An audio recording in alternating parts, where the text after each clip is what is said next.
Plundering the Heavens Chapter 602 to Chapter 651. It turned out to be a kidnapping. The onlookers were quite speechless. They thought that this guy was going to show off his power and fight his way out of the Tani Palace, but it turned out that he just hid a helper in the dark. However, the great golden crow looked extraordinary. It seemed that it was still in the womb, but it could talk. It screamed at the top of its voice, and its voice was quite clear. Its strength was terrifying, and it could easily capture a successor at the middle stage of Foundation establishment realm. However, it was impossible for a mere hostage to run amok in the Tani Palace. The onlookers felt that it was ridiculous. However, they were going to be trapped in the next moment, which made them break out in a cold sweat. The country bumpkin in the gray and black robe raised a big lake and smashed it at them. That was really a big lake. Although it was the small mirror lake, which corresponded to the mirror lake outside the Tani Palace, it was also 1,000 feet in radius. How much water could it contain? It seemed that the guy just pressed his hands down and then lifted them up, but the whole lake, including the lotus, water plants, fish, shrimps, and even some sand, was lifted up and smashed forward. Clatter, no one could laugh. At this time, they all ran away in panic, holding their heads in their hands. Although the lake water was not very lethal, the rolling tide looked extremely frightening. The dark lake water rolled up to half the sky, and the sky and the earth appeared gloomy gray. Rumbling, like water overflowing a mountain, it rushed toward the densely packed palaces in the Tani Palace. No one knew how many buildings would be destroyed by the falling water. Maybe half of the Tani Palace would be destroyed. Return the water to the lake. Seeing this scene, the 12 elders in the Gold Core realm were so scared that their eyes almost popped out of their sockets. They all shot out down light, which connected with each other and formed a big net in the air. However, it was not to stop Feng Xing, but to block the surging lake water. As the elders of the Tani Palace, they did not dare to let the lake water roll up. It was not a big deal to destroy many buildings, but it would be their negligence. It was easy to pour the water, but difficult to collect it. It was easy for Feng Xing to lift the lake's water, but it was difficult for the group of elders to collect the lake's water and return it to Little Mirror Lake. They were so tired that their faces were red, and they almost vomited blood. As for the surrounding cultivators, they only cared about dodging to the left and right, but no one came to help. But at this moment, there was a sudden sigh, and a white figure floated into the air. She was tall, dressed in white, and had a pretty face. It was the dragon lady, who had been standing on the lake all this while. She quickly formed a hand seal and waved her sleeve at the lake water that was rolling in the air, controlling the lake water in midair. Then, she waved her other sleeve at the Little Mirror Lake, and the raging lake water in the air poured down like a tame sheep. Her celestial robes fluttered as the Milky Way poured down. She was like a fairy facing the moon, holding a silver vase. It's the eldest princess. The eldest princess is controlling the water. The surging lake water stopped. The panicked cultivators and the disciples of Tani Palace also calmed down a little and looked up.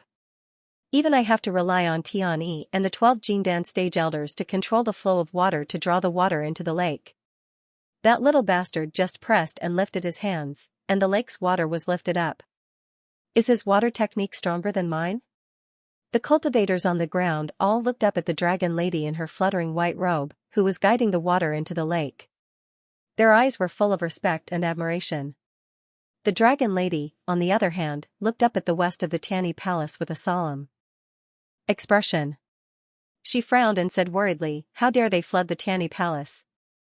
Aren't they afraid of alerting the patriarchs in the back mountain of the Tani Palace? Every one of them who comes out is a disaster."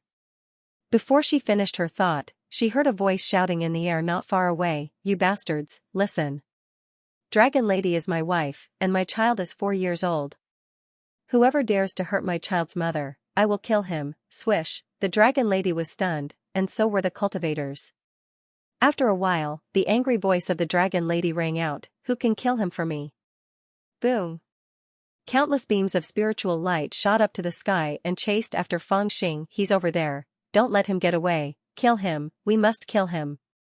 How dare he slander the eldest princess? We must kill this bumpkin." The cultivators all over the sky were furious and chased after Feng Xing, who was shouting in the air. Feng Xing and the great golden crow were not stupid. At this time, they had already plunged into the void and fled. When they entered the Tanny Palace, the two of them had already figured out the way in. Although the Tanny Palace was in a mess at this time, the two of them found their way through the corridors and alleys as fast as lightning, so they did not get lost. "Little devil, let go of the disciple of the Tanny Palace, and I may spare your life. Otherwise, I will kill you." In front of them, 4 or 5 masters with the aura of the elixir realm jumped into the air and blocked their way. They waved their hands and used their magic weapons. "If you don't get out of my way, I will crush him to death," Fang Xing shouted. He tied Zhou Li's feet with the immortal binding rope and threw him at those magic weapons. Oh no, he is a true disciple of the Tanny Palace. It seemed that the great golden crow had chosen well. Although Zhou Li was only in the Zhuji realm, he was a true disciple after all. There were thousands of disciples in the Tanny Palace, and there were nearly 100 Zhuji elders and even elixir realm elders. However, there were only 10 true disciples, and each of them was a precious seedling. To a certain extent, the identity of a true disciple of the Zhuji realm was even more important than those ordinary elixir realm elders and masters of the worship realm. They did not dare to take his life lightly. However, in this situation, they might not be able to stop the two of them even if they tried to kill them. With their hands and feet tied like this, it was even more impossible to stop them. They could only watch helplessly as Fang Xing and the golden crow rushed out of the small mirror lake and flew into the void. At this time, Dao Wufeng and Xiao Linfuan, who were watching from afar and did not take it seriously, were also a little stunned. They had thought that the 12 Jindan stage cultivators would be able to suppress the sky, but who would have thought that this would happen? Xiao Linfuan had already turned around. His unfocused gaze was like a needle as he stared at Dao Wufeng, as if hinting for him to make a decision. Dao Wufeng smiled bitterly and said, "Don't look at me like that. Although my father is not in the palace right now, you know the importance of a true disciple. If I really give the order to capture this bumpkin regardless of whether Zhou Li lives or dies, the news will definitely not be able to be hidden. When my father finds out, he will definitely be furious. The benefits you gave me are not enough for me to eat this, then are you going to let this kid escape just like that?" Xiao Linfuan's eyes were cold as he looked in the direction that Fang Xing had escaped. Dao Wufeng sneered and said, "Do you think that our Tanny Palace's Great Protective Formation is a joke?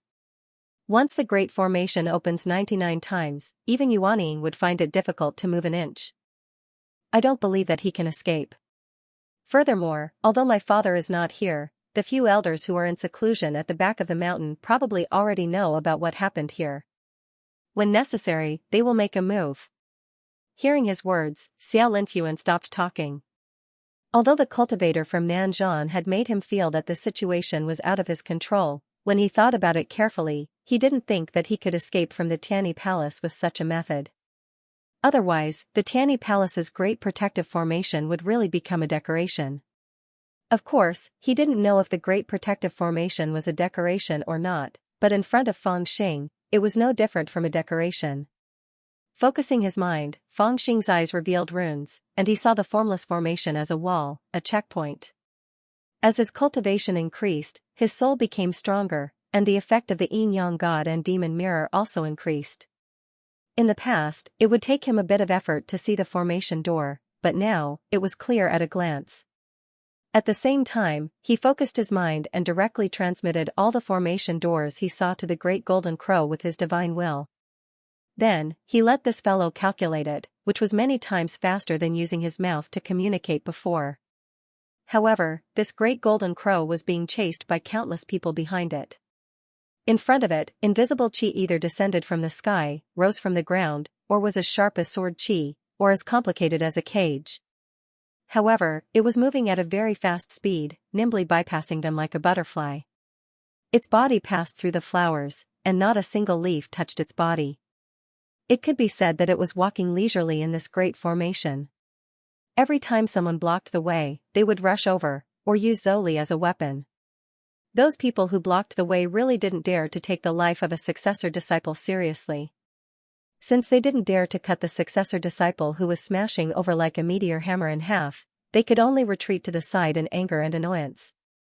Fang Xing and the Great Golden Crow, on the other hand, laughed loudly as they passed through the defenses. With so many people present, are we really going to let this fellow escape? All the cultivators in the Tanny Palace were speechless.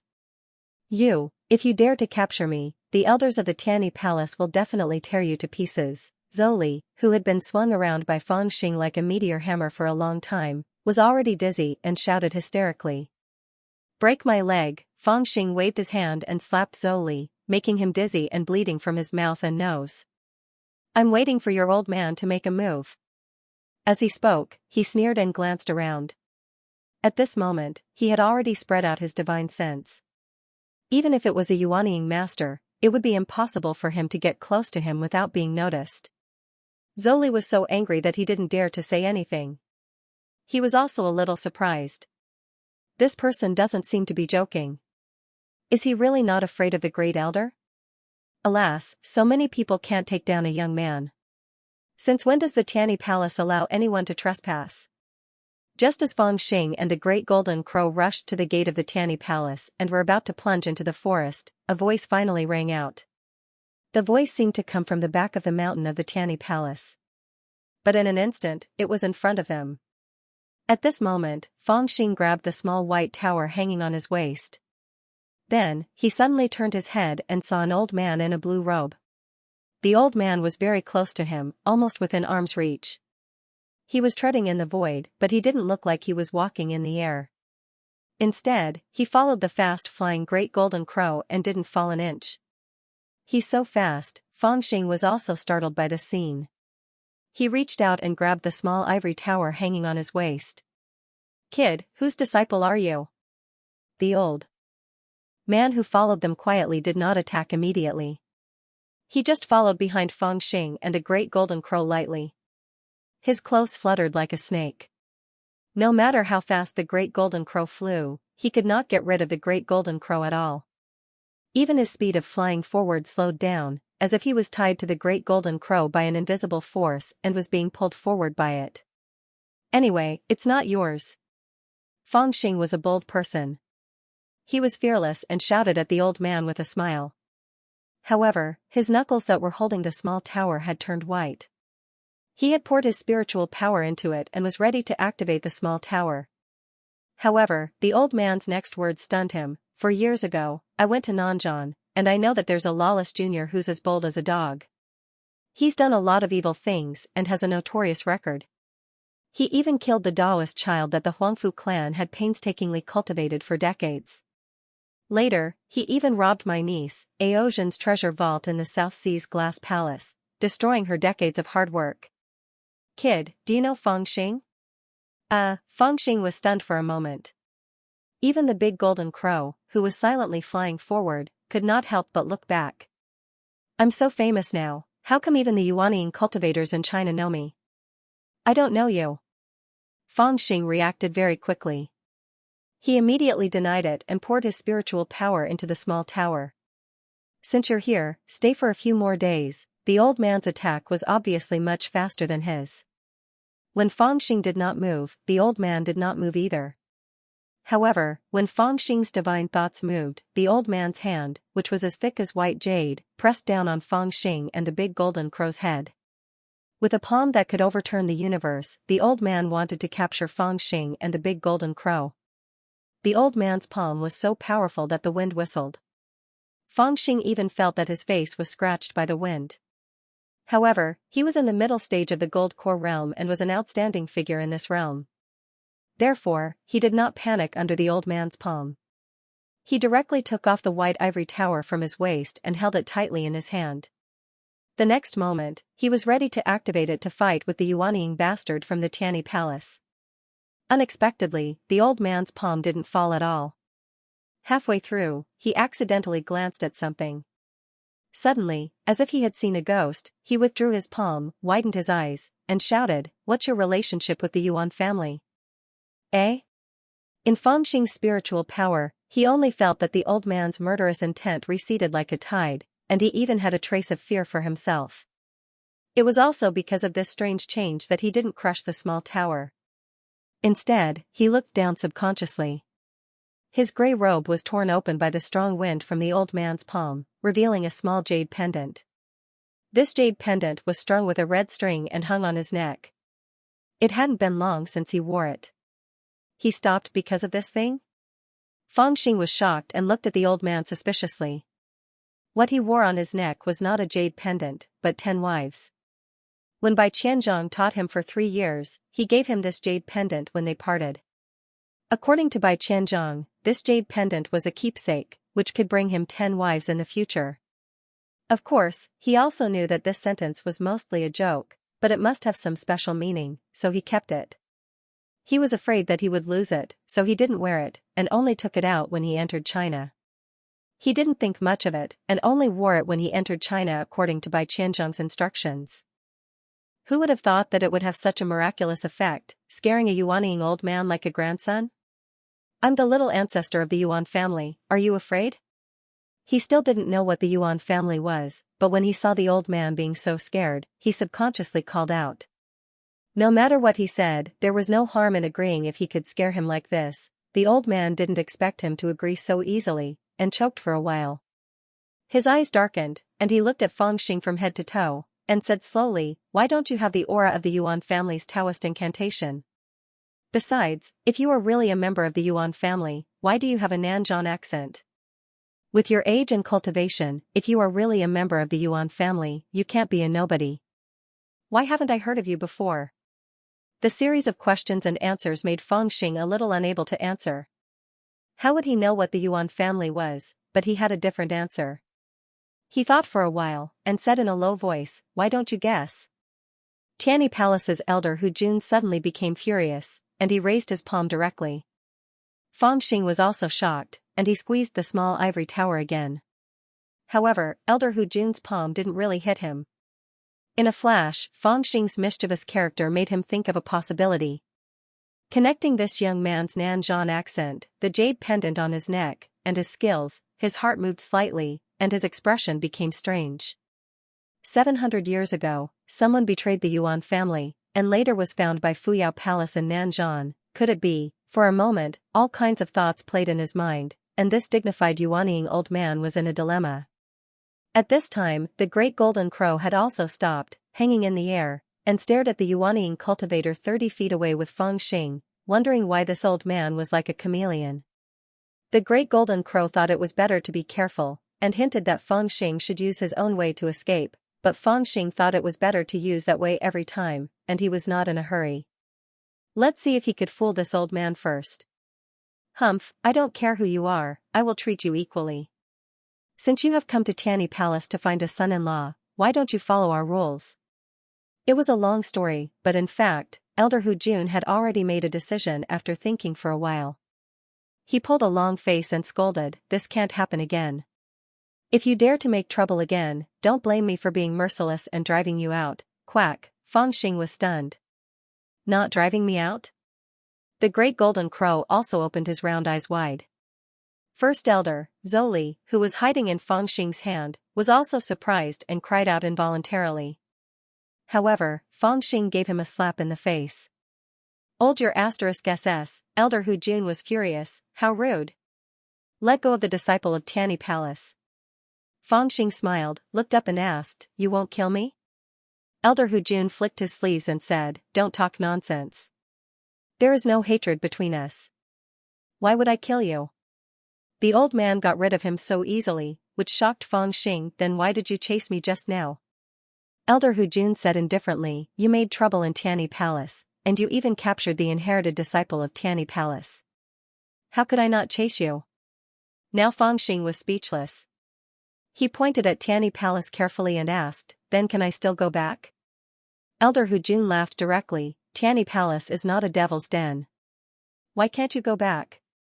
Besides, Tianyi Palace is the host, and we have the responsibility to receive guests. But, don't blame this old man for being blunt. Even if you want to find a son-in-law, you have to follow the rules of my Tianyi Palace.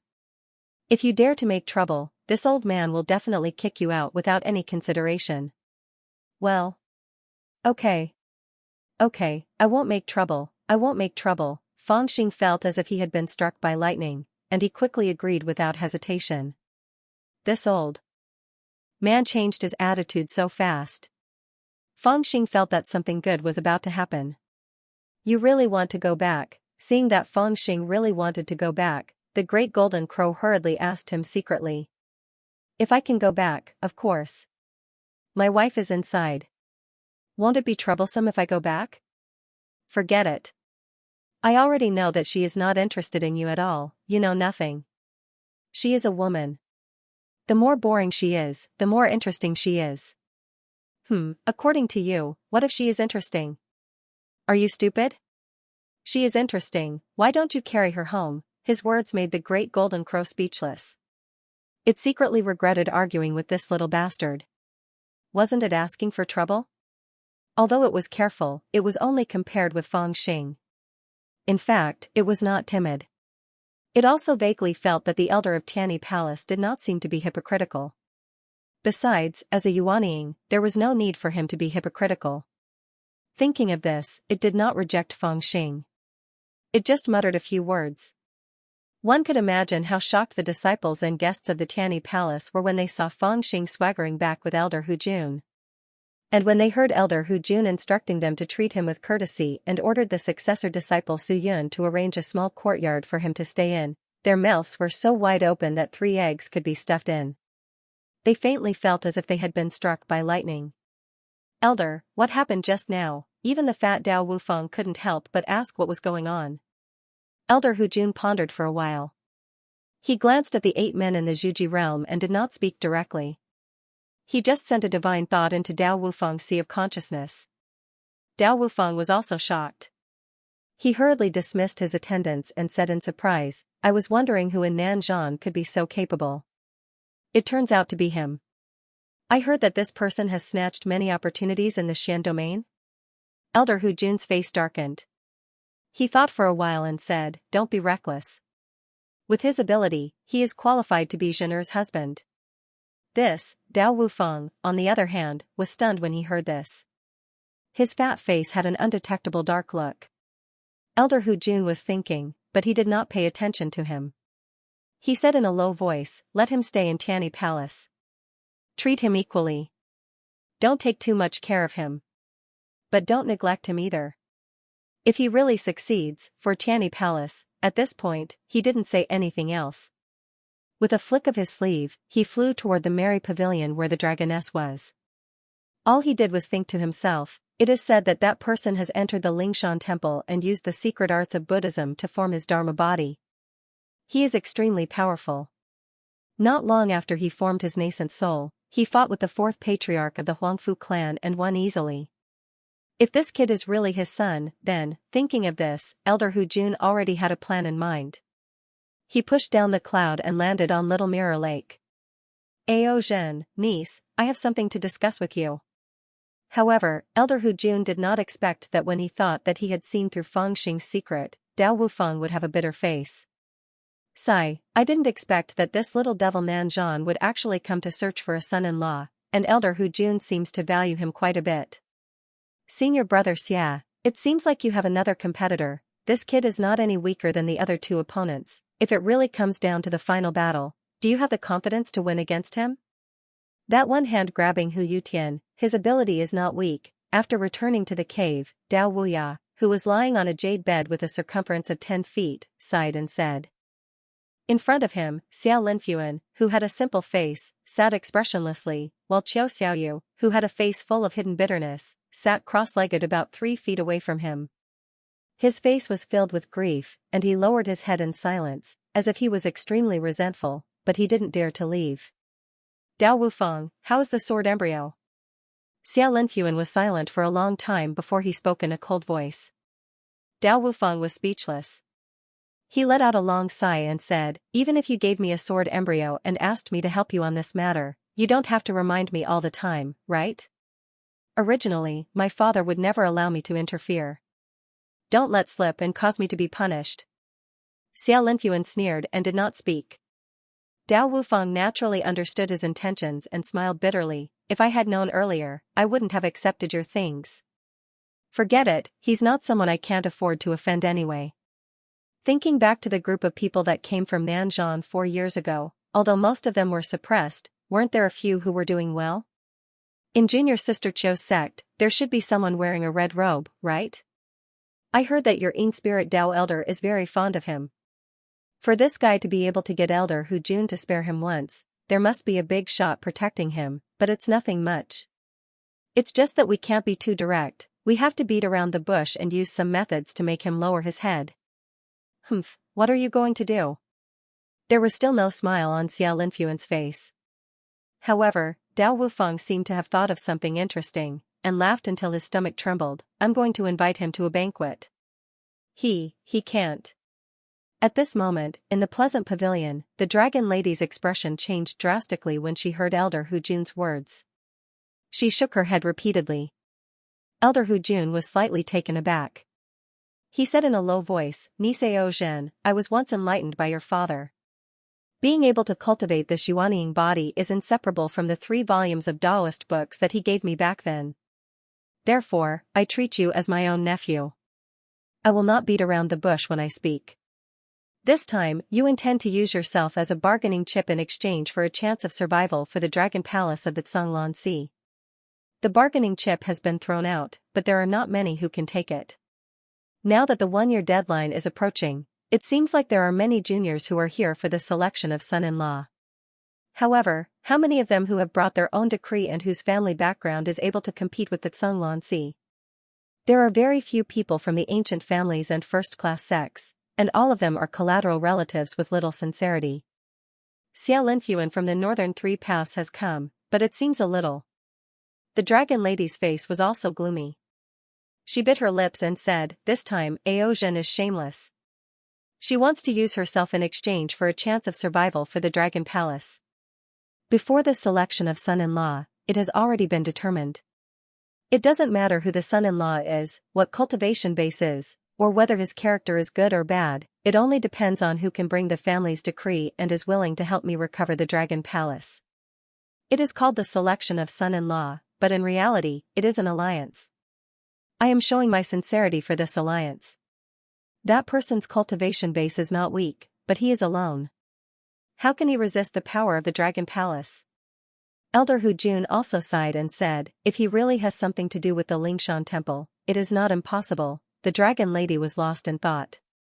She seemed to be thinking seriously for a long time. In the end, a touch of sadness flashed across her face. She sighed softly and said, forget it. Even if he can really help me, I don't want him to help me. This selection is just an exchange of benefits. No matter who he is to be my husband, as long as he can bring a glimmer of hope to the Dragon Palace, but he can't. After saying that, she repeated, anyone can, but he can't. At this point, the dragon lady looked very lonely. She sighed faintly and lowered her head in silence. Who said that I can't? At this time, in the small building, Fang Xing slapped the great golden crow's wing and glared at the disciple of the Tianyi Palace in front of him. Coincidentally, since the great elder Hu Jun had personally ordered them to treat him with courtesy, other than this small building, Fang Xing naturally also had someone to serve him. Coincidentally, the people who were sent to serve him were the 2 who had previously dressed Qiu Xiaoyu. However, because Qiu Xiaoyu had already left the small building and followed Xiao Linfuan all day, he had left the 2 of them empty, so he casually pulled them over to Fang Xing's place. She said you can't do it, why did you slap me? The great golden crow returned a wing to Fang Xing and lazily scolded. As for the skinny girl from the Tianyi Palace, Ning Yan, she was so scared that she couldn't even speak. She said in a low voice, you're the one who asked me who came to choose a son-in-law this time. Other than senior brother Xiao Linfuan, the successor disciple of the talisman Tool Dao, there's also Yundu of the Bitter Sea and Weniru of the giant Sun Cities Wen clan. They're all very powerful, and including you, senior brother, there's 4 of them. I heard that there's already a gambling stall, betting on which of the 4 of you will be able to make a good deal with the Grand Princess. If that's the case, then I can only follow the rules. Fang Xing pondered for a while and suddenly thought of something. He pointed at the plump disciple beside him and said, you, get me a basin of water to wash my feet. The disciple of the Tianyi Palace, who had been silent on the side for fear of being noticed by Fang Xing, had a dark expression on his face. He thought that this bastard was too vengeful. He had just ignored him when he was flattering her, but he had been holding a grudge until now. He had been assigned here by senior brother Su to serve him. He treated his junior sister Ning Yan with courtesy and said all kinds of good things to her, but he had to do the rough work himself, but there was nothing he could do. In the Tianyi Palace with strict rules, they, the outer sect disciples, were no different from servants. At this time, not to mention that Feng Xing wanted her to fetch water to wash his feet, even if he wanted her body, she couldn't refuse. If we follow the rules, young master, you have to prepare a gift now. Ning Yan, who had gotten lucky, warned him in a low voice. She had seen the appearance of her junior sister. She was not stupid. She knew what she should do at this time, so she tried her best to remind him. As for how Feng Xing changed from Qiu Xiaoyu's servant to a distinguished guest of the Tianyi Palace, she didn't know and didn't bother to think about it. She only knew that since he could live so close to Little Mirror Lake and was sent by senior brother Su to serve him, his identity must be extraordinary. If he could get close to him, he would have a high status. What kind of gift is it? It's a gift for the eldest princess. In 3 days, it will be the official day to meet the eldest princess. Everyone who comes to select a son-in-law has secretly prepared a generous gift to give to the eldest princess in person. The more valuable the gift, the more attention he will receive. It is said that after the official meeting, he will also have a discussion with the eldest princess to choose the best one and fight it out on the platform. Ning Yan patiently told Feng Xing all the rules of the son-in-law selection. But Feng Xing became impatient. He waved his hand and said, "That's enough. I think this woman should be knocked out and carried home." While they were discussing, someone came to visit. It turned out to be Su Yun, a successor disciple of the Tianyi Palace, who brought an invitation. "Your young palace master wants to invite me to dinner?" Facing the dignified successor disciple of the Tianyi Palace, Feng Xing still sat casually on the chair and looked up at Su Yun. At this time, Su Yun didn't have the invisible arrogance he had when they first met. His smile was very warm and flawless. He nodded gently and said, "Yes, fellow Taoist Feng, you have profound magic arts and outstanding strength. Our young palace master admires you very much and specially ordered me to send you an invitation. He is willing to set up a banquet on Mirror Lake tonight. Fellow Taoist Xing, please come to discuss Taoism and swordsmanship, and enjoy the moonlight dance." Hearing his polite words, Feng Xing squinted at him and said, "Do I have a friendship with your young palace master?" Su Yun was slightly stunned and said with a wry smile, "Although our Tianyi Palace also went to Nanzhan 4 years ago to seek the opportunity, our young palace master had already formed his gold core at that time. He didn't go there, so I guess he hasn't met fellow Taoist Feng before?" Feng Xing nodded and said, "If you don't have a friendship with me and still want to invite me to dinner, you must be up to no good, right?"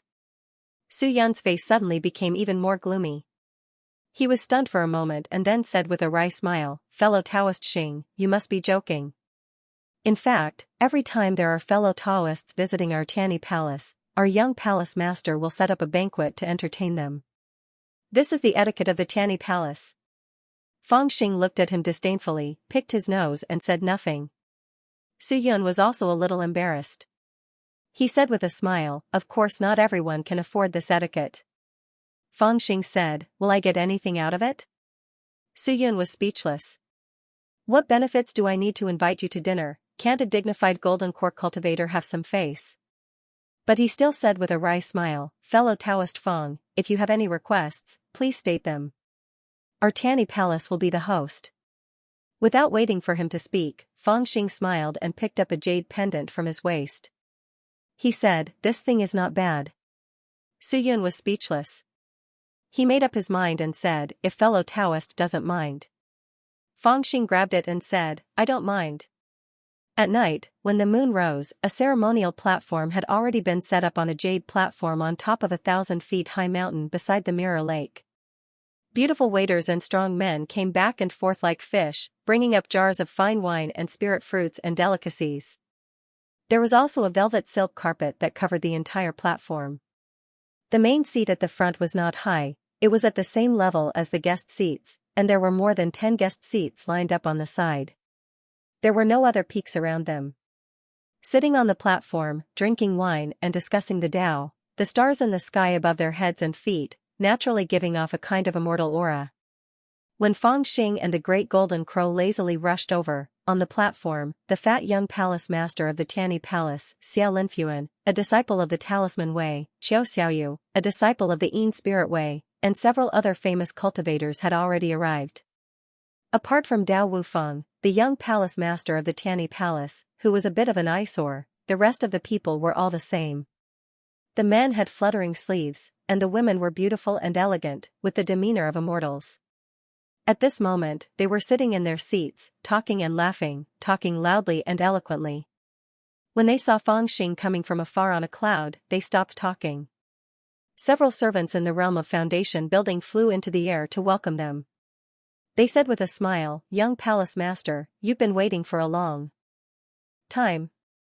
Seeing that it was only a servant who came to receive him, Fang Xing was a little dissatisfied, but he didn't say anything.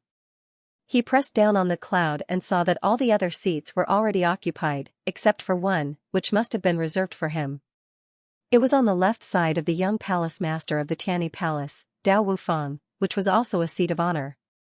On his right side sat the expressionless Xiaolinfuan, and to his left was the expressionless Xiaoxiaoyu, who was full of hidden bitterness.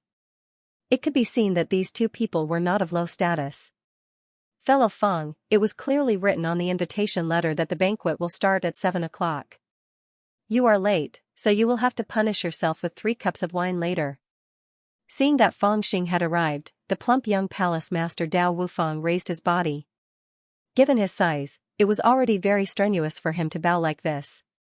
He cupped his hands together towards Fang Xing and said with a laugh, "Young palace master Dao Wufeng. Haha, well said, well said. I don't care if it's a punishment or a reward. I just love to drink." Fang Xing didn't say that he would give the Great Golden Crow a hard time. Instead, he laughed heartily as he and the Great Golden Crow stepped onto the dais. But when he looked at the empty seat, he frowned. There was only one seat. How could he and the Great Golden Crow sit together? He cupped his hands towards a cultivator who was sitting at the lower seat and said, "Sir, please give up your seat." The cultivator's temples were gray, and he didn't look young anymore. When he heard that he was asked to sit at the lower seat of the Nanzhong cultivator, he was already unhappy. Just now, when everyone stood up to question Fang Xing, he was sitting there motionlessly, pouring himself a cup of wine and drinking by himself, as if he didn't see Fang Xing coming over. He was thinking that he would make things difficult for him later, but he didn't expect that this guy would take the initiative to make things difficult for him. Asking him to change seats, his heart turned cold. He looked up at Fang Xing and sneered, "Why?" Fang Xing pointed at the Great Golden Crow and said, "Give it to my brother." The cultivator became even angrier. He slammed his palm on the jade table and shouted coldly, "What a joke. I'm a dignified Yujizi. Why should I give up my seat to a feathered animal? Do you think this is the remote countryside like Nanzhong? In China, there's no reason to let animals sit at the table." Everyone was stunned by his words. They didn't expect a fight to break out so quickly. Some people giggled, while others whispered to each other and pointed at each other. This Nanzhong cultivator really doesn't know etiquette. He actually brought his own mount to sit with him, haha, that's slow. Most people don't want to argue with him, but he actually asked the leader of the Iron Horse Mountain, who has the fiercest temper, to give up his seat. Everyone knows that the leader of the Iron Horse Mountain has a violent temper. He even dared to talk back to the Yuanying ancestor, haha, this guy is looking for trouble. Facing this scene, even Jia Dao Wufeng and the elder in charge beside him were a little surprised. Although the banquet was not a good one, he would not arrange such a lowly method. He really thought that the Great Golden Crow was just Fang Xing's mount. He didn't expect him to take a seat with him. They looked at each other and hinted to the elder in charge to mediate. At most, they would just give the Golden Crow a seat at the end of the platform. Animals can't be at the table? Fang Xing also seemed to be stunned. He stared at the cultivator with a strange expression. The cultivator glanced at the Great Golden Crow and sneered, "This is a principle that everyone knows. Do you still need me to teach you?" As soon as these words were spoken, it immediately caused a burst of cold laughter. Countless disdainful gazes swept over. Even Qiu Xiaoyu, who was sitting below Xiaolinfuan, had an unfriendly look in her eyes as she glanced over. Although she already knew Fang Xing's identity, when she looked at Fang Xing, she was still as contemptuous and arrogant as before. There was even a bit of hatred in her eyes. It was obvious that she thought that Fang Xing had deliberately deceived her. This hatred did not dissipate, but instead became even stronger.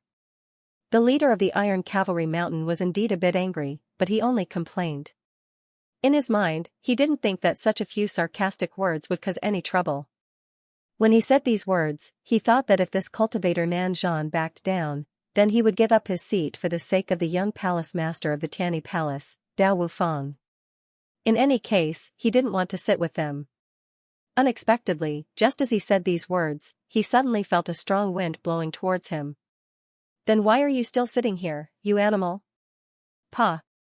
The cultivator suddenly received a heavy slap on the cheek.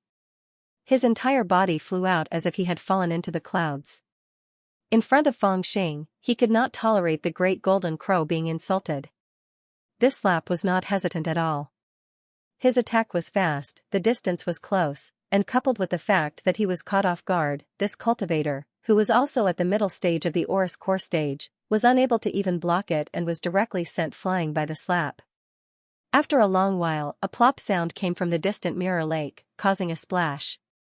It was Fang Xing's slap that directly sent him flying into the mirror lake, which was almost 1,000 feet away. "How dare you? Too much. How rude." After being stunned for a long while, several people suddenly jumped up and slapped the jade table, pointing their halberds at Fang Xing and shouting. The expression on his face was both angry and shocked. No one expected this bastard to make a move just like that. The people present today were different from when they were at the Little Mirror Lake. To be able to walk in the same circle as Dao Wufang and Xiao Linfuan, even if they were lackeys, how could they be ordinary? All of them had prominent statuses. If they were an immortal dynasty, they would at least be able to become a state preceptor. Even if they were sent to the outer realms, they would still be able to manage a mine or a sect. For example, the Mountain Lord of Iron Weapon Mountain was a disciple of the Eastern Profound Palace in the Divine Continent. It could be said that in the Northern Domain, the Mountain Lord of Iron Weapon Mountain represented the Eastern Profound Palace. But he was actually sent flying with a single slap. Which other beast wants to get out of here? Stand up and let this young master have a look. Fang Xing stepped on the jade table with one foot and picked up a stool in passing. His eyes swept across the room.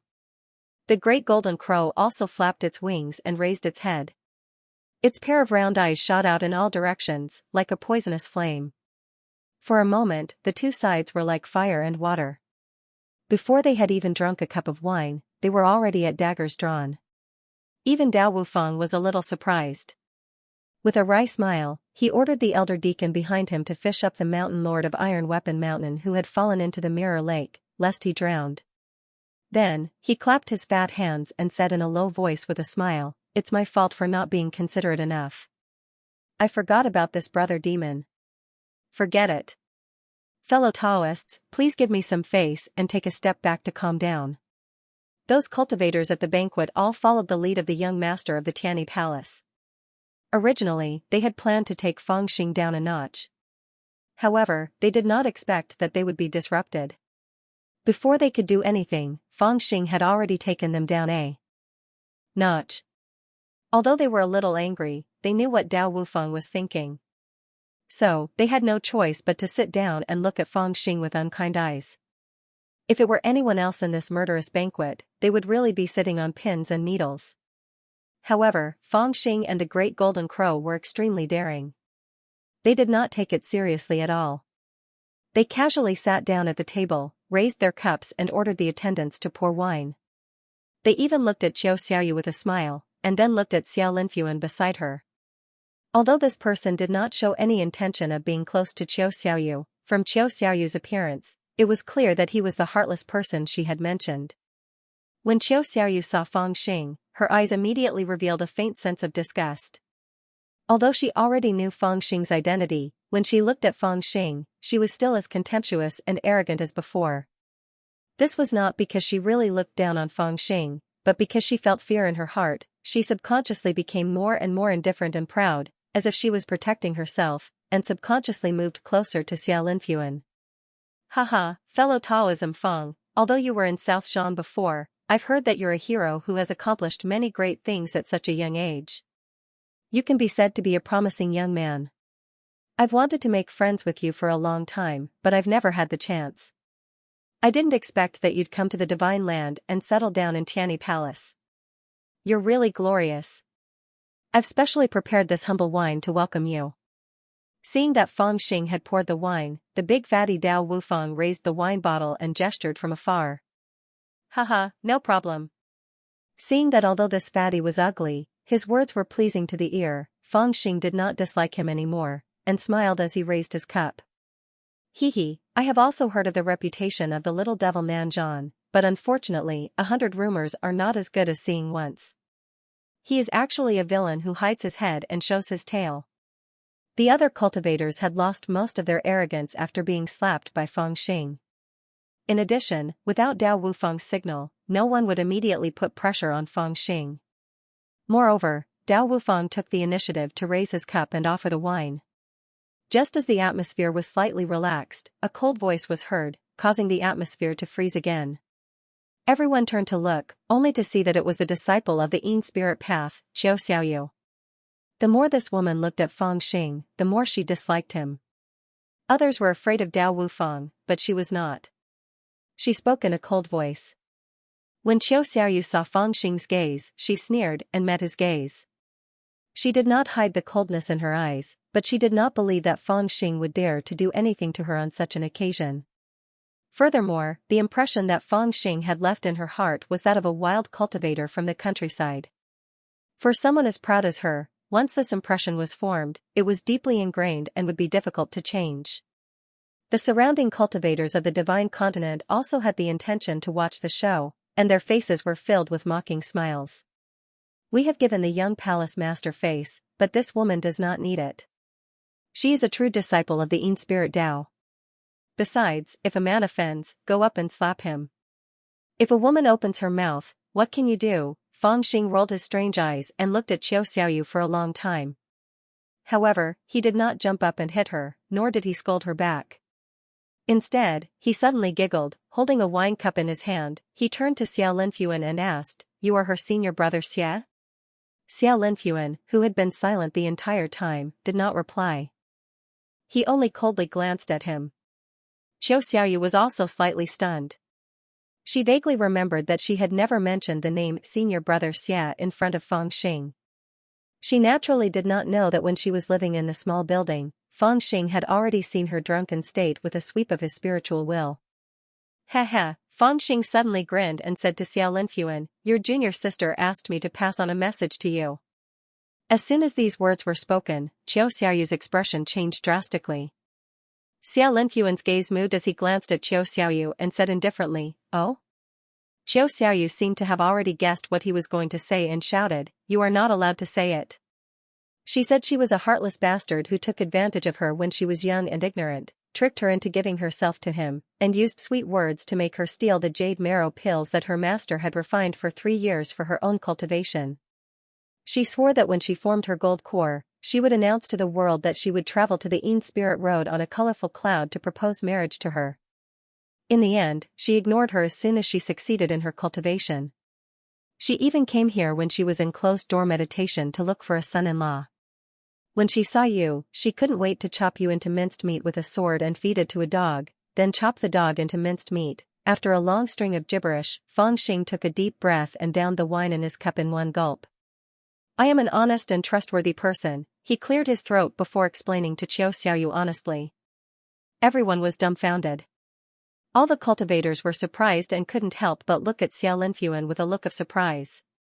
Xiaoyu, on the other hand, had a dull expression on her face. Her face was ashen, as if she had been petrified. Xiao Linfuan's originally expressionless face suddenly revealed a trace of vexation. His blank and unfocused eyes were suddenly filled with killing intent. He pressed his hand on the ancient sword at his waist and shouted at Xiaoyu, "Bitch, how dare you ruin my reputation in front of outsiders?" "No. Senior brother Xie. I didn't." Xiaoyu was scared stiff. She cried out in panic, her voice already carrying a sobbing tone. "You didn't?" Xiao Linfuan seemed to want to kill someone, his eyes filled with killing intent. However, only he and Xiaoyu knew the question in his eyes. If you didn't say it, how would he know about these private matters? I really didn't say anything.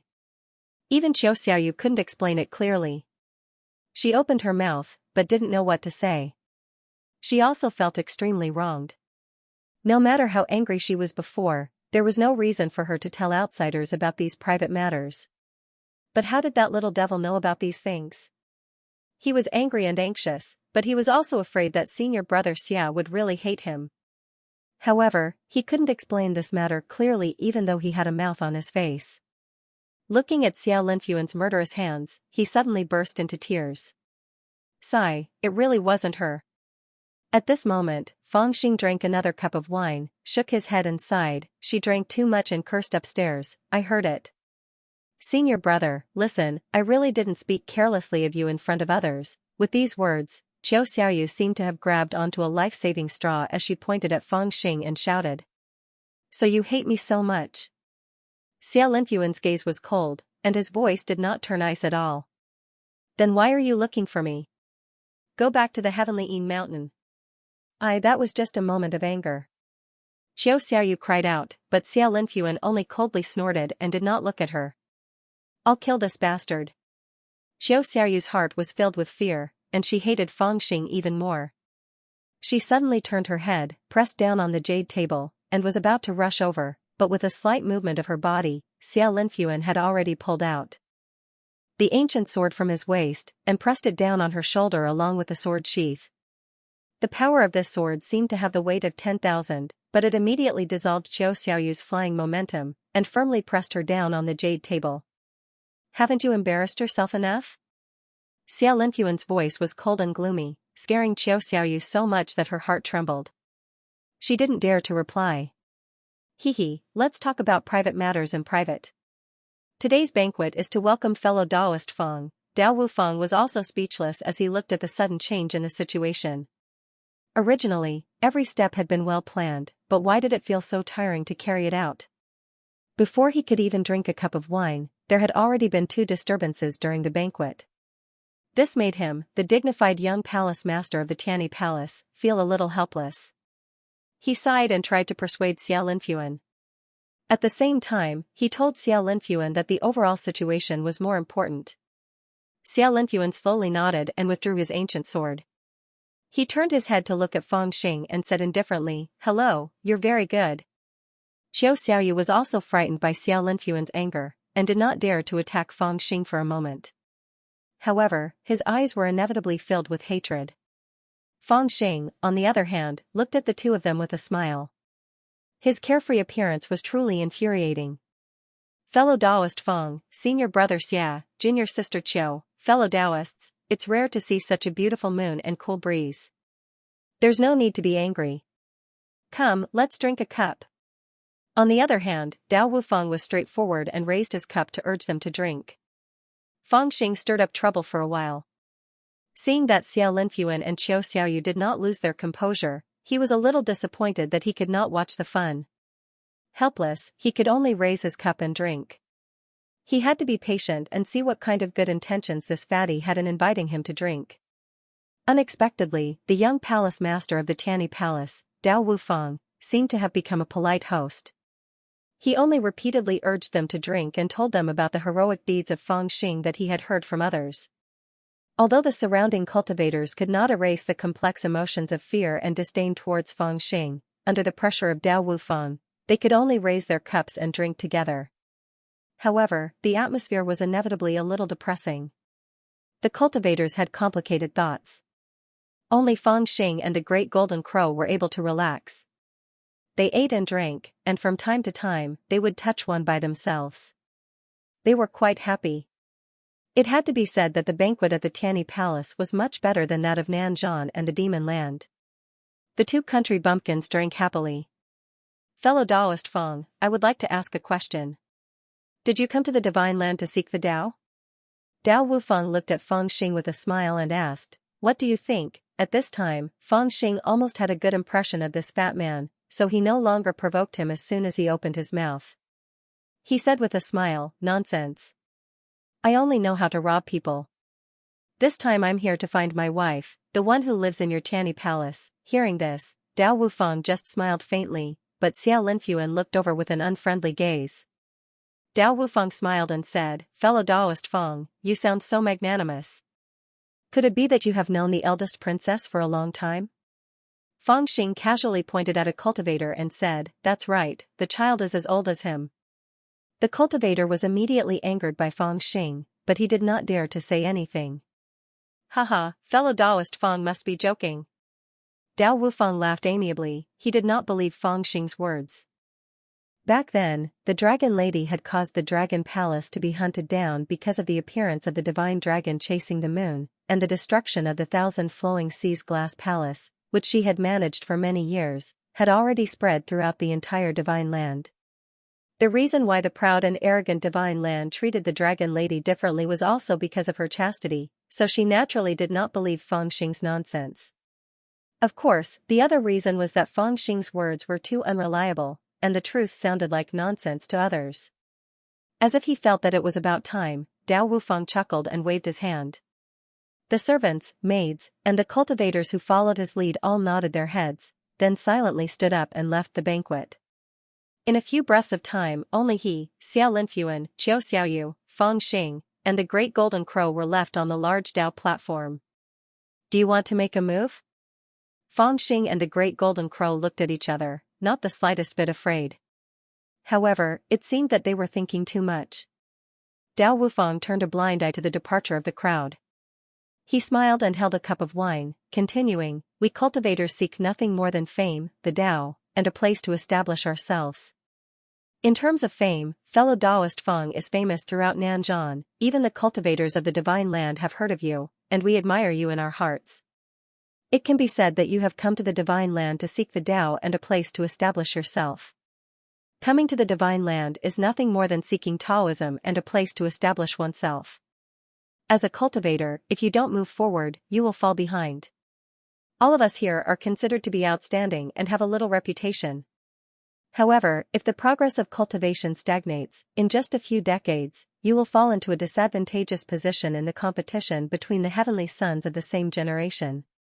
If you don't break through the realm in 100 years, your limelight will be taken away by the younger generation.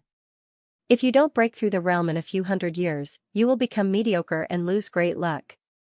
If you want to maintain the momentum of advancing by leaps and bounds, you must have Dao scriptures and resources, and you must have the support of fellow Daoists. The path of cultivation is filled with hardships, and even those wandering cultivators who are like wandering ghosts know how to gather together to warm themselves up, let alone us people. I believe that since fellow Daoist Fang has come to the divine land, you must understand this point, right? When you come to the divine land, the most important thing is to have a few more friends. Otherwise, if you are alone, not to mention no one to help you, your cultivation will be boring, won't it? For years ago, there were many people who came to the divine land to seek Dao. Their qualifications were not bad, but they were only slightly amazing at the beginning. Later, they were just like stones thrown into a well, creating a small ripple. Fellow Daoist Fang must have heard of this, but have you ever thought about the reason? Fang Xing furrowed his brows as he listened to the chubby man speak eloquently with a wine glass in his hand. Is he drunk? He turned and asked the Great Golden Crow in a low voice. The Great Golden Crow threw a fresh fruit into its mouth and muttered, "Yes, I don't understand what he said." Fang Xing nodded and said, "I don't understand either, I won't force him to drink later." The conversation made Dao Wufang sweat profusely. So all the words he had been thinking about for a long time had been said in vain. He suddenly felt like he was playing the lute to a cow. Just as he was about to organize his words, Xiao Linfuan interrupted him. His gaze was cold as he looked at Fang Xing. "Don't pretend to be crazy. There are no fools in the cultivation world, and people who can reach your level are even more unlikely to be fools. If you say that you don't understand what we're saying, then that would be a huge joke. Let me tell you clearly, this time, I must obtain the son-in-law of the Kanglan Sea's Grand Princess." At this point, he first glared at Qiu Xiaoyu to prevent her from interrupting. As expected, Qiu Xiaoyu did not dare to speak. She only lowered her head and continued, "This matter is not my own idea. I have already obtained the support of my talisman tool Dao Elder, and I am determined to win. If you are willing to take a step back and not cause me any trouble, or help me in this son-in-law selection, I will definitely reward you handsomely. But if you don't know what's good for you, hee. Wanting to establish a foothold in the divine land is not such a simple matter. Think carefully before you speak. For a time everyone fell silent, and the atmosphere was somber. The banquet, which had originally been a 3-point speech, had turned into a clash of words due to Xiao Linfuan's impatience. There was a sense of killing intent that could be drawn at the slightest disagreement. Xiao Xiaoyu's slender fingers were already pressed against the storage bag at her waist. The feathers of the great golden crow also lit up a bit. Even Dao Wufeng helplessly held his forehead. What benefits can you give me? No one had expected that after holding back for a long time, Feng Xing would suddenly say such a thing. Xiao Xiaoyu and Dao Wufeng, on the other hand, heaved a sigh of relief. However, the way they looked at Feng Xing was a bit more playful. Even Xiao Linfuan seemed to be a little surprised. He sneered and said, "If you want the Tao scripture, I have a scripture in my hands, which I obtained from the ruins of a great sect. I can give it to you, and if you cultivate according to the scripture, you will be able to cultivate the nascent soul dharma, and it will be better than you blindly groping an elephant, exhausting all of your qi. If you want a magic treasure, I have a river diagram with a river sealed in it, and it can be called a divine weapon. I can give it to you, and when combined with the water magic you cultivate, it can be said to be like adding wings to a tiger. If you want money, I can give you 3,000 taels of spirit essence, and you won't be able to earn that much in 100 years. If you want a place to stand, I am a true disciple of the divine continent's northern 3 paths of talisman and tools. I can recommend you to the sect, and you will be an inner disciple." As he said this, Feng Xing's eyes lit up. He couldn't help but look at Xiao Linfuan in a daze. When Qiu Xiaoyu saw his expression, he thought that this bumpkin was shocked by the conditions that senior brother Xia had offered, and his face was filled with disdain. Of course, Feng Xing was also shocked. Although he was quite wealthy, he was still a little excited when he heard that someone else was going to give him a lot of good things. To be honest, with his intelligence, not to mention that Wu Feng's words were already very straightforward, even before he came to the banquet, he had already guessed what this group of people were thinking. The principle of a strong dragon not suppressing a local snake had long been said in the martial arts world. Before he even stepped into the Tao sect, he already knew that. He had waited for so long in vain. Wasn't he just waiting for the other party to give him some benefits? However, this group of people had no eyesight. They chattered for a long time, talking about all sorts of nonsense, and refused to mention this point no matter what. In the end, Master Feng had to personally ask. It was really not good. Of course, he didn't wait in vain. The conditions that Xiao Linfuan had offered were not low at all. If it was the him from 4 years ago, before he entered the Xian domain, such a small sum of money would have made Feng Xing so excited that he would be unable to find the north. Now, it was because he had obtained a lot of good things from the demonic land, which was much better than the conditions that Xiao Linfuan had offered. It was the same as having a stomach full of confidence, which was why he was able to endure and not lose his composure. However, his eyes still shone brightly, as if he was ready to make a move. However, he resisted the urge to speak. He knew that no one was an idiot. If this wooden man said that, there must be something else. Sure enough, when Xiao Linfuan glanced at his reaction, it was no different from the group of Nanzhan people he had seen 4 years ago. He immediately sneered in his heart, thinking that he had grasped this fellow's lifeline, and continued indifferently. More importantly, you can treat it as if young palace master and I both owe you a favor. In the northern region of the divine continent, our favors are worth some money, enough for you to gain a foothold. However, there is no such thing as a free meal in this world. If you want my gift, you'd better show some sincerity. Alright, what sincerity do you want? I'll weigh 2 kilograms for you. Feng Xing readily agreed, but it caused Xiao Linfuan to choke for a moment. After pausing for a moment, he continued, this time, I am determined to obtain the Grand Princess of the Kanglan Sea. However, there are 2 people who are a bit troublesome. The bitter sea sword cultivator Yundu and the giant sun cities Wen clan's talisman genius, Weniru, are both difficult opponents. If they are alone, they will not be my match, but if I want to defeat these 2 people consecutively, it will be a bit difficult. At this time I will need your help. If you can promise to help me hold one of them back during the battle in the arena, when my matter is completed, how can you be lacking in benefits? After he finished speaking, he looked at Fang Xing with a playful look in his eyes. Eh?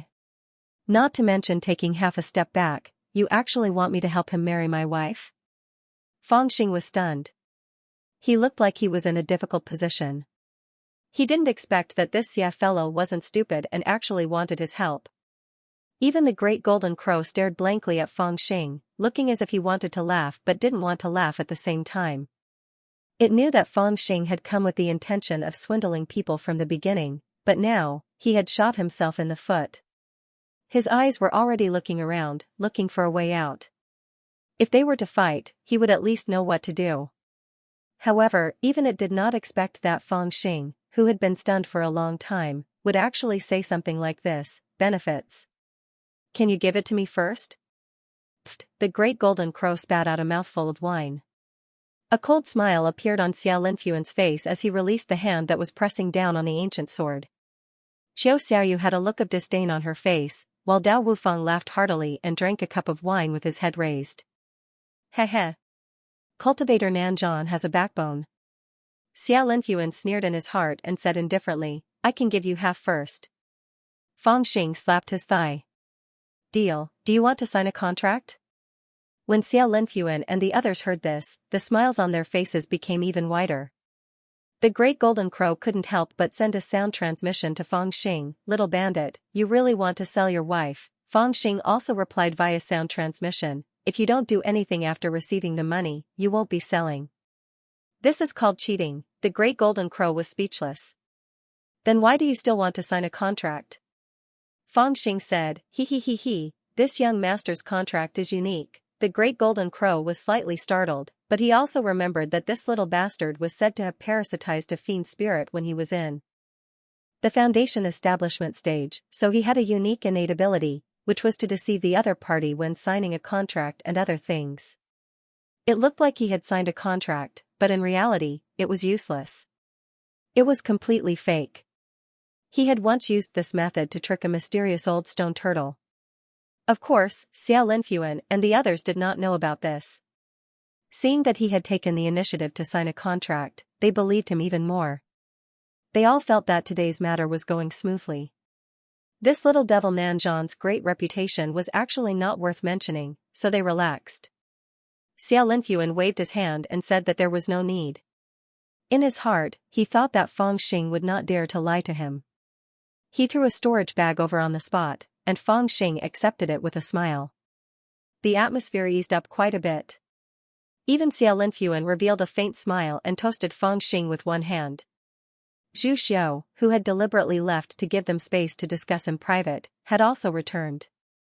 Seeing that they had reached an agreement, it was as if their faces had changed, and they became extremely friendly towards Fang Xing. They all stood up to toast, as if they were looking at him as if he was one of their own. Amongst all the people present, only Qiu Xiaoyu looked at Fang Xing with even more disdain. However, after being glared at by Xia Linfuan, she did not dare to be sarcastic anymore. It's rare to meet someone like fellow Fang.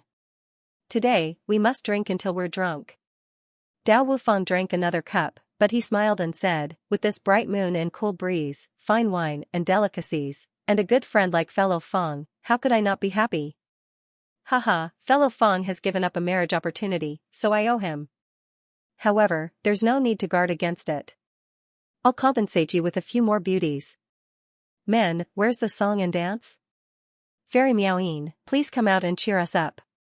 Hearing him say this, the elder deacon who had been standing behind him clapped his hands.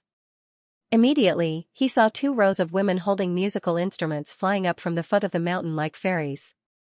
Their figures were graceful and full of Dao energy. The tips of their feet stepped on the treetops on the mountain, neat and tidy, riding the wind. There was an indescribable beauty to it. As they flew, they began to play their musical instruments, and only the sound of celestial music could be heard.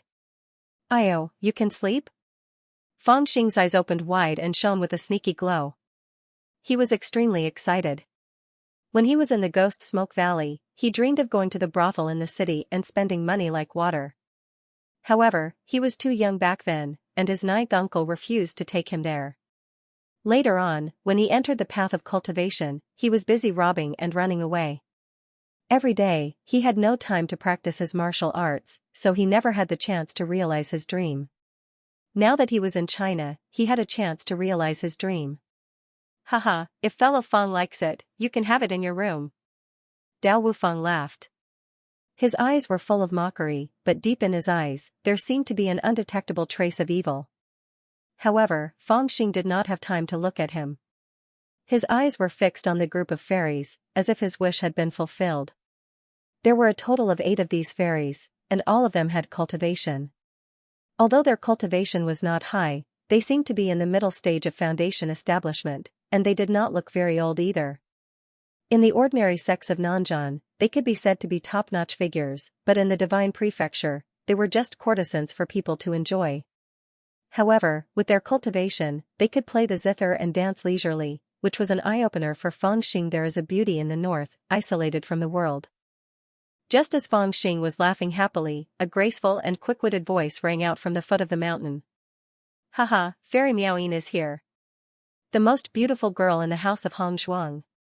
Her zither skills are unparalleled, and her voice is intoxicating. The young headmaster really put in a lot of effort. You should know that Fairy Miaoyin is not someone ordinary people can invite. The cultivators heard the sound of the zither and saw a white shadow flying down from the foot of the mountain. They all shook their heads and looked intoxicated. At this time, Fang Xing suddenly froze. He turned around and his eyes were dull. The wine glass in his hand tilted. At the foot of the mountain, a white-cloaked figure lightly flashed over from the foot of the mountain. Shockingly, it was a young woman with an extremely beautiful appearance. Her cultivation was the highest amongst all the women present. Shockingly, she had already reached the half-step golden core realm. She held a jade zither in her hand, and as she flashed over like a celestial, she lightly stroked the strings of the zither. Her voice was mellow and slightly sorrowful, and it was especially moving. The white dress she wore was of a special style. It was as thin as a cicada's wings, with a fluttering belt and a high slit. Her jade-like legs looked like ivory under the bright moon, exuding a soft and sparkling light. She stepped lightly on the clouds and ascended into the sky. Then, she sat cross-legged on the clouds and slowly descended. The 8 courtesans below danced around her, accompanied by the zither. It was as beautiful as a dream. The sound of the zither was like a song, yet also like a complaint. It tugged at one's heartstrings, knocked on one's heart, and broke one's heart. Fang Xing seemed to be in a daze at this moment. The wine glass in his hand was already half tilted as he stared blankly at the woman. The great golden crow didn't say anything. His eyes were wide open as if he had seen a ghost. Humph, country bumpkin. The disdain in Xiaoxiaoyu's eyes was almost overflowing, and she turned her head away. As for Xia Linfuan, he lowered his eyes and drank his wine with an indifferent expression. Fellow Fang, this is Fairy Miaoyin of the Red Makeup House. She's the most popular girl in the northern region of the Divine Prefecture. Countless elders and young masters from big sects and families line up to see her, but they can't. This time, I've spent a lot of money to invite her here. Haha, 2 first-rate ancient swords, an ancient weapon, and 300 tales of spiritual essence just like that. This is enough sincerity. Dao Wufang teased when he saw Fang Xing staring at Goddess Miaoyin without blinking. Enough. Only then did Fang Xing react. He slowly poured the remaining wine into his mouth and spoke softly. Haha, as long as fellow Daoist Fang is satisfied, Dao Wufang laughed heartily. I said that's enough. Fang Xing's voice suddenly rose, and there was a hint of anger in it. Dao Wufang was a little surprised and turned to look at him. Qiao Xiaoyu and Xia Linfuan also looked over and frowned, not knowing what was wrong with him. The great golden crow poured a glass of wine into his mouth and let out a long sigh. The courtesans also stopped dancing in embarrassment. Only the sound of the zither continued to flow. I said enough, didn't you hear me? Fang Xing suddenly yelled. His figure flashed and he suddenly pounced forward. His 5 fingers spread out and grabbed the ivory neck of Goddess Miaoyin like a pair of iron pincers. His momentum was so fierce that he dragged Goddess Miaoyin down to the surface of the lake. Fang Xing held her neck with one hand and immersed her in the cold lake water. Big sister, the 8 courtesans were shocked. One of them took out a flying sword and wanted to come to the rescue. However, with a hua sound, the great golden crow had already appeared in front of him. With a sweep of his wings, the 8 courtesans were sent flying along with their flying swords. He glanced at them with his round eyes and said, "I'll kill whoever comes." "What's going on? What's wrong with him?" Dao Wufang and Xiao Linfuan also shouted with anger between their brows. The great golden crow only glanced at them and said, "You better pray that you didn't deliberately arrange this." After a pause, he continued, "Otherwise, you will all die miserably. Let me go." Goddess Miaoyin was submerged in the cold lake water by Feng Xing. She struggled with all her might, but unfortunately, her cultivation base of half a step into the gold core realm was completely useless in front of Feng Xing. She was even weaker than a mortal girl. She could only be submerged in Feng Xing's hands. Her slender jade-like hands were bounced off before they could even touch Feng Xing's body. She was so embarrassed that she kept shouting. "You didn't learn from the good stuff, King learned to sell yourself?" Feng Xing lifted her up and slapped her in the face. He cursed angrily. "Yi Guin, King tch, can't you work harder?" He raised his leg and kicked up a splash of water, splashing Goddess Miaoyin who was lying on the lake surface. He cursed angrily. This woman, Goddess Miaoyin of the Hongzhuang house, was Yi Guin.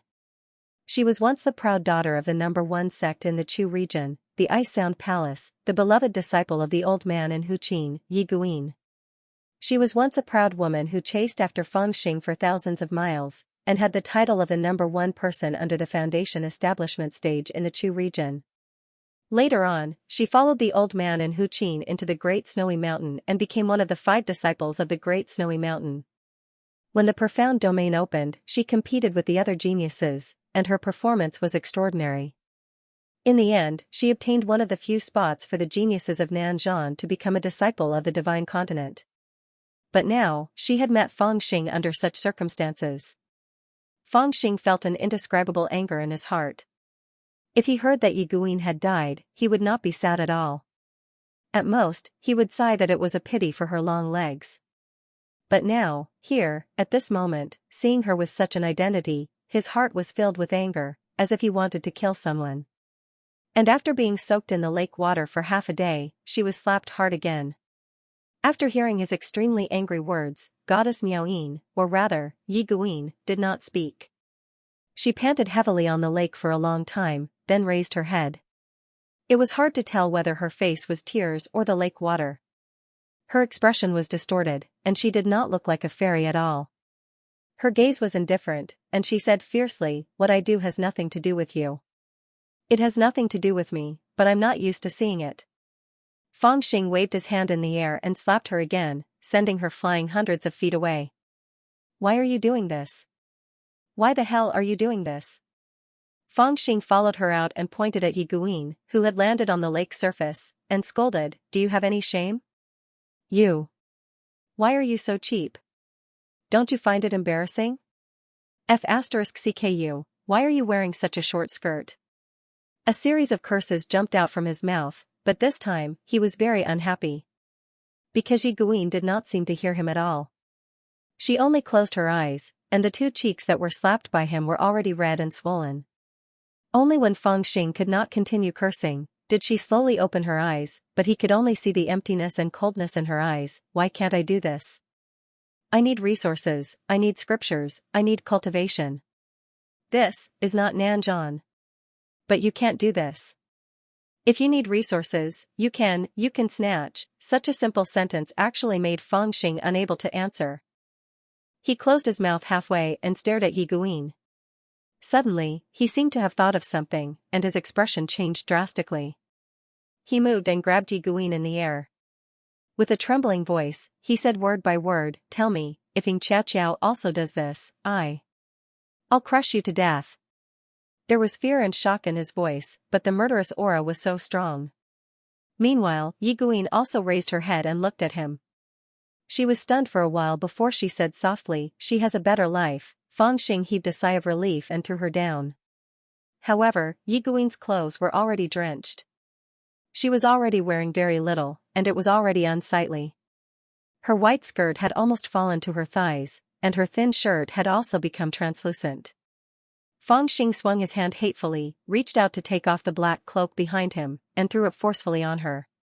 He scolded, "Wrap it up, or else I'll feel disgusted when I see your smelly body." Yi Guin seemed to be crying and laughing at the same time. She slowly sat on the surface of the lake and wrapped the cloak around her. She pulled the cloak tightly, and her knuckles turned white. The two of them, one standing and one sitting, were silent. Only the bright moon hung high in the sky. How did it become like this?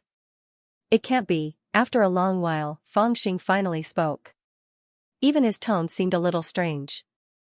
"This is not Nanzhan." Yi Guin also spoke softly after a long while. However, she only said one sentence that she had already said earlier. "Where did this bastard come from? How dare he disrespect a lady from the red makeup house?" Just as she was about to speak, she suddenly heard an angry shout from the sky nearby.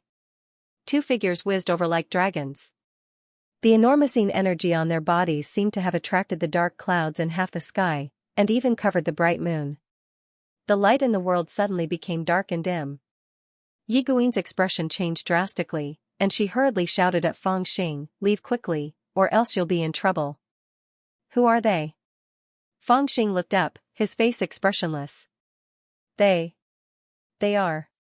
You. Don't bother about them. Leave quickly, I'll tell them that it's fine." Yi Guin did not answer in the end.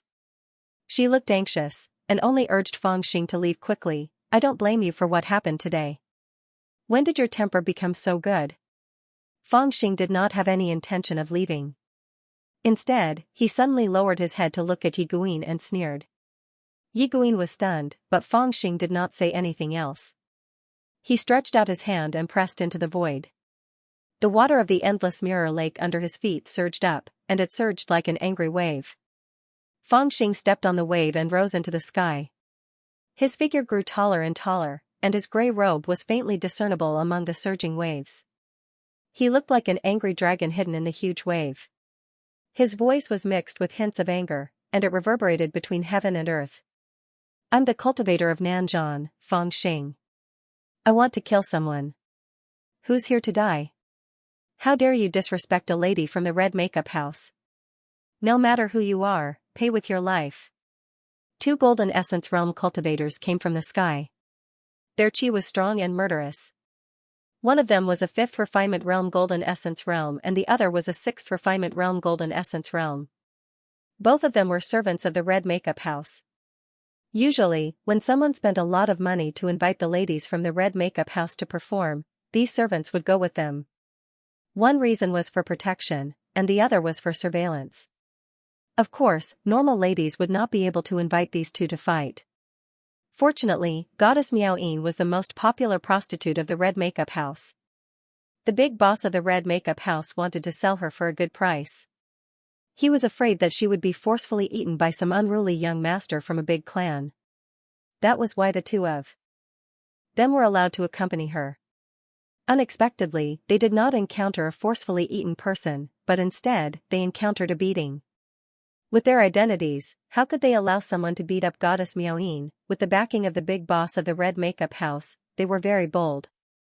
As soon as they arrived, they wanted to teach this person a lesson. Kaboom! The audacious young man actually made the first move. His aura was vast and boundless, and it directly caused a huge wave in Mirror Lake that charged towards the two of them. When this person charged over, the aura on his body flowed, and he surprisingly revealed the aura of the middle stage of the Golden Core realm. Instantly, the two reverends were shocked, and they no longer underestimated him. One of them immediately took out an iron ruler from his sleeve and struck it down at the huge wave below as he shouted, "How dare you be presumptuous? Eat my ruler!" The ruler swung down as if it was measuring the sky and the earth, as if it was going to force the entire lake into the lake. However, at this time, Fang Xing, who was hidden in the waves, had already escaped. His gaze was cold, and he did not reply. He pulled out a blood-colored broadsword with a backhand. His feet stepped on the waves, and he closed in like a meteor, standing face to face in front of the iron ruler-wielding consecrator.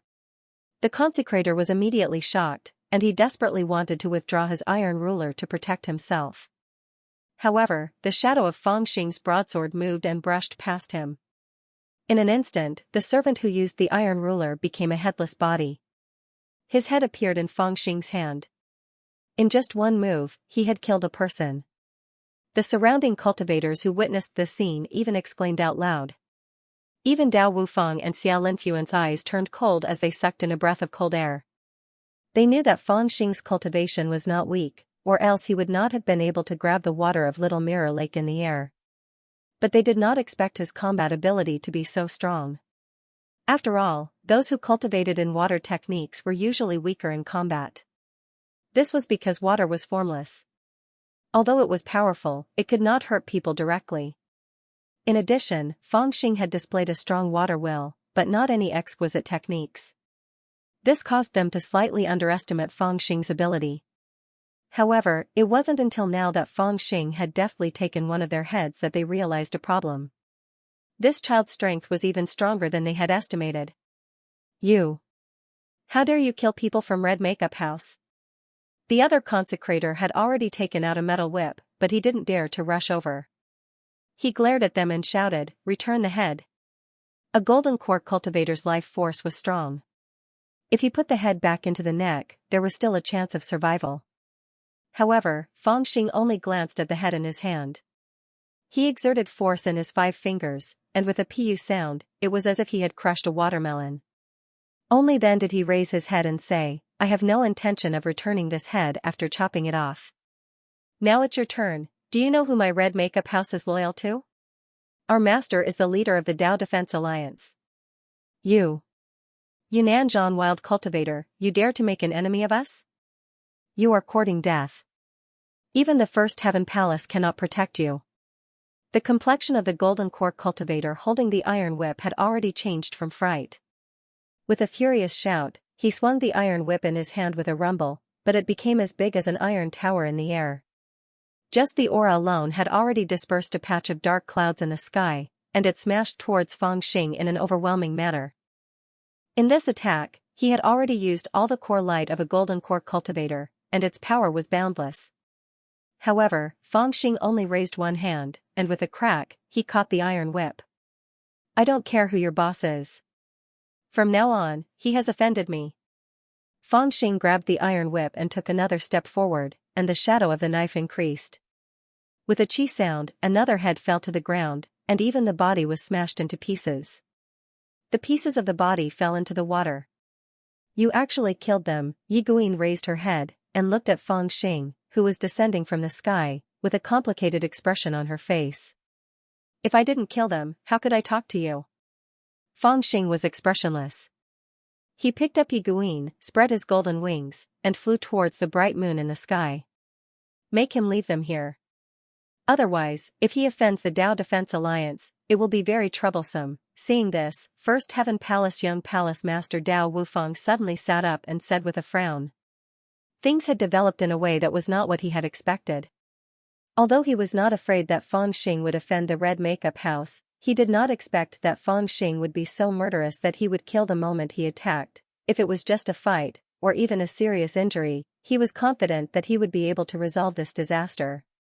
But this man killed the moment he attacked, which was equivalent to forming a deep grudge with the Red Makeup House. After all, no matter where it was, the subordinates of the Golden Core cultivators could not be said to be worthless. But that was not all. He thought that with the lives of the 2 Golden Core cultivators, he could negotiate with the boss behind the Red Makeup House to resolve the situation. But if the most popular girl of the Red Makeup House was killed or kidnapped by this man, the deep grudge would become a deadly one. If that happened, if the Dao Defense Alliance decided to make an enemy out of him, even as the First Heaven Palace young palace master, he would have a headache. As soon as he spoke, some clever cultivators shouted and tried to rush out to stop him. But at that moment, the great golden crow, whose eyes had been closed, suddenly opened his eyes and spread his wings to block the way of the Dao platform. His voice was not as playful as it used to be. Instead, it was extremely sinister and frightening. "Irrelevant people, leave. Don't disturb my brother. Damned crow, get out of my way. Since when did a beast like you have the right to speak? Get out of my way." Suddenly, 4 or 5 figures rushed out from the Dao platform. They did not take the great golden crow seriously and directly rushed forward to block the way. A murderous look flashed in the eyes of the great golden crow. Suddenly, it flapped its wings and rushed forward. Its huge wings circled in the air like blades. With a few ding-ding sounds, it swept away the magic treasures on the ground. Then, it did not stop. Instead, it displayed its extreme speed. In a breath's time, it turned around and flew again in the air. Its iron claws and wings were dripping with blood, and its ferocious look was frightening. I just said, whoever dares to come up will die first. Its eyes were faintly red, and its demonic aura was so strong that it looked like a bright moon in the sky. The 4 or 5 cultivators who rushed forward all retreated, their necks bleeding. The wounds were not deep, and they were not fatal. But obviously, it was telling them that if it wanted to, it could cut off their heads. How can this demon bird be so ferocious? Someone cried out involuntarily, feeling his heart skip a beat. Although the cultivation of these 4 or 5 people who were forced to retreat was mediocre, and most of them were rogue cultivators who relied on Dao Wufeng to show off their strength. However, there were still a few who had broken through the gold core stage and were not weak. How could they be so easily repelled by this vicious bird? One had to know that although this vicious bird looked vigorous, it had not even reached the foundation building stage. Thank you, senior brother. The young palace master of the Tianyi Palace, Dao Wufeng, suddenly spoke softly. Xiao Linfuan nodded. The two of them understood that the more difficult it was to judge one's cultivation, the harder it was to deal with it. Naturally, it would have some abilities that were different from others. It seemed that if they wanted to take down this demonic bird, the two of them would have to personally make a move. As for the great golden crow, it looked at the two of them without any fear. Its eyes were awe-inspiring, and its 2 golden wings blocked the way, not allowing anyone to pass. If you don't accept it, the 2 of you can come and try. Its voice was cold and carried a trace of arrogance. Do you know what I am capable of? Don't blame me for not reminding you. When I was in the demon land, there was a little brat called Xianxia, who claimed to be a proud son of heaven of the pure Yang Dao. He relied on the 4 methods of forming pills to act mighty in the demon land, and I, Big Gold, didn't like him, so I casually cut off one of his arms and ran away like a pheasant. Its eyes were filled with ferocity, arrogance, and disdain. What? As for Xiao Linfuan, Dao Wufeng, Qiao Xiaoyu, and the others, their eyes revealed a hint of shock. Xianxia, who was ranked 5th in the 7 Sons of 3 Paths, lost an arm to it. They were all shocked and couldn't believe what they had just heard. However, they did know that Xianxia had gone to the demon land. To be able to scare them, the great golden crow was overjoyed, but his expression became even colder. He snorted lightly and said, "It is said that that guy has reincarnated 3 times, and the pure yang fire is powerful, but I have tested his strength, and it is only SOSO. Although his techniques are profound, his physical body is really useless. It is only because he is a disciple of the divine continent's pure yang Dao that I tore off one of his arms as a lesson. Do you not believe me?" I don't believe it. The same thought flashed through the minds of all the cultivators on the Dao platform at the same time. Xianxia was a famous Oris core cultivator in the northern continent. Who would believe that he had easily and skillfully cut off his attack? However, the calm appearance of the great golden crow made them feel that they had no choice but to believe it. In addition, cultivators rarely spoke carelessly about such things. After all, once they reflected each other, they would be exposed. If even this demonic crow had the ability to cut off one of Xianxia's arms, then how strong would that little devil Nanzhan be? Subconsciously, they suddenly felt their hearts become heavy, and a sense of fear arose in their hearts. Of course, they didn't know that the reason why the great golden crow was so calm was because this was the truth. As for how it was cut off, it was up to the benevolent to the wise to see. However, it was also because of their fearful reaction that the great golden crow was able to obtain some benefits. He thought to himself, it seems that I, the great golden crow, have obtained an amazing battle record. In the future, I can often talk about it. I still have to go back. At this moment, on a desolate and deserted mountain, Fang Xing and Yi Guin, who was wrapped in his cloak, sat opposite each other. There was a bonfire burning between them. Fang Xing held a tree branch in his hand and plucked at the bonfire in boredom.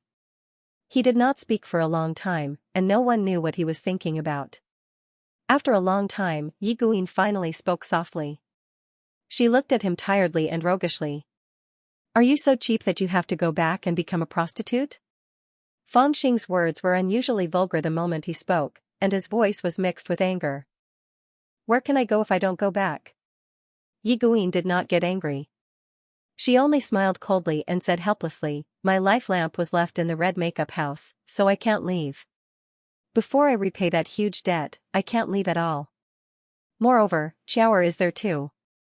If I don't go back, she will be killed. Those people won't care if she's a 2-year-old child. You have a child?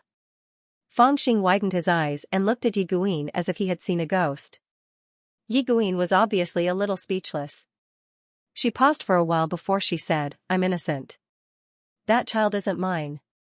Damn it, you scared me to death. Fang Xing heaved a sigh of relief and patted his chest. Then, he glared at Yi Guin. Yi Guin smiled bitterly and said, Xiaoer is the child left behind by a younger sister who is even more miserable than me. Fang Xing was speechless for a long time. After a long time, he asked carefully, what happened to all of you? Yi Guin sighed. After remaining silent for a long time, he smiled bitterly and said, it would be a long story if I were to explain it in detail. Sigh, when the Nanzhan Xian domain was closed, more than 30 people from the 4 regions of the Nanzhan domain were chosen by the Divine Prefecture and were accepted into sections. It was supposed to be a joyous occasion, but later on, we found out that we were too naive.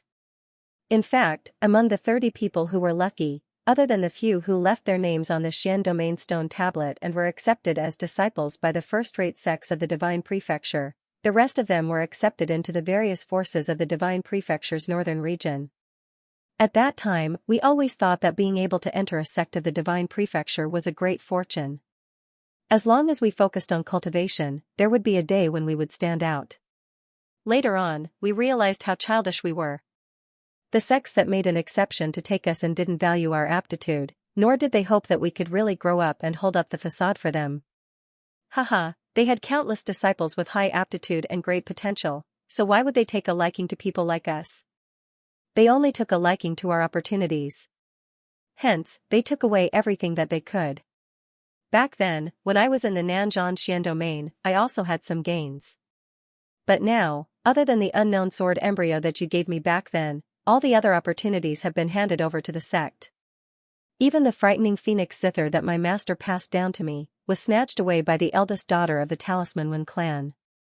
At this point, Yi Guin's face was no longer as calm as still water, and there were some ripples on it.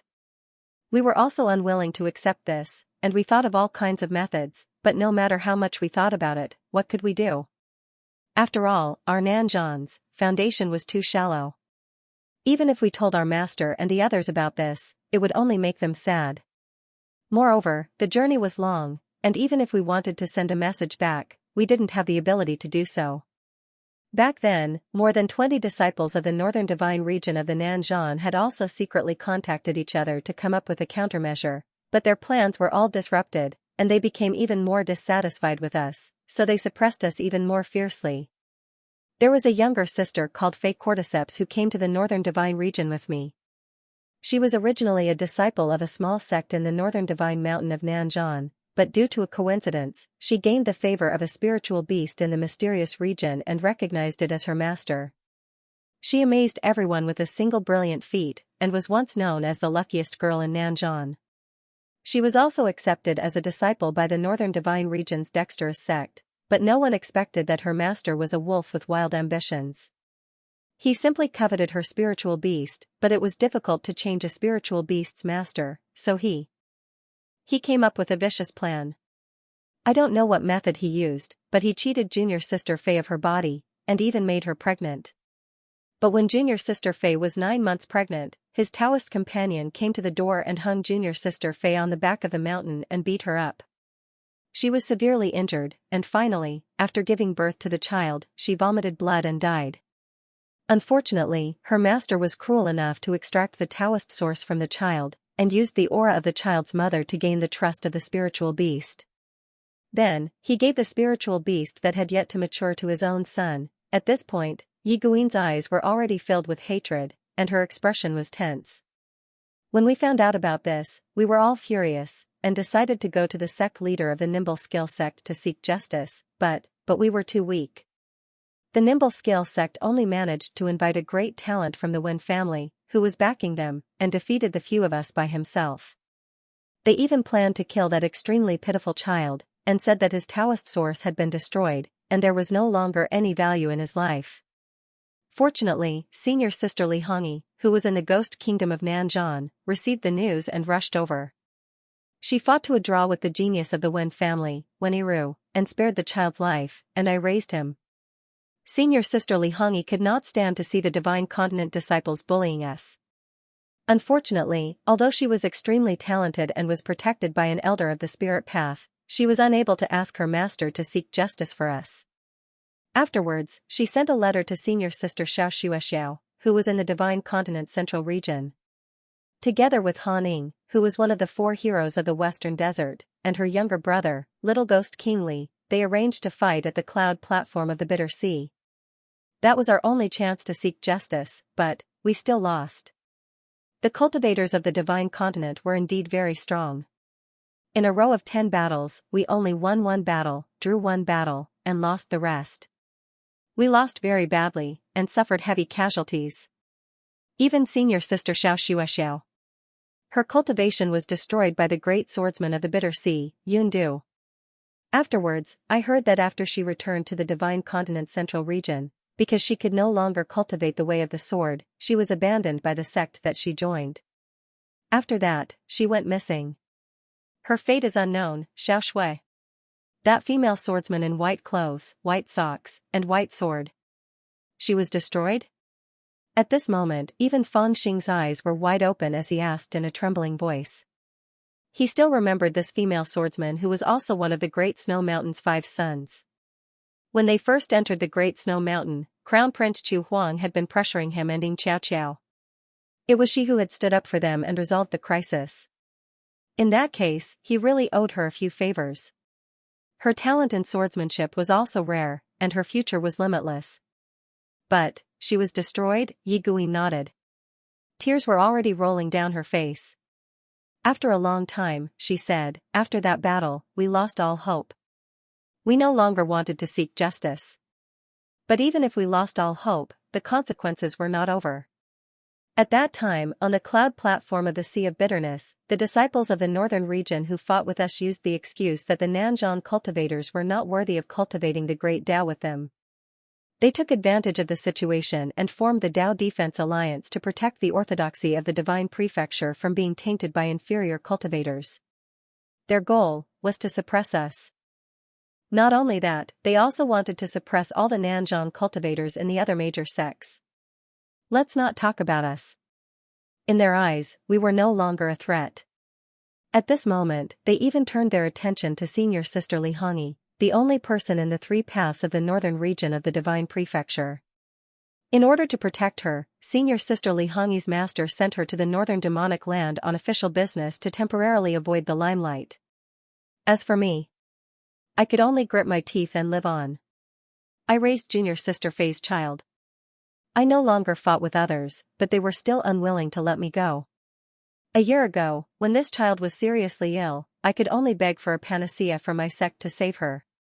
But those people threatened me with this and forced me to pay a huge debt and enter the red makeup house to redeem myself.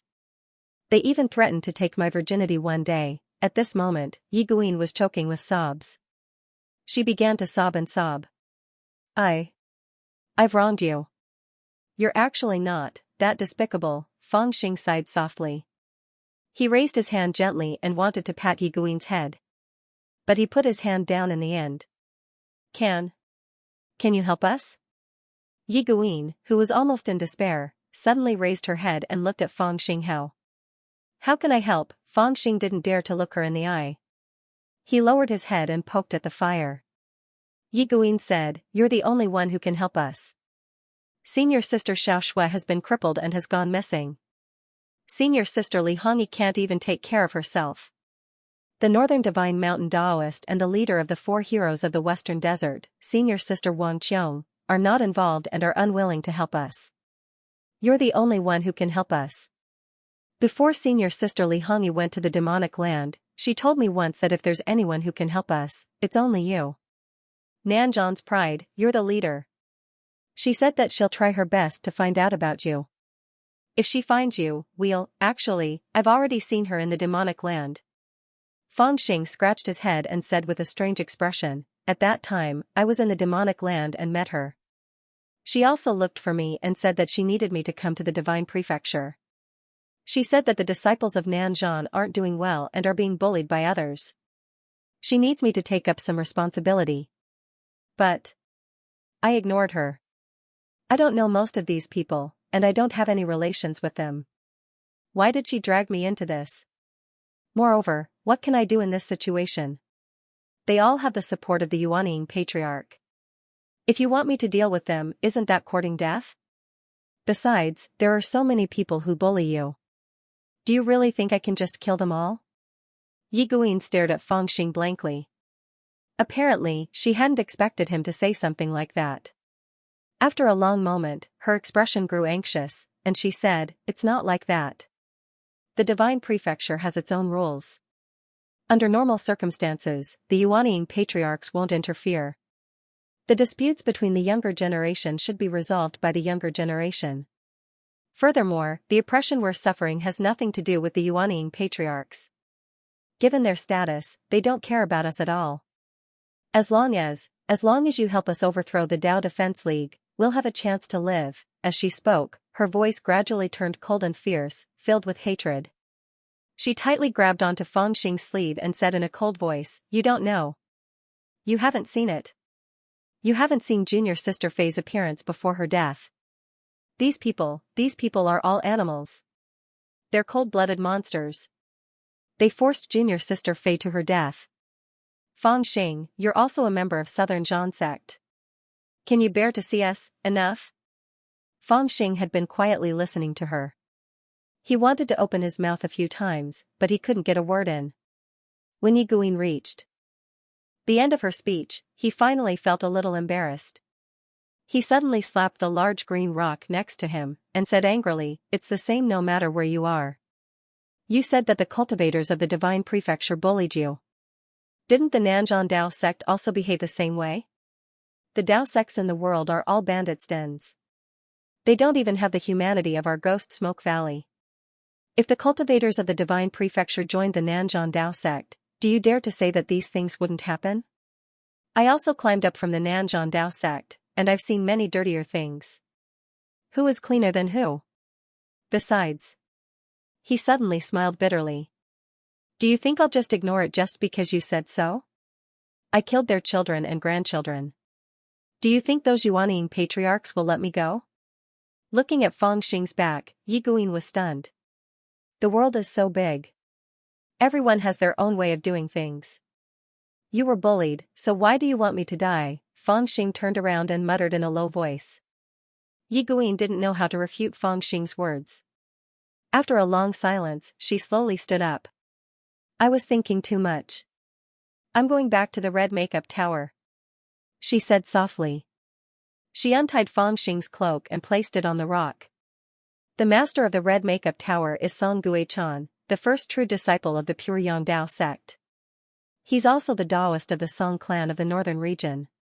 He's the Golden Core Realm Nameless of the northern region. He's the alliance leader of the Dao Defense Alliance. He hates us Nanzhan cultivators the most. You killed his people, so he won't let you go. Before leaving, Yi Guin turned to look at Fangxing again and sighed in the end. Her life in the divine prefecture had made her less arrogant than before. She understood the situation, and understood that she had been too forceful.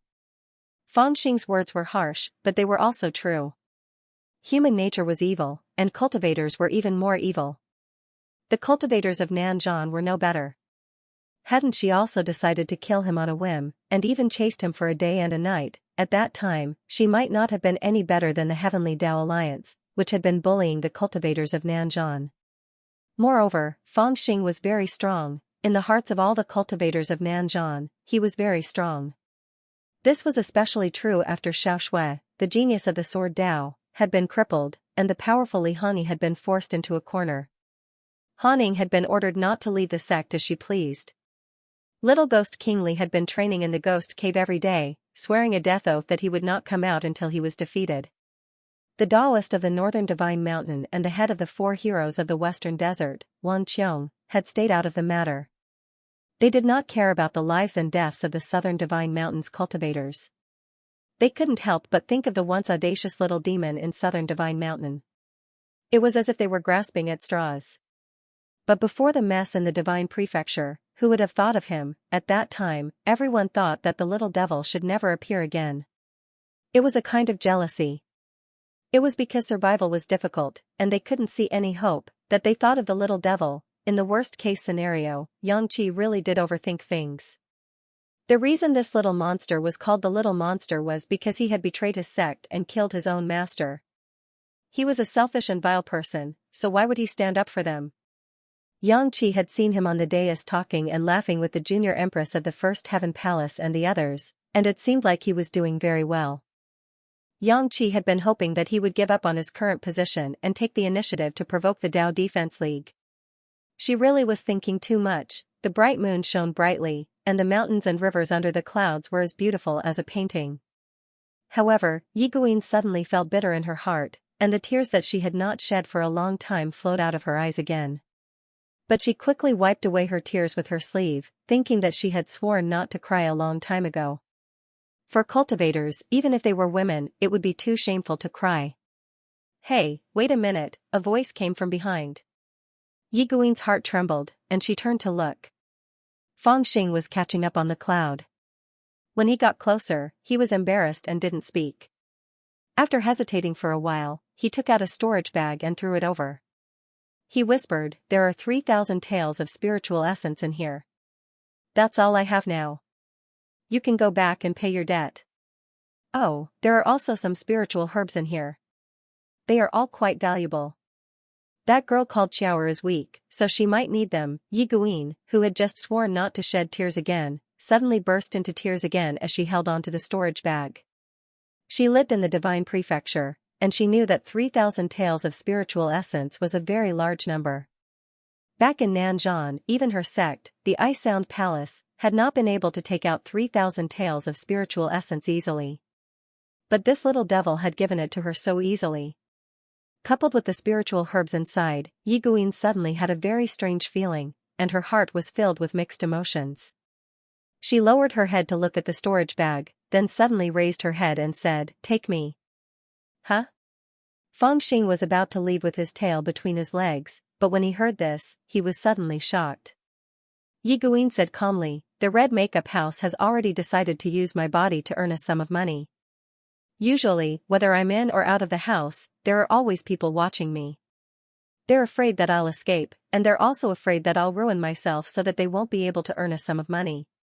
Today, you've killed those 2 people, so you've returned me a few hours of freedom. Take me. I'll be sold to someone else sooner or later anyway, so I might as well give you my virginity. I'll accept your spiritual essence, just treat it as my reward." She was expressionless as she spoke in a low voice.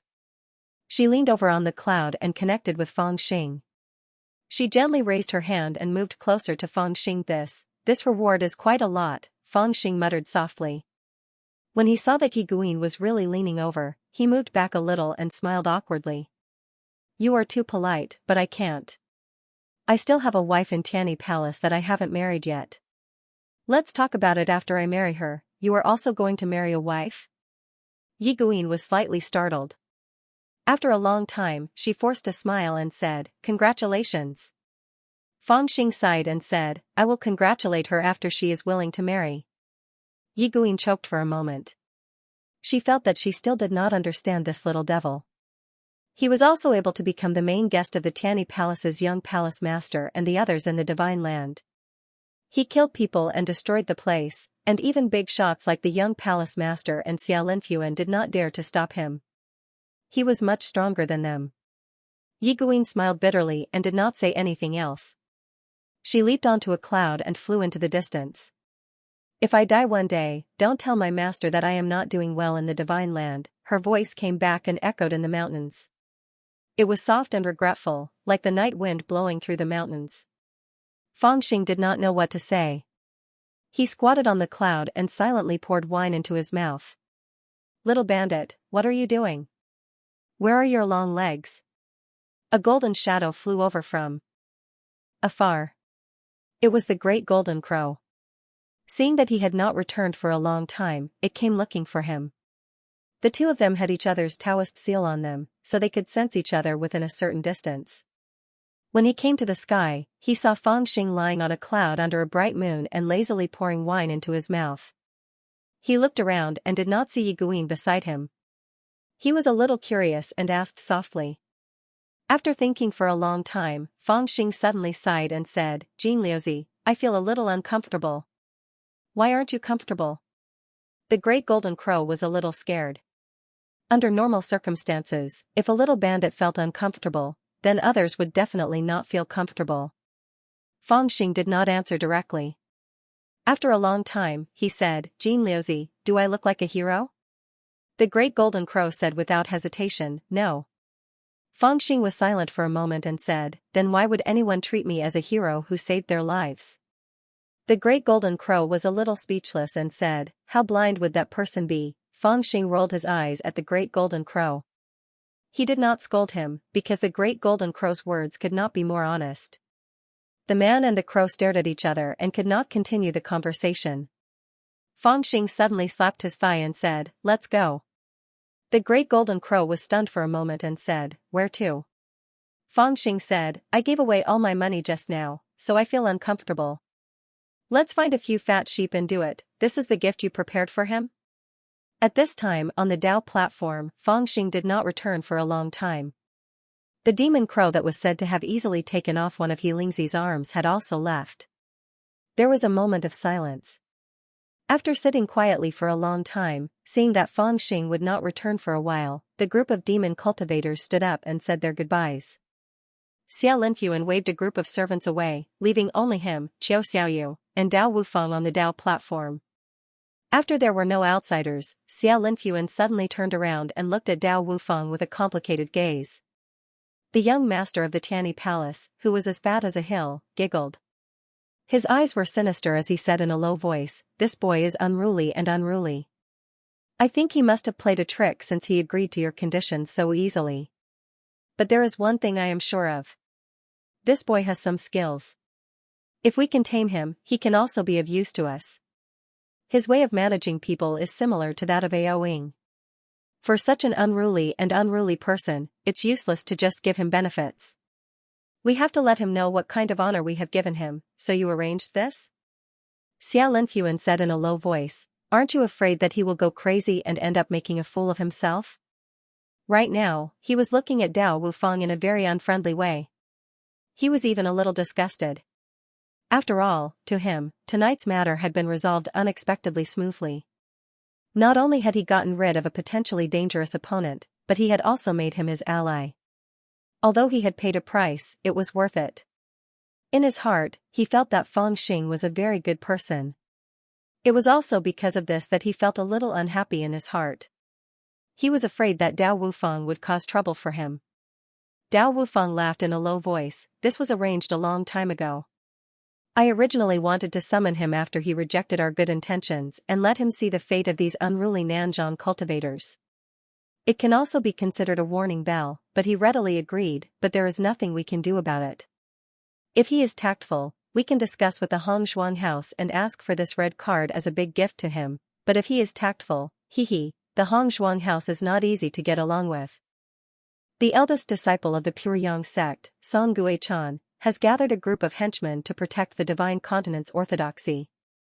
I reckon that this brat will not be able to defeat him, but he will still be able to cause him some trouble. If this brat can unite all the cultivators of the divine continent and fight again on the Bitter Sea Cloud platform, then Song Guichan will probably have a headache.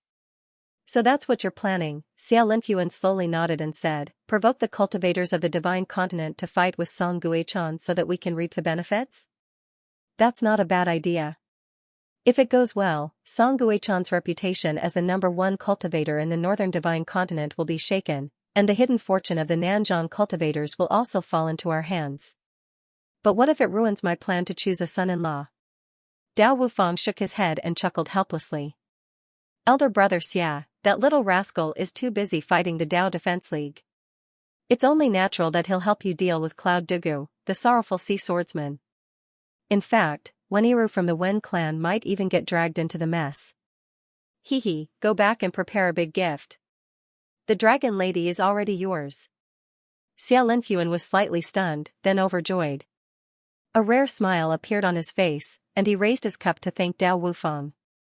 Dao Wufang also laughed and raised his cup. Is that sword embryo worth it? Xia Linfuan chuckled and said, if I have it, I can give you another one. There was a mountain called Jade Pot Mountain in the west of Yezhou City in the northern region of the Divine Land. It was hidden in the deep mountains and rarely visited. There were no villages or cities around it. It was not a blessed land and no sect was established here. However, although there was no sect, there was a spirit vein here, which could produce 100,000 spiritual stones every year. The quality of the stones was above average. It was an industry of the Wen family in the northern region. It was not big, but it was not small either. The Wen family also sent a Gold Core Realm cultivator and 10 Foundation Realm cultivators here. They led thousands of ordinary people to mine spiritual iron ores here. At night, the Gold Core Realm elder sent by the Wen family was in the room checking the number of spiritual stones mined this month, and then recording it on a jade book. He was going to send it to the Wen family for the account the next day. When he was calculating a lot of complicated numbers, he suddenly noticed something. He looked up in shock and was stunned to see that there were 2 more people in the room. To be precise, it was a man and a crow. The man was a young man in a gray robe. His face was covered with a black cloth, covering half of his face, only revealing a pair of sly eyes. And the one next to him was really annoying. He was fat and big, squatting on the armchair like a millstone. He was covered with fiery golden feathers. The point was that he was a crow at first glance. What was the use of covering his mouth with a black cloth? Who are you? The Gold Core Realm elder was shocked and reached out to press the sword case on the table. He did not let down his guard because of the funny appearance of the young man. Although the spirit vein did not produce a lot of spiritual stones, it was still an industry of the Wen family. It was surrounded by a big formation. Even if the disciples of the Wen family entered this place, they would be notified to him. He did not understand how these 2 guys passed through the big formation quietly and came to his room without anyone noticing. Don't move if you don't want to die. The masked man in a gray robe reacted quickly. He shouted and chopped a big knife on the table. I am robbing. Now all the spiritual stones in this mine belong to me. Rob? The Gold Core Realm elder was stunned. Is this really a robber? He actually rushed directly into the spiritual mine of the Wen family to rob? You are courting death. The Wen clan elder laughed coldly. As he pressed his hand against the sword chest, an array of sword light shot out from within the sword chest and slashed straight at the Wen clan elder. At the same time, he'd already executed a teleportation technique and fled towards the room. This series of reactions could not be said to be slow, and he'd also smoothly activated the sword within the sword chest. The Wen clan elder's arrival was too strange, and even if he was a Golden Core Realm cultivator, he was still unwilling to fight someone, so it was better to be careful. Moreover, with his cultivation at the Golden Core Realm, he was actually unable to sense the presence of the vital energy on his body. Thus, this core formation elder, who wasn't known for his fighting prowess, immediately decided not to directly confront his opponent. Unfortunately, even though he had activated the magic sword, he was unable to escape. The masked gray-robed man had already appeared in front of him at some point and grabbed him by the collar. Didn't you hear that yours truly is robbing you? I heard it, the Wen family elder replied with a trembling voice. After this, he realized that this person was definitely not someone he could offend. The high-grade magic sword that he had been relying on to defend himself was still in the crow's beak. After half an hour, the elder and the 10 foundational cultivators who were guarding the spiritual mine were stripped of their clothes and hung on the mountain. The spiritual stones that the entire spiritual mine had saved up over the past month and had yet to be shipped back to the Wen clan were all stolen by someone. Even the spiritual vein that had yet to be mined was drained of its spiritual energy. A spiritual vein that could be mined for at least another 10 years was now useless. Things like this continued to happen. Within a short span of 2 to 3 days, 7 to 8 incidents had occurred. The Ling Qiao house's largest store in the city of Yuezhou was robbed. All of its treasures were stolen and the store was burned down. The female shopkeeper and the elder of the advanced stage of the Golden Dawn level were beaten half to death. Qi Jingjing was hung on top of the city gate. A store that had been open for hundreds of years in the city of Yuezhou was destroyed just like that. There was a talented descendant of the Yun clan who was known as the Little Sword God of the foundational level. When he was studying the Yellow Mud Waterfall, he was knocked unconscious by someone. The only book he had on his body was stolen and his sword, which was more precious than his life, was broken in half. The most outrageous thing was that this little heaven's favorite was hung upside down on a big banyan tree and stripped down to his underpants. He hung there for an entire night and it was already the second day when he was discovered. News spread that even though he was saved, his heart was destroyed and he could no longer wield his sword. A good seed was destroyed just like that. The Yun clan was enraged. Rumor has it that an elder of the advanced stage of the Golden Dawn level slammed the table and said that he would find the culprit and seek revenge. One of the mountains in the Song clan that they used to rear spiritual beasts was robbed and all of the precious spiritual beasts were released. Not a single one was left. The only thing that was left was a pile of burned ashes and a pile of chewed-up bones. It was later proven that these were the remains of the most precious spiritual beast, the heaven-devouring serpent that the Wen clan had placed on this mountain. The elder of the Wen clan who used to rear rare spiritual beasts fainted from anger. When he woke up, he was holding a sword and wandering around the mountain looking for someone to kill. This was too much, too much. These spiritual beasts were the product of 100 years of hard work.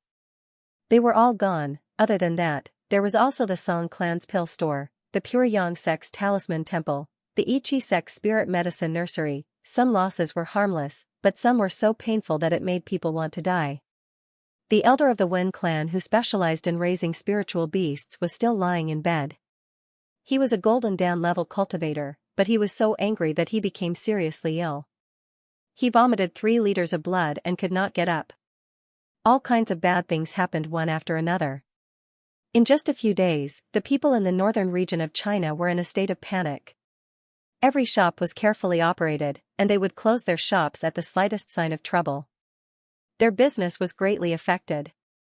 The people of several major sects met and after a discussion, they all believed that there was a big force that used thunderous means to attack the foundation of several families. They believed that the people who attacked this time must have been no less than 30 Golden Dawn masters, otherwise it was impossible to do it so quickly and cleanly. There were even some people who guessed that it was the Nanzhan cultivators. Because these sects such as the Pure Yang path, the Yin spirit path, the Nimble skill sect and the other sects, as well as the Song clan of Giant Sun City, the Yun clan of Bitter Sea swordsmanship, the Talisman Wen clan of Liuzhou and other aristocratic families, they had all contributed in suppressing the Nanzhan cultivators. Moreover, it was said that the cultivator who robbed them also spoke with a Nanzhan accent. When all kinds of clues were put together, some people believed that this might be a counterattack launched by the Nanzhan cultivators who were unwilling to be bullied in daily life. However, after the investigation, they found that all the Nanzhan cultivators were as low-key and honest as ever. There was no suspicion at all. This couldn't help but make them shocked. Could it be that some big force from the outer domain had quietly entered this area? But how could they not be aware of it at all? The several groups of cultivators were sure that the other party would not leave any clues. The more people that came out of the cave, the more flaws would be exposed. However, the people sent out by the various sects to investigate were shocked to find that the other party did not leave any clues at all. The only thing that could be confirmed was that the other party was a Nanzhan cultivator, judging from the other party's accent, and that there was a fat golden crow by his side. After all the clues were put together, the cultivators couldn't help but be shocked. Could it be that everything was done by this person? In just 3 days, this person alone caused the wind to blow and the crane to panic. Just how powerful was this guy? The few major sects couldn't sit still anymore. This was a rebellion. Who was so bold to do this in the northern region of the Divine Land? Find him. They must find him. The Nimble Qiao sect, the Wen family, the Song family, the Yun family, and even the Pure Yang sect were all affected by this incident. But it was useless.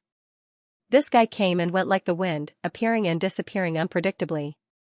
The moment the investigators went to one place, the property in another place would be in trouble. It was really miserable. All the valuable things that could be taken away were taken away, those that could not be taken away were smashed, and those that could not be smashed were burned. The talents that went out were either blocked or disabled, and those that could not be blocked had their windows smashed. Enraged, the various sects even offered a high bounty just to capture the bandit.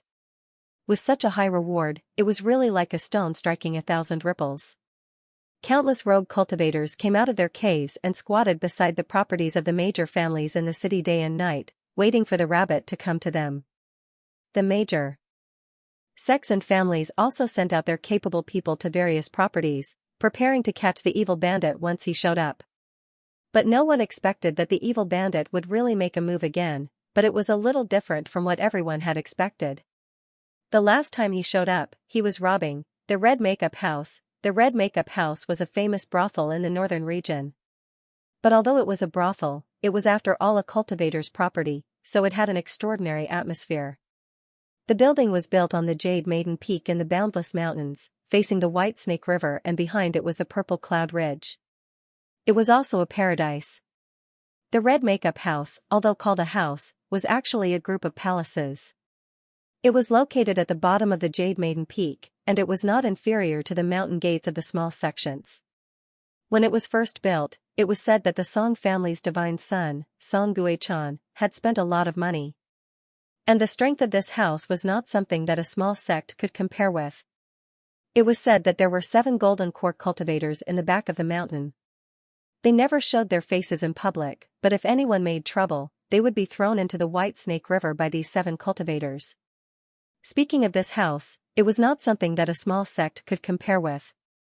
Because the big boss behind this house was said to be Song Guichan, the divine son of the Song family of the northern region. Although this divine son might have never set foot in these places and everything was handled by his cousin, Song Guixin, the mere existence of his name was enough to deter the cultivators from making trouble here. However, the last target that the evil bandit had chosen was this building. After a huge ruckus, all the spiritual essences in Hong Shuang House that day were robbed. All the spiritual essences and magic treasures of the customers that patronized Hong Shuang House were robbed. In the end, Hong Shuang House was split into 2 halves by that bastard's sword. The whole thing was pushed into the White Snake River. This time, there was blood. Out of the 7 great consecrators of Hong Shuang House, 2 of them died. This time, the rest were wiped out. What was even more terrifying was that the customers who were shocked that day all went to the boss behind the Red Makeup House to demand an explanation. Because after that night, many of them suddenly realized that they had lost their masculinity. For a while, the saying that the fairies in the Red Makeup House harvested yang energy to replenish their yin energy spread like wildfire. Unfortunately, this was the most taboo thing in this business. For a moment, the boss of the Red Makeup House also had a headache. Of course, they were not the only ones who had a headache. At this moment, the Great Golden Crow was complaining to Feng Xing with a headache. "Master Feng, I don't want to criticize you. You robbed spiritual mines, talismans, magic treasures, spiritual beasts, herb gardens, sword manuals. I understand all of that, but why did you rob a child?" "I didn't have a choice. I wanted to burn down the Red Makeup House and then stop. But who would have thought that I would meet Big Thigh again? That Red Makeup House is really something. I've already given the Great Elder enough money to redeem himself, but they actually used this baby to make an issue out of it. They insisted that this baby had drunk the milk of the wet nurse hired by Red Makeup House.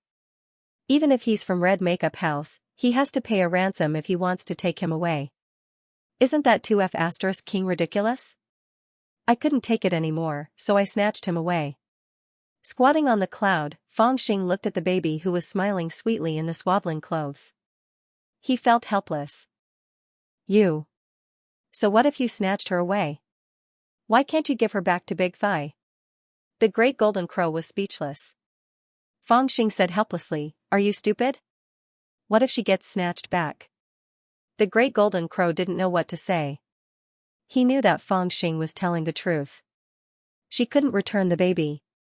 With Yiguin's current ability, she wouldn't be able to protect the baby if someone wanted to make things difficult for her. Moreover, she had already snatched the baby away.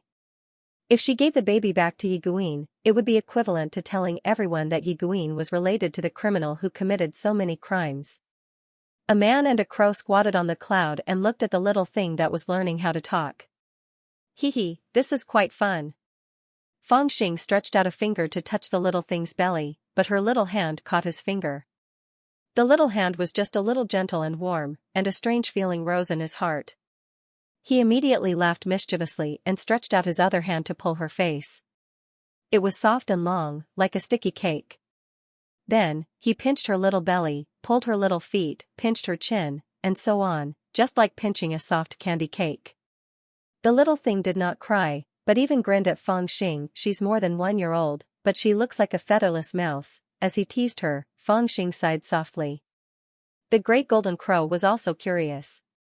He moved his head closer and said, "Let me see." However, its appearance was really too fierce. The little thing blinked its eyes and suddenly began to cry. Get lost. Fangxing kicked the big golden crow away and carefully picked her up. He shook her in his arms as if he was carrying firewood. In the past, he had seen other families' women coax their children. It was fine in a flash, right? However, it was useless. Once the little thing started crying, there was no end to it. No matter how hard he tried to coax it, it was useless. He's not giving me any face at all. Fangxing felt a sense of failure. He winked at her and made a few faces. However, it was still useless. The little thing's crying stopped for a moment, but it soon started crying again. The great master Fang, who was feared by all and hated by all, was actually unable to deal with such a small thing? Should we knock him out first? Fangxing murmured to himself. The great golden crow was shocked. The great golden crow flapped its wings and said, "Are you crazy? Then what should we do?" Fangxing was also speechless. The little thing's crying was getting louder and louder. He was really anxious. You snatched her yourself. Do as you see fit. I can tear off the arms of a genius like tearing a chicken leg, but I don't know how to look after a child. The great golden crow seemed to be gloating and had no intention of helping at all. Fangxing really used all kinds of methods, but the little thing actually cried even more fiercely. He was so anxious that his forehead was sweating. He felt really helpless. He took out a magic treasure that even golden core cultivators coveted and gave it to her, but he couldn't make her happy. Instead, he was so angry that his head hurt. In the end, he made up his mind, took out a blood-colored knife from his storage bag, and pointed it at her nose. Don't cry. Wah, the little thing cried even harder. Fangxing sheathed the knife embarrassedly. Under the great golden crow's disdainful gaze, he scratched his head and said, "Looks like this trick is useless. Maybe she's hungry?" The great golden crow couldn't stand it anymore, so he came over to offer an idea. Fangxing slapped his thigh and said regretfully, "I should have snatched the wet nurse as well." The great golden crow looked back and saw that the city was already brightly lit. He sighed and said, "Martial law has been imposed. I don't know how many people have gone there. If I go back now, I will be killed. I can only go back to Tianyi Palace and think of a way."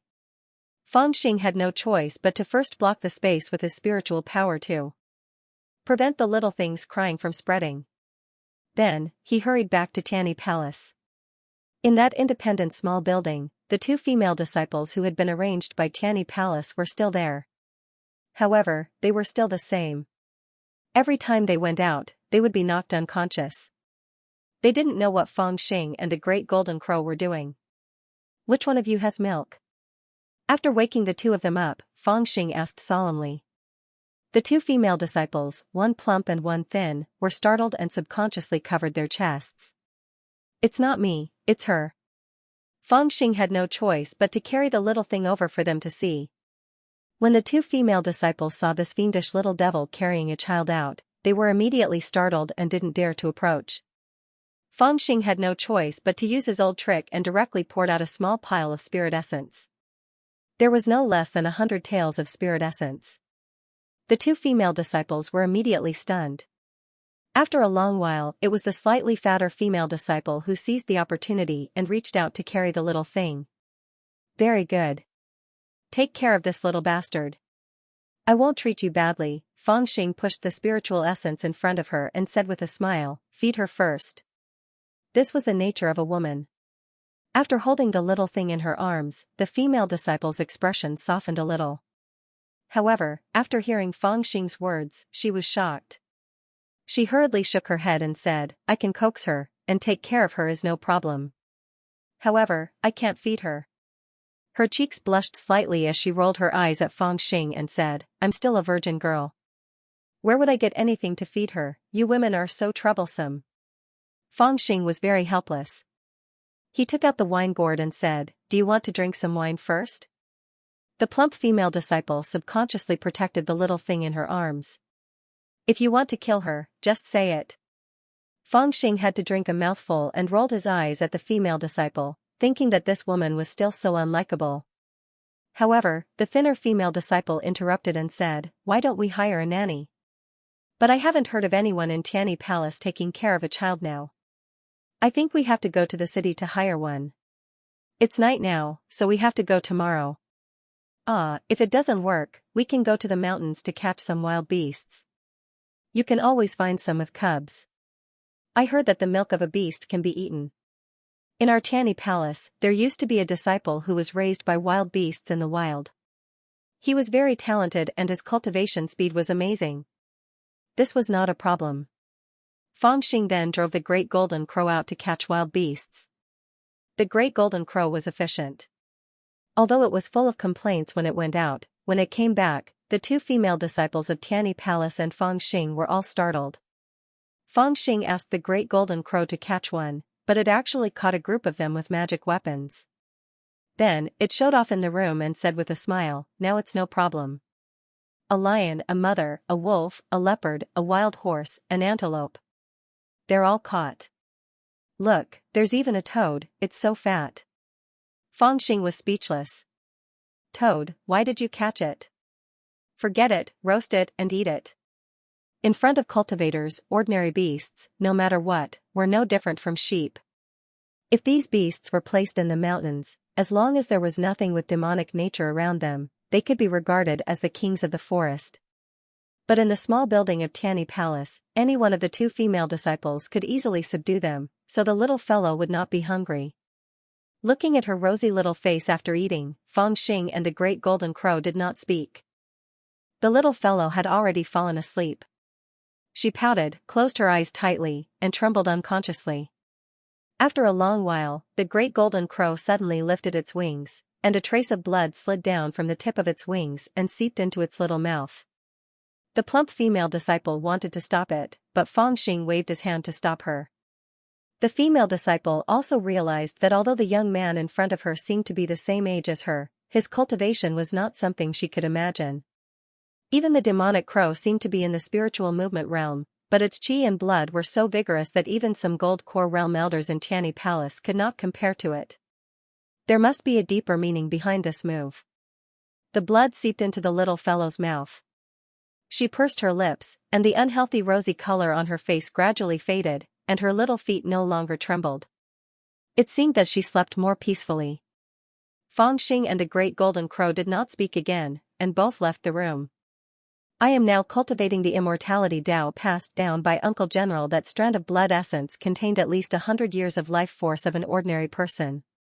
After I injected it into her body and slowly dissolved it, it could only help her extend her life for 3 to 5 years. More than that, there is no other way. Even if I deliberately suppressed it, she would not be able to bear it. After all, I am a demon. Being able to obtain this strand of blood essence is the limit. The great golden crow whispered. Fangxing nodded and said, I can see that. I heard that it was her father who did it. The great golden crow said, too damn ruthless. The two of them did not speak again.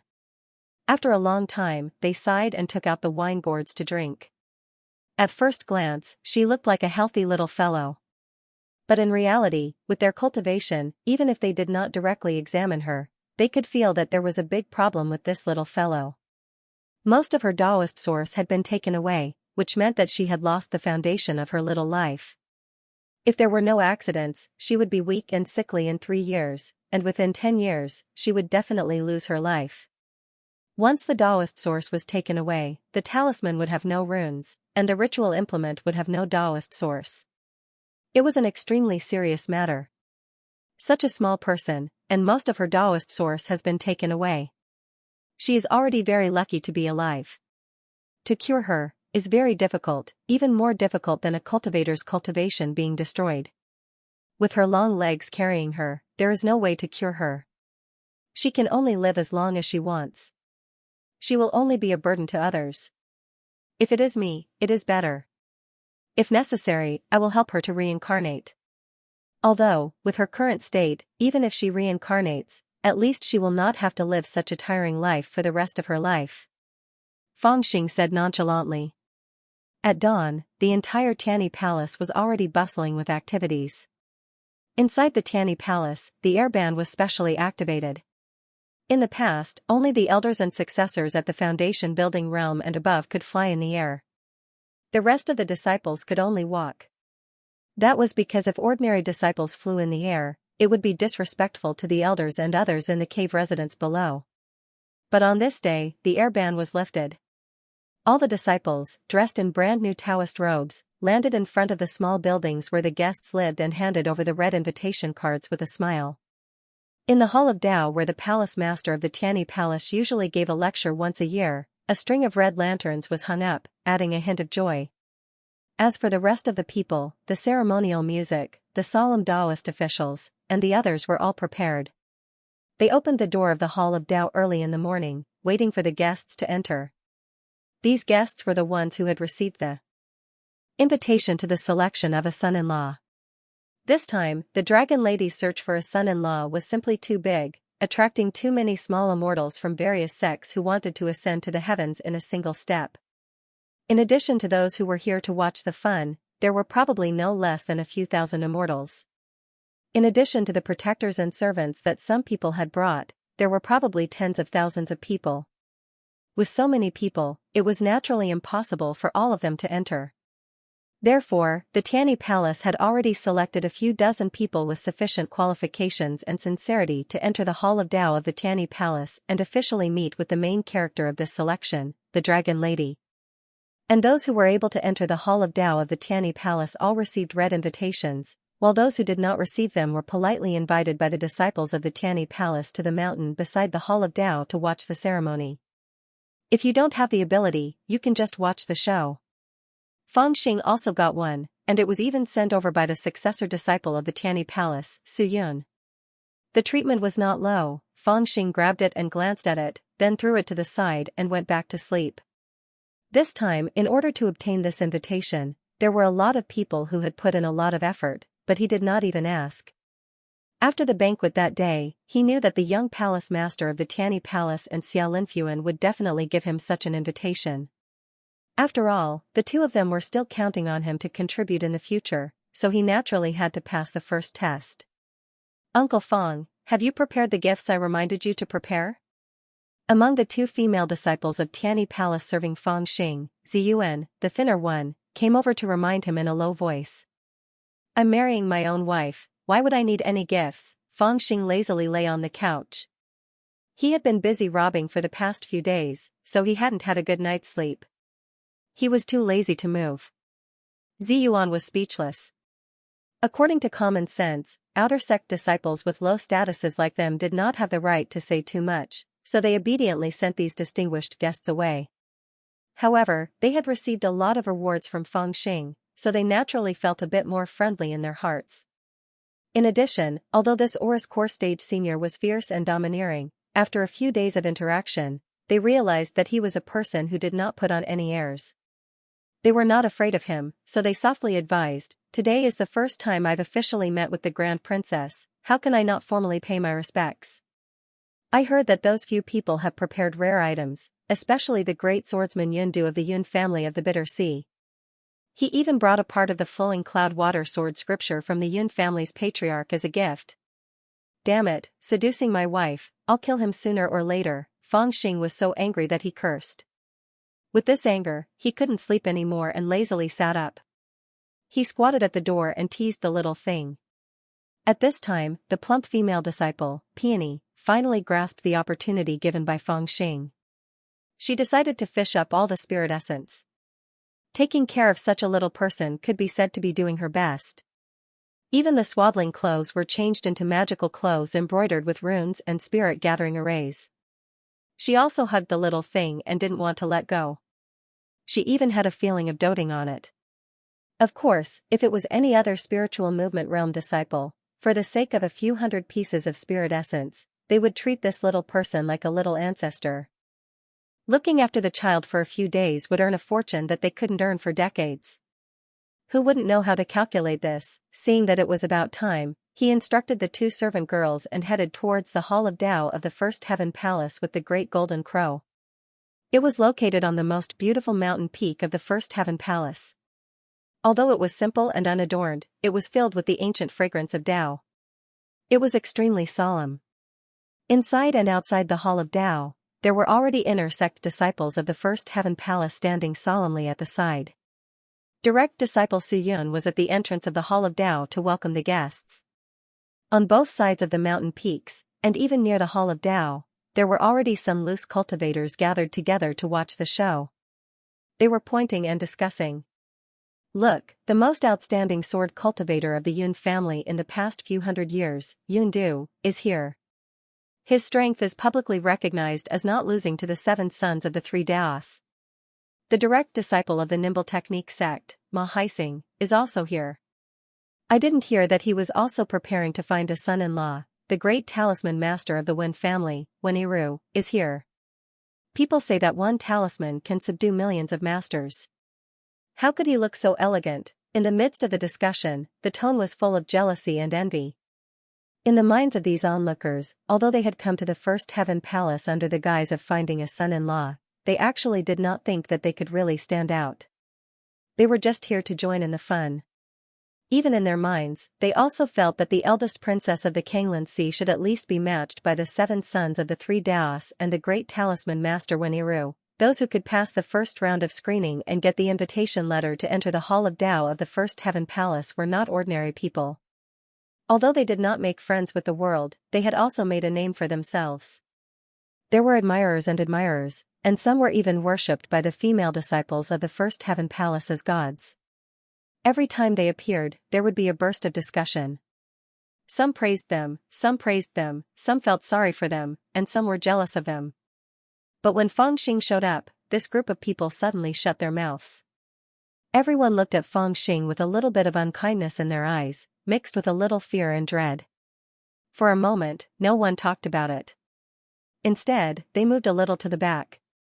It was impossible for this group of cultivators from the Divine Prefecture, who were used to the rules, not to be fearful of this reckless young man from Nanzhan. In the battle at the Little Mirror Lake, Feng Xing had given these mediocre cultivators from the Divine Prefecture a cold shivers down their spines. At first, they had hoped that the First Heaven Palace would deal with him. But they did not expect him to be so resourceful that he had become a distinguished guest of the First Heaven Palace. Now, he even got an invitation letter, which could not be obtained by even one of the 100 candidates for a son-in-law. That made them feel very unhappy. Some well-informed people recalled the news about the appearance of a fierce bandit in this area at this time. They knew that a fierce bandit from the Nanzhan had committed a series of big crimes in recent days and almost offended several powerful sects in this area. The characteristic of the bandit was the Nanzhan accent and the big golden bird. Now, when they looked at this guy and the crow, they felt a chill down their spines. Could it be him? Some people thought of this possibility in their hearts, but they did not dare to believe it. They felt that this guy was not weak, but it seemed that he was not that powerful. What are you looking at? Don't you know that the big golden lord once cut off an arm of Xianxia of the Pure Yang sect? In the face of so many complicated gazes, the great golden crow snorted coldly and shouted. That ferocious look made the buzzing around lower a lot, and the cultivators shrank their heads. Some people did not believe it, and some people were afraid. When they looked at the great golden crow, they all changed the way they looked at him. After all, this kind of thing was too big to be boasted by ordinary people. Haha, fellow Taoist Feng, this golden crow demon brother, you came quite early. At this time, a laugh rang out. In the distant sky, the cultivators all gave way. Feng Xing looked up and saw a large sedan chair in the air, carried by 8 big strong men, slowly flying over on a cloud. On the sedan chair was a mountain of flesh. It was Dao Wufeng, the young palace master of the Tianyi Palace. Beside him, a man in a loose robe with big sleeves and a simple face had his hands behind his back. He looked proud. It was Xiao Linfuan. These two people also came to the Taoist palace at this time, but they met Feng Xing and the Great Golden Crow. How can it not be early to marry a wife? Feng Xing laughed and looked at Dao Wufeng with a smile that wasn't a smile. The surrounding cultivators thought to themselves, early my ass, the other cultivators have already gone in, and you are the slowest. Dao Wufeng smiled and waved his people to stop the sedan chair. His fat face, which was the size of a wash basin, looked at Feng Xing and said with a smile, since the day of the banquet, fellow Taoist Feng has not returned.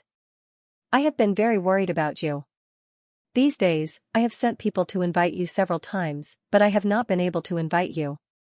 Could it be that fellow Taoist Feng has not been in the Tianyi Palace for the past few days?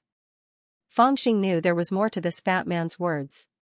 He shook his head and said, *T, I have been cultivating in seclusion in the building. Dao Wufeng saw that Feng Xing was lying, but he was speechless. He did not want to expose Feng Xing, so he just smiled and said, then fellow Taoist Feng, you better not go out too much. These days, it is not peaceful outside.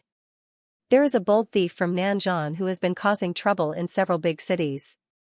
He has committed many big crimes, and even the Red Beauty House has been pushed down a cliff. He has angered several big sects, and they have put a bounty on his head. Could this person be related to fellow Taoist Feng? What a coincidence, it is said that this person also has a golden crow with him. Feng Xing was stunned for a moment, and then he praised, oh my, this brother is very courageous. He is a real man. Dao Wufeng was even more speechless. He smiled and said, fellow Taoist Feng, you don't know him? Feng Xing's face changed immediately, and he said coldly, what do you mean? This demonic bird has cultivated to the pinnacle, and most of its feathers have turned golden. Just me alone, I have seen golden crows, golden rocks, golden demonic sparrows, golden eagles, and king golden tortoises. Do you think you can slander me with just a golden crow? If I tell you, I will be angry. Dao Wufeng thought Feng Xing was feeling guilty, so he smiled and said, fellow Taoist Feng, don't be nervous. It is just that you look a bit like that thief, so it is inevitable that people will suspect you. In fact, some people have already come to Tianyi Palace to ask about you, but I stopped them. You are an important guest that Elder Hu Jun asked to treat well, so I can't just let them take you away, can I? Even if there is some trouble, we will talk about it after we see you out of Tianyi Palace. Not only that, there is also the matter of the 2 gods from the Red Beauty House. These days, the Red Beauty House has come to ask 3 or 4 times, saying that they want to give them an explanation, but I also stopped them. With a faint smile, Feng Xing said, then I have to thank you. Dao Wufeng laughed and said, since we are friends, there is no need to be so polite. The first princess must be anxious, please. Seeing Feng Xing laughing and entering the Taoist palace, Dao Wufeng, who was behind him, looked a little gloomy. Xiao Linfuan chuckled, put his hands behind his back, and floated towards the Taoist palace. Dao Wufeng was unhappy because he had miscalculated at the first step. He had thought that after Feng Xing saw the tragic situation of the Nanzhan cultivators, he would be moved no matter what. Even if he did not immediately intervene, he would be hostile to Song Guichan and feel a little fear of the sects in the divine land. In this way, he could only rely on him. With a little training, he could do a lot of things for him, and at the very least, he could cause a lot of trouble for Song Guichan. But he did not expect that this guy's first step would be different from what he had thought. He actually went to rob. He really couldn't understand where this little bastard got his guts from. If he wanted to rob, then so be it. But he deliberately left such an obvious clue, a golden fat crow. Dao Wufeng was very sure that Feng Xing deliberately left it behind. From the way he had done so many big cases in a row, this guy must be an expert. His hands and feet were clean and neat, and he had reached the master realm. No one saw through his identity, cultivation method, true face, whereabouts, and so on. But he let so many people see a golden crow. Was it really unintentional? It was clear that he deliberately made people suspect him, but there was no real evidence to confirm that it was him. Just this one point, how much trouble did it cause out of thin air? If those forces wanted to investigate, they would have to take him away. And now, he was a well-known guest of the Tianyi Palace.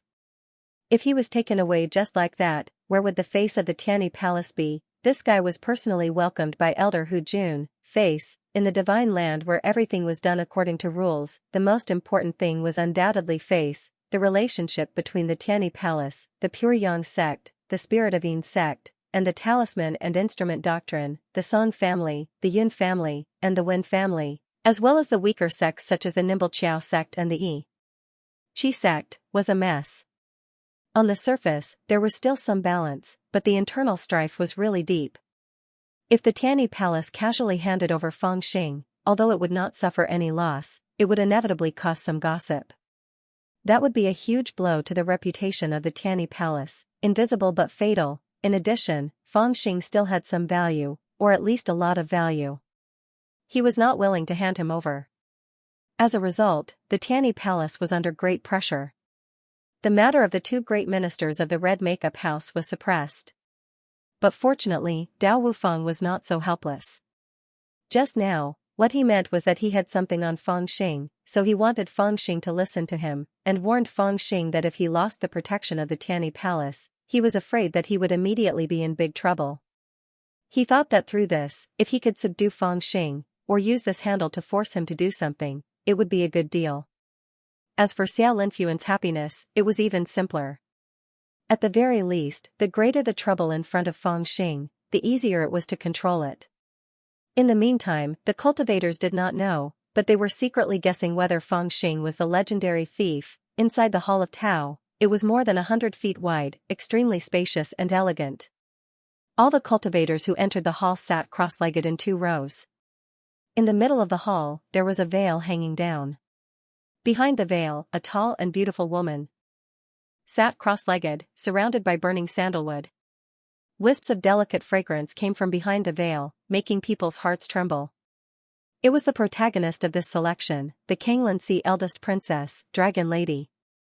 In order to show her respect, the eldest princess offers a gift to all the immortals.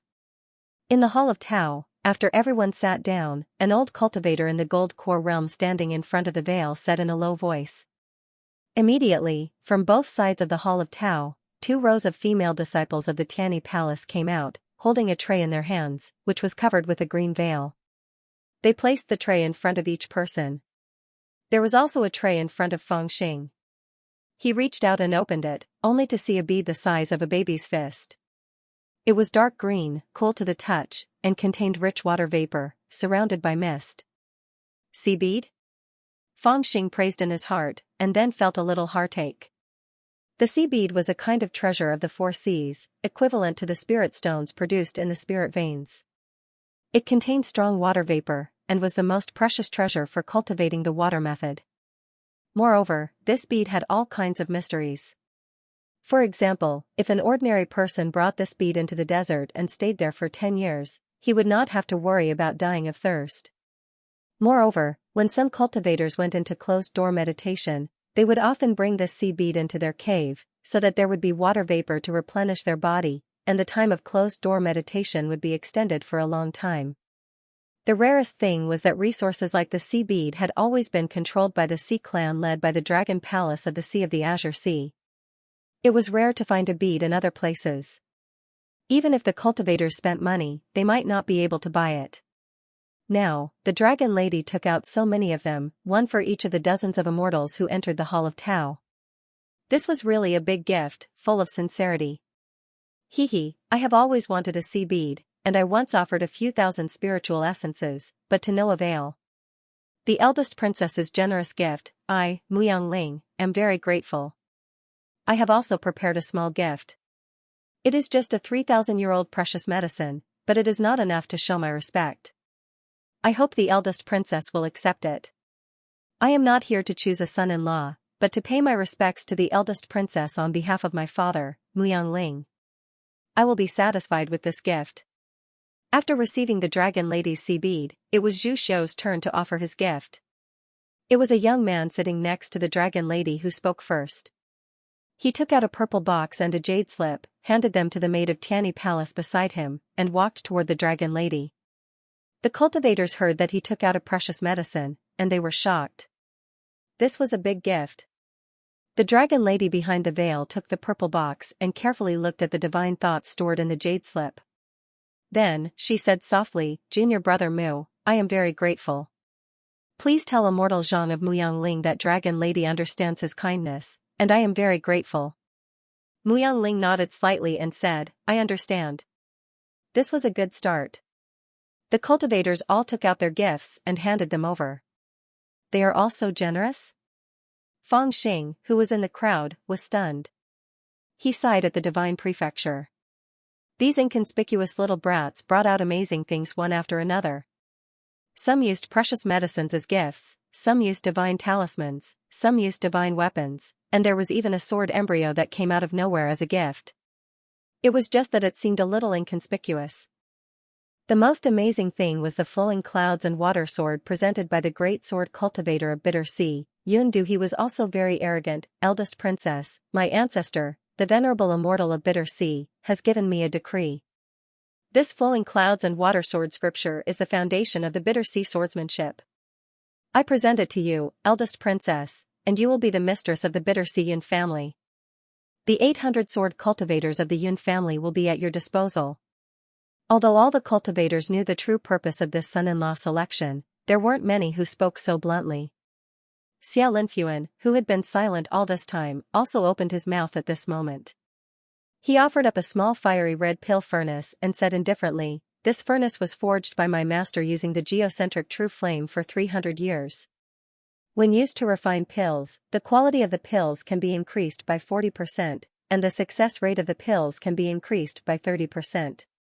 However, compared to the words of my talisman artifact Dao Elder, it is nothing. It can only be considered as icing on the cake. Master's secret letter has already been handed over to the Grand Princess by Elder Hu Jun of the Tianyi Palace." Hee, who wouldn't say something like that? My Wen clan hates traitors the most. I'm willing to help the Grand Princess cut down the rebels. A skinny young man dressed in an ancient robe with a rather refined appearance sneered and interrupted Xia Linfuan's words. It was the youngest talisman genius in the Wen clan, the youngest great talisman master in the northern region, Weniru. For a time, the three strongest and wealthiest people in the competition for a son-in-law began to speak intensely.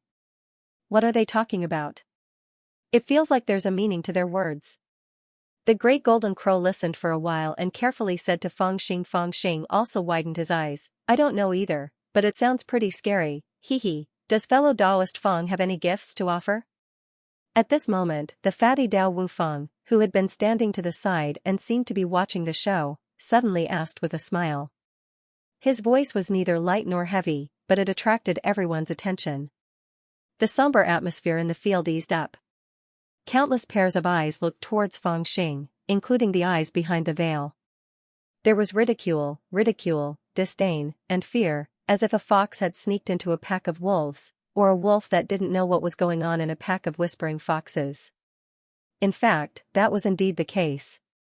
The only one who really treated this as a simple search for a son-in-law was probably Fang Xing. Blinking his eyes, Fang Xing, who originally wanted to fool around with something, couldn't pretend to be confused. While cursing in his heart, he slowly stood up and saw the maid beside him reach out her hand, wanting to take his gift, but she gently pushed it to the side. Then, his eyes swept across the deities from left to right, and from right to left, until a pair of strange eyes made people feel uncomfortable. Only then did he slowly walk out with a cold snort. As he walked, he said disdainfully, "A bunch of country bumpkins." Hua, for a moment, the scene was in chaos as countless angry gazes shot towards him. How dare he call us country bumpkins? Where did this country bumpkin from Nanzhan get the guts to look down on us? Someone even sneered, "Looks like the gifts we prepared are not worthy of this fellow Daoist. I wonder what you have prepared. This young master's gift is so big that you're scared out of your wits." Fang Xing snorted disdainfully and actually walked to the front of Dragon Lady. There was only a veil separating them. Looking at Dragon Lady's resentful eyes behind the veil, Fang Xing chuckled and said to Dragon Lady through the veil, "In order to marry you this time, I've put in a lot of effort. I believe you'll be very touched after hearing it, and that is, at this point, all the cultivators subconsciously pricked up their ears to listen, but Fangxing didn't continue. He sent a divine thought to the veil. What? Dragon Lady, who had been calm all this while, suddenly became excited. Are you serious? From a certain point of view, this Hall of Tao was just a procedure. The substantive things had already been decided. Thus, when the Dragon Lady handled it, she had always been calm and noble. In fact, she was even a little disinterested. On the surface, she could only act neither servile nor overbearing, knowing when to advance or retreat. However, when Fangxing's spiritual will entered the veil, the Dragon Lady suddenly became so excited that she lost her composure. She even stood up and lifted the veil in front of her, revealing her breathtakingly beautiful face. There was anxiety, joy, eagerness, excitement, and many other emotions on his face. At least one thing was certain. That little bastard from Nanzhan must have mentioned something that she was very concerned about. What did he say? All the cultivators were puzzled. Fangxing had a solemn expression as he conversed with Dragon Lady in a low voice. From time to time, a few words could be heard. It's true. Why would I lie to you about such an important matter? I also know that the appearance of that little bastard put you in a difficult position back then. So I brought him away. To see if there was a way to cure him. Actually, I know that no matter how much you hate me, after hearing about this, you will definitely forgive me. After all, you have the same blood flowing in your veins. How fortunate. How fortunate. His voice was neither loud nor soft. It was just enough for the cultivators to hear part of it, but not all of it. Someone had already probed with his spiritual will, but it was ruthlessly cut off by Fangxing. Dragon Lady couldn't think too much at that moment. She was so emotional that tears were already streaming down her cheeks. She said repeatedly, "Good, good, good, my poor Sai." Fangxing suddenly reached out and pressed on her shoulder. He sighed, "Don't say it out loud, it won't be good for you." Dragon Lady was slightly startled. She nodded, thinking that he was referring to the Dragon Palace of the Zhonglan Sea. At this moment, her mind was in a mess. Her heart was filled with such shocking news, and she had lost her usual sharpness. Her heart was filled with surprise, and she only cared about secretly thanking the heavens. At least there was hope in her most desperate time. She didn't even notice that Fangxing's hand was pressing on her shoulder. I touched it. I touched it. The cultivators below were enraged, their eyeballs almost popping out of their sockets. Mother asterisk cur, if you want to talk, then talk. Why did that little bastard hit me?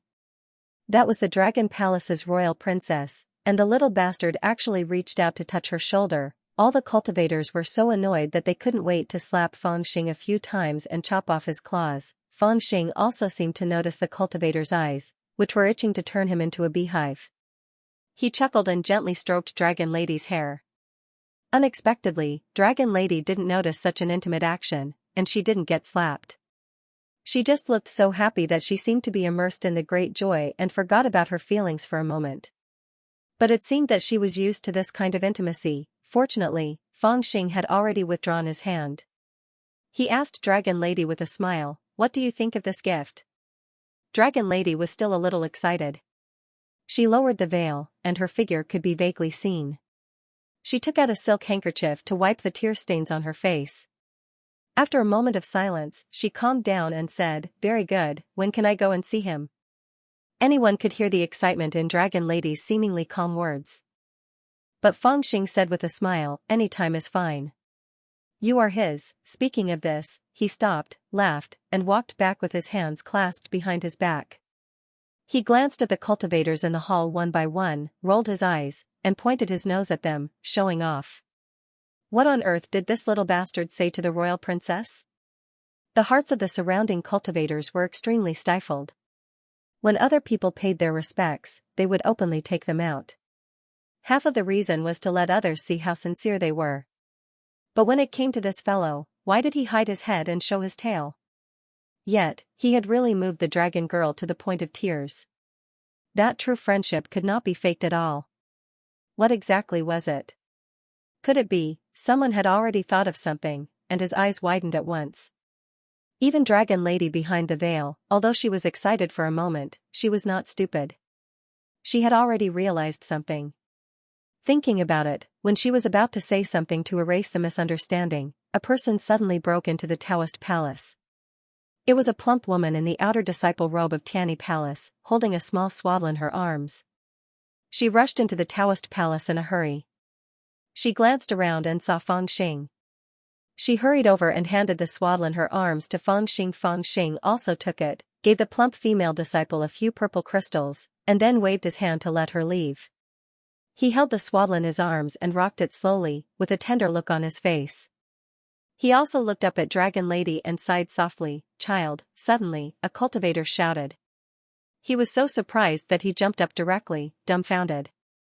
It's a child," another handsome young man shouted in a trembling voice. Halfway through his words, his eyes rolled up and he directly fainted. For a moment, the Taoist palace was in an uproar, and people were talking about it. Looking at the demon Nanzhan holding the baby in his arms, and then looking at the dumbfounded Dragon Lady behind the veil in front of them, some cultivators felt that all their blood had flowed to their brains in an instant, and some felt that the blood in their brains had been emptied in an instant. In short, what the hell was going on in this world? They even had a child? How if King Shameless, even the great golden crow, who was squatting beside Fangxing and resting with his eyes closed, opened his eyes and took a look, then sighed and shook his head. At that moment, Fangxing suddenly became angry. He covered the baby's little face with his palm, and even activated his qi, wrapping the swaddle like a silk cocoon, not giving anyone a chance to use their divine sense to look at the baby in his arms. At the same time, he stood up and shouted at the cultivators, "You bastards! Don't make wild guesses, this child is mine. It has nothing to do with her."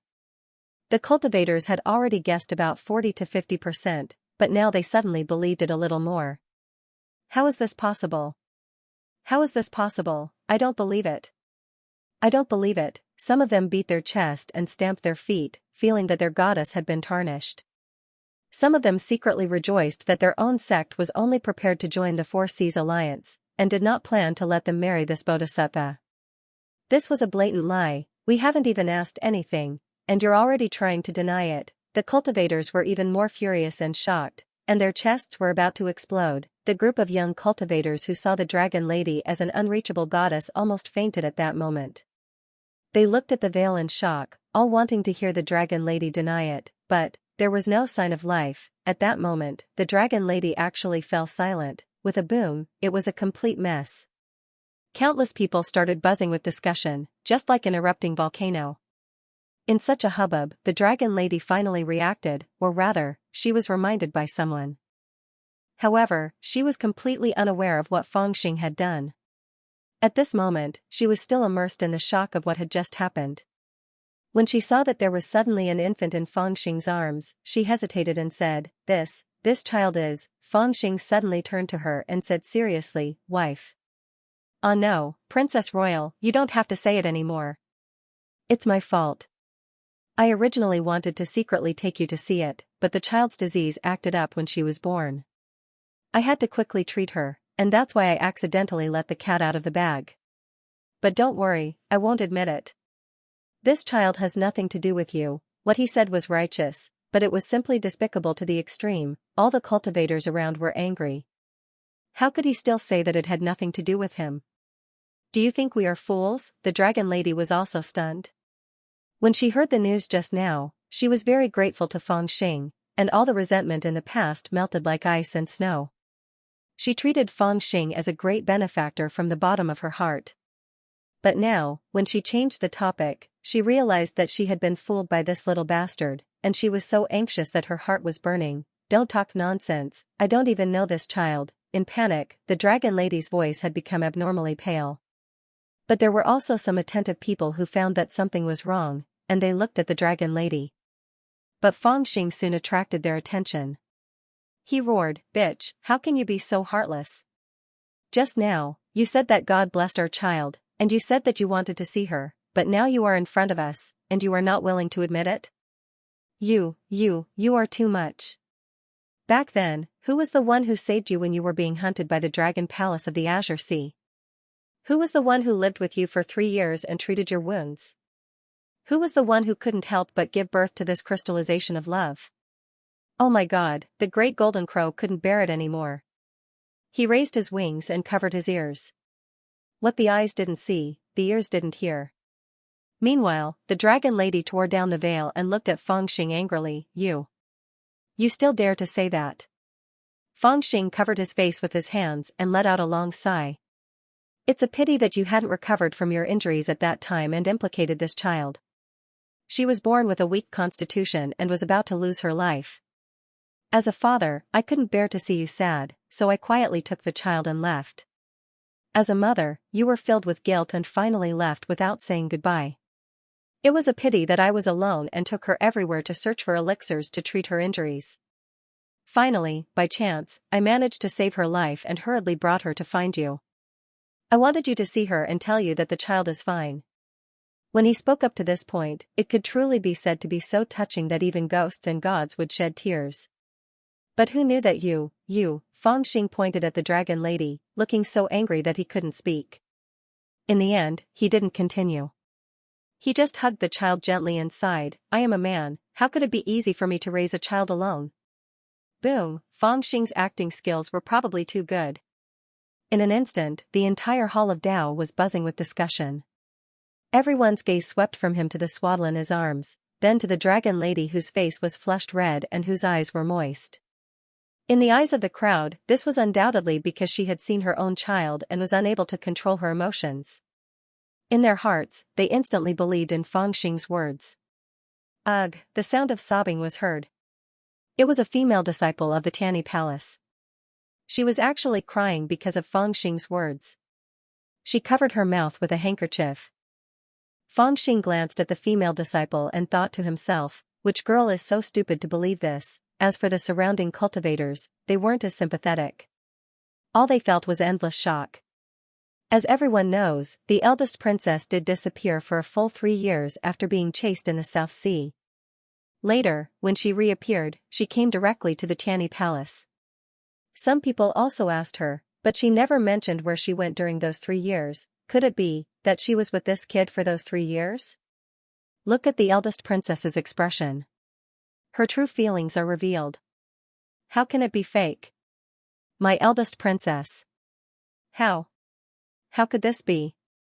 In the Hall of Dao, there was a sorrowful atmosphere. Countless young cultivators who loved the eldest princess became disheartened at this moment. But it was not only this girl who believed it. Looking at the faces of the cultivators in the hall, it was estimated that at least half of them believed it. The other half were also full of suspicion. They looked at Fangxing, then at the dragon, then at the child, and then their faces became even more ugly. You still dare to talk nonsense, I'll tear your mouth. The dragoness was so angry that her face had turned pale.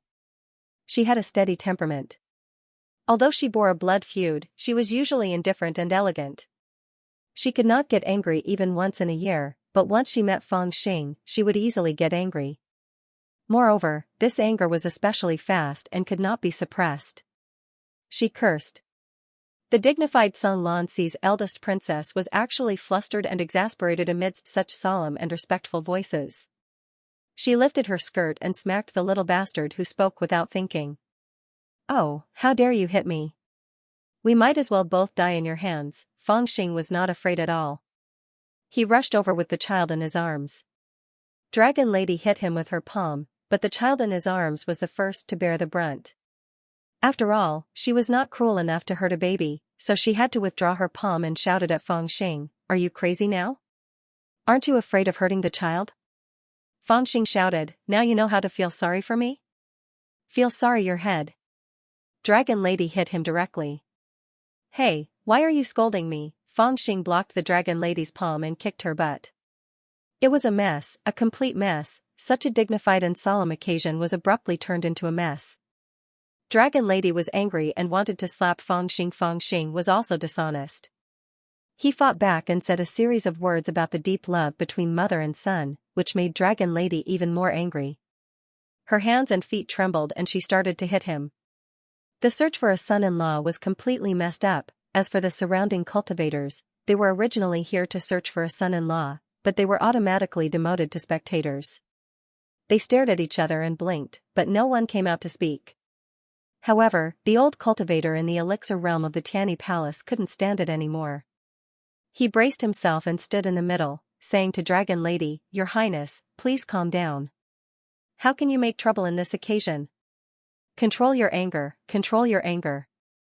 If you have something to say, we can talk it out." Dragon Lady pointed at Feng Xing and said, "How can we talk to this kind of person in a good way?" Feng Xing jumped up and down and scolded, "I think you just want to mess with us, you be *tch. If you have the ability, come at me." Dragon Lady became even more anxious. "Senior Zhongyi, get out of the way. I will beat him to death." Feng Xing shouted, "If you beat me to death, you will remarry, won't you?" The old cultivator in the elixir realm was covered in a layer of cold sweat.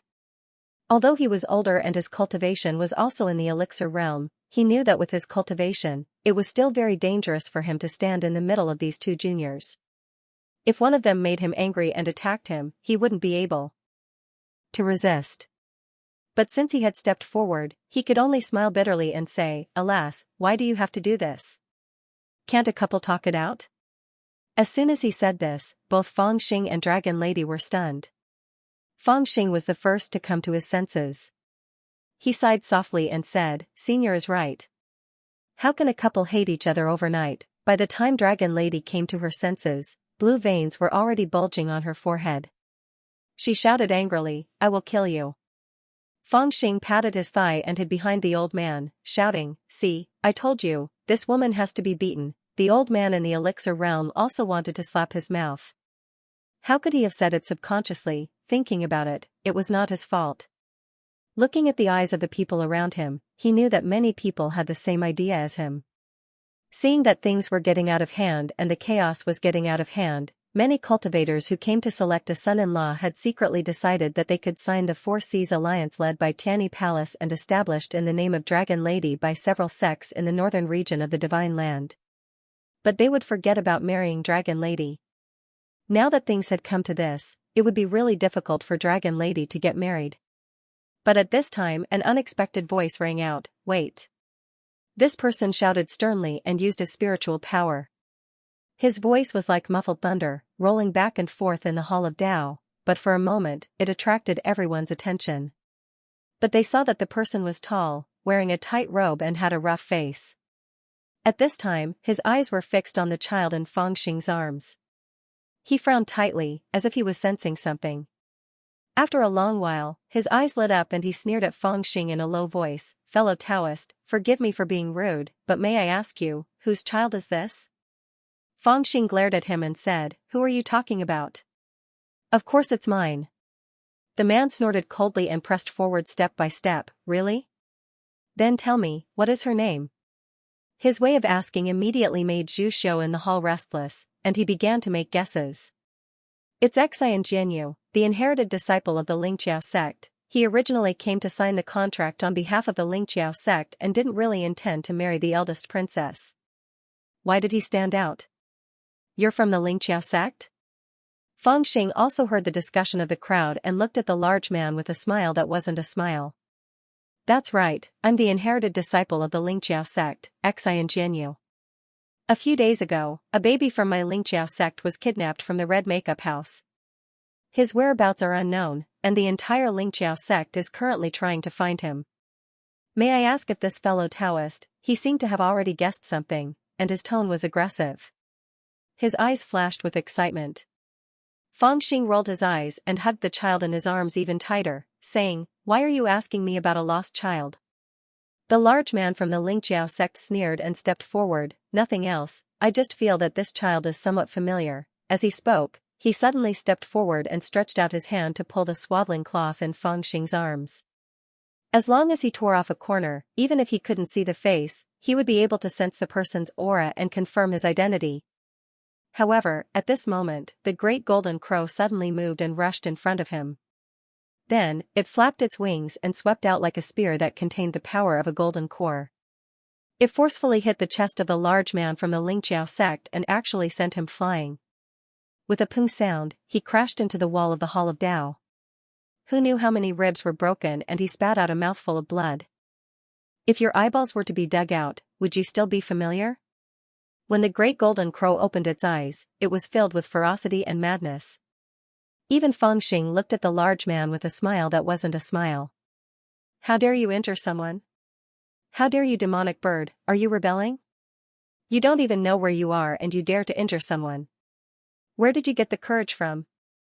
After the surrounding cultivators were startled for a moment, there were many shouts and many people showed hostility. The great golden crow wasn't afraid at all. He snorted and shouted. Master Jin tore off the arm of the pure young sect's direct disciple, Xianxia, as easy as tearing a piece of paper. Are any of you bastards not convinced? Come and have a taste of Master Jin's magical power, tearing crane claw. Just because he cut off one of senior brother He's arms, he even specially gave it a name. In the future, when senior brother He returns to the divine continent, I wonder how angry he will be. The surrounding cultivators were somewhat speechless. However, for a moment, no one was willing to provoke it. The disciple of the Nimble Technique sect, Xianxia, spat out 2 mouthfuls of blood and sneered. He used his sleeve to wipe the blood off his mouth and didn't reply. He only glared at Fangxing and the child in his arms before he turned around and left the Hall of Tao. A fierce light flashed in the great golden crow's eyes. It wanted to chase after him, but Fangxing grabbed its wing. The great golden crow was startled and looked at Fangxing. It and Fangxing guessed that this guy had already guessed the little thing's identity. If he went, he would probably attract a great disaster. The surrounding people saw this scene, but they didn't understand. The news that Fangxing had consecutively robbed a few large industries had spread. However, after all, it was still a short period of time. The cultivators only knew that an extremely daring thief had appeared. Not many people even knew that the thief had a Nanzhan accent and that he had a big golden bird by his side. Not to mention that the thief's last move was to take away an insignificant child. However, in the eyes of those who knew the inside story, this child was undoubtedly the most direct evidence. Originally, the cultivators thought that the child had been taken away by the thief and would be hidden or killed. Who would have thought that this guy would actually bring the child out to talk nonsense under the eyes of the crowd? Wasn't this exposing his own identity? Although the cultivation of the Nimble Technique sect's disciple, Xianxia, couldn't be considered outstanding, he wasn't a stupid person. Otherwise, it wouldn't be his turn to represent the sect to participate in this important alliance meeting. After seeing the child, he had already quickly guessed something. Because he had discovered this, he didn't care at all after suffering a hidden loss. He only wanted to immediately send the news back to the sect. This was what the great golden crow was worried about, but Fangxing didn't seem to care. He only said lightly, "Let him go." With a taut face, Fangxing sent off the Nimble Technique sect disciple Xianxia with his eyes. Then, he suddenly smiled.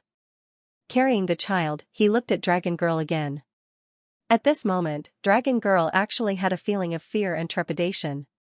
She was afraid that this little bastard would say something that she couldn't defend herself against, and that she had no choice but to defend herself. Speaking of which, it was laughable. This Princess Hai Lan Hai was really afraid of this little devil's mouth. Enough. But at this moment, there was a sudden shout. The sound was like the sound of a sword, shaking the Taoist palace and forcibly suppressing all other voices. Like the sound of a sword, the sound cut off all other voices. He forced everyone present to look at him. The one who spoke was the great swordsman Yundu of the Yun family of the Bitter Sea, who was less than 100 years old. This cultivator, who was barefooted and dressed in linen, and had no weapons or runes on his body, raised his head and coldly swept his gaze across the crowd. He paused for a moment on the face of Fangxing, and then said in an awe-inspiring voice, "I don't like things that are too troublesome, and I can't be bothered. Today, I am here on the orders of the ancestor to complete the engagement with the Grand Princess. Since the ceremony has ended, there is no need to wait until tomorrow's battle. I just want to ask, who dares to compete with me?" His awe-inspiring voice caused the scene to quiet down a little, and then there was a low murmur of discussion. Most of the immortals had already completed their goals, and were only waiting for the final negotiation to decide on a plan to divide the benefits equally. To put it simply, there was nothing for them to do. After all, they were all sects and forces of the northern region of the divine continent. To a certain extent, they advanced and retreated together, and it was impossible for them to fight to the death for a woman. However, there were also exceptions, such as Yundu of the Bitter Sea, Xiaolinfuan of the Talisman Tools Dao, Weniru, and the little demon Nanzhan, who kept saying that he wanted to bring his child to meet his mother. Amongst the four of them, the first three had received the orders of their clans. Not only did they want to sign the Four Seas Alliance, they also wanted to seize the position of leader and control the leadership of the alliance. As for who would be the leader, it was very simple. It had already been determined when the alliance was secretly circulated. Whoever could set a marriage contract with the Grand Princess would naturally become the leader of the Four Seas Alliance. The Dragon Palace of Kanglan Sea ruled the Four Oceans. Now that the royal court was in chaos, the powers in the Four Oceans were all restless. No one knew how many of them had joined Dragon Mother's side, and how many were still secretly loyal to the Orthodox Dragon clan. Currently, Dragon Lady couldn't show up in public and unite those powers. Otherwise, the moment the decree was issued, she would have died for no reason before all the powers in the Four Oceans who were loyal to the Orthodox Dragon clan could be united. However, once she had the power to protect herself, she could raise her banner in public, and no one knew how many sea creatures would join her. And the power of these sea clan was equivalent to the Dragon Lady's dowry. The important task of restoring the Dragon Palace was the betrothal gift of her husband's family. Finally, after the Dragon Palace was restored, the huge resources in the Four Seas would be the motivation for the sects and forces of the northern region to join the Alliance of the Four Seas. In order to become the leader of the Alliance of the Four Seas, one had to marry the Dragon Lady. This was actually a restriction. After all, if one had a nominal engagement with the Dragon Lady, announcing it to the world would be equivalent to shedding all pretense of cordiality with the Dragon Palace of the Azure Sea. There would be no way out. Although they could gain more benefits in the process of fighting with the Dragon Queen of the Azure Sea, they would also have to bear a great deal of danger. Therefore, although there were many forces that joined the Alliance of the Four Seas, only these three forces had the guts and the heart to invite the Dragon Lady back. As for Feng Xing, this old man's thinking was even simpler. He just wanted to find a mother for his child. He had wanted to use underhanded methods to force all the competitors to back off. After all, you can't marry my child's mother, right? To a certain extent, he had indeed succeeded. However, it was not of much use. The people who had really come for the Dragon Lady were the small cultivators who had come from all over in hopes of marrying a beautiful lady. They could only join in the fun and basically did not even have the right to enter the Dao Palace. And in the eyes of those who had entered the Dao Palace and could even participate in the final battle for the championship, their main goal was not the Dragon Lady. This sentence, which was filled with sword chi, had a domineering aura that cut into people's hearts coldly.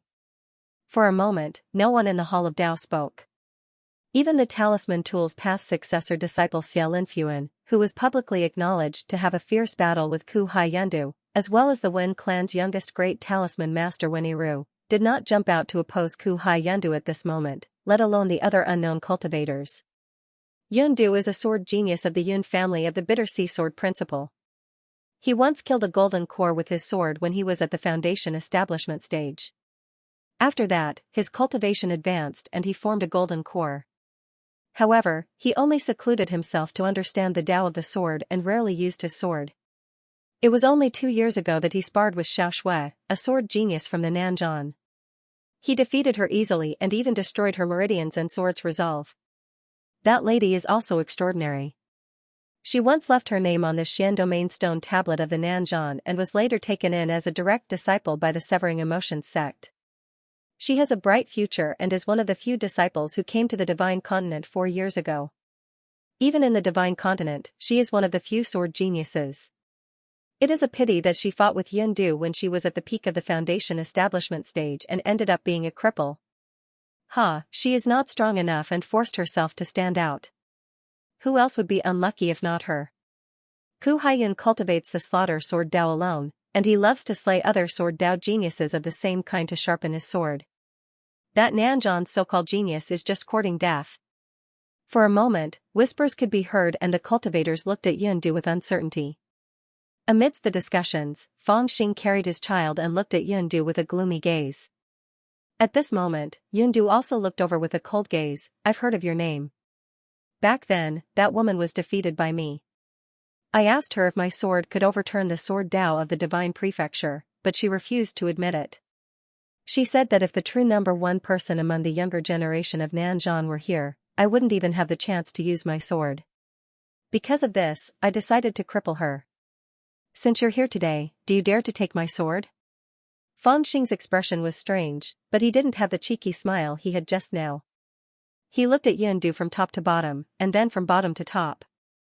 Only when this great swordsman looked angry did he suddenly say, "What was your cultivation at that time?" Yundu's gaze turned cold and he said after a while, "Golden Core Fourth Transformation." Fang Xing scoffed and said, "A Golden Core Fourth Transformation defeated a Foundation Establishment Realm lady. Are you very powerful?"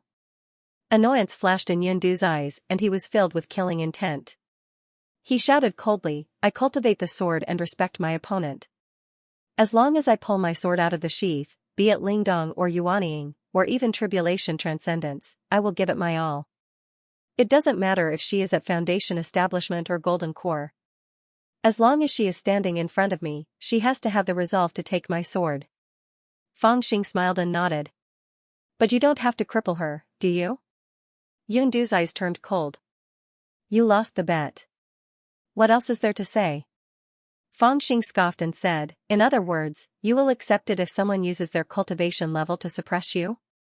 Yundu raised his eyes. "Do you have the ability to suppress me?" Fang Xing said with a smile, "This young master has the ability to make you unable to cry even if you want to." When the two of them were talking, no one in the Hall of Dao made a sound. When the elder of the Tianyi Palace heard this, he instructed the disciples beside him in a low voice and went out to arrange the venue for the battle. Originally, the final victory was arranged for the second day. However, this little devil was really annoying. He faintly felt that he was unable to recruit a son-in-law, so he quickly used Yundu's sword to subdue him. All the cultivators were secretly surprised. They did not expect that the first battle would be between Yundu of the Bitter Sea and Nanzhan. Seeing this, Xiao Linfuan sneered inwardly. This was what he wanted to see the most. In the end, things had returned to the direction that Dao Wufeng had predicted. Yundu of the Bitter Sea Jin family was a genius that Song Guichan had personally recruited into the Dao Defense League. As for Weniru of the Wen family, although he had never joined the Dao Defense League, he was a good friend of Song Guichan. He had already put pressure on Xiao Linfuan and Dao Wufeng. On the surface, they appeared to be harmonious, but in reality, they were fighting for the peak.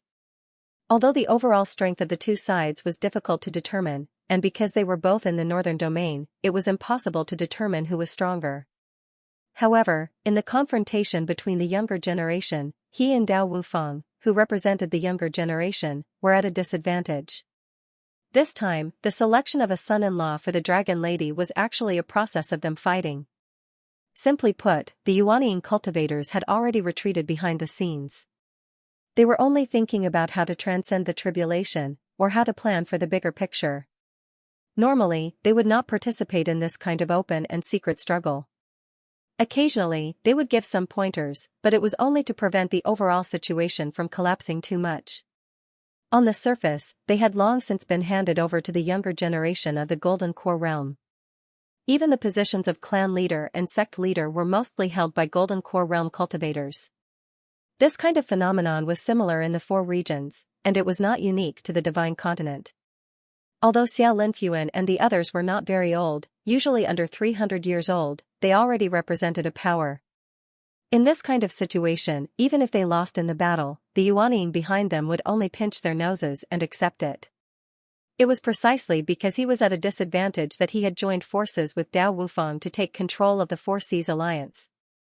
If it weren't for these entanglements of interest, his sword embryo really wouldn't have been able to get Dao Wufeng to help him so wholeheartedly. This time, he, Yunhai, Jiandu, and Wen Yiru were the three people who were more or less close to Song Guichan. Although the two of them would also fight for the Dragon Lady, they seemed to want to take him down first. If nothing unexpected happened, the two of them would eliminate him first, and then they would fight for the Dragon Lady. However, Dao Wufeng was the host, so he couldn't participate. This was the reason why Xiao Linfuan had always been eager to rope in Fang Xing. Yet now, the battle between Yundu and Fang Xing hadn't even begun, yet it had already aroused the flames of rage. It was obvious that no matter who won this battle, the other wouldn't have it easy. Thus, he didn't have to worry about being targeted, and he just had to calmly deal with his enemies. Alright. Above the mirror lake, the altar had already been set up, and the defensive formation had already been activated. If you are interested in fighting, you can come onto the stage at any time. This time, the battle will be witnessed by the 3 great elders of my Tianyi Palace, as well as all the Taoists who are watching the ceremony. It is only for the sake of discussing the Tao, so as not to hurt the harmony. After entering the battle arena, you can use spells, magic tools, talismans, or even spirit beasts and demonic ghosts. If one side admits defeat, the battle will end.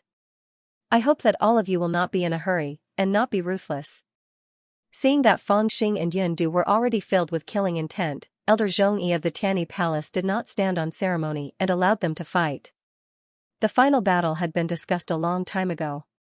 All the sects that wanted to chase after the leader of the Four Seas Alliance had sent their most powerful gold core cultivators who had lived for less than 300 years. As for those who only wanted to join the alliance, but did not want to invite the Dragon Lady, the Bodhisattva, into their sects, most of them had sent their intelligent and capable disciples, which only represented the attitude of one side. During a battle, the more conditions there were, the easier it would be for bias to appear. For example, if they agreed not to use magic tools, then Xia Linfuan, who was a master of the talisman tools Dao, would suffer a great loss, because their talisman tools Dao focused on forging and controlling artifacts. If they agreed not to use talismans, the Wen family would definitely not be happy, and if they were not allowed to use spirit beasts and demonic ghosts, then wouldn't those sects that focused on raising beasts and refining ghosts go all out against their Tianyi Palace? Because of this, the rules that were finally set were quite loose. As long as they could make the opponent admit defeat, it was fine. When the cultivators heard this, they moved to the Mirror Lake. They saw that the famous Spirit Lake in the northern domain had reached the center, and with the activation of the formation, a platform that was 1,000 feet wide rose from the bottom of the lake. Water fell and stones were revealed, hanging 10 feet above the surface of the lake. As the runes around the stone platform flashed, layers of water curtains rolled up in the air. There were a total of 7 layers, and they were invisible, as if they had never appeared. However, the experts knew that each layer of water curtains was a restriction that turned the formation platform into a small world to prevent people from interfering. Whose child is this? All the cultivators are heading towards the Mirror Lake. As the protagonist, Dragon Lady is no exception. However, she lags behind a little, waiting coldly for Fang Xing to come up on the cloud. When he is near, she suddenly asks. There is still anger on her face, and her eyes are cold. Fang Xing shrunk his head and said, I have to fight someone, so I won't fight you for now. Dragon Lady frowned. I asked you, whose child is it? Fang Xing rolled his eyes and suddenly raised his voice. Now that I think about it, my heart aches. Why didn't you acknowledge her just now? When the surrounding cultivators heard this, they looked over in unison with strange expressions on their faces. Yo, are these two lovers whispering to each other? Sigh, after all, he's her own flesh and blood. The eldest princess should be concerned about him, right? It's a pity that the little devil's wife is about to be snatched away. In the face of the general trend, he has no choice. It's not the eldest princess's fault. Some people cast sympathetic, understanding and other kind eyes, but it makes Dragon Lady so angry that blue veins are popping on her forehead. I'll kill you. The voice is squeezed out from the gap of her teeth. Her fists are already clenched so tightly that they make cracking sounds. Fang Xing swooshed to escape dozens of feet away. He turned back and shouted, You still want to kill your husband? Heartless woman. Dragon Lady is so angry that she can't show her grace and elegance in front of this little bastard. She pinches a seal and wants to chase after him again. Seeing this, the great golden crow hurriedly stops in the middle. He coughs and says with a serious expression, Sister-in-law, give me some face, you're not a good person either, get lost. The furious Dragon Lady directly kicks the great golden crow's butt, and it falls into the Mirror Lake with a croak. I, the great golden lord, have torn off an arm of pure Yang Sexi Lingzi, the great golden crow yells angrily, while Fang Xing stands on the cloud and laughs. I don't care who this child is, and I won't laugh with you. You just told me about my third brother, and I'm very grateful to you. If there's a chance in the future, I'll definitely repay you. But this time, it's far from as simple as you think. You'd better not intervene, and don't really fight with Yundugu. Otherwise, you'll really be killed by them. The almost mad dragon lady forcibly suppresses the anger in her heart and sends a voice transmission to Fangxing. But Fangxing doesn't take it seriously. He also sends a voice transmission, "Now you feel sorry for me?" Dragon lady is so angry that she glares and says with hatred, "Sorry for me, I'm only advising you because of my third brother." Fangxing chuckles and sends a voice transmission, "Don't worry, that bastard can't beat me. Don't be a child's play. This time, the winner will only be one of them. You're an outsider, so it's impossible for you to win. Besides, I've discussed with Tanny Palace's Uncle Wuya and Elder Hu Jun for a long time before coming up with a plan. It's impossible for you to ruin it. Even if you're powerful enough to defeat the three of them, there will definitely be sects within this covenant who will continuously send their most powerful disciples to fight you. You can defeat one, but can you defeat 3, or even 10? If you really defeat all their disciples and provoke the Great Elder and the nascent soul stage cultivators behind them to kill you, what can you do then?" When the dragon lady reaches the end of her words, her tone has become somewhat earnest and well-meaning. But Fangxing says heartlessly, "Then you can marry their Great Elder and Yuanying ancestor." The dragon lady is instantly enraged and her eyes are blazing with anger. But Fangxing ignores her and also flies into the sky angrily. Like a beam of divine light, he then dives down and lands on the battle platform in the Mirror Lake. At this moment, Misery sees Yundu has already arrived. He sits cross-legged on the platform with an ancient sword on his knees. Seeing that Fangxing has entered the platform, he opens his eyes indifferently and looks at him coldly. "I don't intend to let you leave here alive today." Yundu sends a voice transmission and his eyes are cold. "That's why I've requested for a 7-layered formation outside the platform in case someone comes to save you." At this time, Fangxing was still angry at the dragon girl's words, and when he heard this, he was even more annoyed. He swept a glance at him and said, "Where do you get the confidence to talk to me like this? Aren't you afraid that I will crush you to death with one hand?" Yundu smiled coldly, but he was not angry. He said softly, "I've been practicing swordsmanship since I was 3, and I've been honing my swordsmanship. I've lived for 102 years, and I've cultivated my own sword courage and sword Dao. Every step I take leaves a bloody mark. Looking at your bone age, you're not more than 20. Even if your cultivation has broken through to the gold core realm, you're just pulling the grass to help it grow. In the path of cultivation, there are gains and losses. Your cultivation has increased quickly, but your foundation is definitely unstable. I don't believe that you have the strength that matches your cultivation."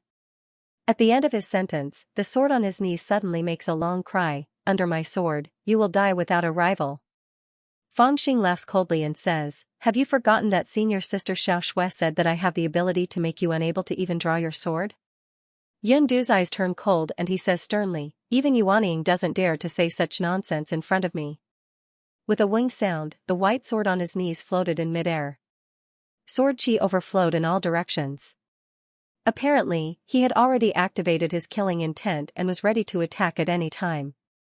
Fangxing also took a step forward and casually drew out a huge black sword. He drew a sword flower and a murderous aura rose.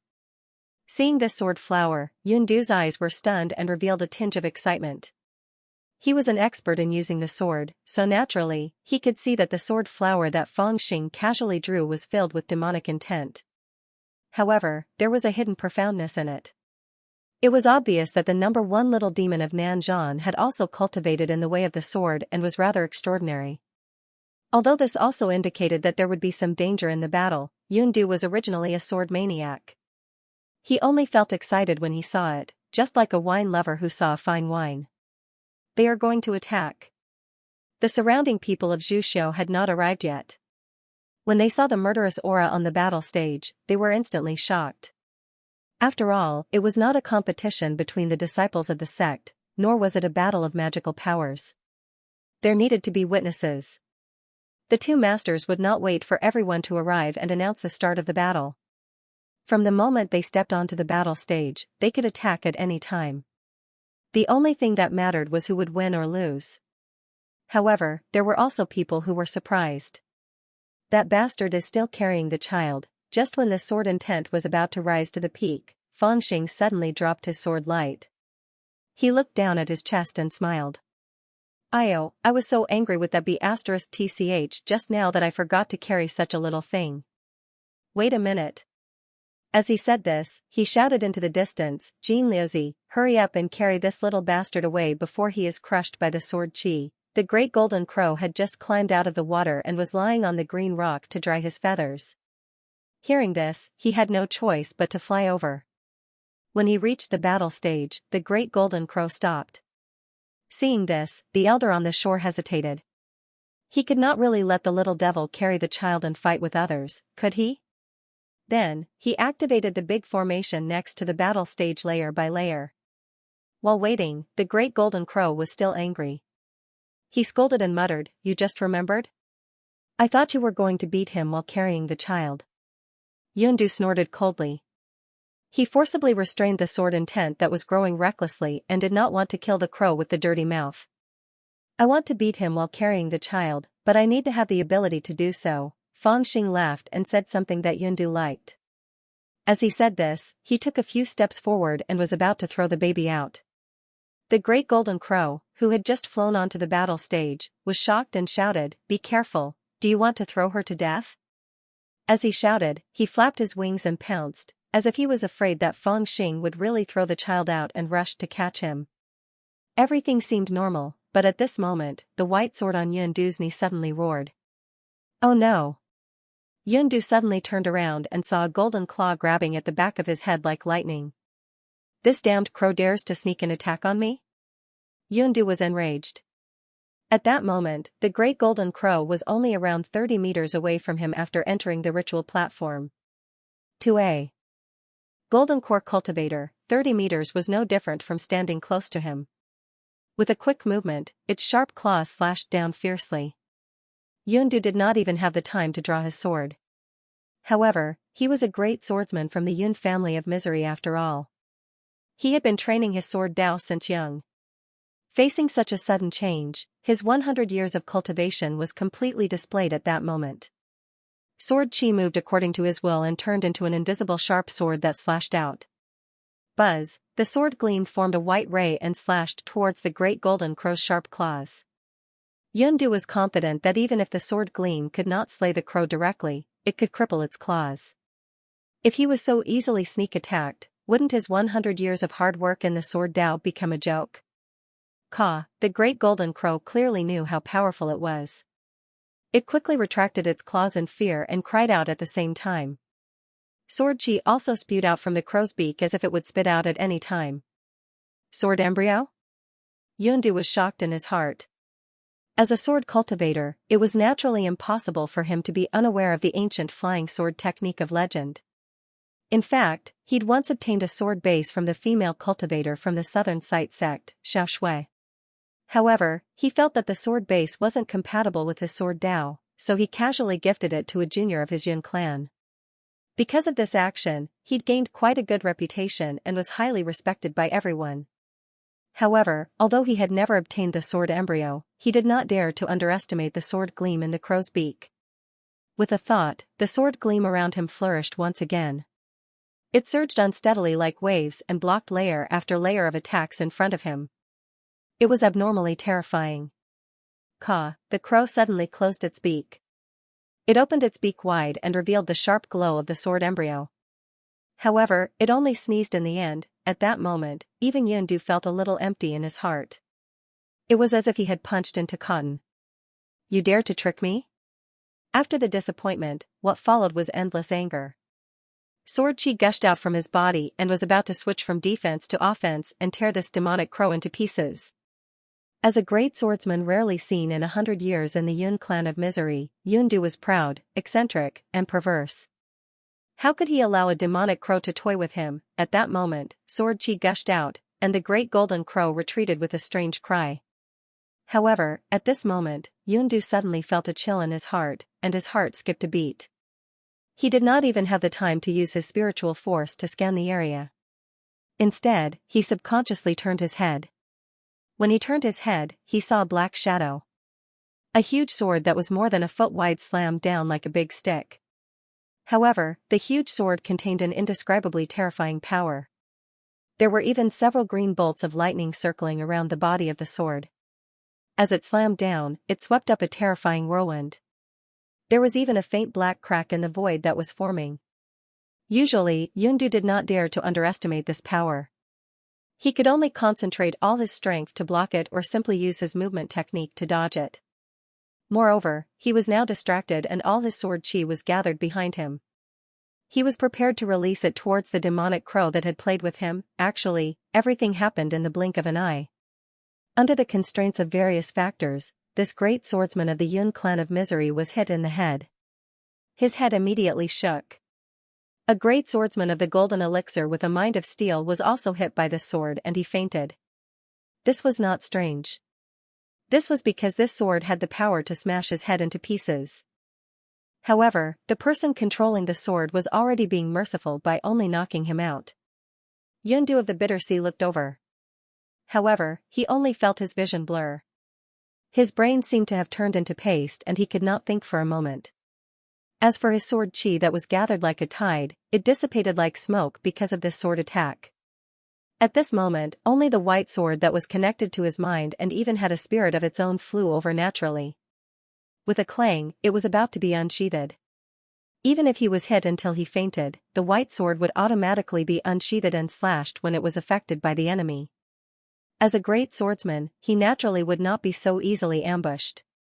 Yundu was indeed very strong. Even in such a situation, he might still be able to fight. He only needed a breath's time to forcefully regain his composure. He could forcefully raise his sword chi and fight that bastard again. Unfortunately, his opponent was Fang Xing. It was Fang Xing, the number one demon of Nanzhan. Even if they were to fight face to face, it would be hard to tell who would win. When the white sword was unsheathed and slashed, Fang Xing scolded, "Bitch, fat sheep, counterfeit." What a strange name. However, as he scolded, the sword chi around him suddenly increased. With 3 swoosh swoosh swoosh sounds, 3 ancient swords appeared out of nowhere. Each of them contained an indescribably terrifying power. With 3 consecutive sounds, they slashed the white sword that was about to be unsheathed. The white sword was already 3 inches out of its scabbard. However, after one slash, the sword returned to its scabbard. After another slash, the sword wailed as if it was heavily injured. After another slash, the spirituality on the white sword suddenly dissipated and it fell to the ground with a clang. "Come back." At this moment, Fang Xing's lips curled into a smile. He finally smiled in satisfaction. With a shout, the 3 ancient swords that he took from Taisher Idiot and renamed returned to their scabbards one after another. There was no trace of them. At this moment, Yundu had only just regained his senses. However, before he could condense his sword chi again, Fang Xing had already stomped him to the ground. Then, he slammed his palm down heavily on his forehead. Spiritual power poured into his body without restraint. In an instant, it dispersed all the spiritual power that was rapidly condensing in his meridians. It also locked onto his golden core and was about to rush out in an attempt to catch him off guard and turn the situation around. "Is your sword out of its scabbard?" Fang Xing said coldly. The huge black sword was pointed at Yundu's face, and there seemed to be a hint of mockery between his brows. In his arms, he was even carrying that child. What? What is going on? After a full 3 breaths of time, some of the spectating cultivators finally reacted and shouted in shock. Everything happened too quickly. If one was not on the stage, one would not even be able to understand the danger that happened in a split second. What exactly happened? Everyone was thinking the same thing.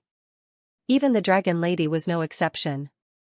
Wasn't there supposed to be a fierce battle? Had the battle begun? Why was the great swordsman of misery stomped on the ground and unable to move before he could even draw his sword out of its scabbard? Moreover, that was against the rules, right? After the great golden crow ascended the stage, that small action could fool the cultivators with lower cultivation base, but it could not fool the few golden core and Mahayana elders who were spectating. They could even feel the sword chi that gushed out of the great golden crow's throat when he opened his mouth. No matter what, it was considered as 2 against 1, right? What was worse was that it was 2 against 1, and they had used tricks at the same time. Shameless. Shameless. This was so shameless that it took a few breaths of time for those who witnessed this scene to see it before an old cultivator with a goatee slapped his thigh and cursed. The old man looked so angry that he could not wait to make a move himself. This is too shameless. How can this be? It's fine if they use tricks, but they actually use 2 against 1? How can they be so shameless? Quickly release young Master Yun and let's have a fair battle. Drag out the demonic crow that disturbed the stage and kill him as a warning to others. The old man's words seemed to have exposed the pot.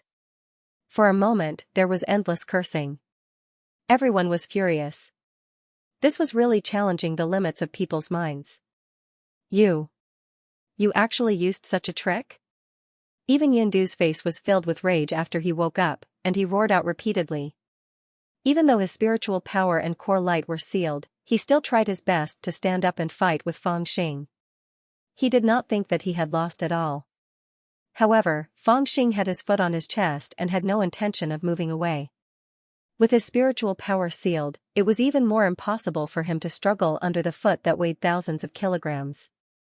Looking up at the mountains on both sides of the mirror lake and the angry cultivators in the air, Fangxing chuckled. He seemed to be talking to Yundu, but also seemed to be explaining to the cultivators. He said slowly, "Who said that I broke the rules? You guys clearly said that I could command beasts and ghosts. I brought my mount, or rather, my battle pet, to attack. What's wrong with that?" As he spoke, he circulated his spiritual power and forcefully suppressed the noise in the air. Everyone looked at each other, and no one refuted him.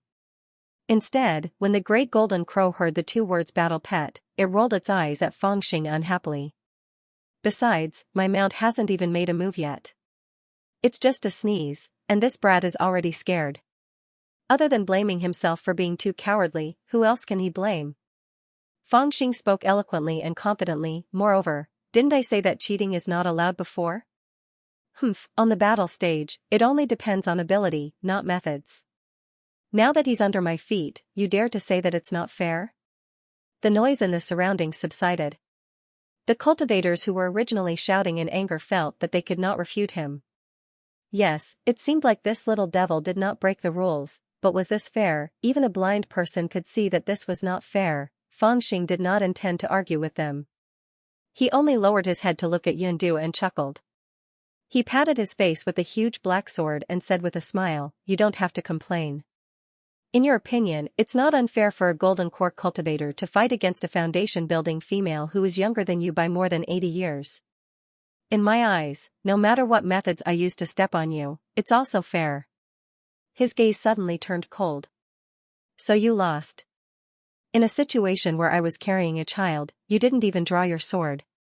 How dare you talk to me about fairness here?"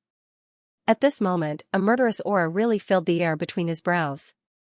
Every time Yundu heard another sentence, his expression would become even more unsightly. He already understood Fangxing's intentions, and he was extremely vexed and furious. Instead, the great golden crow muttered softly not far away, "You just want to trick people, and you still make it sound so righteous." They were both in the middle stage of the gold core stage, but under the situation where he was carrying a child, he defeated the great swordsman of misery Yundu, and even caused him to be unable to draw his sword. This was simply impossible. Even if the divine sons of the few ancient orthodoxies in the central region of the divine prefecture were here, they would not be able to do it. But there was actually someone who had done it, completely defeating Yundu and stepping on him. Even the old gold core cultivators who were watching the ceremony looked at each other and had a strange feeling. This was because they realized that the little devil did not make any mistakes on the surface, whether it was 2 against 1, or using tricks, they were all reasonable methods in this battle. The only thing that no one expected was his shamelessness. "This is unfair. Let's fight again. You can't be so shameless. Let go of Mr. Yun, or we will chop you into pieces. Get off the stage. How can the Princess Royal marry such a shameless person?" The old cultivators with high cultivation bases and high statuses looked at the scene on the platform in shock and did not speak for a long time. However, the other young people who were watching the ceremony did not care so much. Their shouts rose and fell like a tidal wave as they cried out for Misery Cloud. Some of them even stood up agitatedly and shouted at Elder Zhongyi, who was controlling the spell platform.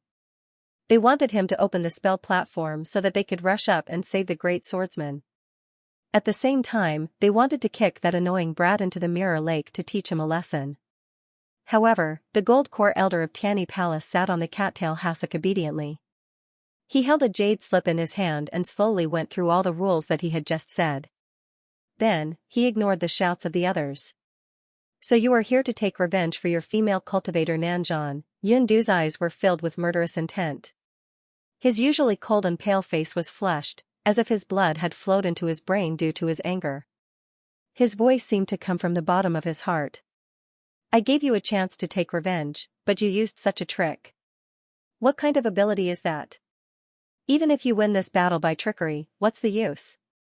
I will kill you and use you as a sacrifice to my sword. You have no chance. While the people around him were enraged and Yundu, who was under his feet, was about to go crazy, Fangxing's expression was calm. When he made his move, an image of a female swordsman with white clothes, white boots and a white sword flashed across his mind. He had seen her in Nanzhan, and he felt that she was one of the few women who could be regarded as a good man. Originally, he owed her a battle, but he did not expect that such a talented seedling would be so easily killed after coming to Shenzhou, and even disappeared. Fear suddenly appeared on Yundu's furious face. He instinctively shouted, "What do you want to do?" Fangxing asked, "What did you do at that time?" Yundu's heart was on the verge of exploding with terror.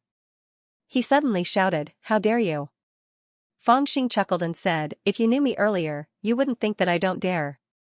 Although he was smiling, the coldness in his eyes chilled Yundu's heart. This arrogant swordsman almost felt chills all over his body at this moment. All kinds of thoughts flashed through his mind, and the final result made him shudder. He did not even care about his face anymore. The veins on his neck popped out, and he raised his hands high and shouted, "I admit." He wanted to admit defeat. According to the rules on the ritual platform, once one party admitted defeat, the battle would be over, and this person would not be able to attack him anymore. But just as he shouted these two words, Fangxing suddenly exerted force on his feet, and a stream of spiritual energy rushed into his organs, making him unable to even shout this word. At the same time, Fangxing also shouted, "You still don't want to admit defeat?" This shout was like a muffled thunder, suppressing his voice and the clamor of the surroundings. The surrounding cultivators looked over and saw that the little devil was shouting and forcing the prodigy of the Yun family to admit defeat. However, the prodigy of the Yun family was furious. He craned his neck and shouted something, undoubtedly rebuking that guy for being shameless. This tough attitude resonated with the surrounding Zhuxiu, and they all shouted angrily toward the battle platform, "Shameless person, you dare to force someone to admit defeat? If you have the guts, do it again. If you don't use tricks, it will be difficult for you to survive 10 moves from Mr. Yun's sword. If you really have the guts, then take on Mr. Yun's famous 9 swords of flowing cloud." Countless shouts and angry rebukes came crashing down like waves. Amidst this rebuke, Fangxing laughed loudly, and his voice became even louder. "Do you admit defeat? Fine, since you are so stubborn, don't blame me for being soft-hearted." Bam! He suddenly lifted up the leg that was stepping on Yundu, and then fiercely stomped down. The spell stage kept on trembling, almost like water ripples, and Yundu's body was bounced into midair by the force of his trembling. Fangxing then took a step forward, stabbing the huge black sword into the ground. His hand swung out as if he was playing a pipa, forming many illusions, continuously striking the various joints and meridians on Yundu's body, pa pa pa pa pa. In a single breath, he struck out more than 100 times, a series of firecrackers even sounded out from Yundu's body. What is he doing? The surrounding cultivators suddenly became speechless. The expressions of the few Jindan stage cultivators with complicated expressions changed drastically. The clamor of the crowd suddenly quietened down, as if someone was strangling them. Even Dragon Lady, Dao Wufeng, Xia Linfuan, Wen Yiru, and the others were shocked by the scene in the mirror lake. Their eyes were wide open. "My young friend, please show mercy." At this moment, an invisible and majestic force rose from the back mountain of the Tianyi Palace and instantly enveloped the fighting ring. In this force, a stream of qi was transmitted to Fangxing's heart. Fangxing was no stranger to this voice. It was the Grand Elder Hu Jun of the Tianyi Palace whom he had met once before. His voice was very urgent. You can defeat him with tricks, but if you cripple him, it will inevitably anger the Yuanying ancestor of the Bitter Sea. At that time, even if you are an honored guest of the Tianyi Palace, I am afraid that I will not be able to protect you. Did I violate the rules set by the Tianyi Palace for this selection? Feng Xing activated his qi. Yundu was still floating in the air. He waved his hand and suspended it in front of Yundu's forehead. Elder Hu Jun was silent for a while and said, "No." Feng Xing shouted in a low voice, "Then don't worry about me." With that, the last slap landed heavily on Yundu's forehead, directly knocking him to the ground. Giggle, giggle, giggle, a series of teeth-aching sounds appeared. Yundu's skinny body, which was as sharp as a sword glow, seemed to have deflated at this moment. He actually withered at a speed visible to the naked eye. Even his jet-black hair became dry and white. On his body, the sword chi that made people feel cold at first glance had already disappeared without a trace. And Feng Xing stood with his hands clasped behind his back. He slowly came up to him and looked down. He no longer paid attention to Elder Hu Jun, who had sent his divine sense here. After discovering the change, Elder Hu Jun did not directly intervene with the Dharma form of Yuanying. Instead, he sent his divine sense here to discuss with Feng Xing, which indicated that he did not intend to directly intervene in this matter. He said what should be said to Feng Xing. What happened next showed that the Tianyi Palace intended to stay out of this matter. Those who had the ability to save Yundu at the critical moment did not make a move. The others could only stand there in a daze. Countless pairs of eyes looked at the altar in the mirror lake. Their stomachs seemed to be filled with a gust of cold air, and they could not speak for a long time. The most outstanding, youngest, and most talented swordsman in the golden elixir realm of the Yun family of Bitter Sea was destroyed. They could hardly believe their eyes. They only felt that their hearts were filled with bitterness. "You! How dare you do this to me?" After a long time, a weak and despairing voice rang out. It was Yundu. At this moment, he collapsed on the ground, like a broken sack that could not stand up. There was both unwillingness and despair on his face. And Feng Xing, holding the child in one hand and the huge black sword in the other, looked at him expressionlessly. "If you can destroy others, why can't I destroy you?" Feng Xing sneered. "You want to take revenge on me, don't you? But you won't be able to do so in this lifetime. Back then, you had cut off the path of other sword geniuses to step into higher realms.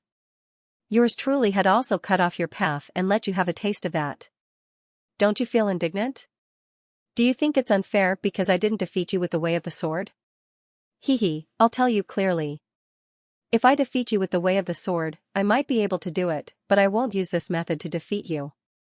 I want you to taste the feeling of being unfair but being unable to do anything about it." At this point, he suddenly lifted his foot and stomped heavily on Yundu's sword.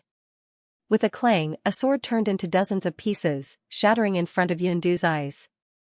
"Don't keep it. You won't be able to use a sword in the future anyway." As Feng Xing's cold and indifferent words resounded, a feeling of despair arose in Yundu's heart. No matter how arrogant and disagreeable he was undoubtedly a standard sword maniac. In return, Feng Xing hadn't just severed his sword Dao, he'd even caused him to forever carry the feeling that he was unwilling to accept his loss, yet he would never have a chance to turn this situation around. This feeling was very complicated and also very hopeless. How could he be so ruthless? It's supposed to be a contest for selecting a son-in-law. It's supposed to be a winner, not a life and death battle. How could he cripple someone? A cultivator from Nanzhan could be so ruthless. Does he think that there are no people in the northern region who can do this? After a long silence, the cultivators in the audience finally came to their senses. They were all furious and rebuked Feng Xing.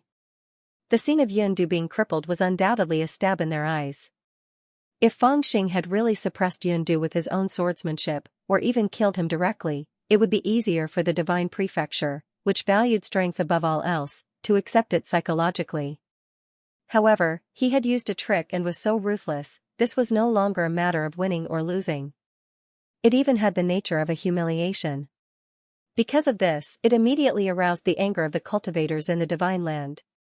Their anger rose and fell like waves. "Little brat, you have caused a great disaster by attacking the junior of the Yun family of misery. The Yun family has received the news and a large number of people are coming. Why don't you send him here quickly, kneel down and beg for forgiveness, and wait for the punishment of the Yun family? On the grandstand, an old man who was watching the ceremony shouted angrily and rebuked Fang Xing. Fang Xing put the black giant sword on his shoulder, rolled his eyes and said, "Beg for forgiveness, you old man. I did everything according to the rules of the Tianyi Palace. Why should I beg for forgiveness? This good-for-nothing was defeated by me because of his incompetence. Are you going to blame me? If you have the guts, come on the stage and fight with me. If you don't have the guts, just shut your mouth." The old cultivator who was watching the ceremony was so angry that his beard curled up. As a cultivator at the late stage of the Gold Core realm, he was highly respected in his sect. But he was scolded by such a little brat. He was so angry that he wanted to strangle him to death. However, although he was angry, he did not lose his mind. He knew that he was not good at fighting and would not be able to gain an advantage on the stage. Therefore, in his anger, he shouted at Elder Zhong Yi, who was in charge of the battle, "Fellow Taoist Zhong Yi, why don't you punish him?" Elder Zhong Yi held a jade talisman in his hand. He had just received instructions from Elder Hu Jun via voice transmission. When he saw that all the cultivators around him were looking at him, he was silent for a moment and then said, "Fellow Taoists, the Tianyi Palace is also shocked by what happened." However, although this young man was vicious, he didn't really violate the rules set by the Tianyi Palace for this fight. Without rules, there can be no standards. The Tianyi Palace is the leader. If he violated the rules, we will naturally take him down. But since he didn't violate the rules, we can't make things difficult for him. The old cultivator who was watching the ceremony was furious. He slapped the jade table in front of him and shouted, "Do you still want to protect him?" Zhong Yi looked back at him and said in a low voice, "The Tianyi Palace will only act according to the rules. How can we protect him?" The old cultivator shouted, "Then why don't you ask him to leave the stage?" Elder Zhong Yi said, "He didn't lose to anyone, and he didn't violate the rules. How can I ask him to leave the stage?" Facing the crowd, Elder Zhong Yi directly stood up and said in a loud voice, "Fellow Taoists, listen to me. Since the Tianyi Palace has organized this selection meeting, we naturally have to uphold the rules of this meeting. However, we will never protect this little man John. If he leaves the stage and leaves the Tianyi Palace, you can take revenge if you want, and it has nothing to do with the Tianyi Palace. However, as long as he is still on the stage and has not lost the qualification to compete for the first place, the Tianyi Palace can't let him out in advance. I hope you can understand." His words were sincere. Although Zhu Shou was displeased, he had nothing to say. Elder Zhong Yi made it clear that he was not defending the little devil, but upholding the rules of the Tianyi Palace.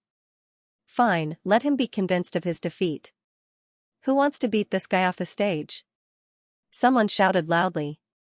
Under the righteous indignation, it was unknown how many people echoed in agreement. Originally, only Yundu of the Bitter Sea, Xiao Linfuan of the Talisman Craft Doctrine, and Weniru of the Wen family had planned to compete on the stage. They represented the three forces who dared to invite the Dragon Lady back to the Kanglinsi sect and officially declared that they would fight to the death with the Kanglinsi sect. However, because of Fang Xing's action, the crowd was angry. For a moment, there was an endless stream of young cultivators who wanted to go on the stage. On the other hand, Fang Xing simply sat down cross-legged on the altar while holding the tiny baby in his arms. This little thing was already more than 2 years old, but because it had lost its Taoist essence, it looked like a baby that was not even a month old. Moreover, the time it spent sleeping every day was far more than the time it was awake. At this moment, it was already sleeping sweetly in Fang Xing's arms. It seemed to be extremely peaceful, and the surrounding angry voices could not disturb it at all. "Little devil, what tricks do you have up your sleeve? I'm here to deal with you." In the surrounding angry waves, a figure suddenly rose into the sky and rushed to the platform with a monstrous momentum. It was a cultivator in the elixir realm who had some friendship with Yundu. He had not planned to participate in the final competition for the son-in-law, but when he saw Fang Xing's ruthlessness, he could not help but rush to the platform. When he was in the air, he had already pinched the Taoist seal, and the fire around him soared like a cloud of fire. Seeing this, Elder Zhong Yi of the Tianyi Palace also became serious. He waved his sleeves and opened the barrier of the platform. Under the hint of Elder Hu Jun, the Tianyi Palace had decided to remain neutral. They would not arrest Fangxing on the stage. Instead, they would protect him and prevent him from being knocked off the stage by someone who violated the rules. If someone challenged Fangxing, the Tianyi Palace would not stop them. Instead, it would open the door for them. This was the smart move of the Tianyi Palace. As long as they followed the rules, they would not offend either side. Boom! The cultivator rushed to the platform. He turned his hands upside down as if he was planting a golden lotus. Then, a monstrous rain of fire fell, covering both Fangxing and the great golden crow. Seeing this, the cultivators in the audience were excited and all cheered. The cultivators who had been irritated by Fangxing's shameless and ruthless methods were in urgent need of someone to fight for him and vent the anger in their hearts. But the cheers were cut off before they could come out of their throats. The cultivator in the raining fire rushed to the front of the platform. Before he even set foot on the platform, Fangxing had already come up to him. His body was like a dragon, almost tearing the void. Using his extreme speed, he was 3 times faster than the cultivator in the raining fire speed. In other words, although the cultivator in the raining fire speed was not slow, his speed was not much slower than that of a tortoise. Bang! He took a step forward and kicked the cultivator into the mirror lake. Then, he took advantage of the momentum and flew back to the platform. The surroundings quietened down. If one were to say that when Fangxing defeated Yundu, he had used a trick and did not display his true abilities, then this kick was the real deal. The cultivators from the Divine Prefecture who were initially embarrassed by his trick were actually feeling a little ashamed of Fangxing in their hearts. They had even forgotten about his heroic act of creating havoc at the little mirror lake. It was only when this kick was thrown that they remembered his tricks. This was indeed a little devil with boundless ferocity. Fangxing, who had flown back to the platform, looked down. The little thing was still sleeping peacefully. He did not even frown. He smiled and looked around. The second one, who else is not convinced? Come on the platform and fight. He said it in a relaxed manner, as if he was joking, but it made people feel a strange chill in their hearts. You still dare to provoke me when you're about to die? Does this little devil really think there's no one in the divine continent? Kill him, crush his bones and scatter his ashes to vent the hatred in my heart. The most difficult thing to provoke was public anger. After one wave was suppressed, another wave was more violent. Countless people were filled with anger and hysterically demanded that Fangxing be killed. However, Fangxing only smiled coldly in the face of the furious cultivators from the divine continent. He reached out and covered the ears of the little thing in his arms. Then, he raised his head and glanced at the cultivators. His voice was not loud, but it suppressed all the other voices. I'll be waiting on the platform. Cut the crap. Whoever has the guts, come up and fight with me. I don't care what methods you use, I'll take it all. Every word was like a heavy hammer pounding on the hearts of the people. It was like pouring hot oil into a fire. In an instant, the anger of the cultivators from the divine continent was ignited to the extreme. Arrogant. Does this guy want to challenge the cultivators of the divine continent alone? He's too daring. He's courting death. Fellow Taoists, who's going to teach him a lesson? Amidst the rising and falling voices, Fangxing's expression was calm and leisurely. A hint of seriousness flashed across the great golden crow's round eyes, and he sighed heavily in his heart. In the stands, the dragon lady's expression was even more tense, and a hint of doubt flashed across her face. Was this little devil really trying to marry a wife? If it was just to win the competition, why would he deliberately provoke the anger of the public? Seeing Xiao Linfuan beside him move slightly, as if he couldn't restrain himself, Tianyi Palace's Dao Wufeng looked at him with a sneer. Senior brother Xia, it's better to restrain yourself. If you make a move now, if that little devil follows the previous agreement and fights with you in a fake battle, then it's fine. But if he were to go crazy and fight with you, wouldn't the Wen family's symbol master take advantage of him? Xiao Linfuan saw that Fangxing had already provoked the anger of the crowd, but no one came up to fight him. His heart was indeed moved, but after hearing Dao Wufeng's words, his heart sank, and he said in a low voice, "This little devil has already accepted my gift, what other accident could there be?" Dao Wufeng sighed softly and said, "Originally, I didn't think so, but now it's different." After a pause, he sighed softly and said, if he breaks his promise, he will naturally bear our wrath. Ordinary people really can't bear it. But after he disabled Yundu, it was already difficult for him to protect himself. When he gets off the altar, I'm afraid that even our Chani palace can't protect him. As the saying goes, when there are too many lice, there's no need to worry about it. He has already caused so much trouble, so why would he be afraid of us? Xia Linfuan also felt a chill in his heart. He couldn't help but ask, why did he do this? Dao Wufeng chuckled and said, for the little thing in his arms. A sinister look appeared on the fatty's fat face, as if he had recalled something from the past. 2 years ago, cultivator Nanzhan used the life of the little girl as an excuse to fight against the cultivators of the divine continent, and was defeated. 2 years later, the little devil carried that child in his arms and wanted to challenge all the cultivators of the divine continent by himself. Don't be arrogant, little devil. I'm Yun Zhongzi. A young Taoist wearing a green robe and white leggings flew onto the stage angrily on his sword. While he was in the air, he had already formed a sword formula. Green clouds appeared around him, blotting out the sky and covering the earth. It was as if the blue dome of heaven had suddenly lowered by a few notches, descending majestically from the sky. However, although the power was enough, Fang Xing, who was sitting on the stage, only raised his eyes to take a look. He held the child in one hand and raised his sword with the other. Sword chi rumbled and slashed out like clouds. Teach me. Before the Taoist could finish the second half of his sentence, he fell into the mirror lake with a scream. The third. Fang Xing placed the black giant sword flat on the platform and lowered his head again. Bai Wuya is here to learn from me. Little devil, if you have the ability, compete with me in spells. Look. A young man in a white robe with black patterns sneered and flew over on a cloud. When he was in the air, he was ready to explain his rules. Only using spells, not using martial arts. This was one of the rules of the cultivators in China. However, he did not expect that before he finished speaking, the little devil had already slashed with his fingers. 3 ancient swords came whistling and cut off his arm at lightning speed. He fell into the mirror lake. The fourth.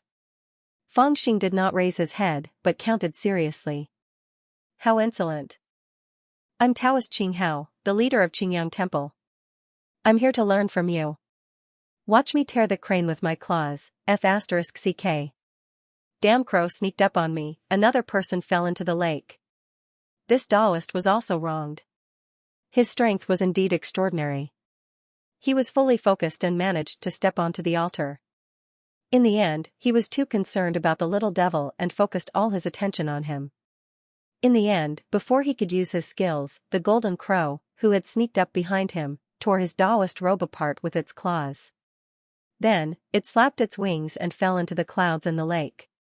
The fifth. Fang Xing was also very speechless, but he just read it out softly. The great golden crow also glanced at the surrounding cultivators majestically and shouted, the first. What does this little devil think of us as? Achievements? That demonic crow also came to join in the fun. It was obviously a sneak attack. How dare it cry so loudly? Is it glorious? These two are not ashamed of sneak attacks, but proud of it. Shameless, shameless. I've never seen such a thing in my 300 years of cultivation. Every time someone was defeated by Fang Xing, the noise around them became louder. The cultivators were so angry that their chests were about to explode, but the number of people competing to go onto the platform was getting fewer and fewer. After all, they were not fools. After those hotheads tested the water, they really found that this little devil's strength was extraordinary. He was definitely not a match for ordinary cultivators. Perhaps only the 7 of the 3 Daos and the Daoist level figures of the major forces could fight with him. If ordinary cultivators went onto the platform, they would only be giving the little devil achievements. Even the Dao children of the sects with some ability didn't dare to rashly make a move at this time. They weren't like ordinary cultivators. They were burdened with too many halos and pressures. If ordinary cultivators were to lose, then they would be defeated. They might even be praised by others for being courageous men who didn't fear the enemy. But if they were to lose, then their reputation would plummet, and even the reputation of their sects would be tarnished. To them, unless it was necessary, they would not easily make a move, and in this son-in-law selection, they did not plan to make a move to compete with Xia Linfuan, Wenyiru, and Yundu. If they were to make a move now and lose to that little devil, their reputation would be greatly damaged, and after winning, they, who did not plan to marry the dragon girl, would not be able to obtain any benefits, so they were even more unwilling to make a move.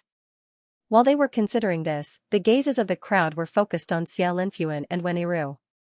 In such a short period of time, there were already 6 or 7 cultivators who had challenged the little devil.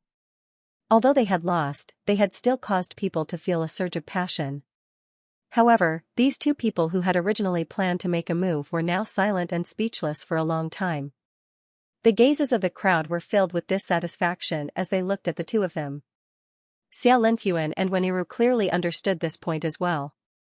The 2 of them looked at each other unnoticeably and saw the calculations in each other's eyes. They were not stupid, and their vision was also high. They could tell that the little devil was difficult to deal with, and even if they were to make a move, they had a 60 to 70% chance of defeating the little devil, but they could not guarantee that they would not be injured or pay a price. This also meant that whoever made a move to deal with the little devil first would definitely let the other person take advantage of them. The young peak master of the spiritual skill sect Xiao Peak, Shi Yuan, has come to attend the ceremony. The Wen clan's twin absolute fairy, Wen Yanxin, has come to attend the ceremony. The Song family's little spear god, Song Guixin, has come to attend the ceremony. The Taoist of the Wen Qi sect, Feng Yanyun, has come to attend the ceremony. The great elder of the Yun family of the Bitter Sea, Yun Yao, has come to attend the ceremony. It was also at this moment that an elder of the Tianyi Palace, who was in charge of guarding the lake, suddenly shouted loudly, shocking the crowd of cultivators. Raising his head, he saw several groups of people riding on the clouds in the distance, all of them brimming with killing intent. There were at least 7 or 8 forces, and leading them was a group of young cultivators who were not weak. All of them had cold and arrogant expressions, and their eyes were cold. The people following behind them were also filled with killing intent. It was obvious that they were battle cultivators that the various sects and forces had spent a lot of resources to nurture. They were not ordinary cultivators. Why are you all here? Elder Zhongyi's face also turned cold. He hurriedly stood up and cupped his hands to welcome them from afar. Even the young palace master Dao Wufeng appeared. He arrived in front of Elder Zhongyi and welcomed the guests with a smile. Haha, Junior Marshal Brother Shi, Junior Marshal Sister Wen, Second Young Master Song. Usually, even if you deliberately invite us, you might not be able to invite us. But today, you have gathered here to attend the ceremony in Tianyi Palace. You really bring light to our humble Tianyi Palace. The 2 clouds met in midair, one on the left and one on the right, covering the sky, causing the sky around the mirror lake to darken. Inexplicably, an oppressive atmosphere was surging. Why, so many important people are here? The hearts of the cultivators who were here to observe the ceremony trembled, and they secretly whispered to each other.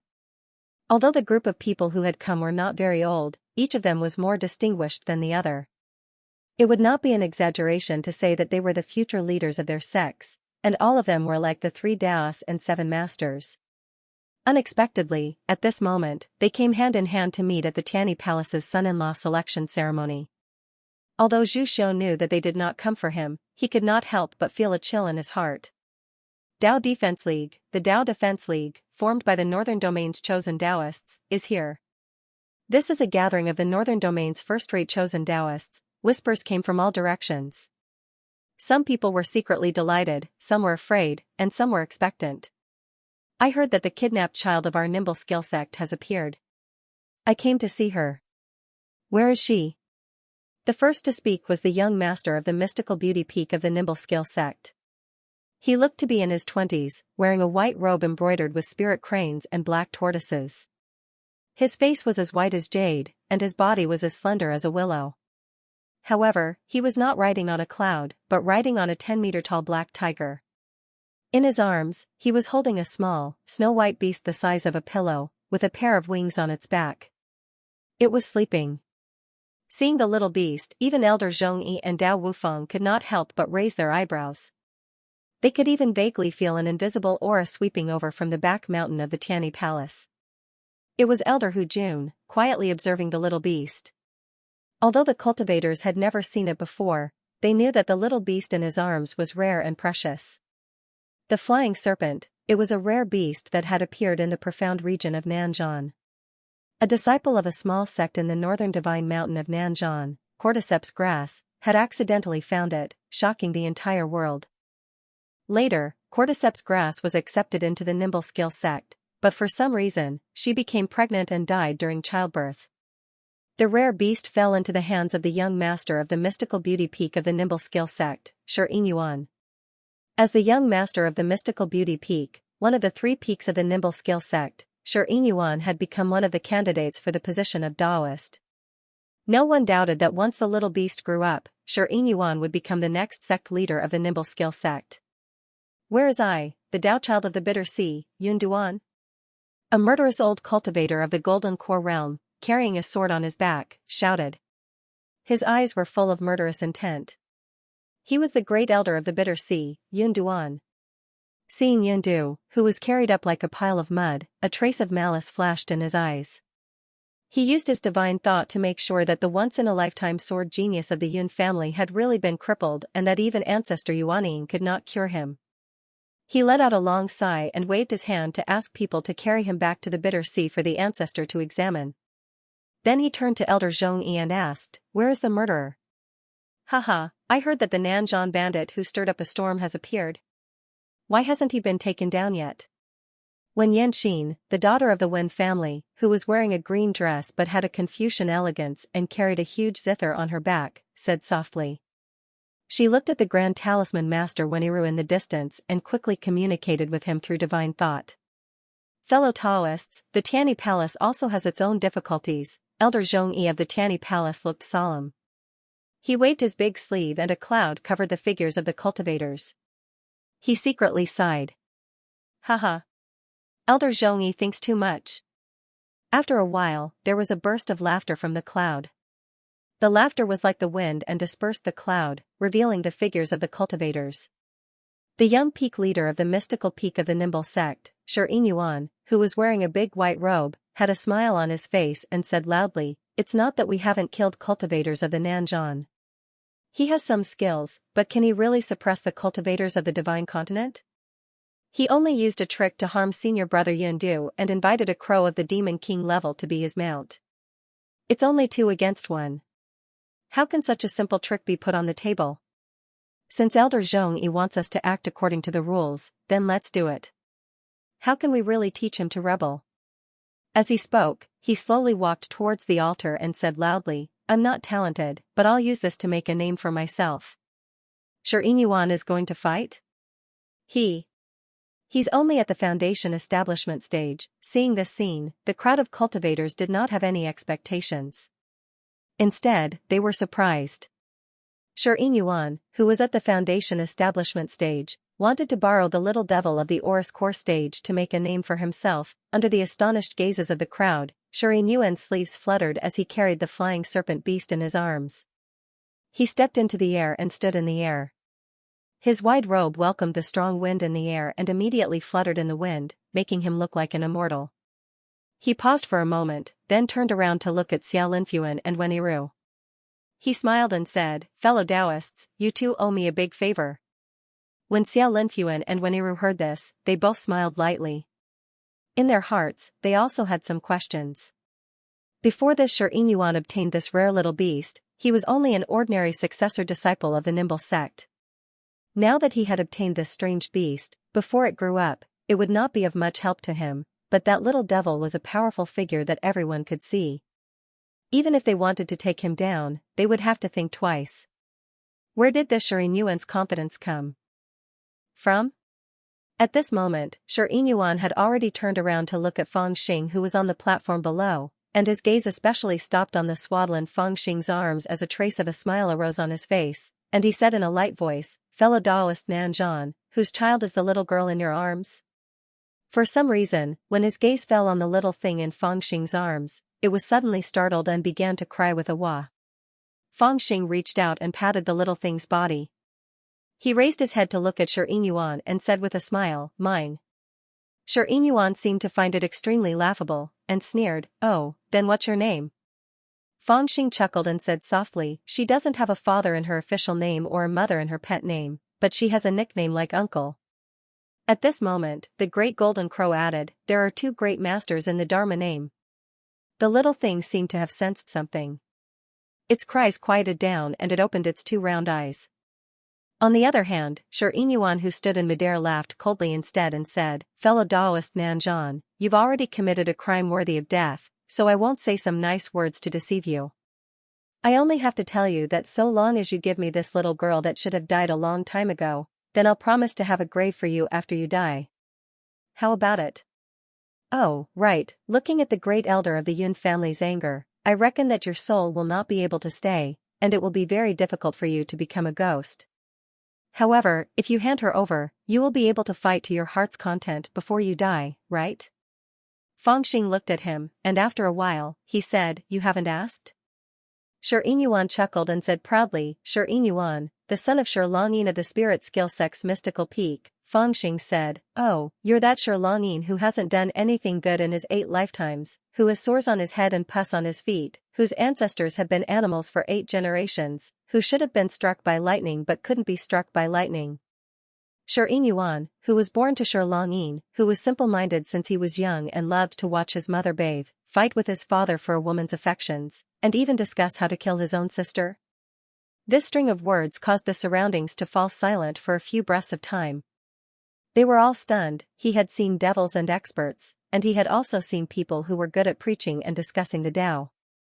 However, he had never seen someone who was so good at scolding people. Wenyan Xin, the daughter of the Wen clan who was carrying the zither, couldn't help but laugh out loud. Even though the other cultivators were afraid of the spirit skill sect and didn't dare to laugh out loud, there were still many people who were secretly happy. Xianxuan's expression suddenly became very ugly. He said softly, "My little treasure has yet to truly mature. I originally didn't wanted to see blood, but since you insist on seeking death, then you can die together with this girl who should have died long ago." As he spoke, his hand slowly reached into a storage pouch at his waist and took out a bronze object. With a cold laugh, he suddenly threw the object into the air. It didn't fall to the ground, but instead floated in the air. As the wind blew against it, it became bigger and bigger.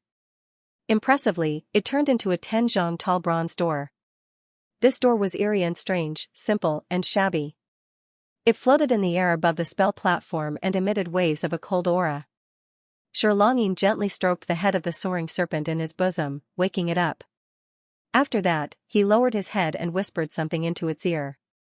The soaring serpent then opened its sleepy eyes and looked around. After that, it saw the bronze door on its shoulder. Behind the door, there was a familiar aura that startled it, causing the soaring serpent to become a little restless. It flapped its 2 wings. Chirp chirp, the little beast raised its neck and cried out a few times. There was a strange aura in the air that trembled a few times. As for Xianxia, he didn't have any intention of entering the spell platform.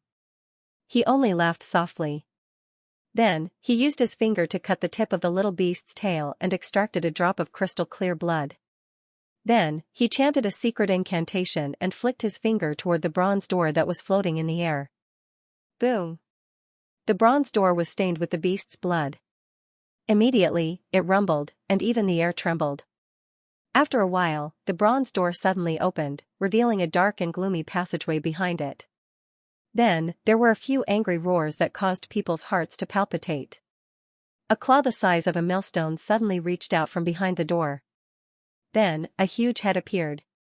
Its entire body was covered in scales, and it emitted a dark blue light like black iron. Impressively, it was an angry armored lion. Roar! The angry armored lion rushed into the air. Behind it, there were 3 or 4 green-scaled demonic wolves, 4 or 5 blood-tailed demonic crocodiles, 2 blue-eyed black tigers, and countless flaming rhinoceroses. In just an instant, there were hundreds of extremely strange demonic beasts in the air. They formed a formation in the air and tightly surrounded the spell platform in the middle of the lake, almost covering it. What is that thing? It clearly looks like a demonic beast. Why is its aura so strange? It's a ferocious beast, a demonic beast fed with a secret medicine to stimulate its potential, a ferocious beast refined into a ferocious beast. No wonder Xianxia dared to challenge that little devil as a Foundation establishment cultivator. He can actually summon so many ferocious beasts. It's not him, it's the flying serpent. Only the blood of the flying serpent can summon and drive these ferocious beasts. The cultivators around the lake were so shocked that they lost their composure. They all shouted in a low voice, and some even cried out involuntarily. At this moment, they finally understood Xianxia's reliance. They thought that this guy would at least have to wait until the little spiritual beast grew up before it was his turn to truly rise. However, they didn't expect that the Nimble sect really had their own extraordinary means. They actually used elixirs to accelerate the growth of a group of demonic beasts, and then used the innate king's chi of the flying serpent to control these pseudo-ferocious beasts. Then, with the help of the Nimble sect's divine artifact, the Gate of the Void, he could summon them at any time and anywhere. In this way, Xianxia, who was in the Foundation establishment realm, could easily control the combat strength of these hundreds of pseudo-ferocious beasts. How domineering was this? Facing these extremely ferocious demonic beasts that were no weaker than those in the Gold Core realm, even the 7 sons of the 3 Daos were terrified. At this moment, the cultivators also understood what Xianxia meant. That little devil Nanzhan was fighting 2 against 1, so Xianxia would give him a taste of his own medicine. According to the rules of the Tianyi Palace, using hundreds of ferocious beasts to fight against 2 was not considered breaking the rules. Haha, you Nanzhan cultivators are born to bring me luck. That girl brought me such a rare beast like the flying serpent, which helped me obtain a heaven-defying ability. And you just happened to show up at this time. After killing you, I, Xianxia, will be the first disciple of the Nimble sect in the building realm to kill a combat cultivator in the Gold Core realm. I will be famous in the northern region. If you don't give me the position of the Taoist of the Nimble sect, who else will be qualified? Xianxia laughed loudly. He was in a very good mood. Then, he waved his hand, and the ferocious beasts in the sky roared and rushed down. At this moment, the spell altar was almost completely submerged. However, Xianxia didn't plan to put himself in danger at all. He just stood in the air and watched the battle with a smile on his face. Little girl, your mother is dead. Your father and your brother want to kill you. You might as well pretend that you don't have a father. Anyway, you are lucky to have met your Uncle Feng, and the second uncle of the Golden Crow. Forget it, it is fate that brought us together. Today, your Uncle Feng Xing will take you to battle. First, I will hack your brother to death, then I will kill your father to avenge your mother. On the spell altar, Feng Xing had already stood up. He lowered his head to look at the little thing in his arms, who looked like a hairless mouse, and said softly. Above his head, endless murderous aura fell with a whistling sound. Hundreds of ferocious beasts rushed over like waves. In his arms, the little thing wriggled its limbs and opened its toothless mouth to smile at him. Ferocious beasts and demons came from the same source, and the difference lay in the way they grew. Ferocious beasts were born with great power in their bloodline, and this power would only grow stronger and stronger, but their intelligence could not keep up with the speed of the increase in power. Only when they grew to a certain stage would their intelligence gradually awaken, and their intelligence would be clear and not lose to humans. Among these, there were also some ferocious beasts that were born with intelligence that did not lose to humans. These ferocious beasts were the kings of the ferocious beasts. Whether they were called mutated beasts, spiritual beasts, or divine beasts, regardless of their strength, they were born to be kings. Even other ferocious beasts were uneven. They clearly had the power of a Yuanian cultivator, but they still relied on their instincts, eating and sleeping like idiots. There were many ferocious beasts that slept and ate, and there were many such beasts in the ultimate. Demons, on the other hand, first cultivated intelligence, and after gaining intelligence, they would gradually strengthen themselves and increase their cultivation. One of the biggest characteristics of demons was the cultivation of the human form, which also faintly envied the wisdom of humans. Thus, using the human form to deceive the will of the heavens. Generally speaking, demons that cultivated the human form would possess the characteristics of humans, and even cultivators would not regard them as beasts again. Of course, this was the difference between demons and ferocious beasts. With intelligence, they would not easily submit to others, and it would not be easy to control them. ferocious beasts were different. These creatures that relied on their instincts were what cultivators loved the most. The cultivators of the divine prefecture loved to study, and they studied all kinds of things. One of them was a cultivator who specialized in studying how to suppress the spirituality of demonic beasts, and yet increase their power without limit. After thousands of years of research, it was not without results. For example, the Wen family and the Nimble sect both had branches that were famous in the northern region for breeding strange beasts, and they generally took this path. Of course, there was a limit to the growth of these pseudo-ferocious beasts that were stimulated by secret medicines. After all, they were considered to be external forces. Thus, in the cultivation world, they were considered to be crooked and unorthodox. But even so, it was true that their power was boundless. For example, right now, when the Golden Core Heaven's Chosen faced off against Feng Xing, this Nimble Adept sect member dared to challenge him head-on with his Essence Foundation establishment body. Although the strength of the hundreds of ferocious beasts was uneven, the strong ones were comparable to the middle stage of the Aurus Core stage, the weak ones were only around the Foundation establishment stage, but when hundreds of them rushed down together, it was still extremely terrifying. Perhaps even experts like Xiao Linfuan and Weniru would have no choice but to temporarily avoid this situation. Only when they could no longer defend against these ferocious beasts would they turn around and kill him. However, Feng Xing couldn't do that. He was currently on the execution platform. If he temporarily avoided the attack, it would be tantamount to losing. He could only fight head-on. If it was anyone else who fell into such a state, they would not be able to withstand it. However, at this moment, Feng Xing couldn't help but think, "Why are you provoking me?" Facing the ferocious beasts that were whistling towards him from all directions, the great golden crow's expression changed. It spread its wings and the golden fur on its neck stood up. On the surface, it looked like it was filled with fighting spirit, but it secretly sent a message to Feng Xing, "Can you escape?" Feng Xing sneered and replied, "No need." The great golden crow was startled. It remembered what Feng Xing had done in the Black Abyss prison and was overjoyed. "Do you want to fight head-on?" Feng Xing said, "There's no need." Under the anxious gaze of the great golden crow, Feng Xing laughed and took out a red feather from his storage bag. Facing the ferocious beasts that were surging towards him, he held the red feather in his hand and waved it in the air. In an instant, an indescribable aura was emitted from the red feather. It instantly spread for hundreds of meters and enveloped all the ferocious beasts. This aura was not strong. For cultivators, they wouldn't even be able to sense it if they didn't sense it carefully. However, the ferocious beasts that were charging towards the execution platform from all directions suddenly changed their demeanor and became a mess. Their ferocious and cruel gazes suddenly became chaotic, as if they sensed an indescribable danger. The fur on their backs stood up, and they tucked their tails between their legs. They stopped in the air and looked around. They were originally charging forward, but because the first batch of ferocious beasts stopped, the ones behind them naturally bumped into them. It was a mess for a while. Even the little beast in Shirin Yuan's arms, the soaring serpent, woke up at this moment. It straightened its body and stretched out its two small wings. It raised its neck and held at the sky. It looked ferocious no matter how one looked at it. However, it somehow gave off a feeling that it was weak on the inside.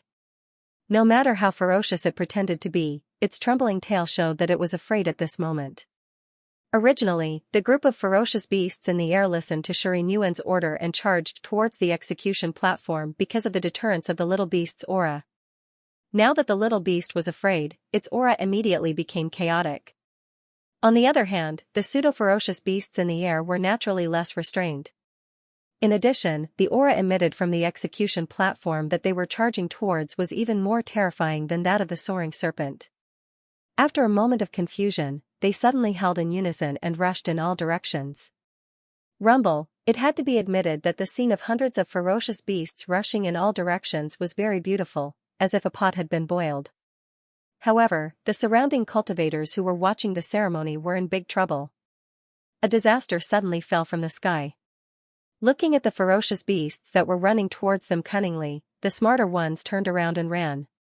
Those who were slow to react, or those who were self-conscious, did not realize the seriousness of the problem and even tried to make a move to force the ferocious beasts back.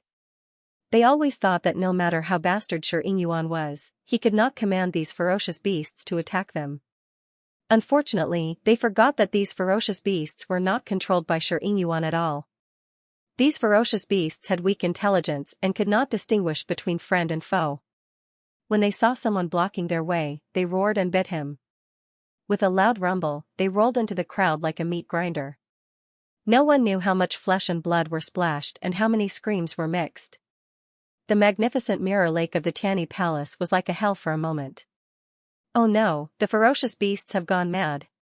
Elder Xianxia of the Tani Palace was shocked and hurriedly stood up.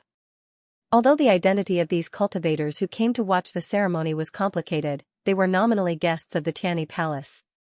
How could they be torn apart and swallowed by the ferocious beasts? He was so anxious that cold sweat broke out on his forehead. He shouted at Xianxia, "What's going on?" As he rushed towards the group of ferocious beasts, he anxiously ordered the disciples of the Tani Palace to quickly subdue the ferocious beasts that had gone mad. If they could not subdue the ferocious beasts, they would be killed without mercy. How could this happen? Xianxia was also stunned at this time. With sweat dripping down his forehead, he desperately urged the little beast in his arms, "Hurry up and subdue them," but to his surprise, after the little flying serpent made a ferocious appearance and roared at the void for a while, its tail softened and it slipped into Limu's arms with a swish. Only its buttocks were exposed, and it could not be pulled out no matter how hard he tried. Haha, seeing that the chaos was over, Fangxing stuck the scarlet feather behind his ear, laughed loudly, and soared into the sky. This crimson feather was given to him by the Rock King before he left. It was a true feather plucked from the vermilion bird's body and refined with the soul energy of that old bastard. If one were to speak of the vermilion bird, then what sort of formidable ferocious beast was it? If the flying serpent had grown up, it might have been able to fight it. But when it came to such a small thing, it was not even enough to fill the gap between its teeth.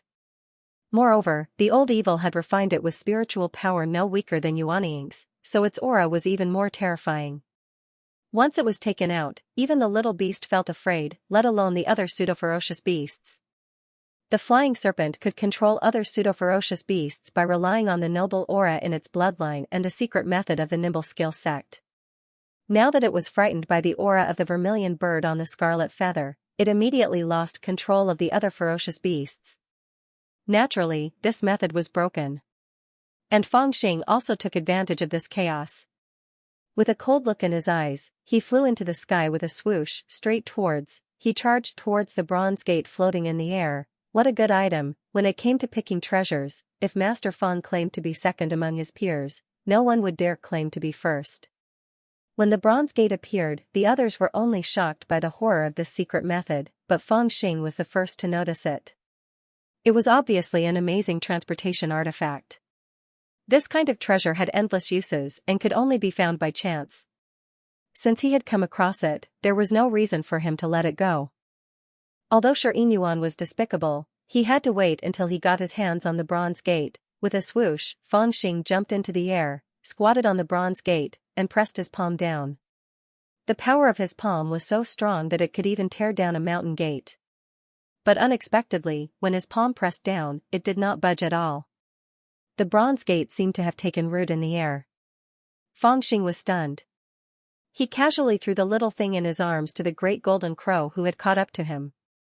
Then, he grabbed the bronze gate with both hands and used all his strength. Blue veins popped out on his neck as he shouted, "Get up for this, young master."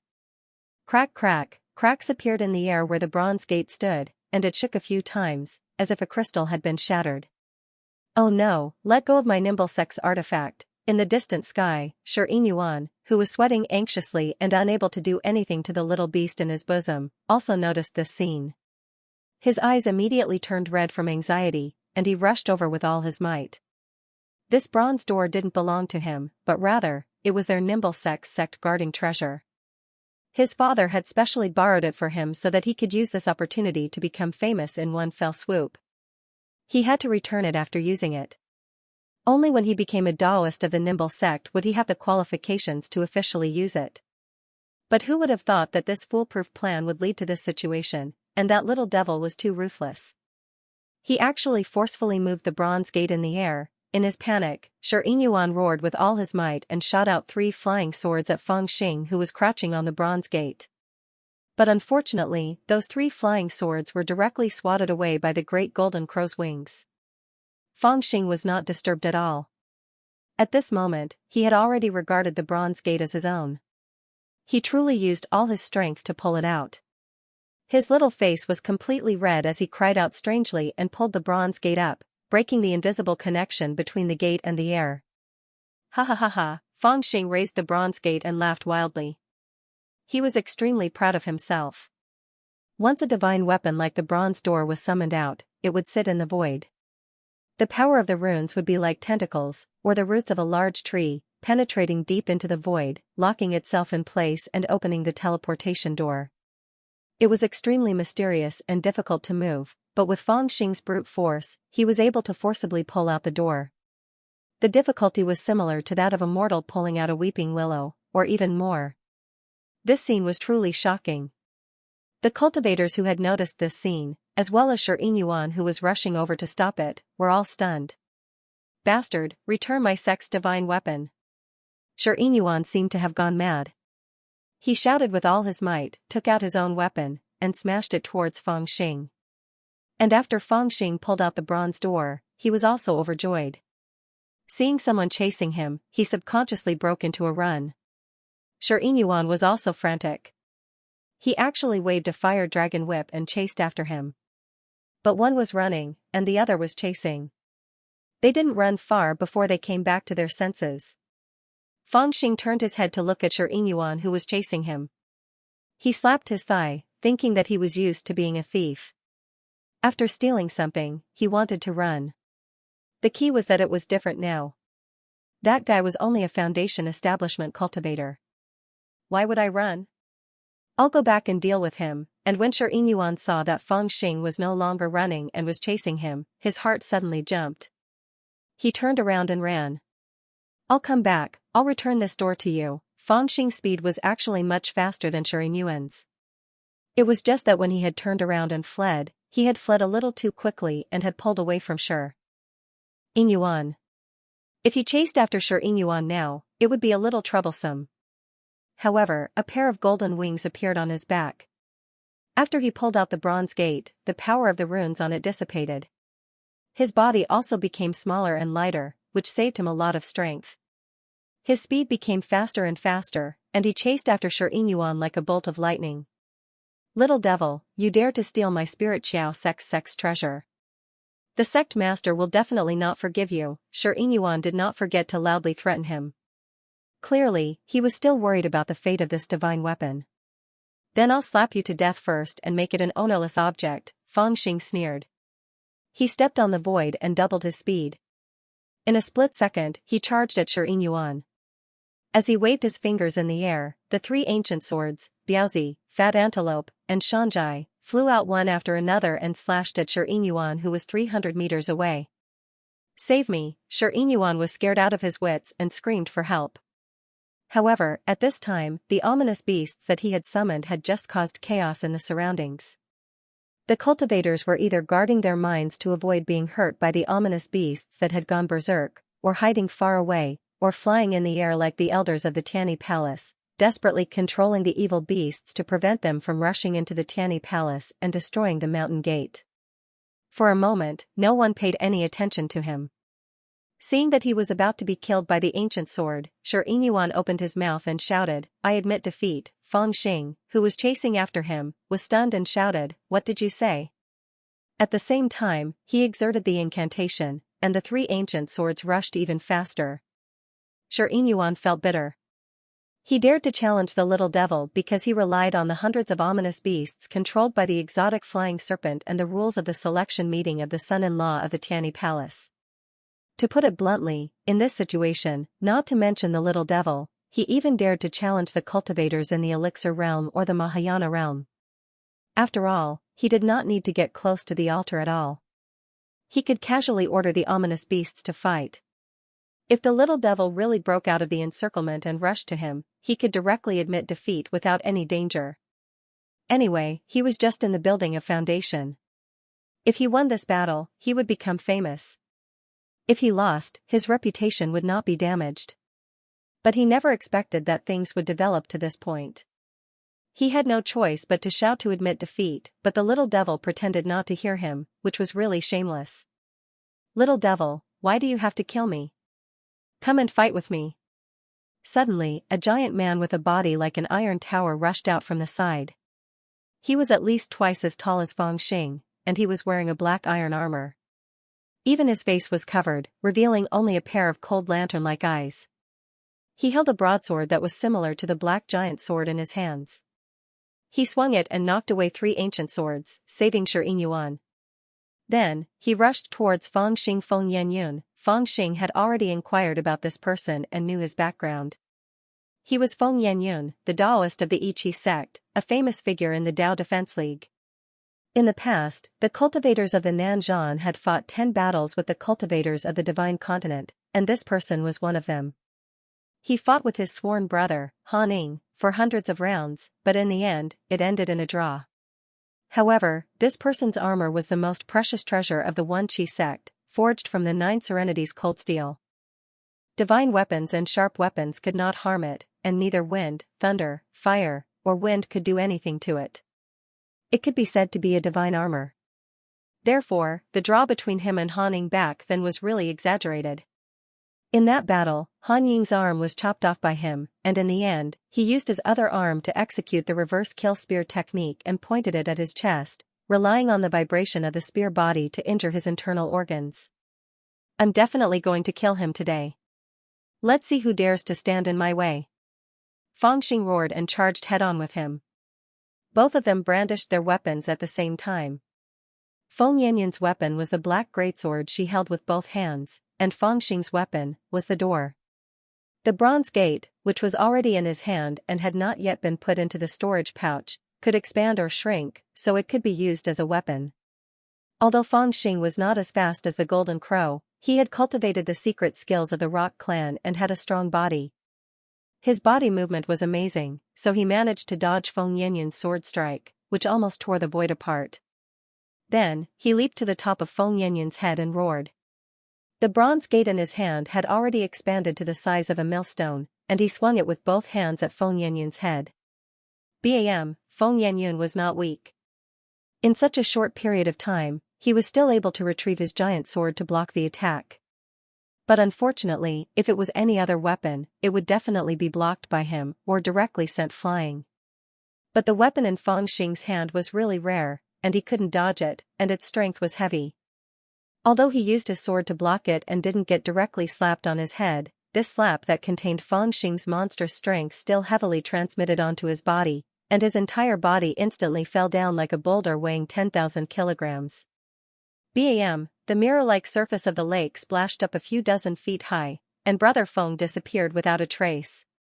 Fangxing turned around and put away the bronze door. Although he knew that Feng Yanyun couldn't see him, he also knew that the guy was protected by iron armor. It was impossible to defeat him with one blow, and he might not even be injured. However, he had a plan. After hitting Feng Yanyun, he immediately dropped down and hovered 3 feet above the lake. His hands formed a seal, and he used the mountain method to lift down. He felt the earth tremble and the lake water flow backwards. The silt at the bottom of the lake rose endlessly from the force of his pull. As Fangxing's body rose, it formed a small hill that was nearly 1,000 feet tall. With a rumbling sound, Fangxing rose into the air. Then, Fangxing somersaulted in the air and stepped on the tip of the silt hill, directly kicking the small hill that was 1,000 feet tall down. As if it was coordinated, Feng Yanyun was smashed down by the hill as soon as he got out of the lake. Mountain Transformation Talisman, Fangxing let out a loud cry. He took out a few talismans from his storage bag and slapped them on the top of the muddy mountain. The originally soft mud hill suddenly became as hard as rock, and it stopped moving in the middle of the lake. The 9th one, Fangxing clapped his hands. His task was complete. His eyes swept across the sky, looking for Xianxia. No matter how strong the iron armor was, it was impossible for him to escape in a short time when he was pressed down by a mountain. Our Wen Clan's secret mountain transformation talisman. So it was you who robbed our talisman shop, there was a shout above his head. He looked up and saw a woman in a green dress sitting cross-legged in the void. There was an ancient zither in front of her. The patterns on the zither looked familiar. After thinking for a while, he remembered that the zither was Yi Guin's magic weapon. However, he heard that it was taken away by a woman from the Wen clan. The unruly young lady of the Wen clan, Wen Yanxing? Fangxing's heart trembled. He had already guessed who this woman was. She was one of the chosen from the Wen clan, and was a very powerful member of the Dao Defense League.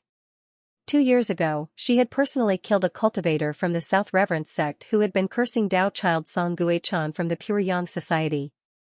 That cultivator had only killed Xiaoxue because, before the duel with Yundu, Xiaoxue had said that they would only compete in the Dao of the Sword. Yundu had laughed coldly in response, and had clearly agreed to it. However, when it came down to it, Yundu had used his cultivation base to power his sword technique, and had crippled Xiaoxue. Xianxia was furious and scolded Song Guichan for being unreasonable. However, in the eyes of the Wen clan's eldest young miss, Song Guichan was a godlike character and could not tolerate the slightest bit of filth. In a moment of anger, she killed that person with one sword strike. Fangxing chuckled coldly at the sight of the woman. Without saying a word, he took a step forward and shot up into the sky like a shooting star. Elder brother Song is absolutely right. Nanzhan is a wild cultivator. If we don't kill him, we'll only leave him a source of trouble in the future. When Yanxin laughed coldly, then plucked the strings of the startling phoenix zither. The sound of the zither rang out, transforming into numerous wind blades that filled the air.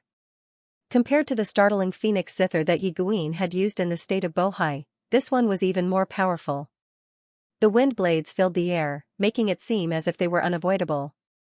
From the look of it, Wen Yanxin had reforged the zither after acquiring it. The wind blades transformed into the shape of a huge phoenix, which spread its wings and whistled through the air. I'm right here. Come and kill me. At this moment, Fangxing chuckled. He spread his fingers and pressed down. His eyes flickered with killing intent. Ka, when Xianxia used the phoenix zither to control the wind blades that filled the sky. Fangxing stretched out his 5 fingers and pressed towards the sky. At the tips of his 5 fingers, there were streaks of lightning sparks. Then, more lightning gathered from all directions. In a short moment, it formed a lightning python that was as thick as a jade pillar. It entangled the wind blade phoenix that was formed by the phoenix zither. The lightning intent dispersed and was still in the air.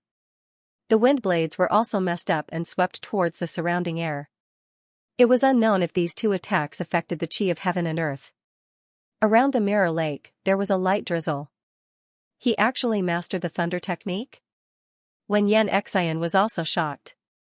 His 10 fingers hurriedly plucked the zither strings.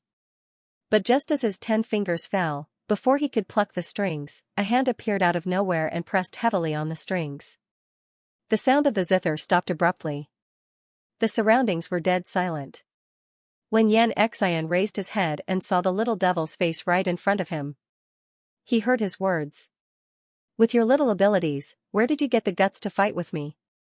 Fangxing's eyes were filled with mockery, but more than that, he was speechless. When Xianxia's abilities were similar to the fox fairy of the northern demon land. Even with the addition of the Huqin old man who accidentally obtained it and passed it to Yi Guin, when Xianxia took a liking to it and took it by force. Then, she asked an old Yuanying talisman master of the Wen family to reforge it and add some inscriptions to it. This improved the quality of the zither. The phoenix zither, which could be called a semi-divine weapon, was at most 70% of the pure Yang sect's Heilingzi standard. Yet, it dared to block Fangxing's path. It was a little ridiculous. You. Get lost. When Xianxia was shocked. Although he was unruly, he was not stupid. He pushed the phoenix zither forward and quickly retreated. However, Fangxing's palm pressed down, and the phoenix zither froze in midair, not moving at all.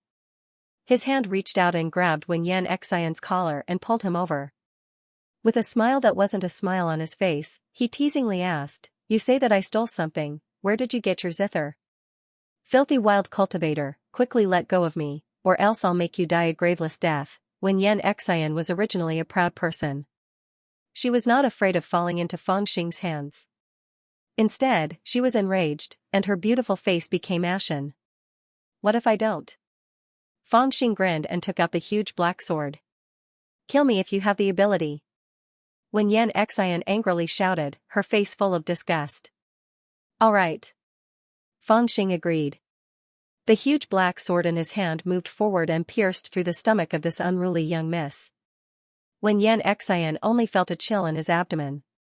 He lowered his head to look, and his entire person was instantly stunned. An incredulous expression appeared on his face. Following that, the sharp pain of his abdomen being crushed spread throughout his entire body. It was as if a volcano had erupted in his stomach. When he looked at Fangxing again, his eyes were filled with fear, panic, and terror. The only thing missing was the anger and pride from before. He opened his mouth to speak, but didn't know what to say. How could he really kill him? He was Wen Xianxia. Who do you think you are?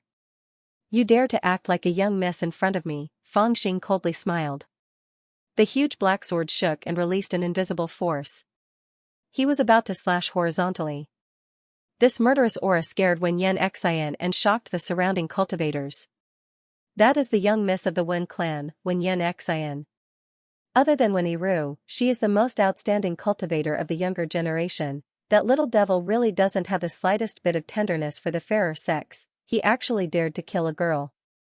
That little devil is really shameless. For a moment, all the cultivators who noticed this scene felt as if their hearts were filled with cold air. After the shock, they were filled with boundless righteous indignation. From their point of view, to kill a girl, especially such a young, beautiful, and fairy-like girl, was simply unforgivable. They could tolerate the little devil's arrogance for a while, but they could not tolerate him destroying a flower. Little devil, you actually dared to kill a member of the Wen clan. You are seeking death. At this moment, a figure tore through the air like lightning and suddenly appeared behind Wen Xianxia. It was Wen Yiru, the great talisman master of the Wen clan, Wen Xianxia's cousin. He no longer cared about forbearance or when to attack. His figure shifted and he appeared in front of Wen Xianxia like lightning.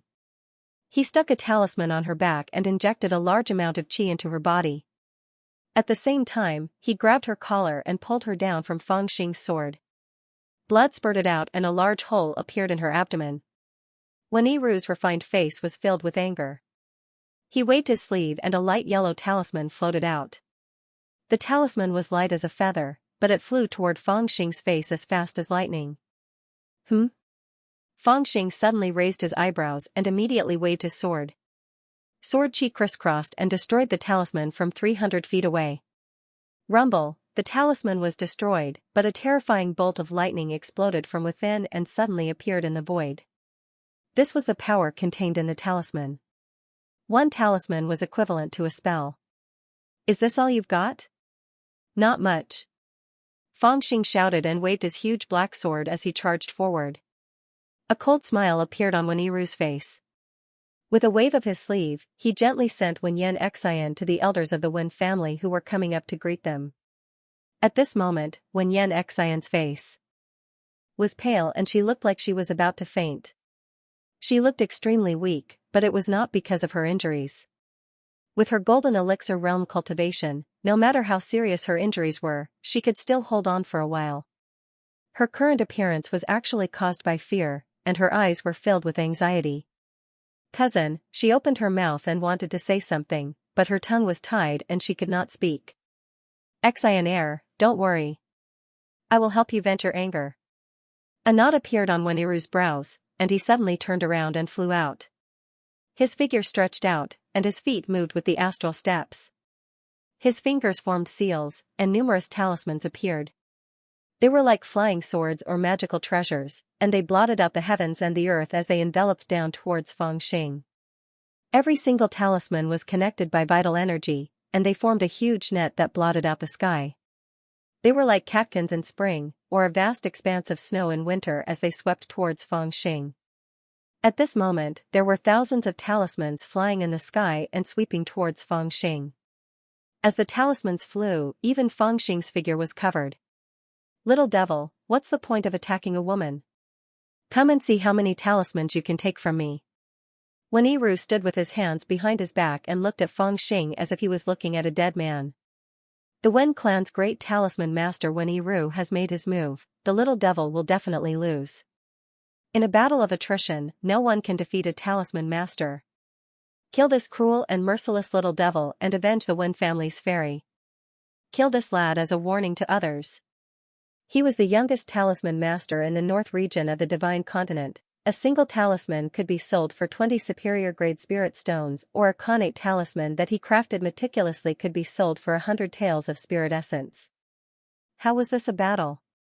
This was simply burning money. However, with Wen Yiru's attack, all the cultivators believed that the little devil would definitely lose. Not to mention the terrifying power contained within the 3,000 talismans. How long would it take for him to slash them one by one? The surrounding cultivators discussed fervently and their eyes flashed with envy. Some of them even shouted loudly. Although they were furious in the face of the little devil's ferocity, they did not dare to provoke him. Instead, they placed their hopes on the talisman master Wen Yiru. If the little devil was slain by Wen Yiru, they would at least be able to cheer from the side. At the very least, it would be considered as having contributed. Damn it, there are so many talismans. How much time do I have to waste with him? Feng Xing saw through his intentions with a single glance and narrowed his eyes as well. In addition, there were occasional shouts from the people around him, which also disturbed his state of mind, causing him to feel a little annoyed. In his annoyance, he simply ignored the talismans that filled the sky. Taking a deep breath, he formed a seal with both hands before his chest. Then, the flames in his eyes boiled and he spat out a mouthful of flames. When he spat it out from his mouth, it was only a thin wisp, but when it reached the air, it roared and actually formed a sea of flames that covered the sky and the sun, engulfing the countless talismans. True Samadhi fire, destroying talismans with fire. Play with talismans, play with talismans. I'll burn you clean with fire. Let's see what else you can play with. Wen Yiru was stunned as he watched the talismans that he had sent out burn and fall to the ground. Impossible, how is this possible? He cried out involuntarily. What kind of fire does he cultivate? Could it be more powerful than Song Guichan's Bodhi Buddhist flame? Everyone knew that a talisman master's advantage was that he was especially good at attrition battles. After all, a talisman that was drawn in advance would become a spell when activated in battle. It did not need to consume his own spiritual power at all. As long as he was prepared, it would not be a problem for him to fight with someone for hundreds of years. However, his weakness was also obvious, and that was he was afraid of cultivators who cultivated in fire techniques. After all, talismans were usually drawn on paper, which would be burned to ashes the moment it came into contact with fire. What was there to play with? However, although this was a big weakness for ordinary talisman masters, it was different for talisman masters like Wen Yiru who came from a big family. The talismans he used were all refined with a secret method and were impervious to fire and water. Among the geniuses of the northern region, there were at least 80 to 100 people who cultivated in fire techniques. However, including He Lingzi who was famous in the northern region for his 3 lives pure young fire will, no one could easily burn his talismans. What other tricks do you have? Just use them. Feng Xing withdrew his Samadhi true fire, looked at Wen Yiru and laughed heartily. Then, he stepped on the air and rushed over, brandishing his sword and slashing down. You're courting death.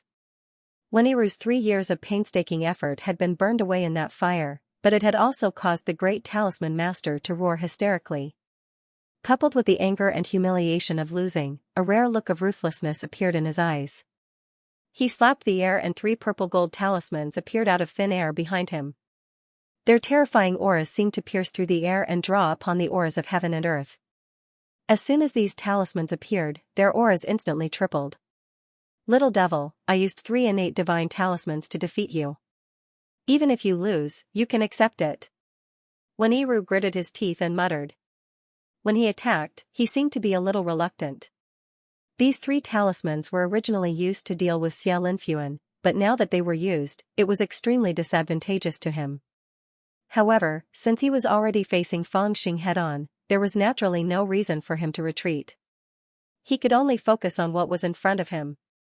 Wen Yiru was the talisman master of the Wen family, but he had entered the mortal world when he was 20.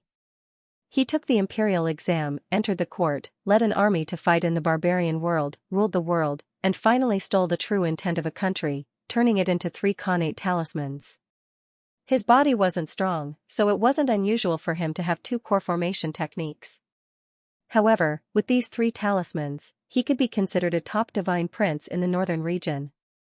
A talisman floated in the air above Fang Xing's head. The energy on the talisman turned into the illusion of a country. In the illusory kingdom, there were cities, mountains, emperors, generals, ministers, merchants, and commoners.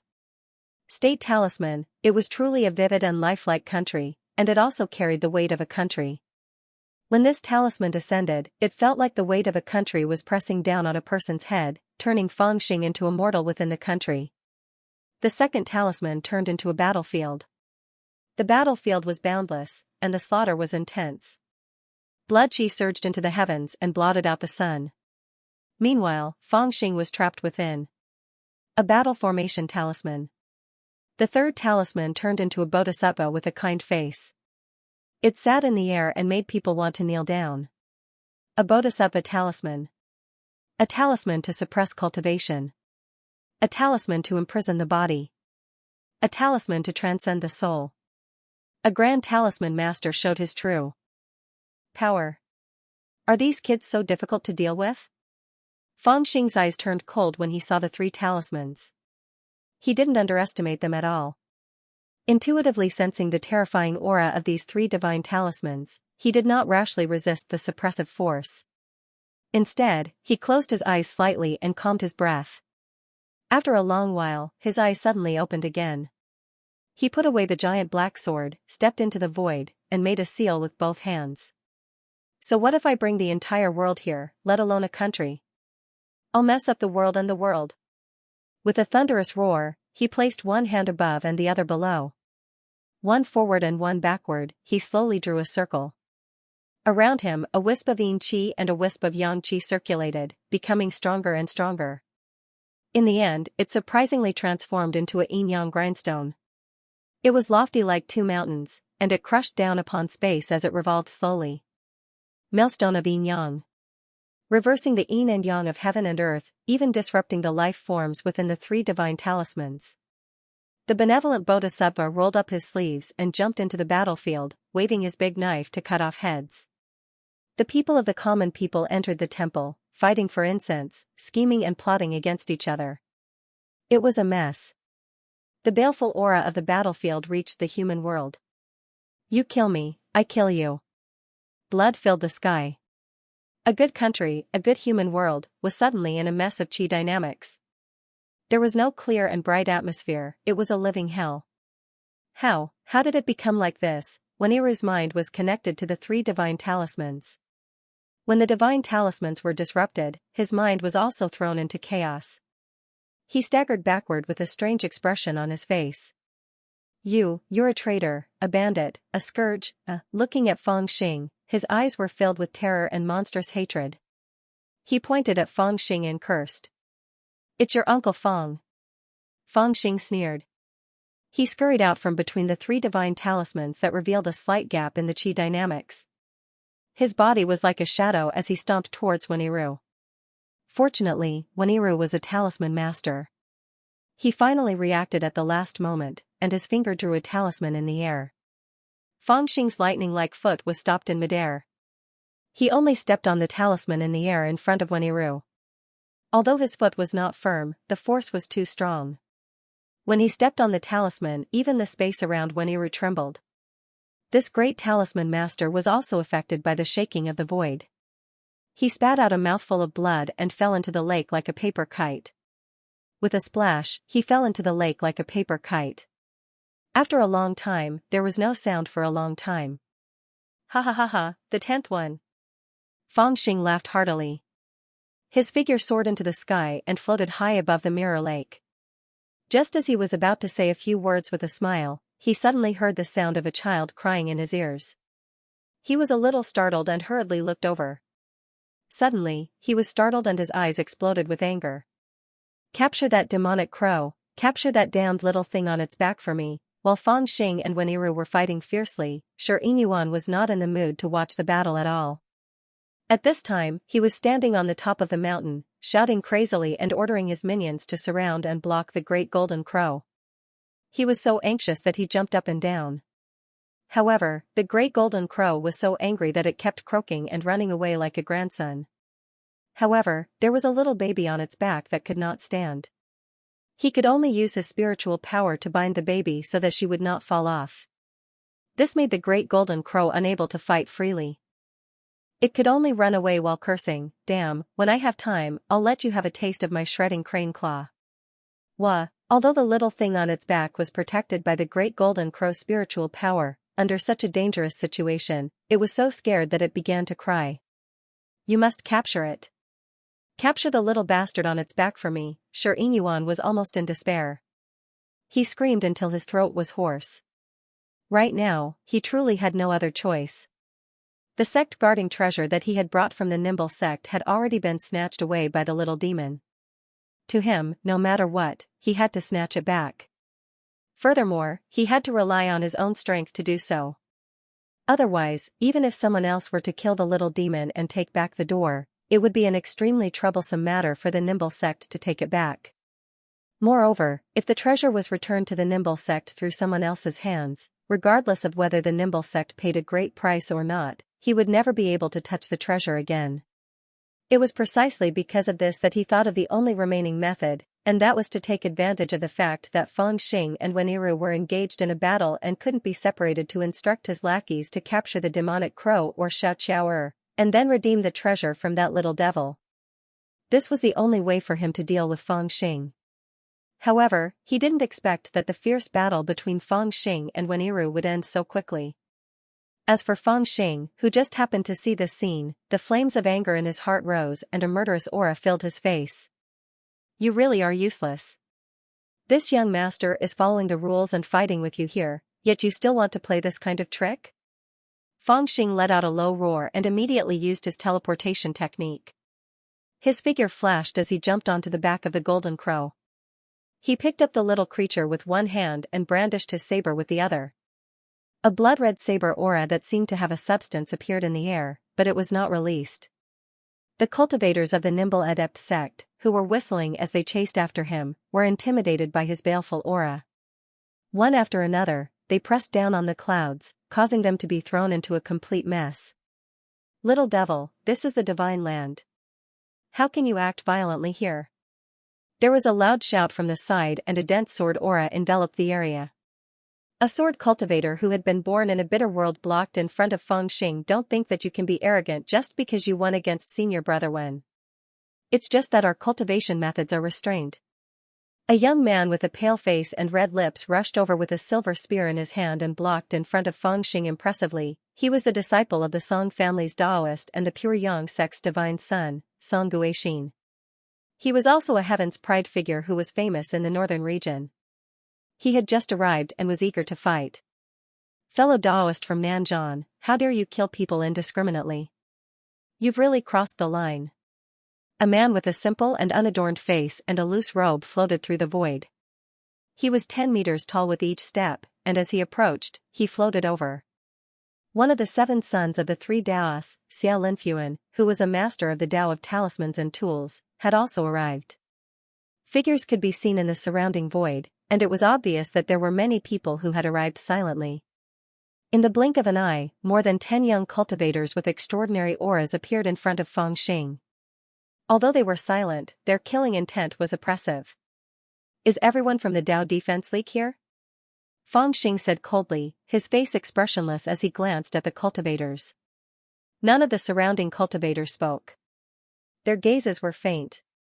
Although they had surrounded Feng Xing, no one dared to step forward and challenge him. After defeating Wenyiru, none of the cultivators present dared to underestimate Feng Xing. After all, they were no fools. If even Wenyiru had been defeated, then there was no doubt that the remaining cultivators, even the true legacy Tao children, would have to think twice before making a move. Furthermore, Feng Xing had just killed Wen Yanxin, the eldest daughter of the Wen clan, with a single sword strike. His murderous aura was palpable, and he reeked of blood. "Tao Defense League? Tao Defense League? What Tao do you people protect?" Fangxing said, hugging the little thing tightly in his arms. Once again, no one spoke. Apparently, they could sense the sarcasm in his words, and their eyes turned cold. There are a lot of people here, he said. It would take some time for me to take care of them one by one. How about this? Fangxing took a deep breath and raised his head to look at the mountain peak in the distance. Pointing at Xianxia from afar, he said, from here to there, it's a total of 300 zhang. This young master will go over and kill that bastard right now. It doesn't matter if all of you attack one-on-one or all at once. Feel free to attack this young master. This young master wants to see, if I want to kill someone today, which one of you can protect him? With that, he pointed his saber at Xianxia, his killing intent surging. I'll kill you within 10 breaths of time. Swish, Xianxia's face turned deathly pale. Abandoning all thoughts of the bronze gate, he turned and fled. At this time, Fangxing let out a long cry. The golden crow understood and spread its wings like a golden cloud. A strong wind surged under its wings. I don't believe that a Nanzhong cultivator can do whatever he wants in the divine continent. In the crowd, a loud roar suddenly rang out. The Song clan's heavenly son of heaven, Song Guixin, raised his spear and charged forward. His face was cold and cruel, and his spear was like a dragon, aiming straight for the little thing in Fangxing's arms. He had already calculated that Fangxing was carrying a child in his arms. Fangxing only had one arm left and couldn't even form a seal. He didn't believe that Fangxing could block his spear with just one arm. Wha? Because the little thing had lost her Taoist essence, she was more sensitive. Sensing the murderous intent, she immediately burst into tears. Fangxing touched her little head and said in a low voice, "Don't cry, I'll take you to kill someone." Rumble, a very special battle was about to unfold. By this point, the disciples of the Tao Defense League couldn't care less about taking turns to fight. It didn't matter who Xianxia was, or how strong he was. Song Guichan had used Xianxia's name to establish the Tao Defense League, and for Fangxing to kill Xianxia right in front of all the disciples of the Tao Defense League was a huge insult to the Tao Defense League. If he had killed him in private, he wouldn't have been able to defend himself. In fact, if Xianxia had challenged him to a duel, he wouldn't have been able to defend himself. But now that he had said those words, he couldn't just kill him in front of all the disciples of the Tao Defense League. Rumble. Song Guixin made his move, his silver spear leaving after images behind him.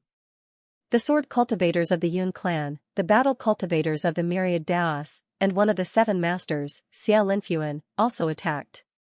The crying little thing seemed frightened, but when she heard Fangxing's words, she suddenly stopped crying and looked around with her round eyes. Fangxing laughed heartily. In the past, he had made faces at her, tickled her, gifted her magical treasures, and even put a knife to her neck.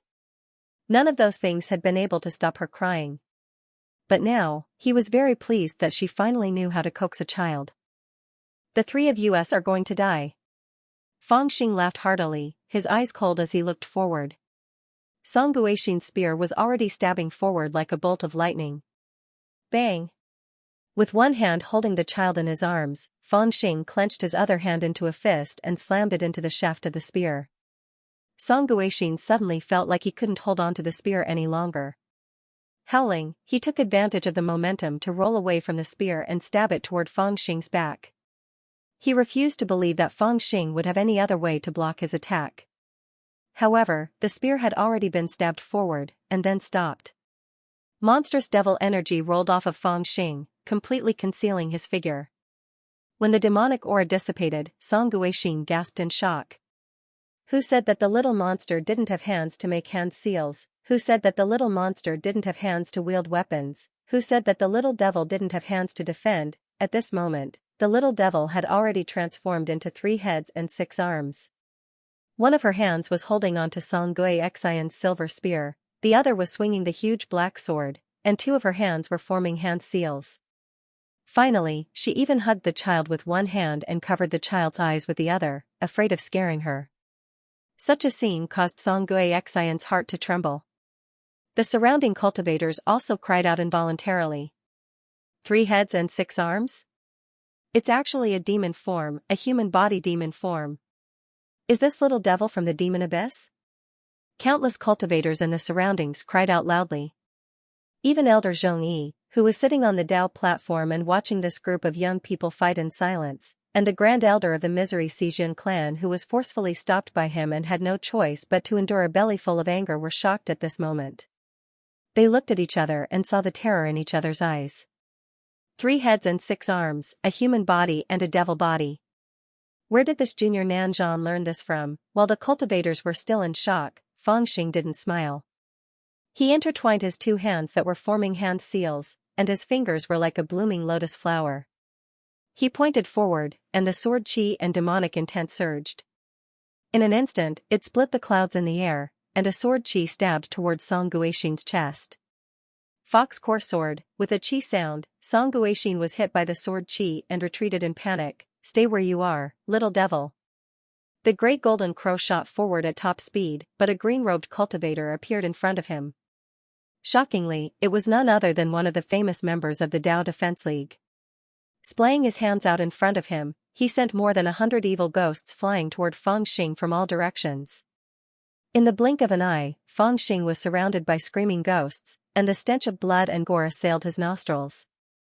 Screw off. On the other hand, Fangxing, who was standing on the back of the golden raven, did not stop his 10 fingers. He pinched another seal, and his 10 fingers intertwined, forming a chain that imprinted into the sky. Fire will appeared all over the sky, forming chains of fire that spread everywhere in the void. The ghosts in the sky were all whipped away by the chains of fire, or bound by them. They let out shrill screams, and divine flames actually burned on their bodies, turning them into smoke that drifted into the void without a trace. Fox God Flame. I'll fight you.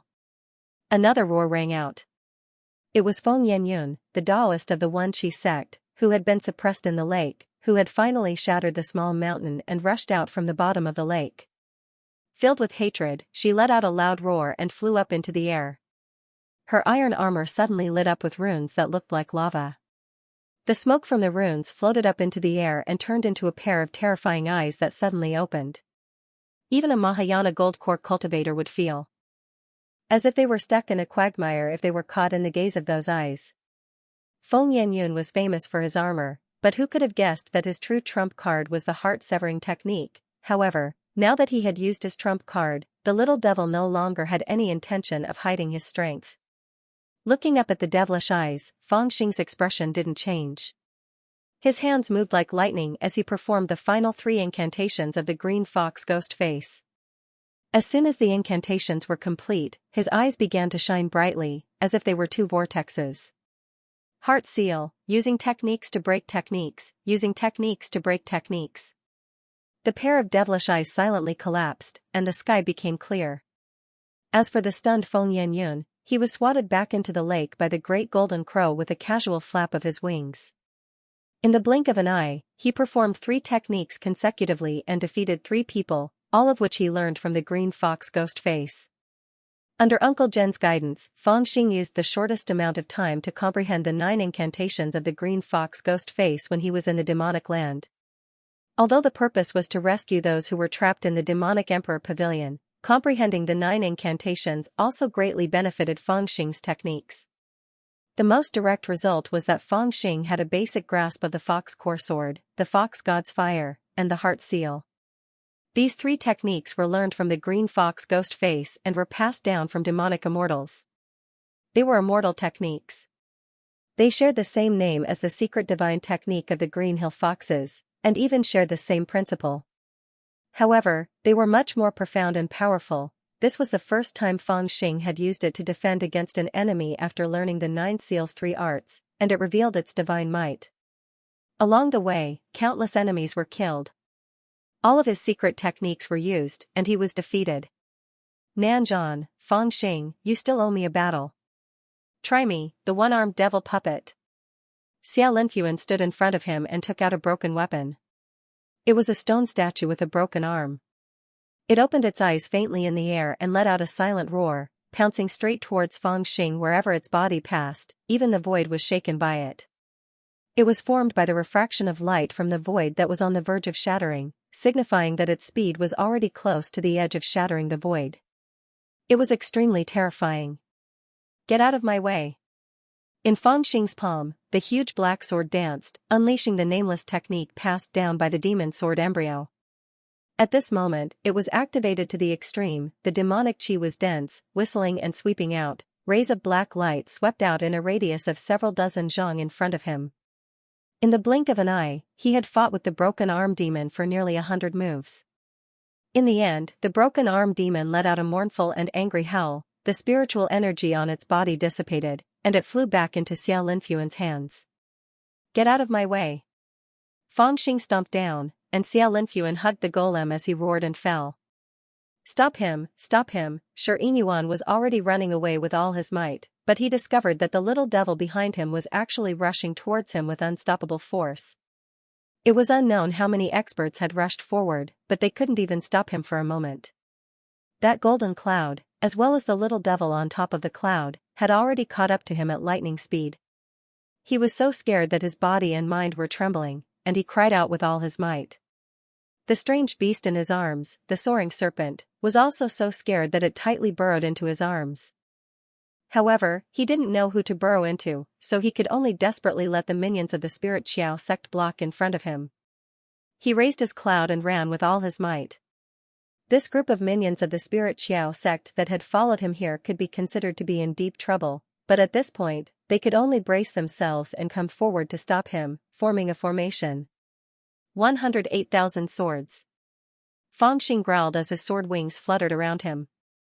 Like a ball of golden light, he swept across the entire sky. All the cultivators in front of him were scattered in all directions, with heavy casualties. From afar, one could only see a ball of golden light rushing over like a meteor. The cultivators in the sky were all swept away in all directions. This scene caused the young Peak Lord of Mystical Peak to be dumbfounded.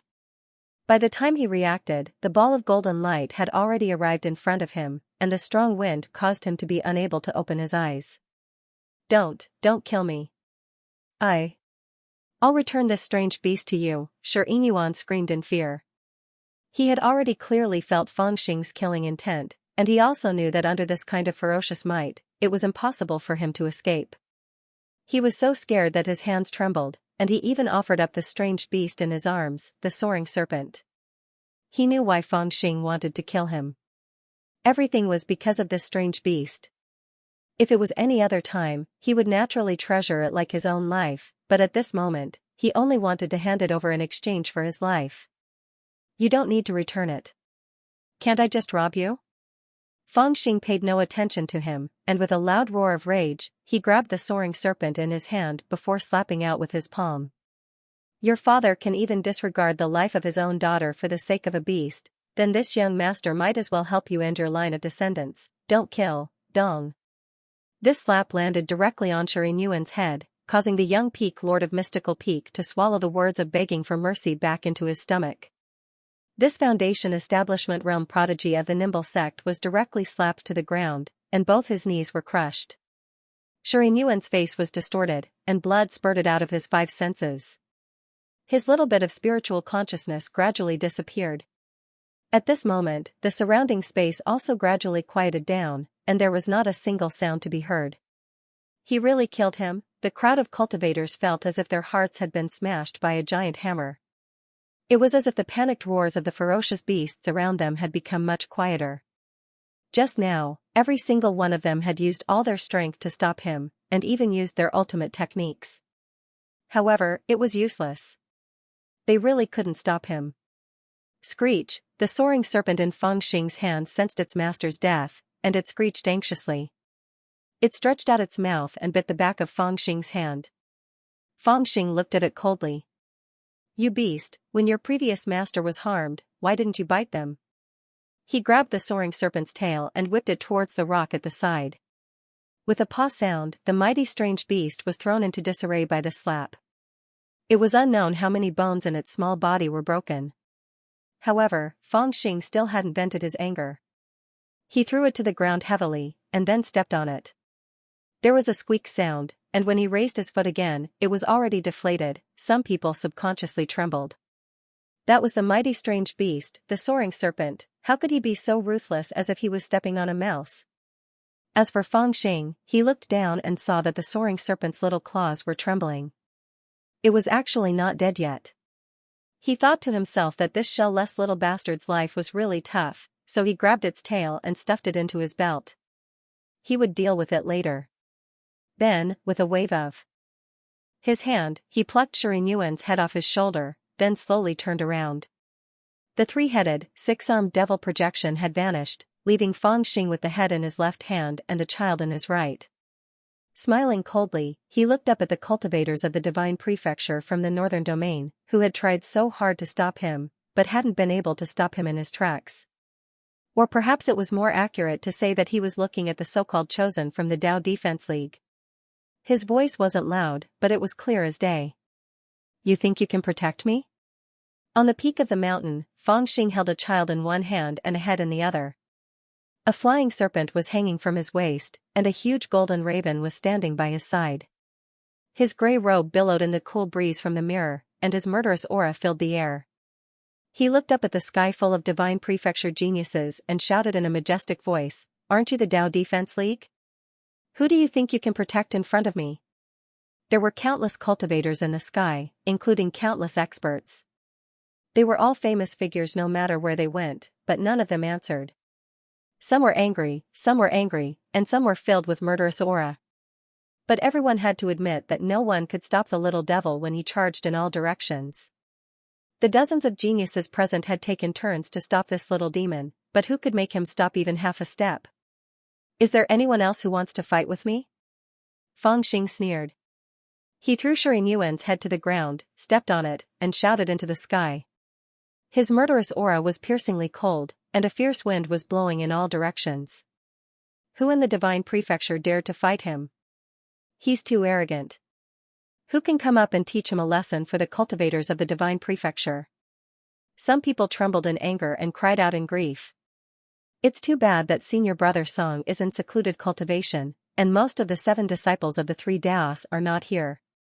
Otherwise, how could this guy be so arrogant? Some people closed their eyes and lamented their bad luck. Will the First Heaven Palace still protect him? At this moment, the great elder of the Yun family of the Bitter Seas, who was on the other peak, looked at Elder Zhongyi of the First Heaven Palace with a cold smile. Elder Zhongyi was silent, as if he had already entered a meditative state. After a long while, he suddenly opened his eyes and said lightly, "Elder Hu Jun must be aware of what happened here, but since he did not give me a decree, I believe he wants me to handle it myself. I do not have much ability, so I can only do things according to the rules." This child defeated Rua Hai Yun Du, defeated Wen family's Daoist Wen Yiru, defeated Talisman Dao Xiaolin Yuan, and defeated any of the junior cultivators who went up to fight him.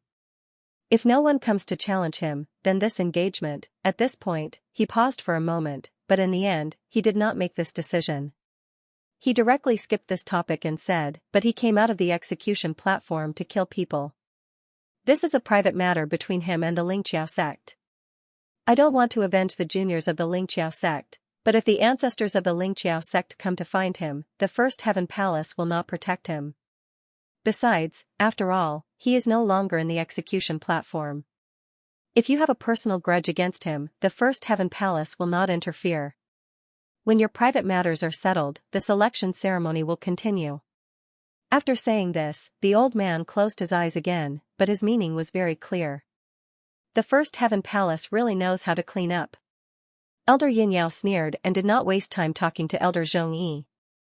He stood up with his sword and shouted coldly to the sky, "Bitter Sea Sword cultivators, listen to my order. I suspect that this guy has hurt the disciples of the Yun clan and stolen my Bitter Sea Sword manual. There is no need to talk about rules with him. Quickly form a sword formation and take him down." At this point, his tone became cold and he said coldly, "If he resists, kill him." After hearing his words, there was a thunderous "Yes, sir." From the crowd, there was a thunderous "Yes, sir." Sword chi crisscrossed in the air. Dozens of sword cultivators of the Yun clan stepped out from the crowd, each standing in the position of gang, and formed a large sword formation. The tip of the formation faintly pointed at Fangxing, who was standing on the peak of the mountain. They did not release their chi, but they could kill with one shot. After being reminded by Elder Yunyao, the elder of the Wen clan who accompanied Wen Yan Xian also stood out. The anger in his chest was even stronger, and he shouted to the void, "Where are the disciples of the Wen clan? This guy is the evil bandit Nanzhan who stole my Wen clan's talismans and destroyed my exotic beast immortal garden. Why are you still talking about rules with him? Quickly form a formation and use all means to take him down and interrogate him. If he dares to resist, kill him." "Yes, sir." A talisman light lit up and formed a piece, covering half of the sky. "Where are the disciples of the Tao of Talismans and Tools? Kill this guy to vent senior brother Xia's anger," a sharp voice sounded. It was Qiu Xiaoyu, who was flustered and exasperated, and beside him was Xiao Linfuan, who was dripping wet. There weren't many disciples from the talisman path who came, but there were more than 10 of them. Even though they didn't dare to provoke the little demon, but they didn't want to lose face. They could only take out their instruments and shout, "Little demon, surrender," but their aura was much weaker. "Where are the disciples of the Lingqiao sect? Where are the disciples of the Yiqi sect? Where are the disciples of the Azure Sun Temple?" For a moment, the shouts in the air were continuous. It was unknown how many killing intents appeared, densely covering the entire sky above the mirror lake. Before he even made a move, this chi was like an inescapable net, firmly trapping Fangxing inside. An answer was transmitted from the loud shouts. No matter how much of a limelight this little devil had shown today, there was only one outcome for him, and that was, he would undoubtedly die, no matter which family or sect it was, they would not let him off today. Just as the killing intent of the cultivators had already formed, Fangxing slowly walked out from the mountain peak. He looked at the space that had formed into a formation, Zhu Xiu, and took a deep breath. His expression was proud and did not panic at all. Even though the cultivators were his enemies, they couldn't help but admire this little devil's courage. Then, they heard Fangxing say coldly, "Bullshit, which eye of yours saw me snatch it?" The elders who were ready to attack were actually speechless for a moment, as if they were choked. Yun Yao, the great elder of the Yun family of the Bitter Sea, was really furious. He subconsciously scolded, "You still want to quibble at this point? That fat crow is still standing next to you, why don't you quickly admit your guilt? How are you going to explain yourself?" Fangxing looked back at the great golden crow, tilted his neck and squinted his eyes, and said, "So what if my brother is standing next to me? There are many big golden birds in this world. Among the ferocious beasts that the Nimble sect summoned just now, there were dozens of big golden birds. Why don't you say that it was the Nimble sect who snatched it, but me? Hee, if you want to fight, just say it. Don't use your grandpa to flatter me." Yun Yao was extremely angry, and shouted, "You speak with a Nanzhan accent. Is there anything wrong with that?" Fangxing opened his mouth again, and suddenly changed to a Chinese accent, "There's nothing wrong with it. A cultivator can control every meridian in their body freely. They can't speak with any accent they want. If you want to talk about something with an accent, I think you're the suspect." Yun Yao was so angry that his beard fluttered. He opened his mouth, but for a moment, he didn't know how to answer. The information he obtained about the Nanzhan thief only had the Nanzhan accent and the big golden bird accompanying it. Even the fact that the big golden bird was a crow was deduced later on. No one really saw it. After all, when they were robbing, they only showed themselves a few times. The thief and the crow were also masked with black cloth, and they concealed their presence very well. No one could catch them at all. Otherwise, it wouldn't have been so troublesome. Now that the little bastard opened his mouth to refute, he actually had a feeling that he couldn't win against him in an argument. But at this moment, one of the elders from the Nimble sect who came along had already jumped out and shouted, "You still dare to pester endlessly? Isn't that damned girl in your arms? Both the evidence and the evidence are here. I want to see what else you have to say."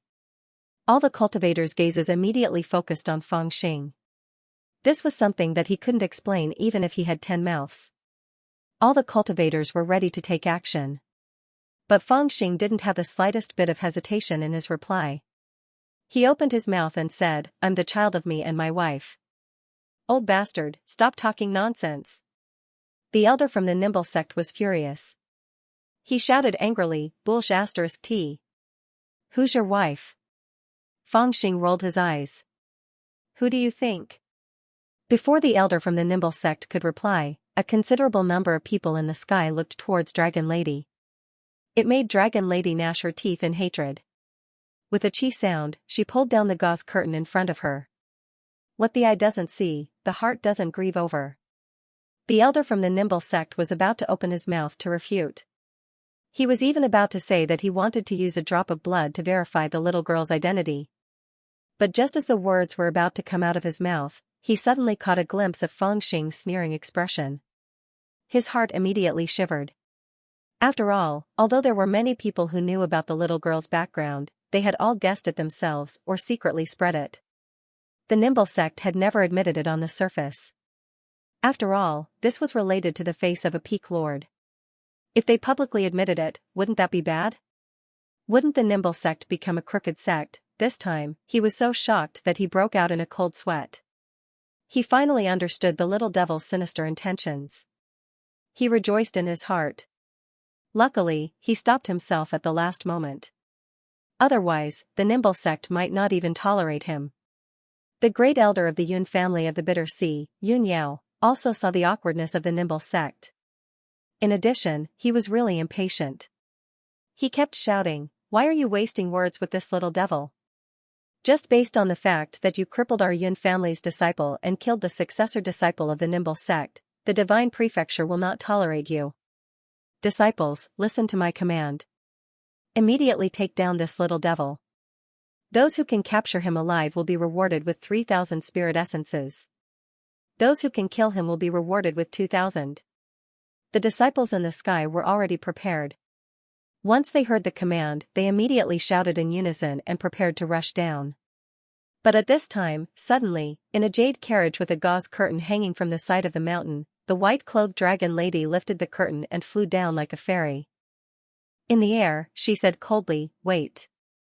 After all, this person had already won on the altar. If the seniors were to take him down now, wouldn't Aozhen really become his widow?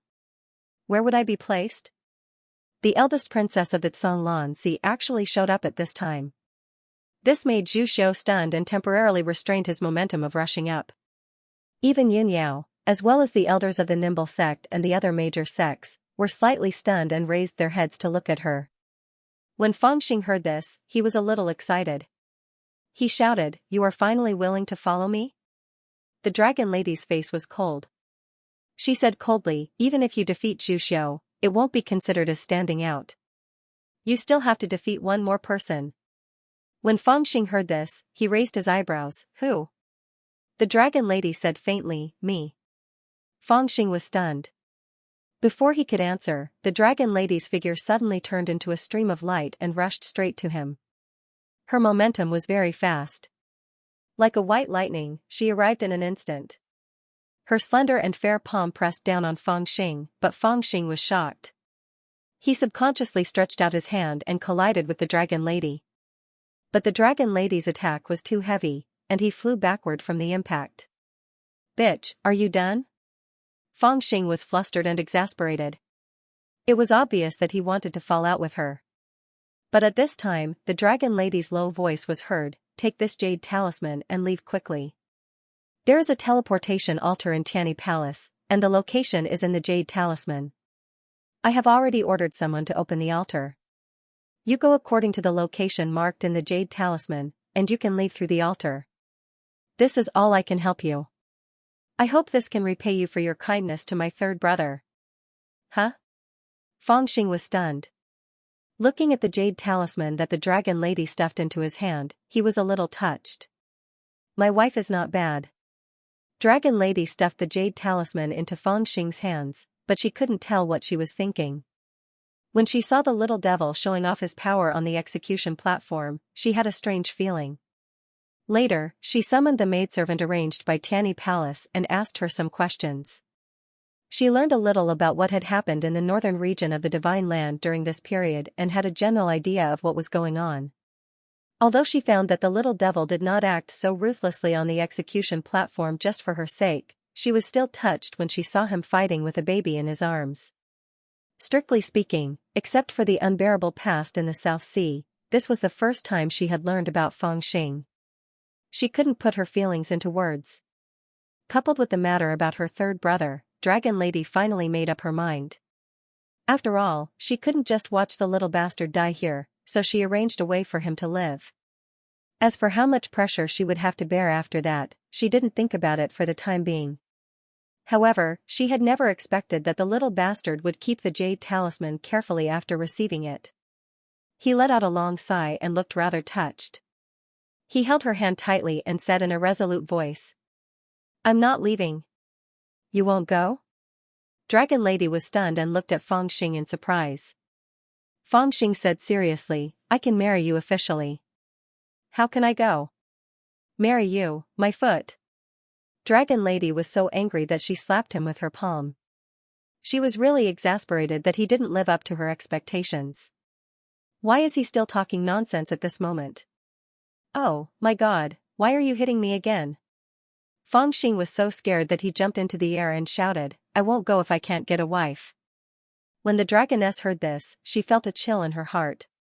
She thought that if this was heard by others, wouldn't her last chance of survival be severed? Sure enough, the Grand Elder of the Sea of Misery's Yun clan, Yun Yao, who was originally filled with doubt in his heart, instantly frowned when he heard these words, and he shouted, "Eldest princess, retreat quickly.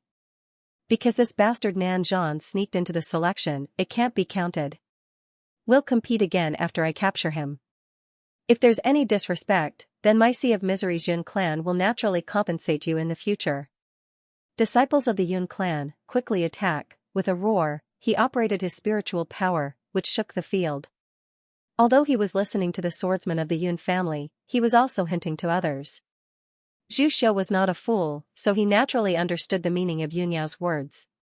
For a time, the sky was covered densely with dark clouds, piercingly cold sword chi, talisman lights flickered, and numerous magic artifacts flew in midair before converging together. Even the Dragon Lady felt a chill run down her spine when she saw this.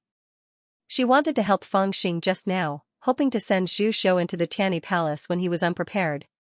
But now, the little bastard had alerted Zhu Xiu. Even if she wanted to save him, she had no chance. She was so angry that she wanted to turn around and give him a few more slaps.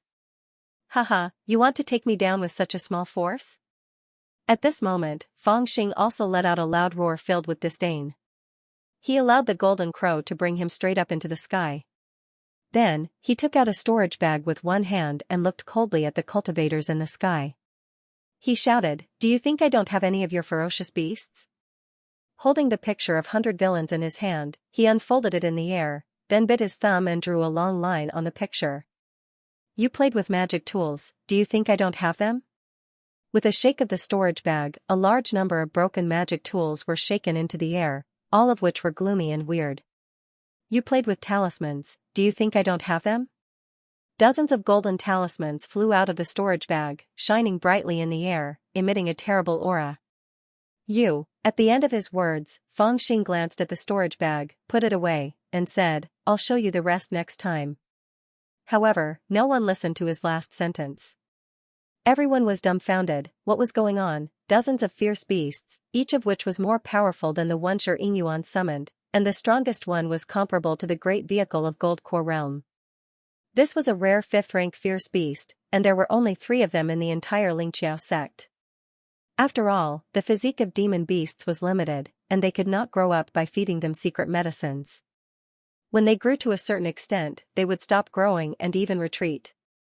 However, the fierce beasts that the little devil summoned had strong auras, all of which were 5th rank, and their auras were especially terrifying. As for the broken weapons, they were obviously afraid of their own spirituality. They must have followed some strong cultivators when they were alive, so they retained their fighting spirit. If one carefully studied them, the benefits would be unimaginable. However, this little devil actually treated them like scrap metal and threw them out, as if he wanted to use the fighting spirit of these broken weapons to suppress the cultivators. What was this? It was like using gold as a brick. As for the golden talismans, they were also powerful. The most terrifying thing was that they were made of an unknown material, but they were not afraid of fire at all. They shone brightly above the heads of the cultivators. It was fine if the cultivators did not provoke them, but once they were attacked, they suddenly turned into golden armored giants. Their strength was not inferior to that of a combat cultivator in the late Gold Core realm. they wielded large halberds and fiercely slashed down. The harvest from the demon land can finally be used, Fang Xing sighed, looked down at the ivory tower on his waist, and thought that this was the only one left. Sensing that someone was looking at him, he turned around and saw that it was the dragon lady, who was also in a daze. He immediately chuckled and jumped down from the sky. Arriving beside the dragon lady, he said with a smile, "I told you just now, this young master is very capable, you." Dragon lady let out a long sigh, with a bitter look on her face, but she was so tired that she did not want to say anything. "With these, you dare to run amok in the divine land? What's wrong with these?" Fang Xing curled his lips and looked around, only to see that at this time, the mirror lake of Tianyi Palace had long been in a mess. Those who had just formed a battle array to catch him were now in a terrible crisis. The sword array of misery and the first elder of the Yun family, Yun Yao, had been surrounded by dozens of fierce beasts, and all the sword cultivators were fleeing in all directions. These fierce beasts were the seals of the picture of 100 fierce beasts that he refined after his cultivation was promoted to the middle gold core realm, and their strength was much stronger than that of the rank 4 fierce beasts. Even if it was a one-on-one battle, First Elder Yun Yao would probably have to spend a lot of effort to subdue them, and dozens of fierce beasts rushed over together. Then there was no need to form a sword array. He had to think about how to save his life, and it would be good if he was not trampled to death. On the other side, a group of talisman masters of the Wen family was also surrounded by dozens of golden-armored puppets, each of them mechanically and stiffly waving their halberds to kill him, almost impenetrable. The poor group of talisman masters was not good at physical strength, and now that they encountered such golden-armored puppets, they could not recover for a while. In the chaos, it was already good enough that they could escape with their lives. These golden-armored talismans were the treasures of the Taisher family in the demon land for decades, a total of 50 of them. At that time, the little devil pretended to be dead, causing the Taisher family to have to pay a lot of money to send these talismans to Mount Gu Blade as an apology. After that, they fell into the hands of the little devil. Later, the Taisher family found out that they had been cheated, and old ancestor Taisher was so angry that he returned to Mount Gu Blade several times to ask for compensation.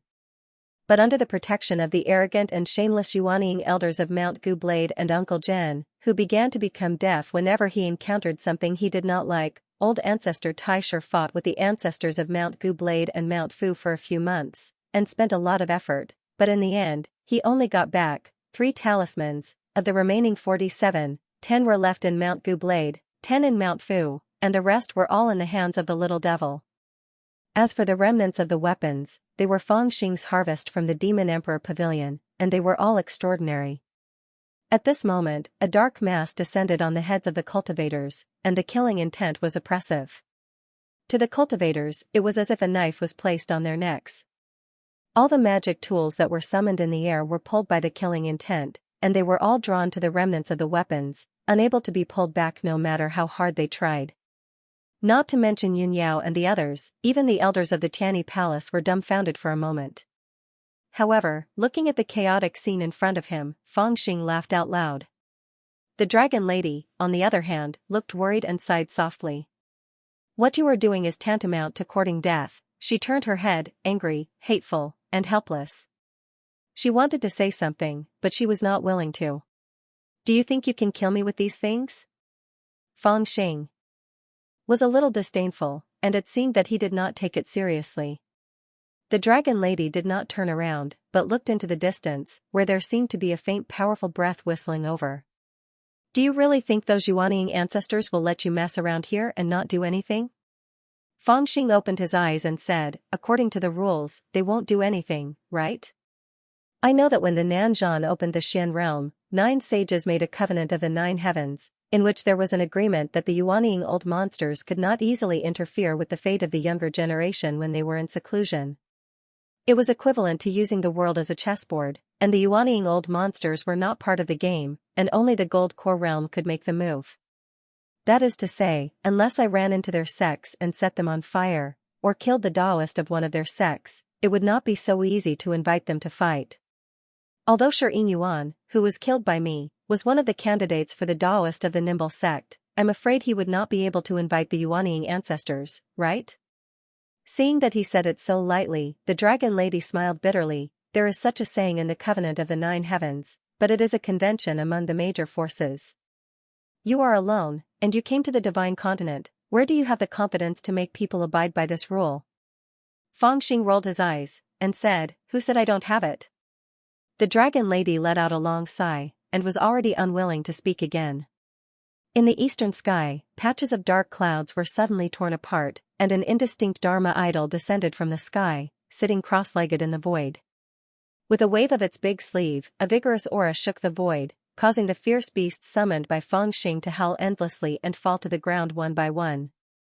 Each fierce beast had an iron ring on their neck, and they were actually controlled, lying on the ground and trembling.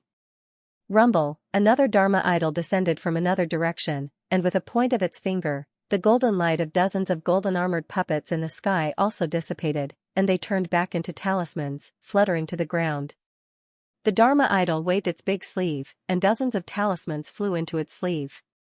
The third Dharma idol silently appeared in the sky, and it opened a bag, and the broken weapons in the sky all flew into the bag.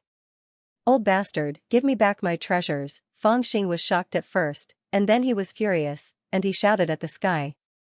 The Yuanying old ancestors really made their move. In an instant, 4 nascent soul Dharma powers appeared in the air. The first 3 Dharma powers descended upon the mirror lake as soon as they appeared.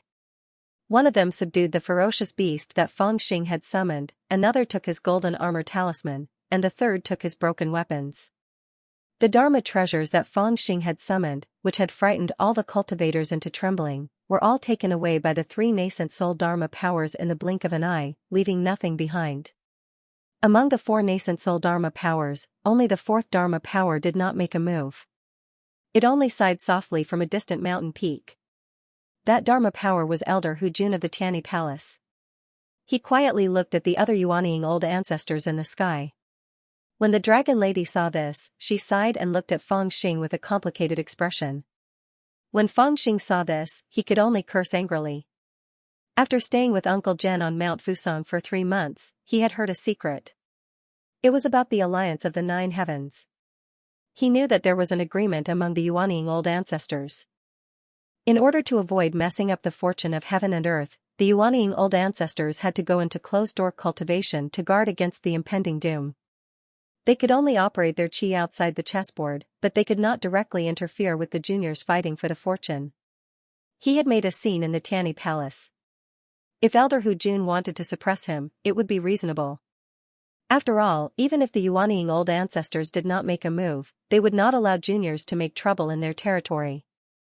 However, this was the Tianyi Palace. If the other Yuanying old ancestors made a move, it would be against the rules. Most importantly, these old bastards had divided up his Dharma treasures. Did they think he was a fat sheep? How can the devil fetus grow in the land of the divine land? Junior, come back with me to listen to the scriptures and dispel evil spirits, lest you fall on the wrong path.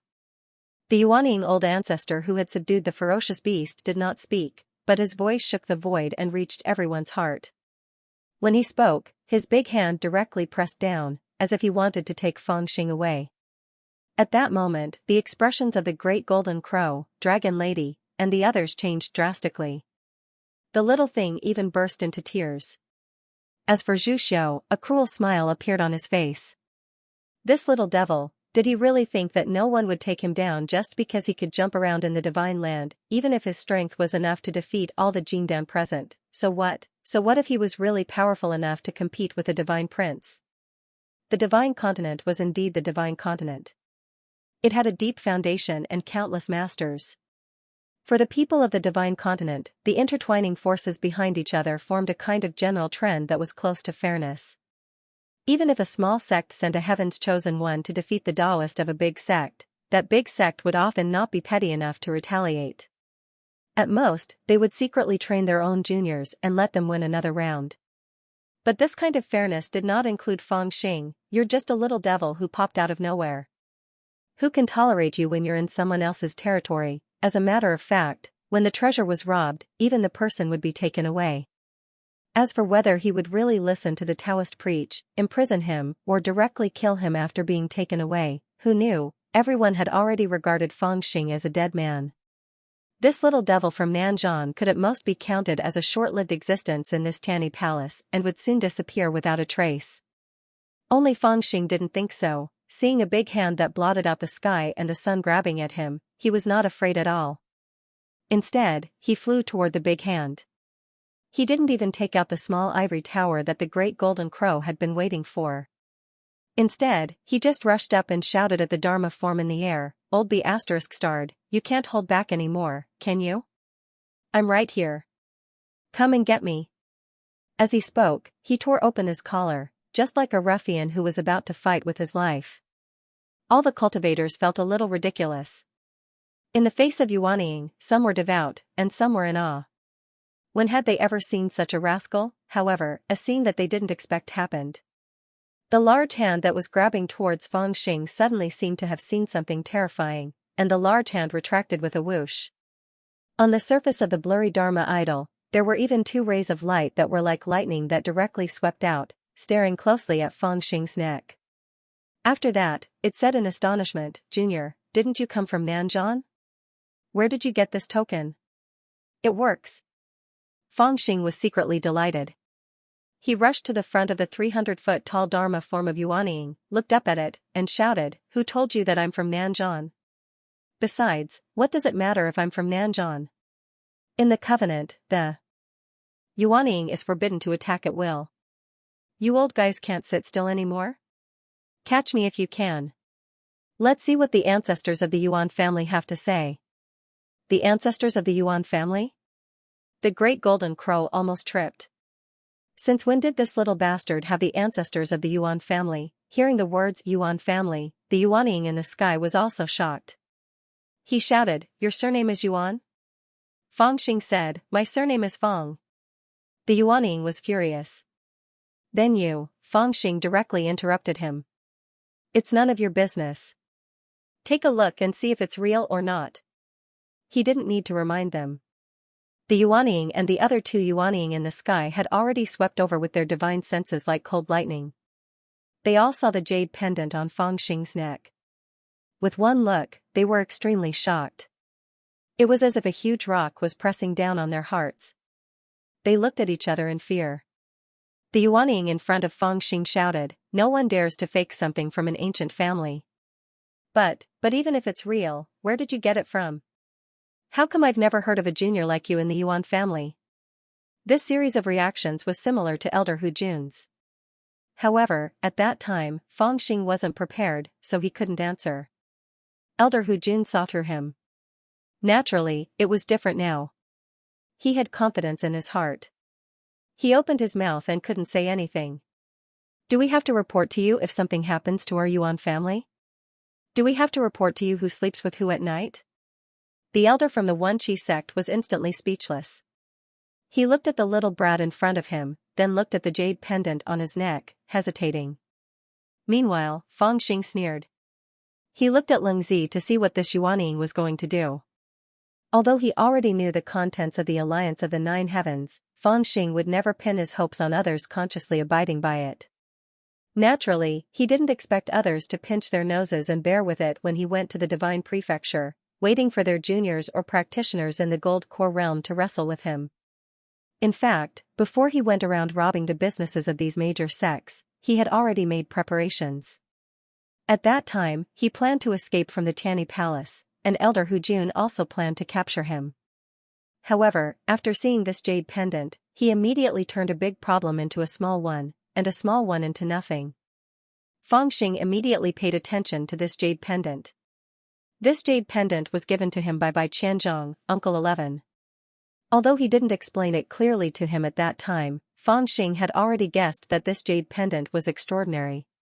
At that time, when he saw Elder Hu Jun's reaction, he immediately had an idea in his heart. It was more than extraordinary. To be able to scare a Yuanying elder from the Tani Palace into such a manner, it must be quite powerful. At that time, he also remembered the two words Yuan family from Elder Hu Jun's words. After that, when he had free time, he found someone to inquire about it. There were countless practitioners with the surname Yuan in the Divine Prefecture, and there were countless cultivation families with the surname Yuan. However, if he had to choose one Yuan family that could scare Elder Hu Jun, there was only one, and that was the Junshan Yuan family, one of the several ancient families in the central region of the Divine Prefecture. After understanding the background of the Yuan family, Feng Xing finally let out a sigh of relief in his heart. This Yuan family was very powerful. If it was someone else, they would probably think more about the relationship between the Yuan family and Uncle 11, and whether it was a blessing or a curse for them to have this jade pendant on them. They might even immediately hide the jade pendant, and only take it out when they had a plan in their heart. However, Feng Xing was different. This fellow immediately thought of how to use the jade pendant to scare people. Especially in a situation where he had just entered the Divine Prefecture, where he had neither background nor backing, this jade pendant that Uncle 11 left for him, would it not become the best protective talisman? Only an idiot would hide it and not make use of it. Of course, he still had to be prepared. On the surface, he looked carefree, but one of his hands was already holding the small tower, in case of any changes. The cold wind whistled, and the rain became heavier. The air was silent, and for a long time, no one spoke. Looking at the few Yuanying in front of him, who did not speak, and whose expressions could not be seen, Feng Xing felt a little uncertain. He thought to himself, could it be that I can't scare them? I remember that when Elder Hu Jun saw this jade pendant, his reaction was very intense. However, he did not expect that at this moment, these few Yuanying Dharma idols did not seem to speak, but in fact, they had already exchanged a lot of information in secret. *CK him, how could this little bastard be related to the Yuan family? Is he really a disciple of the Yuan family? Most likely, otherwise, how would a gold core dare to jump around in front of us? But there is no trace of the Yuan family's martial arts on him. Moreover, isn't it already confirmed that he is from Nanzhan? If he is not related to the Yuan family, how could he have the protective talisman of the Yuan family? How many people in this world would dare to impersonate the name of the Yuan family? Moreover, the Yuan clan has always been protective of their own people. Even if this kid is a fake, the jade pendant can't be faked. The runes hidden on the jade pendant can't be faked. If we were to deal with him, it would be disrespectful to the Yuan clan's keepsake, and it would be a huge disaster. So what if we are afraid of him? Do you think the Yuan family can really cross the region to find trouble with us? It's not like we haven't looked for them before. The conversation went on for a few breaths' time, and gradually became silent. Under the gaze of the crowd of cultivators, this silence was slightly awkward. After a long time, someone spoke again. Then, what do you think, how should we deal with him? Another person said softly, we have already taken the item, if we return it, it would be so embarrassing. The person in front sighed, so what if we don't return it? The Yuan family has made things difficult for us. Do they want us, the younger generation of the northern region, to be completely annihilated? At this moment, one person who had been silent all this while said coldly, let's just kill him, destroy his spirit, and there will be no proof. The other two people turned to look at him in disdain, you can kill everyone? The person coughed dryly and said softly, I am just saying. The scene of the little devil being slapped to death by the Yuanying patriarch or being taken away and suppressed did not happen. On the contrary, the little devil flew up to the sky and faced the three Yuanying patriarchs. They fell silent and did not make a sound for a long time. This strange change surprised all the cultivators. They looked at each other and secretly guessed what had happened. From the brief mention of the Yuan family, most of them did not connect the two words Yuan family to the huge figure in the central region of the Divine Prefecture. However, 4 or 5 families with the surname Yuan appeared in their minds, and they subconsciously began to associate Feng Xing with them. However, no matter how they thought about it, they felt that there was something sinister about this matter, and it was very abnormal. The divine thoughts of the 3 Yuanying Dharma forms in the sky also came to an end. We can't suppress this boy by force. Let's follow the rules. What about the Covenant of the 4 Seas? This is the decision of the 4 families, the 3 paths, and the 12 sections. Now that he is involved, the covenant is the covenant, and the identity is the identity. They are not involved. Even if he is a junior of the Yuan family in the central region, we will not argue with him and let him return to the central region safely.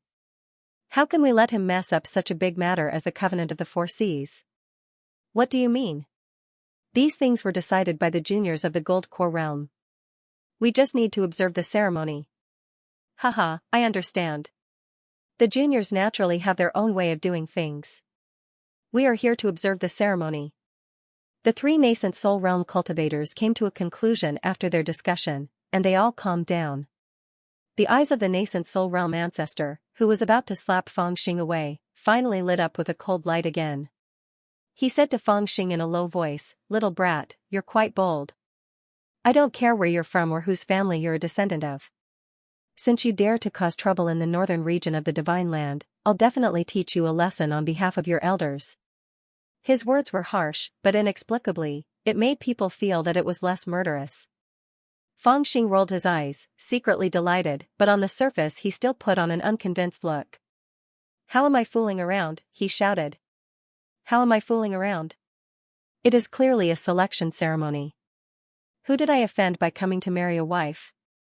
Should I be beaten and not fight back?" The nascent soul stage ancestor didn't get angry and continued to say in a deep voice, "Nonsense, let alone the selection of son-in-law of the eldest princess. We old guys don't bother to care about you, and we won't make things difficult for you. But you just used a lot of magic treasures to bully your peers. How can I sit back and do nothing?" Fangxing sighed and said, "Oh, my old senior, you've wronged me. You can't blame me. Actually, there was a great thief in your area recently. He did a few good things, but the younger generation of your family couldn't catch him. Maybe he wanted to find a scapegoat to explain to you, so didn't he target me? They insisted on framing me, saying that I was the one who did it. I argued with them, but in the end, they said that I had no background, so they bullied me and wanted to make me the scapegoat for the thief. Humph, I showed these treasures to them to let them see that I have so many treasures that I can't even use them all. Do I need to move the junk in your shops? Which one of these treasures I showed isn't valuable?" Even the great golden crow almost believed him because of his grievance. Hearing this, the nascent soul stage grand ancestor said lightly, "Oh? Who is so overbearing?" Fangxing pointed at the Yun clan's grand elder and said, "It's him." The Yun clan's grand elder, who was watching nervously from afar, was shocked when he saw the little devil pointing at him. The Yuanying patriarch smiled faintly and said, "So it's someone from the Yun clan. It's not good for me to meddle in your affairs. But since it's a misunderstanding, we can just clear it up. Why make it so stiff? Forget it, I'm only here to observe the ceremony. I can't be bothered to care about the matters of you juniors. As long as you do things within reason, no one will make things difficult for you. The 7 prefectures of the sacred Zen mountain are tolerant." At this point, the other 2 nascent soul dharma powers also nodded. One of them said, "I don't care which family you are from. If you don't know when to stop, you will definitely suffer. But if you do things according to the rules, no one can bully you." The other one said, "If there's a chance, please send my regards to your patriarch. 300 years ago, I had a drink with him." As they spoke, they actually had the intention to stay out of this matter. They waved their sleeves and retreated to the side. Fangxing hurriedly called out to them, "You haven't returned my treasures to me. Humph, with our statuses, do you think we'll be greedy for your treasures? We'll keep them for now. As long as you're well behaved, we'll naturally return them to you. If you don't know when to stop, let your clan's elders come for you." The 3 Yuanying patriarchs waved their sleeves and floated to a nearby mountain peak, leaving Fangxing gritting his teeth. Of course, he knew that his treasures would definitely be returned untouched. However, the dignified Yuanying patriarchs still cared about their reputation. Since they had already taken back the treasures, they definitely had to put on an act. However, although he understood it, he was still quite unhappy to see his treasures being taken away by others. He could only curse in his heart. Fortunately, he managed to scare them. As long as the 3 old men didn't dare to suppress him by force, the matter of marrying a wife would be in the bag. Fangxing was very happy. He waved his sleeves like the 3 Yuanying patriarchs, turned around, and floated down to the mirror lake. At this time, the surrounding cultivators were looking at him with an indescribable emotion. There were awe, fear, cowardice, resentment, and all kinds of other emotions. However, the murderous aura had disappeared. From their eyes, it could be seen that the cultivators were surprised. Many people didn't even understand what had happened, they clearly came with a murderous aura. Why did the three patriarchs, who had already attacked, suddenly become so amiable? Many people heard the conversation between the three of them and this kid just now. It was obvious that they wanted to turn a big matter into a small matter and a small matter into nothing. With just a few words, they almost talked about respecting the old and cherishing the young. How could the cultivators who were ready to fight with their lives? Didn't you want to capture me? Fangxing looked at the great elder of the Yun family of misery fiercely and provoked coldly. Yunya was not a fool. His gaze was extremely sinister as he said in a low voice, "Which family's junior are you?" Fangxing grinned. "Take a guess." Yunya choked and couldn't speak. He turned his gaze to the three mountain masters. Looking at his thoughtful expression, it was obvious that someone was sending a message to him.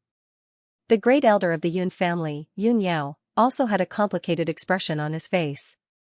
He was faintly shocked and even a little fearful. After a long while, he finally turned to Fangxing and said coldly, "No matter which family's junior you are, the Yun family is not afraid of you. Today was originally a battle to learn from each other, but you used such a ruthless method to cripple my Yun family's Daoist. Even if my patriarch respects his status and doesn't make things difficult for you, there are thousands of geniuses in the Yun family. Sooner or later, there will be someone who will find you to fight. Farewell." As he said that, under the dumbfounded gazes of the cultivators, he actually waved his sleeves and left with a group of sword cultivators. Little did they know that this elder was also feeling uneasy and anxious to convey the strangeness of this matter to the Yun family's patriarch. Otherwise, he wouldn't feel confident. This young master said that he was wrongly accused. "Is there anyone else who wants to argue with me?" Fangxing looked around, and those who came into contact with his gaze subconsciously avoided it. They were all thinking in their hearts, "Wrongly accused my ass. Who wouldn't be able to guess that this matter was done by you?" However, thinking was just thinking. After seeing the attitude of the three Yuanying patriarchs towards the little devil, no one was willing to get entangled in this matter. First, there really wasn't any solid evidence. Unless the nimble technique sect threw caution to the wind and stood out to identify the little girl's identity as a peak lord. Moreover, even if they did that, they wouldn't necessarily make things difficult for the little bastard. After all, the words of the three Yuanying patriarchs seemed to indicate that they wouldn't wrongly accuse the little devil. If someone insisted on identifying the little devil as the great thief, wouldn't that be slapping the faces of the three Yuanying patriarchs? Would the three of them be willing to give up? After all, the loss of those shops could be seen by the Gold Core Realm cultivators, but the Yuanying patriarchs didn't necessarily care.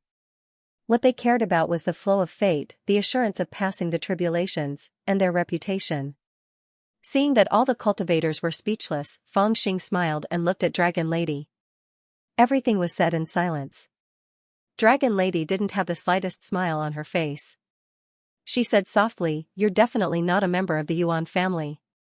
She paused and said telepathically, "Perhaps you're related to the Yuan family, but you're definitely not a member of the Yuan family from the central region." Fangxing smiled and said in a low voice, "If you're so capable, let them confront each other." Dragon Lady immediately stopped talking. Fangxing walked over with a smile on his face and said, "Now our big matter has been settled, right?" Although he was smiling, he was secretly on guard. This woman was crazy. She would attack him as soon as he mentioned this matter. He had to be careful. However, to his surprise, Dragon Lady didn't get angry this time. Instead, she looked a little tired.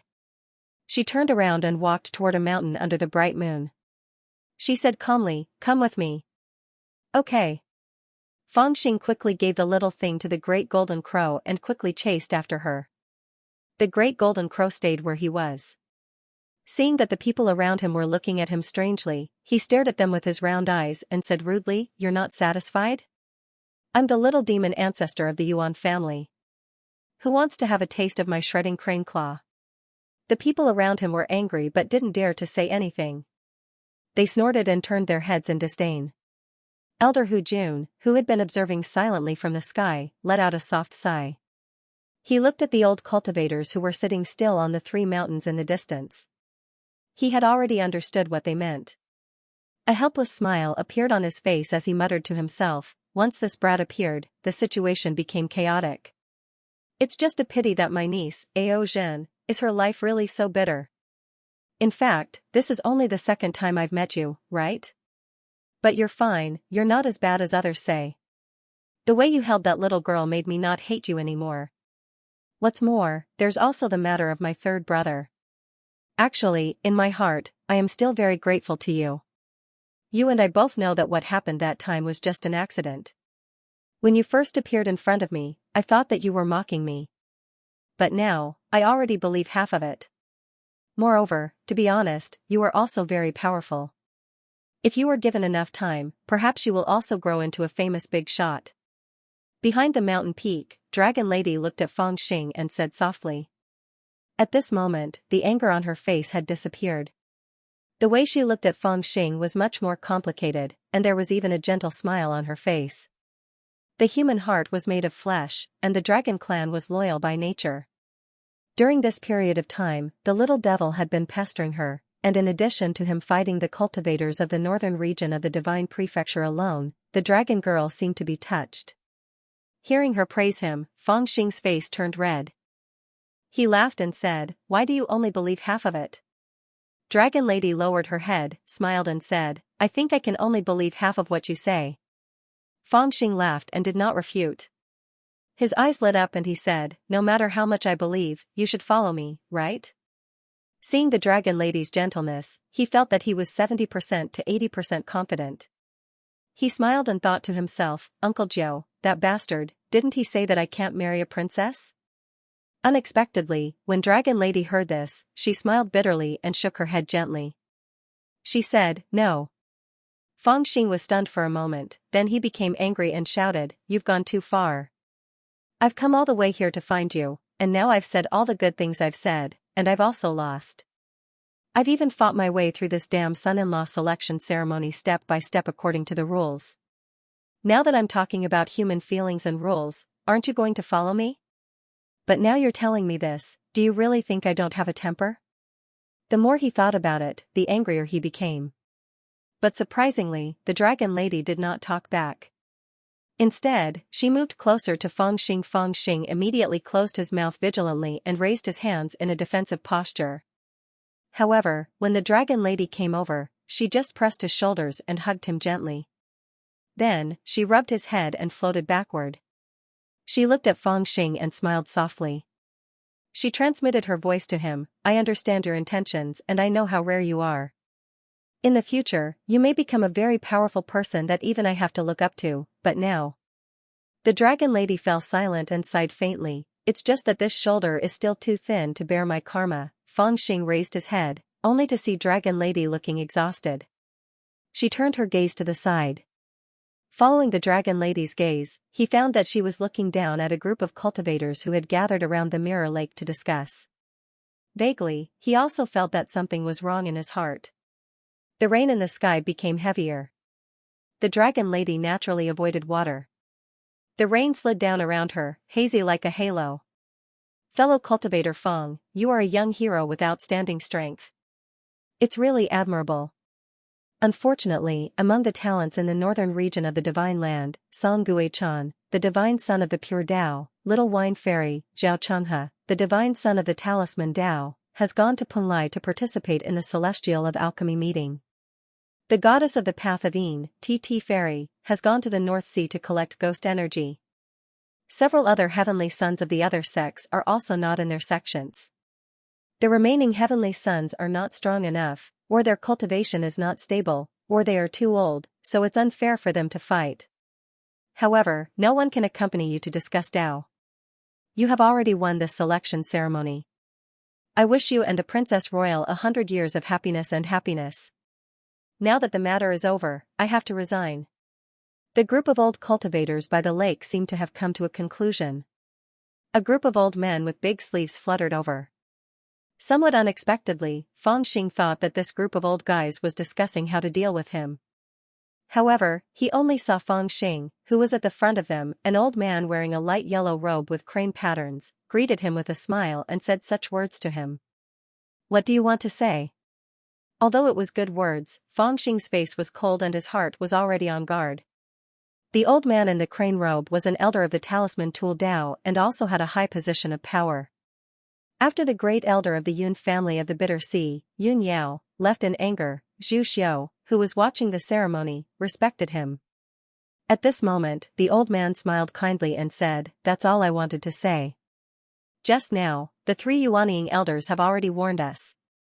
This time, fellow Taoist Feng has defeated Zhu Xiu and is invincible. After this, the 3 divine sons and goddesses of the northern 3 Dao will come to ask for advice from you. However, it won't hurt the harmony between us, so you don't have to worry about us being disrespectful. After all, the 7 prefectures of the sealed Zen mountain are still a place of rules. Now, we've come to say goodbye." Feng Xing increasingly felt that something was wrong. If this was really the case, he would naturally be more than happy. However, he was naturally alert and instinctively felt that under the old man's kind smile, there seemed to be some conspiracy that he could not understand. Suddenly, he thought of something and looked at the dragon lady. At this moment, the dragon lady also looked coldly at the few old cultivators. The elder of the talisman tool Dao was also very respectful towards the dragon lady and said politely, "Since the eldest princess already has someone in her heart, we will congratulate you here. In the future, during the ceremony of dual cultivation, we will definitely send a congratulatory gift as a token of our sincerity." The dragon lady bit her lips and paused before saying, "That matter." The elder of the talisman tool Dao interrupted the dragon lady's words and said with a low laugh, "The 4 families, the 3 Dao and the 12 sects have already discussed this matter. The change of events is too unexpected. We agree that fellow Taoist Feng and the eldest princess are engaged, but this matter is too big. If there are forces that we don't understand involved, we are afraid that the situation will be out of control, so, let's forget about it." "Forget about it." The dragon lady's body swayed slightly and she seemed to be a little unsteady. She said with a trembling voice, "Aozhen gave up her reputation, the price, and even herself to discuss and plan this matter for a year.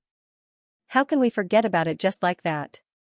Elder Qiao, why do you have to bully me?" Looking at her appearance, she seemed to be a little agitated to the point that she could not control herself. The elder of the talisman tool Dao only smiled and said, "Eldest princess, this matter cannot be blamed on us." Yes, it cannot be blamed on you." The dragon lady gently closed her eyes as if she was making an unusually difficult decision. After a long while, she opened her eyes again and let out a long sigh. She said, "This matter can only be blamed on me, no one else can be blamed." She became silent and did not speak for a long time. She stood under an old pine tree and let the rain wet her dress, but she did not say a word. Her expression was a little frighteningly lonely. At this time, the void was raining heavily and everything in sight was dark. High up in the sky, there were thunder and lightning from the west to the east, like a swimming snake. At this time, Feng Xing had already understood the situation and finally knew what the dragon lady was troubled about. He also understood the plot of the cultivators from the northern region of China. His heart was filled with righteous indignation and anger, but he did not know what to do. Forcing her to abdicate, this group of people was forcing the dragon lady to deny this marriage. Feng Xing was not stupid or stupid. From the moment he participated in this selection of son-in-law, he felt that there was something strange about this matter. There were many people who came to participate in the selection of son-in-law, but most of them looked like they were just there to join in the fun. At that time in the Hall of Tao, there were dozens of heavenly prides and many of them were powerful, but there were only a few who went up to the stage to fight. There were even a few who did not have the intention to go up to the stage at all, but after being provoked by him, they jumped onto the stage and fought with him. Initially, he was thinking about the injustice that the cultivator Nan Zhan had suffered and just wanted to vent his anger, so he did not pay much attention to it. It was only now that he realized the seriousness of the matter. There was an alliance between the Dragon Lady and these cultivators from the northern region. It was part of the alliance that the Dragon Lady would marry into one of these families, and the one who got the Dragon Lady would be the leader of the alliance.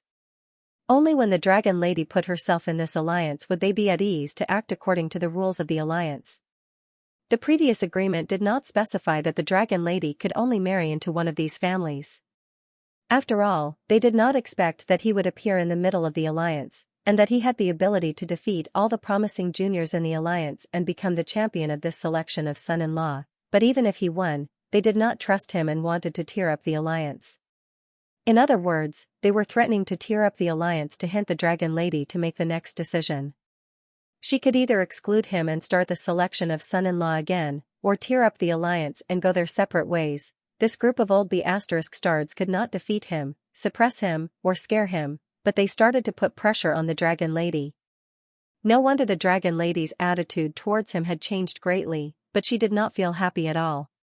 Instead, she looked even more miserable. He thought that the cultivators from the northern region would be the ones who would be defeated, but he did not expect that the Dragon Lady would be the one who would suffer the most. All his efforts would be wasted. Old B***starred, how dare you play such tricks in front of me? He shouted loudly and the murderous aura around him was triggered. He actually wanted to fight. Sadly, there were 3 original leveled cultivators in the sky right now. Plus, they had the justice principle with them. None of the elders were afraid of him. The talisman craftsmanship elder softly chuckled, "Friend Fong, you can't blame us for this." Fong Xing clearly wanted to smash the old man's teeth with one punch, but he didn't really land his punch. He knew that it was useless. Even if he could beat the old man up, could he force him and the forces behind him to work for the Dragon Lady? In addition, the 3 Yuanian cultivators were still watching coldly from the mountain peak. Although they were intimidated by his fake identity as the Yuan family and acted like they were just here to watch the ceremony, they obviously would not allow him to mess up the situation. If he really wanted to be unreasonable, it would not be a problem for them to strangle him or directly send him thousands of miles away without hurting him. He would not be in the wrong, and naturally, they would not be afraid of the ancestor of the Yuan family that he mentioned coming to find him. Therefore, for a moment, even he was in a bit of a dilemma. On the other hand, the few old cultivators from the major sects had a faint smile on their faces.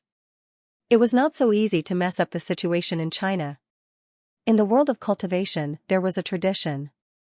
Whenever a junior from a clan or sect achieved success in their cultivation, they would come out of seclusion and travel the world. They would look for opponents, discuss the Tao, and fight magical powers to sharpen themselves. Even thousands of years ago, there were little arhats and little bodhisattvas from the demonic abyss who came to the divine continent with demonic edicts. Or the geniuses from the divine continent would go to the demonic abyss and go back and forth. They would either die in a foreign land or return with great luck. Just like phoenixes bathed in fire and divine dragons flying in the sky, they would accept challenges from opponents of the same level. However, such things were common, but they had never seen a single person who could disrupt the momentum of a region or even a sect formed by hundreds or thousands of people. This was the current situation. In the hearts of the northern region cultivators, this little devil's strength was indeed extraordinary. He already had the capital to compete with the 3 divine sons. However, so what if he was extraordinary? Did he want to disrupt the northern region's grand plan by himself? That was simply a dream, not to mention a mere junior from the Yuan family. Even the Taoist of the Yuan family from the central region would not be able to do this. They believed that the Dragon Lady would definitely make the right choice. Therefore, a faint smile was already on their faces. However, a cold light flashed across Fong Xing's eyes. "I've already won. No matter what, you're mine now. Don't go back on your word." Fong Xing could not help but speak. He looked at the Dragon Lady and said very seriously, "At most, I'll just ignore them. I'll help you with your matter." At this moment, the Dragon Lady, who was standing under the ancient pine tree in a daze, finally became a little angry. A bitter smile appeared on her face as she turned to look at Fong Xing. There was no hatred in her eyes. Instead, there was some gratitude and more helplessness. Then, she sighed softly and flew into the air resolutely. The corner of her dress was blown up by the night wind and brushed against Fong Xing's face. A divine thought entered Fong Xing's mind. "I believe you can help me. If you're given time, you should be able to grow into a great person. But what I lack the most right now is time. Otherwise, I wouldn't be in such a hurry to leave Green Hill Tomb. Right now, you still can't shoulder my karma. If you forcefully shoulder it, you'll be dragged into it as well, so stop being willful. You have your own path to walk, and I have mine. We can't walk together. I, Ao Zhen, will remember your love and kindness. It's just that this life is not coincidental. Why not be more carefree? If Dragon Lady can't live for herself, it's all thanks to you and me. Let's forget about each other." After that night of tenderness, as she flew into the air, there seemed to be tears sliding down the corner of her eyes, which were washed away by the rain. She felt miserable in her heart, but she didn't know who to tell. Even Fang Xing, who kept saying that he wanted to marry her, probably didn't understand. Back in the South Sea, Dragon Lady's personal maid, Sheiji, once told Fang Xing that dragons were loyal by nature and deeply influenced by the Tao of the human race. When it came to the importance of chastity, it could be said that it was not inferior to those ancient aristocratic families with the oldest orthodoxy in China. The vulgar saying, "If you marry a chicken, follow the chicken, if you marry a dog, follow the dog," was simply a concept that was engraved in their bones and could run through their long lives. If it wasn't for the heavy responsibility that she carried, perhaps after that absurd night, Dragon Lady could only accept her fate. It was impossible to marry someone else. She could only make the best of it. If she married this little bastard, she could only live alone for the rest of her life. But this little bastard had some conscience. When she was about to find a son-in-law and offer herself to the revival plan of the Dragon Palace, he actually came to find her from thousands of miles away. No matter how angry Dragon Lady was at that time, she still felt a little gratified in her heart. First impressions were terrible. After that absurd night, there was such a seed in Dragon Lady's heart. Later, when Lotus Girl said that this little devil was willing to exchange his life for hers, the seed took root. Later, the little devil came to China and brought news of her third brother. For her, he first made a scene at the Little Mirror Lake, and then fiercely fought with Zhu Xiu on the Mirror Lake. He was outstanding and invincible. Although there were some private goods in the process, in the eyes of Dragon Lady, this private goods were so affectionate and righteous, so her impression of him became better. However, the more this little bastard did this, the sadder Dragon Lady felt. She had long understood that all this was an exchange of interests and could not be reversed. Therefore, the more she saw Fang Xing's persistence, the more uncomfortable she felt. But no matter how uncomfortable it was, she still had to make her own choice. Just like what she said, "If I can't live for myself, then I can only blame you and me. To blame you for your love, to blame me for my innocence." After she made up her mind, when she flew into the air, her eyes were filled with determination. She looked at the surrounding cultivators in the heavy rain. Dragon Lady let out a long sigh, and her expression became cold. Then, she operated her spiritual power and said loudly, "Fellow Taoists, please listen to Ao Zhen. Just now, I have discussed with this fellow Taoist. The result of today's selection of son-in-law is not." The elders around the Mirror Lake secretly heaved a sigh of relief and revealed a trace of a smile. In the distance, the great golden crow, who was holding the child and thought that the little robber's big deal was set, was also dumbfounded. Around the Mirror Lake, groups of young cultivators from various sects had cold smiles on their faces. Many of them thought that Fang Xing wanted to use the marriage agreement with the Dragon Lady to establish a foothold in the northern region of the Divine Prefecture. Speaking of which, that little devil was really arrogant. He had gone all out today, but what was the use of that?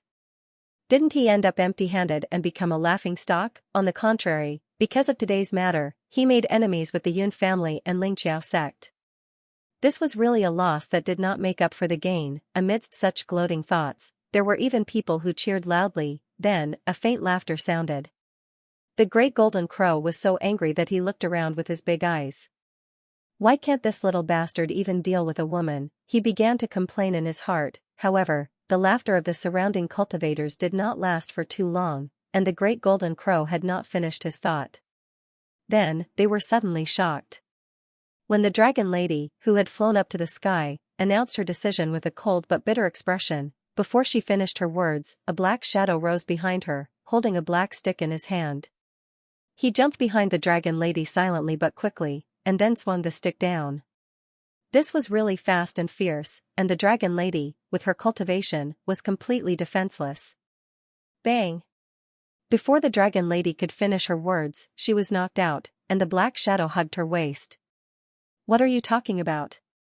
Do you really want me to use my unique skill? Fang Xing put away the stick, put the Dragon Lady on his shoulder, and said to the Great Golden Crow, "Lu Zi, let's go." The Great Golden Crow was stunned for a while, and suddenly reacted. "Oh, okay." It flew into the sky, and there was no need to mention the admiration in its heart. The other cultivators, including the 3 nascent soul stage cultivators, obviously didn't understand the little devil's technique as well as it did. All of them were still in a daze. Between heaven and earth, everyone was dumbfounded. Only the heavy rain was falling from the sky. They thought that they had a good chance of winning, and everything was under control. Who would have thought that this would happen? F***ck, the Princess Royal was taken away. That little devil actually knocked out the Princess Royal and carried her away. Go after him quickly. After a full 4 or 5 breaths, the group of cultivators from China finally reacted, and they jumped up and shouted. Boom! A large group of cultivators flew up and chased after him in groups. However, the speed of the little devil was too fast. They were delayed for a few breaths of time, but they could only watch as he carried the dragon girl and flew toward the back of the mountain. The big golden crow behind them cried out excitedly and followed closely behind with the little thing.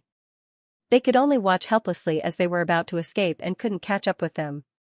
Sigh, helpless, he could only let the 3 old nascent soul cultivators who had already made up their minds to watch the ceremony take action. One of them let out a soft sigh, and his Dharma body turned into a stream of light, flying straight ahead. When he reappeared, he was already in front of Feng Xing, blocking his path. He looked at Feng Xing, who was carrying the dragon lady and running away with a strange expression, and said with a wry smile, "Little friend, where do you want to take the eldest princess?" Feng Xing reached out to protect the dragon lady, as if he was afraid that the old cultivator would snatch her away, and shouted, "I'm bringing my wife home, why do you care?" The old cultivator choked, and then said, "Hee, from what the Princess Royal said just now." Feng Xing directly interrupted him, and shouted, "What do you mean, why didn't I hear it?" The old cultivator suddenly didn't know what to say. He also remembered that the dragon lady seemed to have been knocked out by this little bastard before she could finish her words. He couldn't keep them in suspense anymore. In this case, if the little devil really wanted to leave with the Princess Royal, he really couldn't find a suitable excuse to stop him. If he really carried the dragon lady away, even if it was only for a night, when the dragon lady came back, her reputation would be tarnished. At that time, how could he persuade those proud and arrogant heavenly sons of the major sects to marry this bodhisattva home? Thinking of this, he could only send a voice transmission, "Are you really going to take her away like this, and disregard her righteousness?" Feng Xing also looked at the Yuanying Dharma idol, and said, "I don't mean anything. What righteousness does a woman need?" The eyes of the Yuanying old cultivator narrowed, and he said, "If you take her away, the true dragon clan may lose their only chance of survival." Feng Xing said, "What does it have to do with me?" The Yuanying old cultivator was speechless, and he didn't know how to deal with Feng Xing's reckless temper. "Get out of the way, quickly." Seeing that his way was blocked, and the cultivators behind him had already caught up, Feng Xing was filled with righteous indignation, and shouted that they wanted to snatch his wife away, but he also raised his black giant sword, and shouted, "I'm taking my wife away, what does it have to do with you? Who dares to stop me? Jin Dan, come and ask my sword. Yuanying, go and ask the ancestors of our Yuan family." The great golden crow admired Feng Xing from the bottom of his heart. The little devil was furious. He carried Dragon Lady and ran away. He did not care about the so-called righteousness of the Dragon Lady. What Dragon Palace orthodoxy? What true dragon destiny? What slim chance of survival? What dragon clan orthodoxy? What dragon clan orthodoxy? What dragon clan destiny? What dragon clan orthodoxy? What dragon clan orthodoxy? What dragon clan orthodoxy? What dragon clan orthodoxy? What dragon clan orthodoxy? What dragon clan orthodoxy? What dragon clan orthodoxy? What dragon clan orthodoxy? What dragon clan orthodoxy? What dragon clan orthodoxy? Of course, he could see that Dragon Lady was stubborn. Since she had made up her mind to form the alliance of the 4 seas to fight against the Dragon Queen, she would not be easily persuaded. Moreover, he was too lazy to persuade her. He simply knocked her out and carried her home. However, this move frightened all the cultivators in the northern region of the Divine Prefecture. Although they said that they were using the dissolution of the alliance of the 4 seas as an excuse to force the Dragon Lady to personally disqualify Feng Xing from the selection of a son-in-law, in reality, they did not really want to dissolve the alliance. After all, this alliance had many benefits for them. Otherwise, with their high and mighty vision, how could they easily compromise with others and form an alliance? However, they, who were using the alliance of the Four Seas as an excuse to force Dragon Lady, suddenly realized that they had lifted a rock and dropped it on their own feet. They were about to achieve their goal, but that little bastard was too evil. He actually knocked her out and carried her away. What a joke! The Princess Royal of the Dragon Palace was carried away by someone else. How could they still form the alliance of the Four Seas? The rain became heavier, like a tide. The cultivators densely covered the sky and surrounded Fang Xing, who was carrying his wife. They were determined not to give way. However, no one really made a move. Even the three Yuanying Dharma forms remained silent. There was no reason for this. The background of this little bastard is like a huge shackle, firmly suppressing the cultivators' heads. In addition, on the surface, this little devil really wins the selection. Before the royal princess on his shoulder can say that it doesn't count, she has been knocked out by him. In other words, she is really engaged to him. Therefore, the crowd can't stand on the side of reason. Fellow Taoist Hu Jun, it's time for you to say something. One of the three nascent soul Dharma powers had no choice but to secretly send a voice transmission to Elder Hu Jun, who was watching the show from the mountain peak far away. Elder Hu Jun was also full of helplessness. What can I say? One of the three Yuanying Dharma forms said, Dragon Lady lives in your Channy Palace.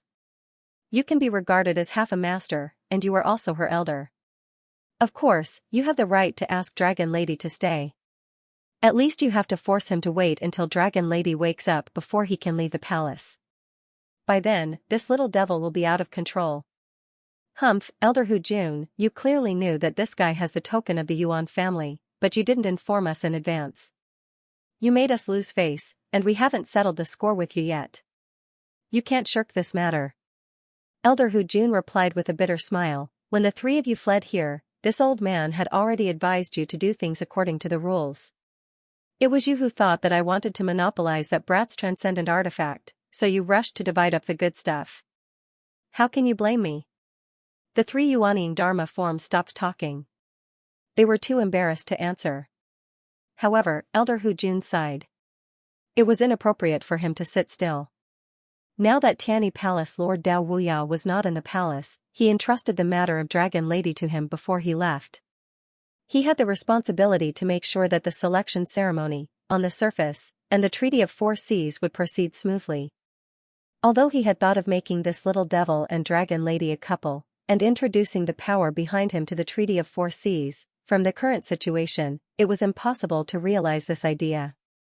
In desperation, his Dharma form rose up and flashed into the encirclement of the cultivators. He looked at Fang Xing and sighed, saying, My young friend, you'd better put the eldest princess down. You can rest in my Tanny Palace for now. We'll discuss this after she wakes up.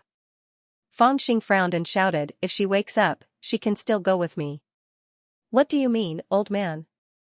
You also know that she won't go with you when she wakes up, so why did you knock her out and carry her away? Elder Hu Jun was a little helpless, but he did not want to use force. He pondered for a while, then said to Fang Xing helplessly, Little friend, you seem to disagree with my niece Aoxian's way of doing things, but why don't you think about it? If you really take her away, you can marry her and get what you want, but the Dragon Clan will lose a chance of survival. How can she live happily for the rest of her life? Fang Xing sneered and said, I know she's a fool, but I can't watch her do stupid things. The luck of the Dragon Clan will naturally be fought for by the men of the Dragon Clan, to fight for it, to carve out a few hundred lines of life. When did it become the turn of a woman like her to pretend to be a big-tailed wolf here? This woman is just showing off. I must tie her up and give her a good beating. Elder Hu Jun smiled bitterly and said, The Dragon Clan now has status and freedom. Apart from her, who else is there? Fang Xing did not tell him about the third Dragon Prince. He just turned his head and said, I don't care. Elder Hu Jun was silent for a while and sighed softly. He suddenly transmitted his voice, Forget it. There's no point in telling you about this. Do you really think that she is willing to be a bargaining chip? She is also forced to do so. The Dragon King of the Sea of Dragon Clan is suffering from a chronic illness, and he doesn't have much time left. When he travels to the west, the luck of the dragon palace of the Sea of Dragon clan that is tied to him will definitely be stolen. The orthodox luck that the dragon clan has nurtured for 100,000 years will be gone, which is equivalent to being held by someone else. In the future, no matter how talented the descendants of the dragon clan are, even if they become dragon immortals, they will still be controlled by others. So, do you understand her dilemma? Dragon clan. Orthodox. Luck. Fangxing was stunned for a while. He finally understood the dilemma of the dragon lady. No wonder this woman was so determined to form this Four Seas alliance after she found out that Deguzi was alive and well, and even had the possibility of a complete recovery. Her heart was even more resolute than before. So, it was all for the sake of this so-called orthodoxy. If she wants to snatch it, then just snatch it back. If she can't snatch it back, I'll snatch it back for her. But I can't be someone else's wife. While his mind was racing, Fangxing still answered firmly and refused to return the dragon lady. Elder Hu Jun frowned and did not want to say more. He said softly, if it's so easy to snatch it back, Niseozhen wouldn't have risked everything. I have already told you the cause and effect. If you continue to be so stubborn, it's illogical. Even if you really love Niseozhen, how can you watch her father pass away and not give her a chance to see him one last time? That old thing didn't do anything good. The mess at the Dragon Palace was caused by him. Would he lose a piece of meat if he didn't see her? Fangxing had already secretly held the ivory tower on his waist. He had a premonition that it would not be so easy to leave today. How dare you disrespect the dragon god? When Elder Hu Jun heard this, there was a trace of anger on his face. He shouted coldly and took a step forward. Swoosh! Fangxing was also unusually alert. He suddenly grabbed the ivory tower and raised it up high. He shouted at Elder Hu Jun with a ruthless face, "Stop your King nonsense. This is my wife. It has nothing to do with you. Who are you to tell me what to do? Let me put it this way. Today, I'm taking my wife away. Which of you old B***stards have the right to disagree? Huh?" When Elder Hu Jun saw this, he was slightly stunned. He thought to himself, what kind of powerful Dharma treasure is this tower? Although he could not tell what kind of Dharma treasure the tower was, he could faintly feel that the tower's aura was a little extraordinary.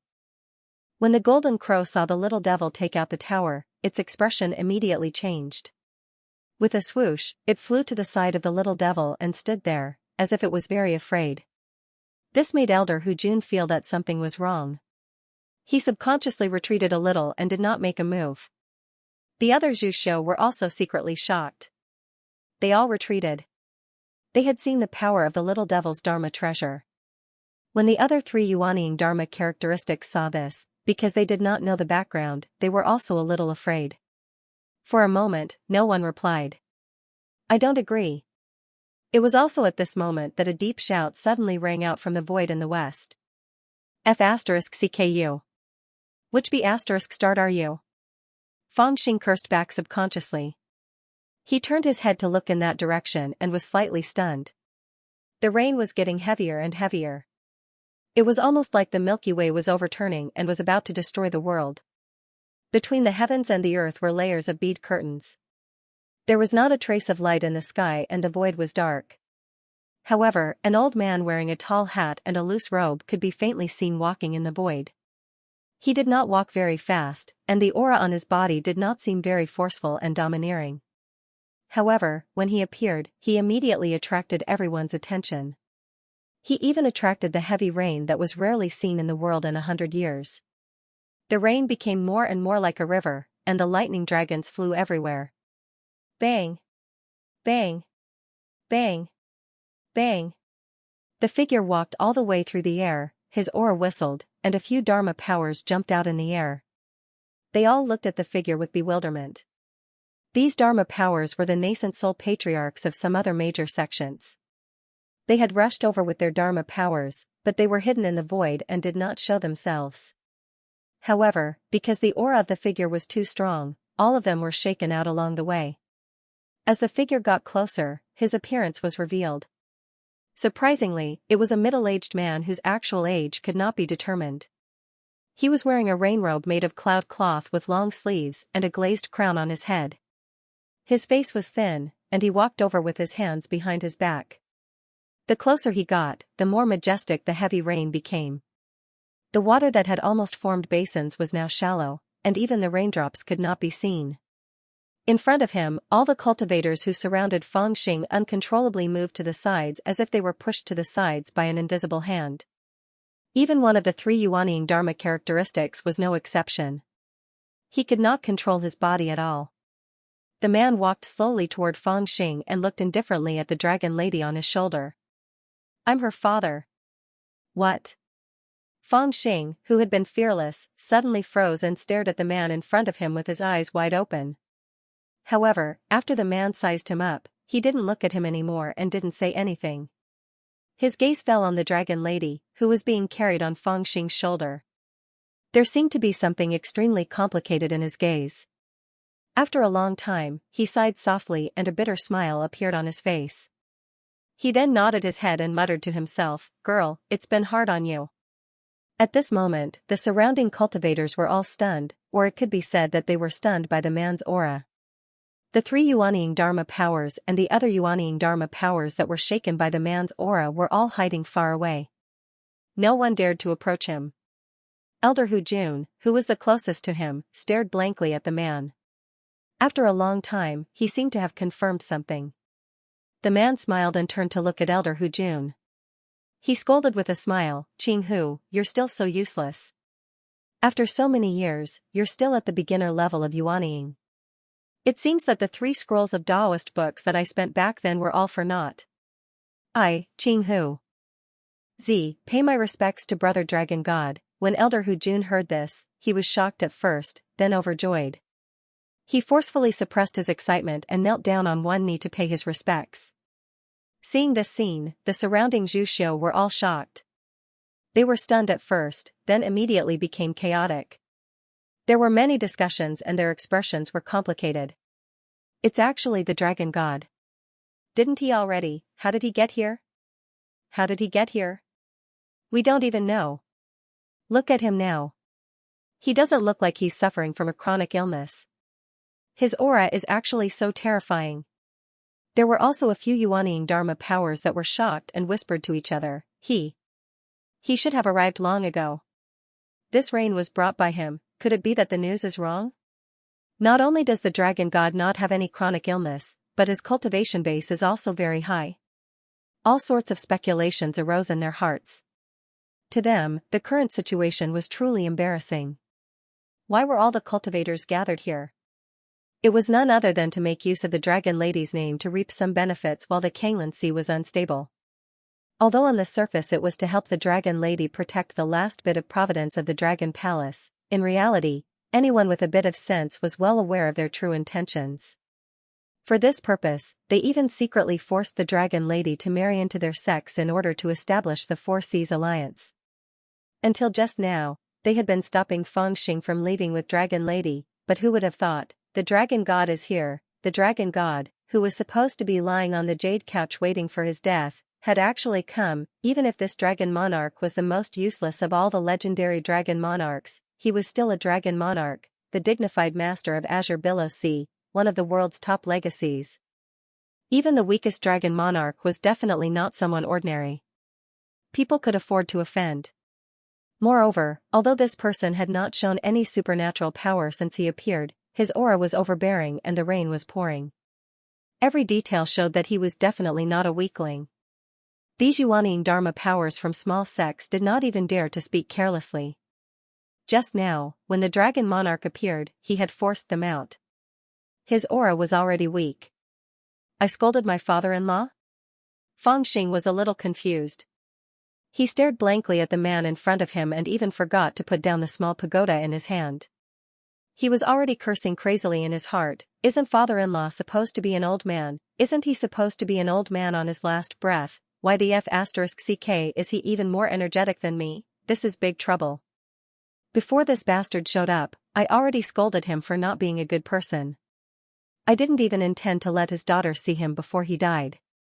Then, the moment this bastard showed up, I casually asked him what he was and who he was. This is a huge grudge, and I don't know how to resolve it. Especially, this old bastard clearly doesn't like me. Put down my daughter. The dragon monarch's cold gaze swept across Fangxing and he snorted.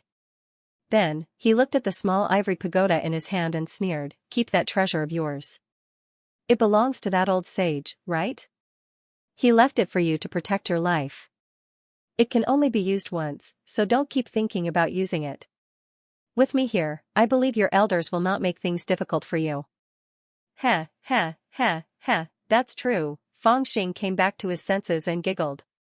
He stuffed the ivory tower into his bosom and carefully placed the dragon girl on the cloud. He accidentally saw the big bump on the back of the dragon girl's head, which was caused by his strike just now. He immediately looked at the dragon lord guiltily, then retreated to the side and shrunk his head, pretending to be an obedient child. At this moment, the golden crow also came to his side. The two of them looked at each other and felt a little suspicious. Humph. The dragon monarch also noticed the bump. He glanced at Fangxing in an unfriendly manner, which scared Fangxing so much that he shrank his neck again.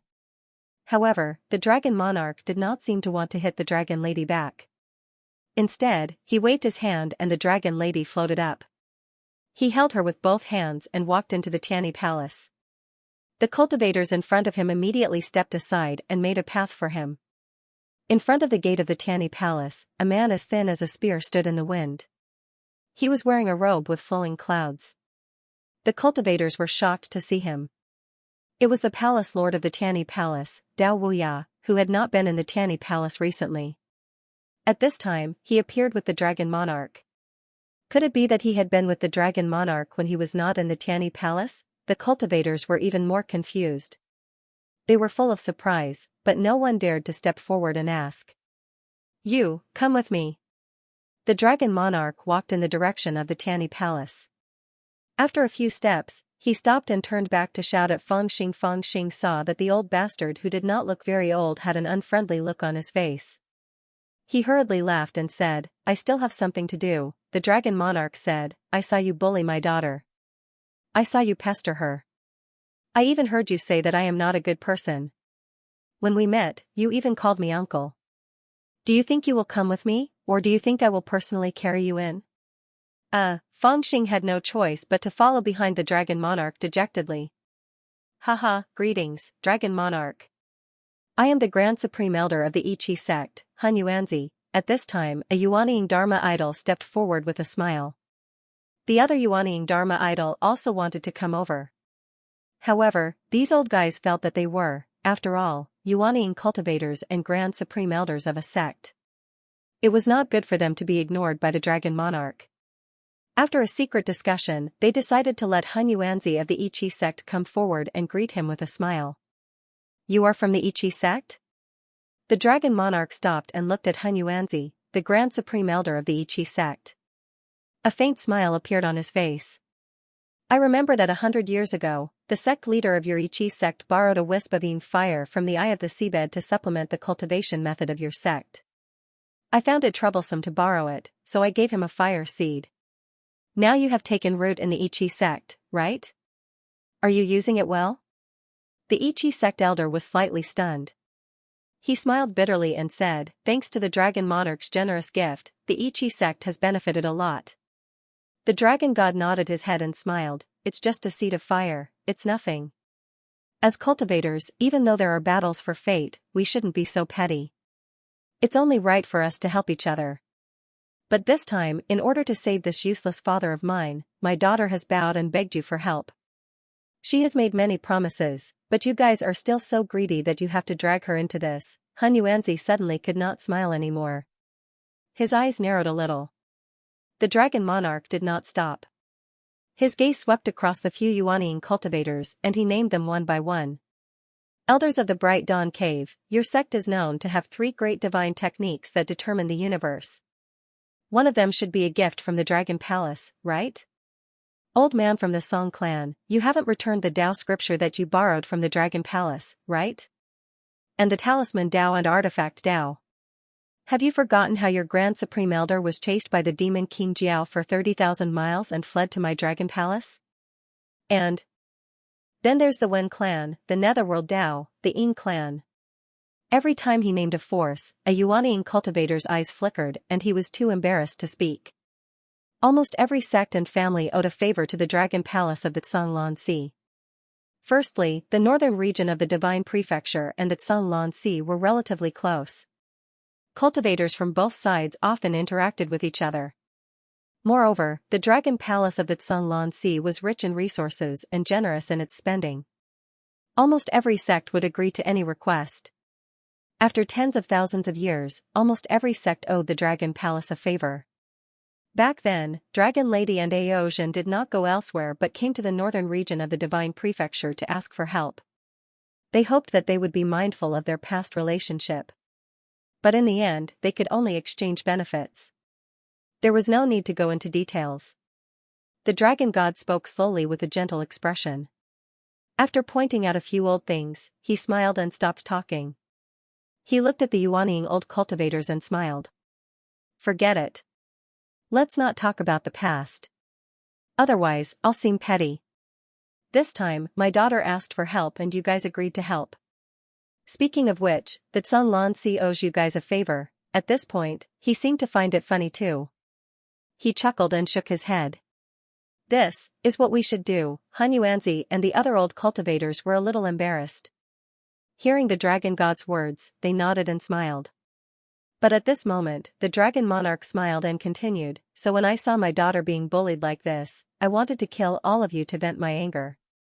But after thinking about it, I decided to spare your lives. Hearing this, the Yuanying cultivators were shocked and alarmed.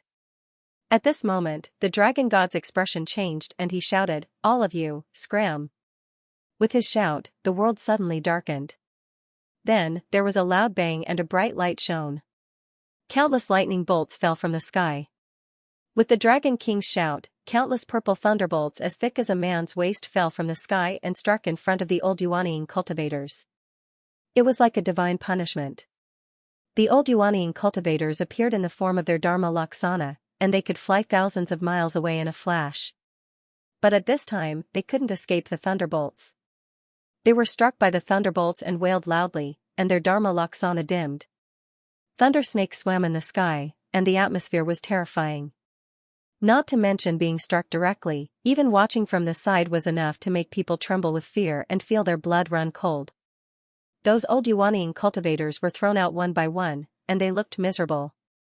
Some of the weaker cultivators' Dharma Laksana directly broke, and they turned into a puff of smoke and disappeared, leaving only a ray of spiritual light that escaped with the wind. This is a real lightning spell. Wang Zhong was speechless. Even Feng Xing felt like his horizons had been broadened, and his little heart trembled. The dragon tribe was famous for its strong body, and it was proficient in the mysterious thunder skill and rain skill. It could be said that it was a big tribe that had comprehended these two skills to the extreme. So far, Feng Xing had seen many people from the Dragon Palace, but they were all young people who were still at the stage of cultivating their bodies. Whether it was the Dragon Lady, Deguzi, or the little Dragon King, none of them had used the secret skill of the Dragon Palace. After the attack, the Dragon King looked coldly at those Yuanying cultivators who were lying on the ground, but he didn't continue to attack. He snorted softly, turned around, and walked into the Tianyi Palace with Dragon Lady in his arms. The heavy rain between heaven and earth gradually stopped, and his voice shook the void. You guys are not qualified to talk about the old days with me. Go back and find those who can really speak for you, and tell them that an old friend has come to the Tianyi Palace as a guest. Tell them whether they have time or not, to come and meet this old friend of mine. Looking at the Dragon King's back, all the cultivators were silent, and no one dared to respond. The power of the real dragon was so great. In the Tianyi Palace, the Dragon King was like the real master. He went straight through the mountain gate, stepped into the void, and came to the Hall of Tao. He gently put the Dragon Lady on the jade couch, and pressed 2 fingers on her forehead. A divine light probed through the Dragon Lady's body, and he frowned slightly, as if he was a little surprised. Then he smiled and pointed at the Dragon Lady's forehead. The eyes of the Dragon Lady, who was knocked out by Feng Xing, twitched, and then she let out a sigh and slowly opened her eyes. At this moment, Feng Xing was leaning against the door of the Hall of Tao, and he was afraid of the Dragon King's power. Although he was here, he was still reluctant to come in, and only poked his head to look inside. When the dragon lady opened her eyes, she happened to see him. She recalled what happened before she fainted, and immediately became angry. She sat up and shouted at Fangxing, "Little bastard, how dare you hit me?" Fangxing hurriedly said, "Who hit you? Don't slander me." The dragon lady did not expect this little bastard to deny it, and she was even angrier. She wanted to say more, but as she woke up, she subconsciously spread out her aura and divine sense, and immediately sensed a familiar aura behind her. She was stunned for a moment, and then she jumped up and slowly turned around, and saw the Dragon King's eyes looking at her. For a moment, both of them were speechless. The dragon lady was completely stunned. First, she did not believe it, then she was shocked, and then her hands trembled, and she did not know what to say. After a while, she suddenly turned to look at Fangxing. Why is he here?" When she saw the Dragon King, she did not ask him, but turned to ask Fangxing. Fangxing was also a little surprised, but still answered, "Who knows why he is here, and he suddenly came to say that he is your father." The dragon lady did not speak again, but turned around, slowly bowed, and then took a few steps back, and did not speak again.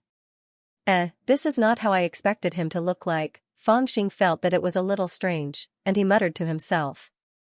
"This is a little strange." The great golden crow also poked his head in from the side, and looked inside curiously.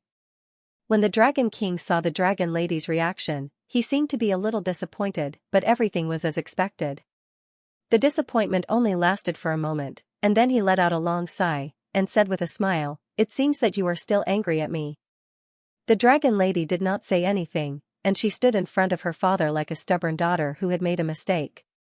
The Dragon King smiled, and said, "I understand what you are thinking. Because of what happened to your mother, you have always blamed me. In the past, I did not like you, a stubborn girl who was never willing to act like a spoiled child to please me, and I did not even give you any pointers on your cultivation. To be honest, I just checked your cultivation, and it is far more solid than I expected. It is very rare for you to reach this level on your own." After a moment of silence, the dragon lady said in a low voice, "I once received pointers from a fairy for 2 years. Ah, is it that Lady Lian?" "I know." Fangxing interrupted, and the dragon lady and the Dragon King both turned around and glared at him. "That is your good fortune." The Dragon King ignored Fangxing, and continued to look at the dragon lady. He nodded, and looked into the distance, and said softly, "At this time, the dragon tribe is about to collapse, and you, the most unfavored girl, are willing to take on the burden for the dragon tribe. It has been hard on you." The dragon lady raised her head, and said hesitantly, "Why are you?" The Dragon King smiled, "Are you going to ask me why I am here when I should be lying in Xianxia Palace, waiting for death? I was just lucky to be enlightened by an old sage, and I managed to prolong my life for a few years. Now, my real body is still lying on the sickbed in Xianxia Palace, but I am still alive, so I created a doppelganger to come and see you, my most unfortunate daughter." "Io, is this a doppelganger?" Fangxing and the great golden crow looked at each other, and exclaimed in a low voice.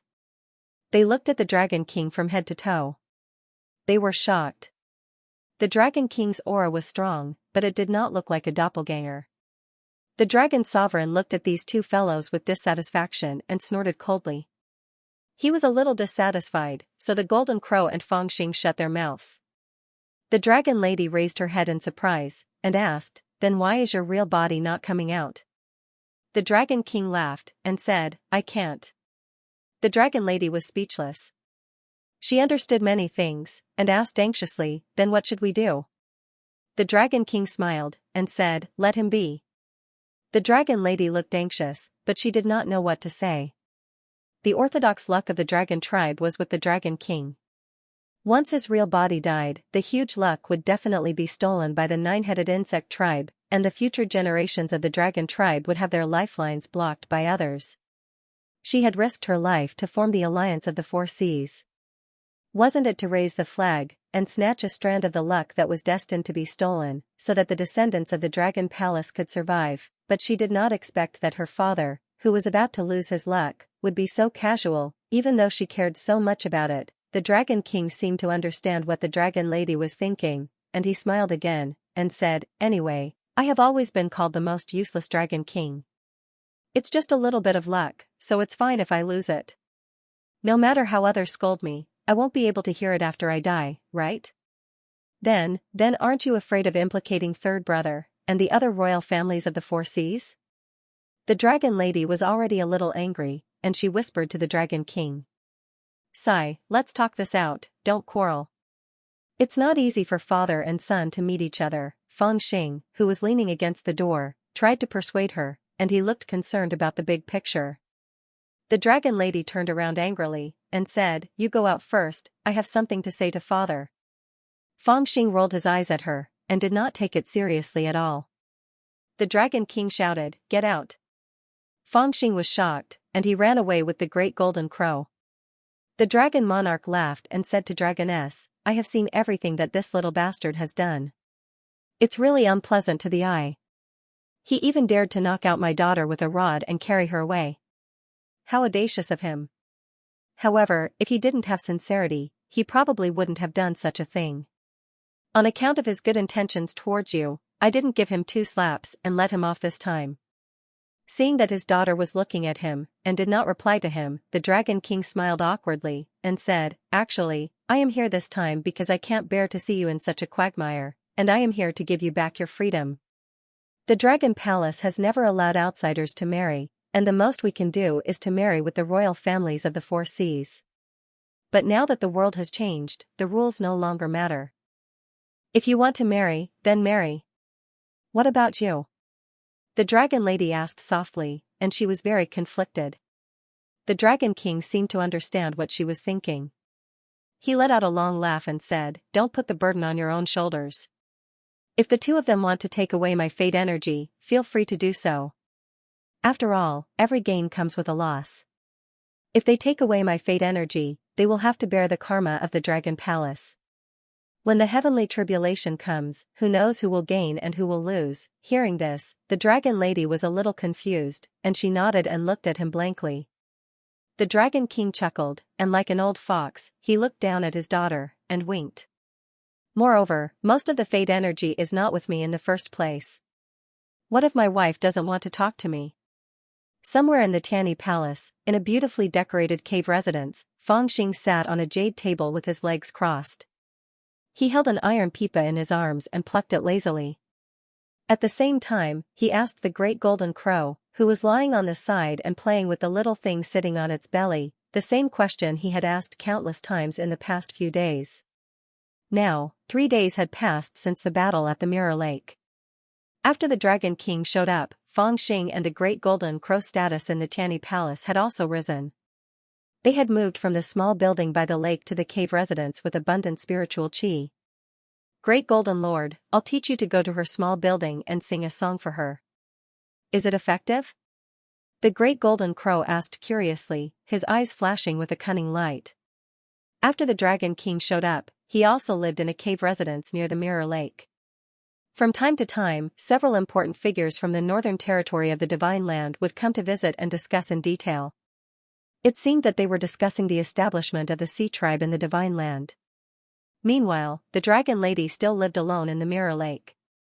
Feng Xing thought it was a good opportunity to communicate with her, so he went to visit her several times.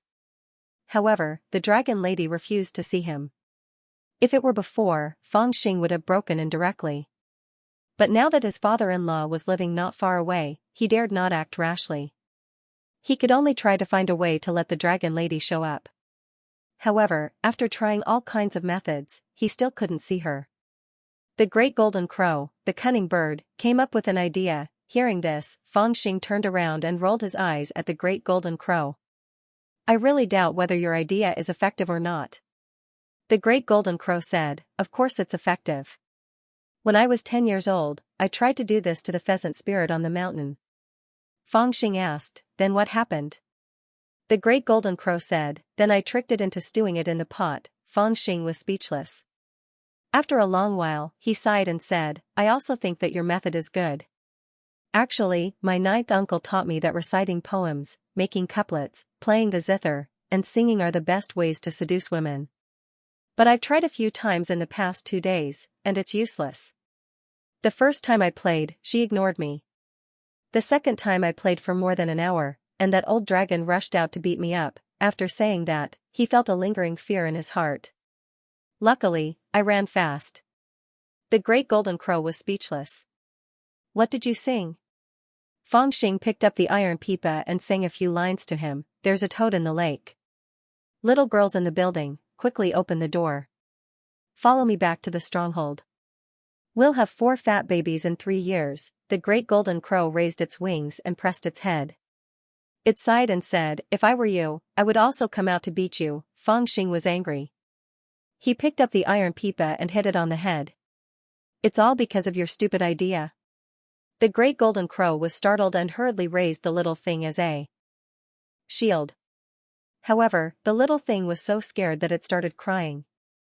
Peony, a female disciple of the Tianyi Palace who was milking a lioness outside the cave residence, was so scared that she rushed over and grabbed the little thing. She coaxed it gently and rolled her eyes at the 2 guys at the same time. In the face of Peony's motherly instincts, the 2 guys could only smile awkwardly. Things were different now.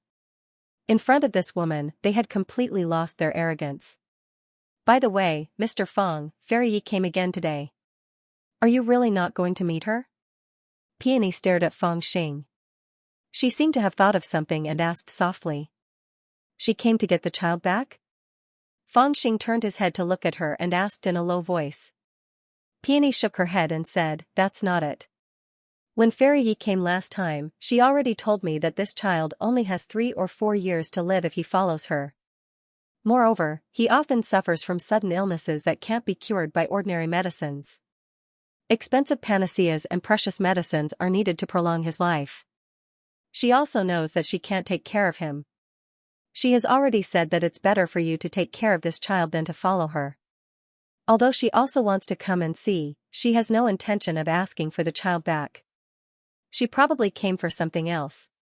This time, there are more people. Fangxing looked thoughtful and asked softly, how many people came this time? Peony said, 7 or 8. Judging from their clothes, they are from different sections. Their accent is the same as yours. Fangxing nodded and said, tell her that she doesn't need to come in the future. I've already done what I can. Peony was startled and answered in a low voice, yes. Mr. Fang, bad news. At this moment, a cry of alarm rang out. Miss Ziyuan, who was staggering, flew over on an ancient sword. This sword was bestowed to her by Fangxing. She had just received it and couldn't wield it well. Apart from my wife ignoring me, Mr. Fang is doing well. Fangxing lazily glanced over and saw that Miss Ziyuan was sweating profusely. No, it's not like that. The people from the Dexterous sect have come again. This time, it's the Peak Lord of Mystical Beauty Peak. Miss Ziyuan said anxiously. The Peak Lord of Mystical Beauty Peak? Fangxing's eyes flashed and he fell silent. Now that he had the tiger skin coat of the Yuan family and the ambiguous father-in-law, the dragon monarch, keeping watch, the group of divine prefecture cultivators had become much more well-behaved. He had returned his talismans, mystic artifacts, and ferocious beasts. The Yun family, whose juniors and Taoists he had injured and even crippled, didn't come looking for trouble. Only 2 or 3 people from the Dexterous sect had come. First, he had killed the son of a peak lord, and second, he had snatched back the ferocious beast, soaring serpent. What was more serious was that the Dexterous sect's most treasured bronze gate was still in his hands, and he wanted it back. What's that guy's cultivation? Fangxing's eyes flashed and he asked. Ziyuan was slightly startled and said in a low voice, I can't see through his cultivation, but it's said that he's very powerful. To be able to become a peak lord of Dexterous sect, he must not be weak. Even some of the Yuanying elders treat him as their peers. Is that so? Then it won't be easy to kill him, Fangxing muttered. He didn't have a proper reason to kill him, so it wouldn't be easy to kill him. It would be best to find a time when there was no one around to ambush him. Thinking of this, he was too lazy to move. He waved his hand and said, tell him that Master Fang is taking care of the child and has no time to see him. Ziyuan was stunned and speechless, but she could only go back and report. What? This guy is bullying our Dexterous sect too much. He killed our disciple, snatched our beast, and snatched our sect's treasure, but he doesn't even want to see him? That guy is too much. Even if he's really a descendant of that family in the central region, he shouldn't look down on our dexterous sect. Let's drag him out and take back our sect's treasure.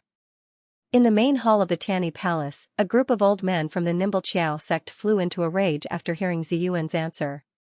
Some of them even threw the tea in their hands to the ground. They were so angry that they wished they could kill that little devil immediately. Elder Zhongyi, who was in charge of reception, smiled bitterly and stood up to persuade them. My friends, please don't be angry. You must know that the Dragon King is having a discussion with the palace master and the patriarchs of the three northern Dao in Tianyi Palace. It won't look good to disturb them. Moreover, the palace master has personally ordered that the grand formation in Tianyi Palace has been activated. Even if you want to force your way in, you won't be able to. An elder of the spiritual skill sect shouted, Brother Zhongyi, you and I are old acquaintances. Please help me capture that little demon. Elder Zhongyi smiled bitterly and said, that child is now a distinguished guest of Tianyi Palace. The palace master has personally ordered him to live in the cave residence in the back mountain. How can an ordinary person receive such treatment? I don't dare to use force on him. Moreover, at this point, the old man smiled bitterly and said in a self-deprecating manner, I can't defeat him with my skills. The elders of the dexterous sect were speechless. One of them said, are we just going to let him hide from us? Elder Zhongyi smiled bitterly and said, when he leaves the palace, you can ask him. Tianyi Palace won't interfere. The elder of the dexterous sect was stunned and hurriedly asked, when will he leave? Elder Zhongyi said, I don't know, that's too much. If he hides from us forever, will we abandon our sect's treasure? If he leaves secretly, who will we look for? Drag him out. The group of old men from the Nimble Technique sect immediately began to clamor again, creating a mess. However, at this moment, a handsome man in his 30s, dressed in a loose robe with large sleeves, expressionless eyes, took out a bronze lamp from his sleeve.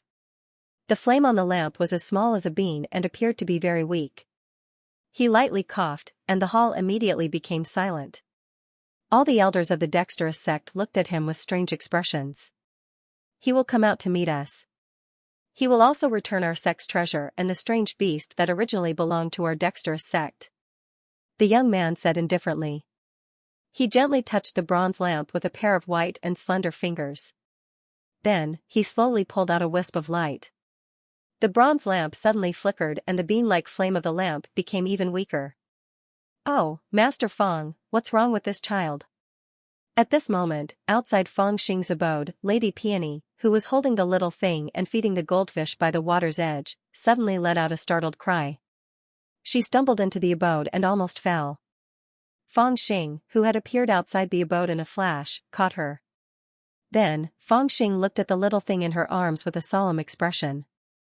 Suddenly, he discovered that the little thing that had been sleeping soundly had suddenly opened its eyes and weakly cried twice. Then, its little face gradually turned gray and it fell back into a deep sleep. Even its breathing had weakened. What happened? The great golden crow also rushed over. When he saw the little thing's appearance, he was immediately shocked. Feng Xing's face was expressionless. He closed his eyes slightly. After a breath, a demonic shadow with 3 heads and 6 arms appeared behind him. In the middle of the demonic shadow's forehead, a vertical eye opened. It looked at the little thing, and then at the front of the Tianyi Palace. What a cruel father! After Feng Xing saw it, his eyes suddenly flashed with killing intent. He directly took out the black giant sword. When Feng Xing opened his devil eyes, he was shocked to find that the little thing's Tao sources were being pulled away bit by bit, drifting toward the main hall in front of the Tianyi Palace where guests were received. Feng Xing immediately understood what was going on.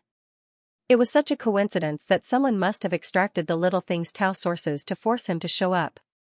Apart from the little thing's dead mother, the only one who could do this was her damn father. The killing intent in Feng Xing's heart soared. Whoosh! He directly soared into the sky and his figure turned into a gray shadow. Regardless of the flying rule in the Tianyi Palace, he directly flashed to the main hall in front of the Tianyi Palace where guests were received. He waved his hand and slashed down with his sword.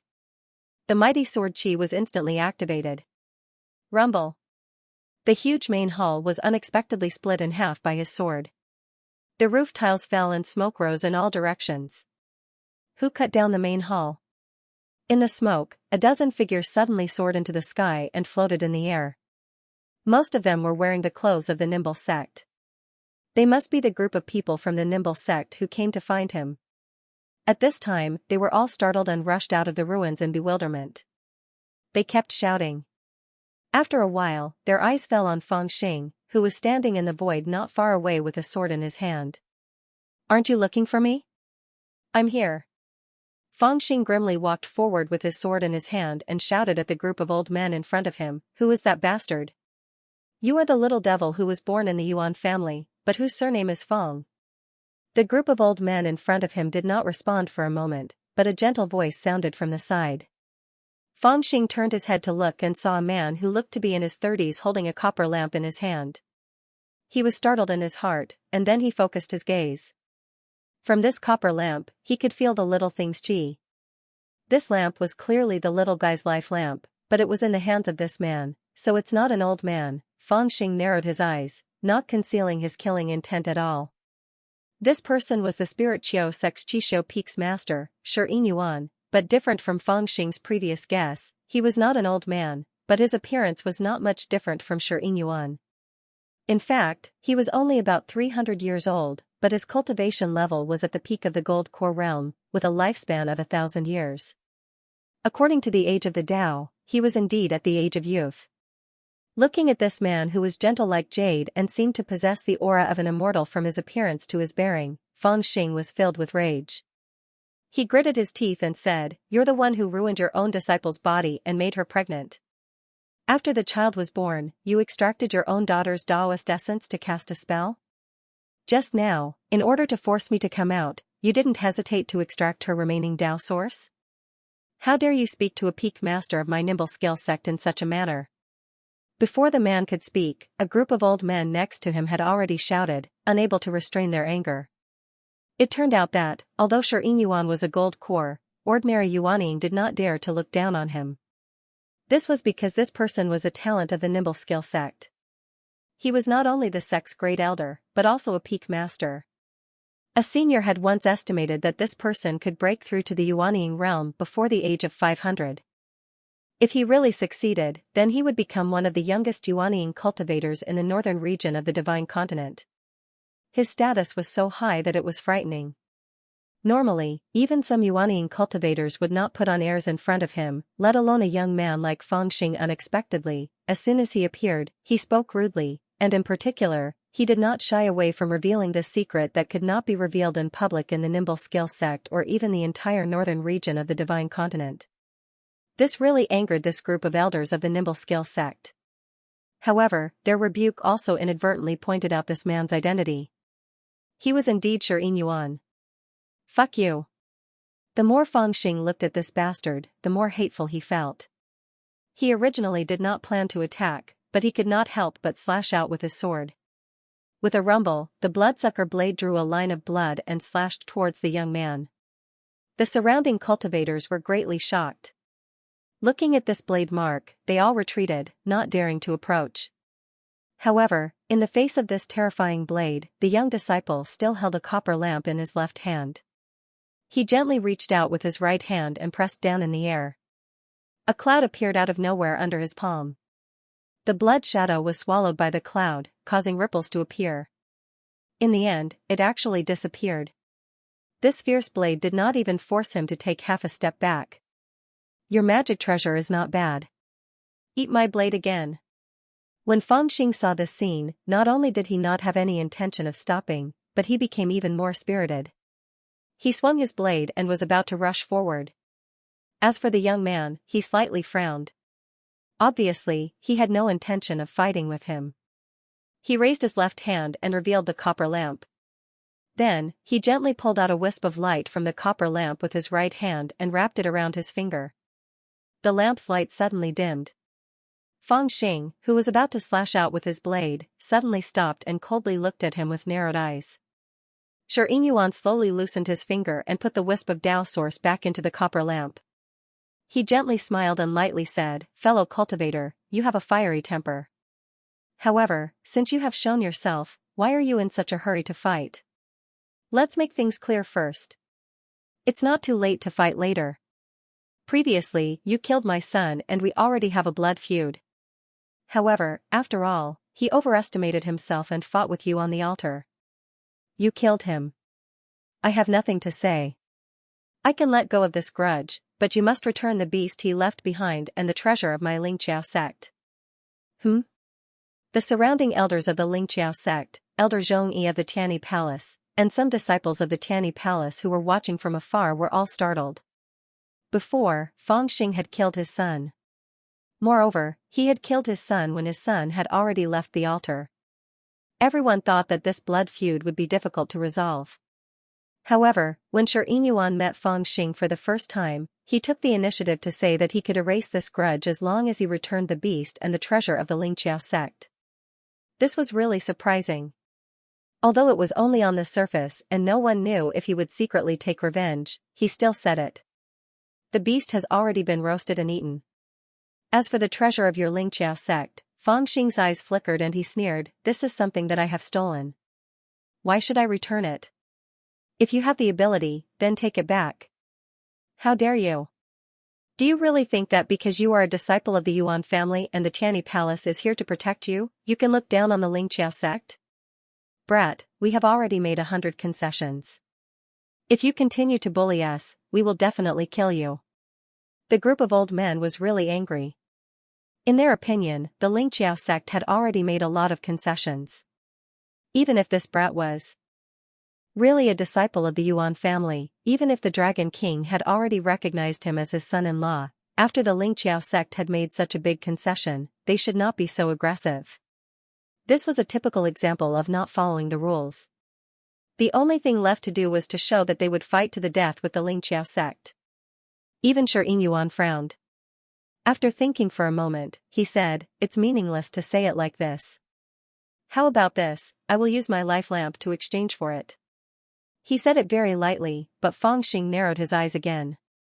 Could it be that this person wanted to use the little thing's life to threaten him? She is your daughter. You want to use her life to exchange for my treasure? Don't you have any shame? Fangxing squatted down in the air and said expressionlessly, holding the bloodsucker manic saber in his hand. However, Xianxia laughed and said, I am talking about the other lamp. After he said this, an elder beside him took out a jade talisman and transmitted his voice. After a while, a group of disciples appeared outside the gate of the Tianyi Palace, escorting a woman who was chained up. The woman's hair was messy, and she was dressed in purple. Her aura was chaotic, and it was obvious that many restrictive spells had been cast on her. It was Yiguin. She had already left the red makeup house, but she was actually tied up and brought here. Fangxing's eyes immediately widened. He looked at her coldly and did not say anything for a long time. At this moment, Yiguin also raised her head and looked at Fangxing with a bitter look in her eyes. This woman named Yiguin was originally a disciple of the Dexterous sect, but unfortunately, she was not a good person. She actually entered the red makeup house and became a prostitute, ruining the reputation of the Dexterous sect. Although she escaped in time, she was still found out by our sect's law-enforcing elder. According to the rules of the Dexterous sect, such a bad disciple should be executed on the execution platform. According to the rules of the Dexterous sect, such a bad disciple should be executed on the execution platform. According to the rules of the Dexterous sect, we were going to arrest her in the next few days. However, I heard that she has some friendship with you, and I just happened to see her at the gate, so I specially came to ask you if you would spare her. The law-enforcing seal spoke calmly. His voice was neither fast nor slow, neither impatient nor impatient, as if everything was under his control. Sensing Fangxing's cold gaze, he smiled even more calmly and calmly. His gaze lightly landed on Fangxing's face as he continued, aside from this disciple, my nimble skill sect has 10 other disciples. All of them entered the sect 4 years ago. Now, there are only 7 of them left. I met them at the mountain gate just now, but they are also here to pay a visit to you. Do you think that it would be possible to exchange them for my nimble skill sect's strange beasts and treasures? The change in the scene caused the surrounding onlookers to fall silent. Even though they were cultivators of the divine prefecture, they felt that this move was too harsh, and it made them feel uncomfortable. The peak leader of the mystical beauty peak has gone too far. At the entrance of the Hall of Tao of the First Heavenly Palace, palace leader Dao Wuye and the dragon god walked side by side. The dragon god laughed and sighed. That is why I said, the sea tribe must establish themselves in the divine prefecture. Dao Wuye was silent for a while, then asked, do you need me to help him? The dragon sovereign brushed his sleeves and chuckled, there's no need for that. They stole someone else's treasure. Let him deal with it himself. If you step forward, you won't have a legitimate reason to do so. Although the Nimble Technique sect is a small sect, it still has incense burning on the pilgrimage mountain. If he reports you, your already awkward position will be even more awkward. Furthermore, if he can't even settle this matter, how can I be at ease and trusting my daughter to him? However, if he can do something that satisfies me, when the four seas establish themselves in the divine prefecture, you can help him become the divine child of the sea tribe. Other than Yi Guin, who was chained up, the other 6 or 7 Nanzhan cultivators were also brought in by the elders of the Nimble sect. The 7 or 8 of them were forced to stand in the air. In front of the Taoist master who had cast the Taoist seal, they looked at Fangxing with grief and indignation. They were considered the most excited group of people among the Nanzhan cultivators. They had been visiting Fangxing for the past few days, but they did not expect to meet under such circumstances. The Taoist master of the mystical peak of the Nimble sect, who had cast the Taoist seal, had a smile on his face as he quietly looked at Fangxing based on his appearance. No matter who it was, this person was a sage-like young man with an extraordinary aura. However, who would have guessed that he was a peak lord of the Nimble Technique sect who was famous for being ruthless and unscrupulous in doing things? Under his calm expression, there were many past events that made people shudder when they thought of them. He was one of the people that should not be provoked in the northern region of the divine prefecture. At this moment, he seemed to be certain that he would defeat Fangxing. His expression was calm, and there was a trace of a smile on his face as he looked at Fangxing quietly. Fangxing did not say anything. He only quietly glanced at the group of Nanzhan cultivators. Some of these people looked familiar, and some were completely unfamiliar. It was as if he had never seen them before. However, he believed that if they were in Nanzhan's place, they would definitely be high and mighty geniuses. But at this moment, they were casually captured by someone and used as a prisoner to force him to hand over the treasures that he had taken from the Nimble sect. He did not know these people, but he faintly felt a strange pressure fall on his shoulders. Fangxing, Yi Guin was silent for a long time, and finally spoke with a trembling voice. But she only called out a name, and could not continue. When she first met Fangxing, she was ashamed and angry. She was also surprised that Fangxing could drink with Dao Wufang of the First Heaven Palace and Xia Linfuan, a true disciple of the talisman tool Dao. She secretly admired his ability, and even thought of him as a life-saving straw. But Fangxing's refusal disappointed her, and she did not know how many times she secretly shed tears. Later, when she heard about the appearance of the Nanzhan bandit, she finally realized that Fangxing did not really stand by and do nothing. He was only using his own methods to help the cultivators of Nanzhan vent their anger. After that, Fangxing snatched little Qiao from the red makeup house, and at the son-in-law selection ceremony held by the Dragon Lady of the Blue Billow Sea, he defeated many experts of the Tao Defense League in a domineering manner. He even killed the son of the master of the mystical peak of the Nimble Skill sect. It could be said that the Tao Defense League had lost all face, and her hope rose again. She came to visit him several times in order to persuade Fangxing to give the cultivators of Nanzhan a glimmer of hope. But she did not expect that Fangxing would go missing several times in a row, and now that she saw him again, he looked like this. At this moment, the way he used the mystical madra seemed to be asking a question for her and the cultivators of Nanzhan. They were all waiting for Fangxing's answer. This kind of silence was like a shackle, firmly covering Fangxing's head just like that. To trade, or not to? Trade? Let's make a bet. Fangxing said without thinking for too long. At the same time, he looked up at the mystical madra with a smile. Hearing this, Yi Guin and the others breathed a sigh of relief. As for the mystical madra, a faint smile appeared on his face. No matter what Fangxing said, it was fine as long as he did not refuse to help the cultivators of Nanzhan. It was a tradition in the world of cultivation since ancient times to propose a bet when something was undecided. In fact, it was within his expectations. As for the bet that Feng Xing had proposed, he did not care about the bet, but whether Feng Xing cared about the lives of the cultivators of Nanzhan. To him, as long as Feng Xing agreed, it didn't matter if it was an exchange or a bet, he had already achieved his goal. In his opinion, Feng Xing was like a wild monkey that had fallen into the palm of his Buddha, and there was no way for him to escape. It was just a bet, so what if he lost? There were many cultivators of Nanzhan, even the dragon god at the entrance of the Hall of Dao sighed and shook his head when he heard this. Seeing this, the first Tianyi Palace Lord, Dao Wuya, turned to look at the dragon god. At that moment, the dragon god was shaking his head. It was obvious that his father-in-law was not satisfied. "Friend Feng, what do you want to bet?" Sheriff Madra faintly smiled and said, "My nimble sect doesn't have an opponent of the same cultivation age as you, so I'm the only one who can accept your bet. However, I'll say this up front. If you want to bet with my nimble sect, there are a few things that must be agreed upon in advance. The soaring serpent, our nimble sect's sect treasure, the Rui Gate, as well as the many vicious beasts you released earlier will all be included in the bet. As for the specifics of the bet, that will have to be discussed. My body isn't strong, so I'll pass on martial arts." Hearing this, Yi Guin and the others could not help but worry. No one would have thought that the person who cast the seal would be so cautious. "All right." Unexpectedly, Feng Xing agreed immediately. Then, he glanced at the crowd of cultivators and said with a smile, "That winged worm, that broken door, the group of ferocious beasts that I once summoned, and even these Dharma treasures on me. As long as you want, you can add them to the wager.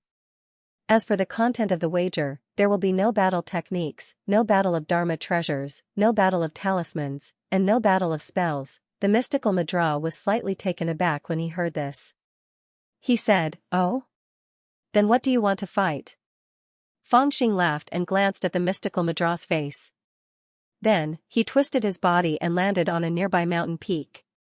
He stabbed the blood guzzler in his hand into the ground and said expressionlessly, "Didn't you bring these people here because you thought that I would be distressed and that you want to exchange their lives for my treasures? Let's bet on them." The mystical Madra frowned and looked at Feng Xing. He was a cautious person and wouldn't look down on Feng Xing just because Feng Xing's cultivation was lower than him, nor would he agree rashly so as to avoid failing miserably. But he was still slightly curious in his heart. Exactly what tricks does this little devil want to play? Even the other elders of the dexterous sect and the surrounding elders and disciples of the first Tianyi Palace were puzzled.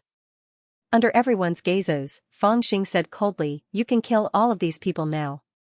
Bet on whether this young master will frown or not. You can grind my bones into ashes or obliterate my soul, but as long as I blink or frown, I'll admit my defeat. Not to mention giving you the ferocious beasts and magical equipment, I'll even kneel on the ground and call you Grandpa." Boom. This answer was out of the mystical Madra's expectation. Even the surrounding cultivators were taken aback. Their eyes were filled with uncertainty. At the entrance of the Hall of Dao, the dragon god was also slightly taken aback. Then, he smiled. Yi Guin and the others were shocked as if they were struck by lightning. They looked at Feng Xing as if they could not believe what they had just heard. As for Feng Xing, he looked at the solemn expression of the Dharma seal being cast and said with a smile, "Hurry up, don't waste time." He let out a long sigh and pointed at Elder Zhongyi of the first Tianyi Palace, who was also dumbfounded, as well as the surrounding disciples of the first Tianyi Palace. Then, he pointed at the Hall of Dao of the first Tianyi Palace and said with a smile, "There are many people watching. Let's be the witnesses. If I win, the dexterous sect can forget about these things." Although it was a smile, it was overbearing.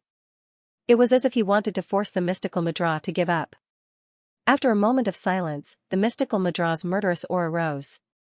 He suddenly moved and appeared in front of Yi Guin. He clawed at her with his 5 fingers and shouted, "Do you really think I don't dare to?" However, when his claw was about to grab Yi Guin's forehead, he suddenly stopped. At the same time, he turned to look at Feng Xing. His pair of cold eyes swept across Feng Xing's face, as if he was looking for a worried expression. However, there was none.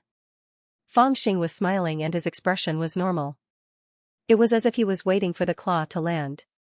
Even Yi Guin did not seem to be worried about the palm that was about to land on her head.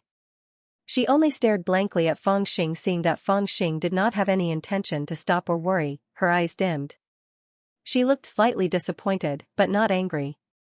Feng Xing, do you really want to watch us get killed? Feng. Senior brother Feng, we are all Nanzhan cultivators. We should help each other in this evil land of the divine prefecture. Little devil, you really used us as stakes. You traitor of the Nanzhan. After a moment of silence, the other Nanzhan cultivators began to shout. Some were indignant, some were furious, some were disappointed, and some were panic-stricken. They had visited the First Heavenly Palace several times in the past few days because they wanted to see Feng Xing. They believed that no matter what the little devil was, he would not do anything to the Nanzhan cultivators. After all, he had robbed the treasures of various sects, and even challenged the cultivators of the Dao Defense League at the son-in-law selection ceremony. It had already proved that he was not a cold-blooded little devil. They regarded Feng Xing as the only straw that could save them from their predicament. Therefore, they let bygones be bygones and visited him several times. However, at this moment, they suddenly found that things were a little different from what they had imagined. While shouting, even the Dharma seal became a little uncertain. The palm that was hanging over Yi Guin's head did not land on her. His eyes were fixed on Feng Xing's face, but he did not see a trace of worry on Feng Xing's face. He did not feel the slightest fluctuation of Feng Xing's divine will. Therefore, he did not dare to land his palm, because if he did, he would have accepted the bet. If the little devil really did not care about the lives of these people, the Nimble Technique sect would have lost the initiative, and they would no longer have a reason to ask for the exotic beasts and the treasures. Under his astonished and uncertain gaze, Feng Xing picked his nose in an unconcerned manner. His pair of strange eyes swept disdainfully across the face of the man who had cast the seal. He sneered and said, "Are you blind? You actually want to use this kind of method to threaten little Yen? You mother asterisk cur, why don't you ask around how many people have chased after me when I was in Nanzhan? F asterisk CKU, kill me. If you don't dare to kill me, you're my grandson." There was a dead silence in the air. They were really frightened by his audacity to not care about the lives of others. Under the pressure of Feng Xing's sneer, Shermu's palm trembled and he nearly struck out. However, a nimble skill sect elder beside him immediately grabbed his wrist and said in a low voice, "Junior Marshal Brother, sure, you can't really kill them. After all, they are disciples of our nimble skill sect. If you really kill them, it will greatly damage the reputation of our nimble skill sect. If we were to be branded as a devil sect, wouldn't we lose more than we gain? In addition, this little devil is related to the Yuan family of the central region. If we really offend the Yuan family, I'm afraid our nimble arts sect." He didn't finish his sentence, but the worry on the faces of the other elders explained everything. Shermuyi slowly put down his palm after holding it up for a long time. If someone's divine sense was sensitive, they would discover that his palm was trembling slightly. It was unknown whether it was because of anger or something else. However, after he put down his palm, he quickly regained his calmness in the face of Feng Xing's sneer. He said softly, "Fellow Feng must be joking. These disciples are all from our nimble arts sect. They have always been the same as the disciples of the divine continent. Since they have entered our sect, we treat them equally. Why would we kill them? It was just a joke just now." Feng Xing turned his head to the side in disdain. He spat into the air and sneered, "Shameless." Shi Feiyan's face immediately darkened. Nobody knew when a string of crystal-clear beads appeared in his hand. He was constantly plucking them, as if he was using this to vent the anger in his heart. After a long while, he said, "Seeing is believing. Little friend Feng's heartlessness has really opened my eyes. Since things have come to this point, there is no need to say any more nonsense. Everyone knows that you are a descendant of the Yuan family of the central region. However, I have asked someone to inquire about you. There is a young friend from Nanzhan who is an upright person. He couldn't stand your deceitful behavior and told me everything about you. I didn't know that you, who have been a disciple of the Blue Cloud sect of Nanzhan since you were young, entered the Great Snow Mountain, killed Huangfu Daozi, and then disappeared without a trace, would have any relationship with the Yuan family of the central region. As for you and the Dragon Palace of the Sea." At this point, he chuckled coldly and a mocking look flashed in his eyes. Zhu Xiu was also taken aback. He looked at Feng Xing suspiciously, wondering if what the master of Wondrous Beauty Peak said was true. If what he said was true, and this kid grew up in Nanzhan, wouldn't that mean that his identity as a member of the Yuan family was fake? These questions were giving him a headache. After all, the Yuan family token was real. It was not easy to make a judgment. At this point, a cold glint flashed across his eyes. He looked in the direction of the Hall of Dao and laughed coldly. Even if you become the galloping horse of the Sea of Tsanglan, I'm afraid you won't be able to keep the treasure of my nimble skill sect, right? Now that we are in Tianyi Palace, I won't break the rules of this place. But you can't stay in Tianyi Palace forever. When you leave this place, I will wait for you outside the gate of Tianyi Palace. At this point, he cupped his hands and bowed to Elder Zhongyi of Tianyi Palace, then bowed in the direction of the Hall of Dao of Tianyi Palace. Then, he glanced at Feng Xing and flicked his sleeve. Without saying anything else, he turned around and flew towards the gate of Tianyi Palace. Seeing his action, the elders of Nimble Skill Sect were also stunned. Their expressions were uncertain, but in the end, they made up their minds and let go of Yi Guin and the others who were bound by them. They sneered at Feng Xing and turned around to follow him. Although they did not say much, it was obvious that they were filled with murderous intent. They seemed to have made up their minds to wait outside Tianyi Palace and fight to the death with Feng Xing. Feng Xing, I was wrong about you. You are indeed still the little devil who does all kinds of evil. You have never changed. After the people of Nimble Skill Sect left, there was a moment of silence around Feng Xing. Then, a young cultivator from Nanzhan suddenly spoke angrily and broke the silence. He looked at Feng Xing with eyes full of disappointment and disgust, and even a hint of hatred. That's right. We were blind to have come to visit you for the past few days. I will cut off all ties with you right now. Another person was even angrier. He waved his sword and cut off a corner of his robe. Beside Yi Guin, another person helped Yi Guin up and said in a low voice, Senior Sister Yi, let's go. No matter how difficult the situation is, we don't have to beg this little devil. He only cares about his own freedom. When has he ever cared about others? Let's go. Even if we die, we will not lose the moral integrity of Nanzhan. As for him, let him continue to be a lonely soul. I heard that he is about to become the son-in-law of the Kanglan Sea. How impressive, the group of Nanzhan cultivators spoke angrily. They supported each other and walked toward the mountain gate of Tianyi Palace. Seeing this scene, the disciples of Tianyi Palace looked at Feng Xing with complicated expressions. On the other hand, Feng Xing just sat quietly on the top of the mountain and kept silent. When one of the Southern Vision cultivators passed by him from afar and spat a mouthful of saliva in the air with hatred, Feng Xing suddenly opened his eyes and suddenly leaned over. Then he slapped the cultivator with a backhand and shouted coldly. Who do you think you are to speak so sarcastically in front of this young master? Do you think I don't dare to kill you? The slap sent the group of Nanzhan cultivators flying in all directions. They staggered and their eyes were filled with fear. At this time, this little devil still dared to attack them? Kill me if you dare. Let me die in the hands of the Nanzhan cultivators. It is better than being bullied to death by the people of the Divine Prefecture. After the cultivator who was slapped recovered from his shock, he became even angrier and shouted with all his might. All right. Feng Xing agreed coldly. Suddenly, his body expanded. A bloody shadow whizzed out and slashed at the cultivator's forehead. Junior brother Feng, at this moment, Yi Guin shouted in a mournful voice, full of pleading. A wisp of saber light suddenly stopped at the forehead of the Southern Sight Sect cultivator, and the ghastly saber chi was cold and gloomy like ice. Shockingly, it had already cut open a bloody mark at the center of his forehead, and even the clothes on his body split open with a hiss. It was obvious that the killing intent of this saber strike was so heavy that it wasn't only for others to see, and it terrified the Southern Sight Sect cultivator to the point his face turned ashen. You are useless, but you expect me to save you? All of you are really useless. Feng Xing looked at this person's face. At the same time, he glanced at the people around him coldly. Remember, I have never owed you anything.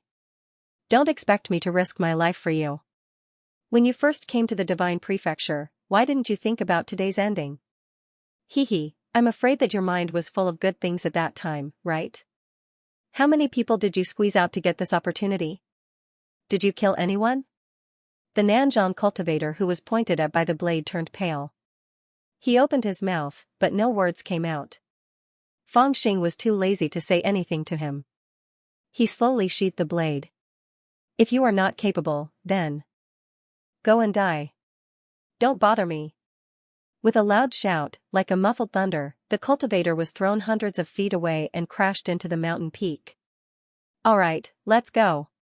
For a moment, Nanzhan and Zhu Xiu were extremely resentful. However, they were intimidated by his ferocious aura and did not dare to say anything. Someone went to help the cultivator who was thrown away by him. They held each other up. Their eyes were filled with resentment. They lowered their heads and slowly left on a cloud.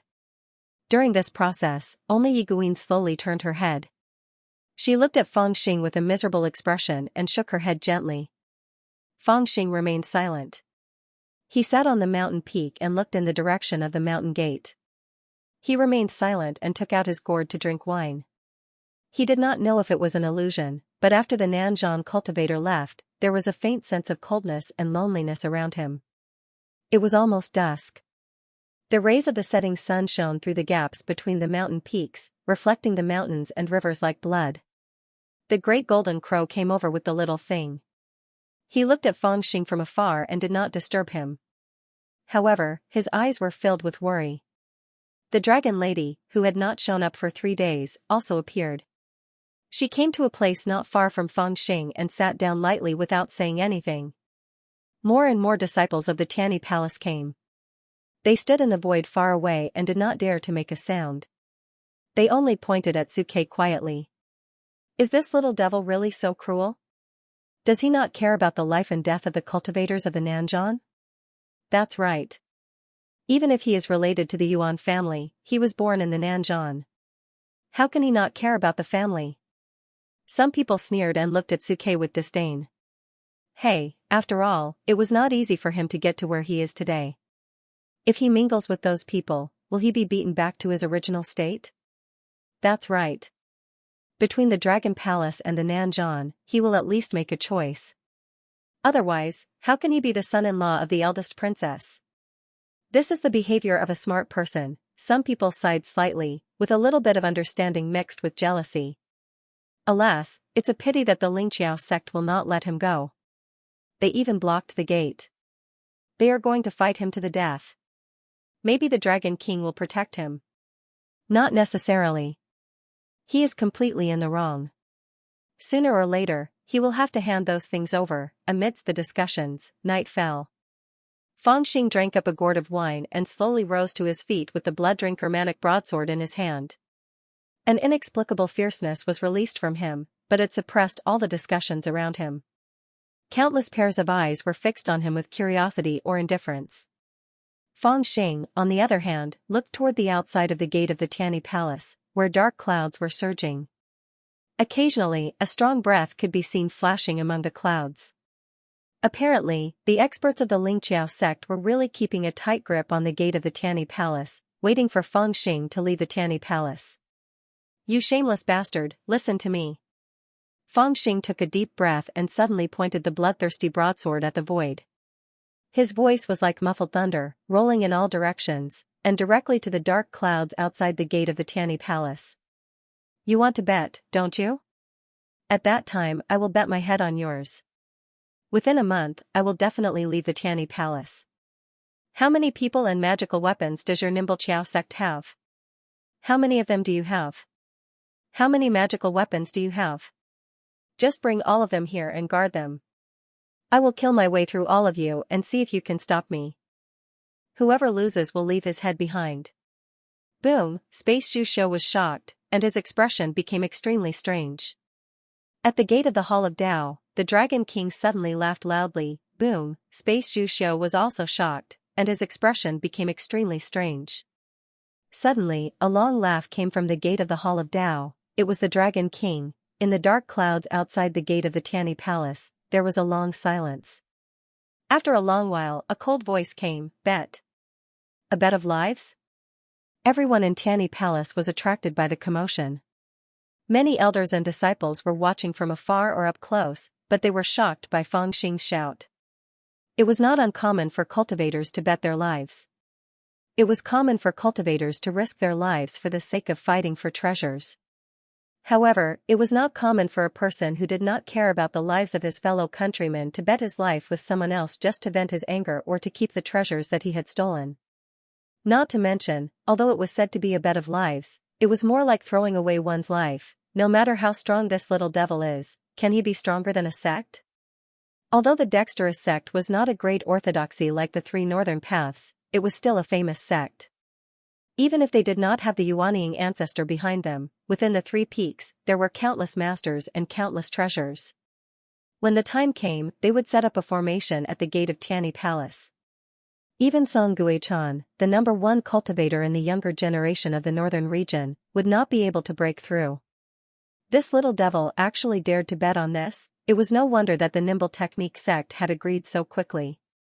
This was simply a good thing. For a moment, the cultivators felt strange and ridiculous. They did not know what to say. If this little devil wasn't crazy beyond belief, then he must have already gone mad. It took him 300 years to climb to the position of the peak leader of the dexterous sect, and he immediately made many great contributions. His mind is indeed extraordinary. Perhaps he knows that we are working for the Sea Tribe, so he does not dare to go too far. Dragon God, now that the dexterous sect has shown that they will not rest until this kid is dead, and they are in the right. Even I can't interfere, and it is not good for me to drive them out of Tianyi Palace. This matter, thinking about it, is really a bit tricky. At the gate of the Hall of Dao, the palace lord of Tianyi Palace, Dao Wuya, smiled bitterly and said to the dragon god helplessly. The dragon god smiled and said, I know. The old fogies of the Pure Yang sect, Talisman Weapon sect, and Nether Spirit sect had no choice but to agree to the Sea clan establishing the Dao in the Divine Prefecture because of their guilt over the Four Seas Treaty with my daughter. Now is a crucial time. Although the Nimble Chiao sect is not considered a first-rate sect in the northern region, they still have incense burning on the pilgrimage mountain. Even I cannot suppress them personally. It is the same for you.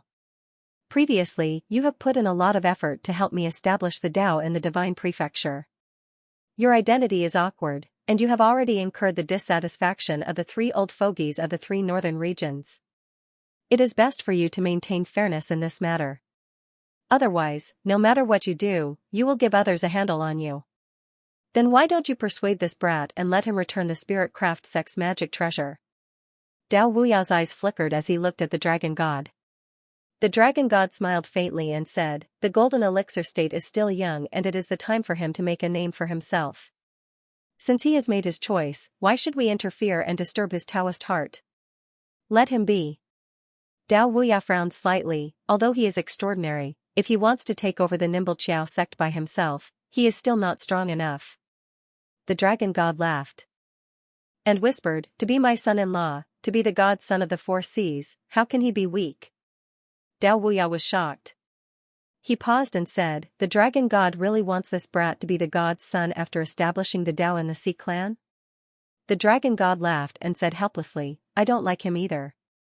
But who asked my daughter to like him? Dao Wuya was speechless. Dao Wuya was speechless. He knew that the dragon monarch was joking. Based on his understanding of the dragon monarch, he was not someone who would do such a thing for his daughter. To put it bluntly, the dragon monarch was known as the most useless of all the dragon monarchs. He was lustful, heartless, and had a terrible reputation. He was the classic example of a man who could not move his legs when he saw a woman. His so-called love for his daughter was basically bullshit. This old bastard had already arrived a month ago and met with Dao Wuya in private.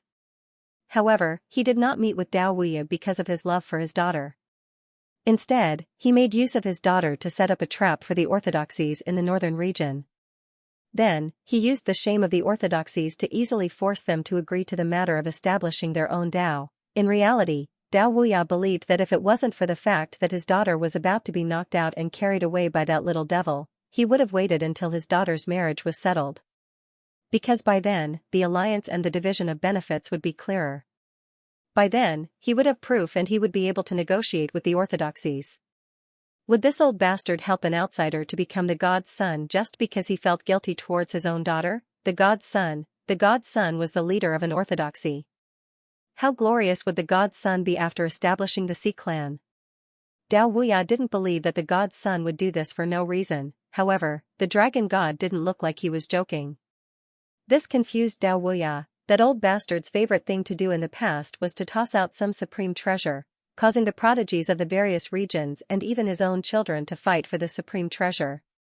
Then, he would hug a beauty and hide behind the bead curtain to watch the show. Why would he entrust such an important task to someone else? The more he thought about it, the more the Tianyi Palace leader thought about it, the more chills he felt. Are you really going to fight against an entire clan and gamble with your life? Next to Feng Xing, the wine gourd was empty. Dragon Lady took out a wine gourd and 2 jade cups from her sleeve. She filled them up and handed them to Feng Xing. Though she hadn't seen Feng Xing for 3 days, when Feng Xing sat alone on the peak and drank, she no longer tried to avoid him. She showed up and stayed with him from afternoon to dusk. This seemed to be saying something. Right now, she was staring at Feng Xing's face. No one could tell what she was thinking. All she could see was the word calm. Feng Xing turned around and looked at her, speechless. Just when Dragon Lady felt the atmosphere was strange and wanted to break the silence, Feng Xing suddenly jumped up with a strange cry. He reached out and held Dragon Lady's hand tightly. He said with a smile, "My wife, you finally came out to see me." Dragon Lady's porcelain-like face blushed. Feeling the strange eyes around her, she was ashamed and annoyed. She tried to pull her hand back, but it was held tightly by the little devil. Their cultivations were similar, so she couldn't pull her hand back. She could only shout, "Be serious." Feng Xing rolled his eyes and said, "What's wrong with holding my wife's hand?" Dragon Lady was even more speechless. She could only change the topic.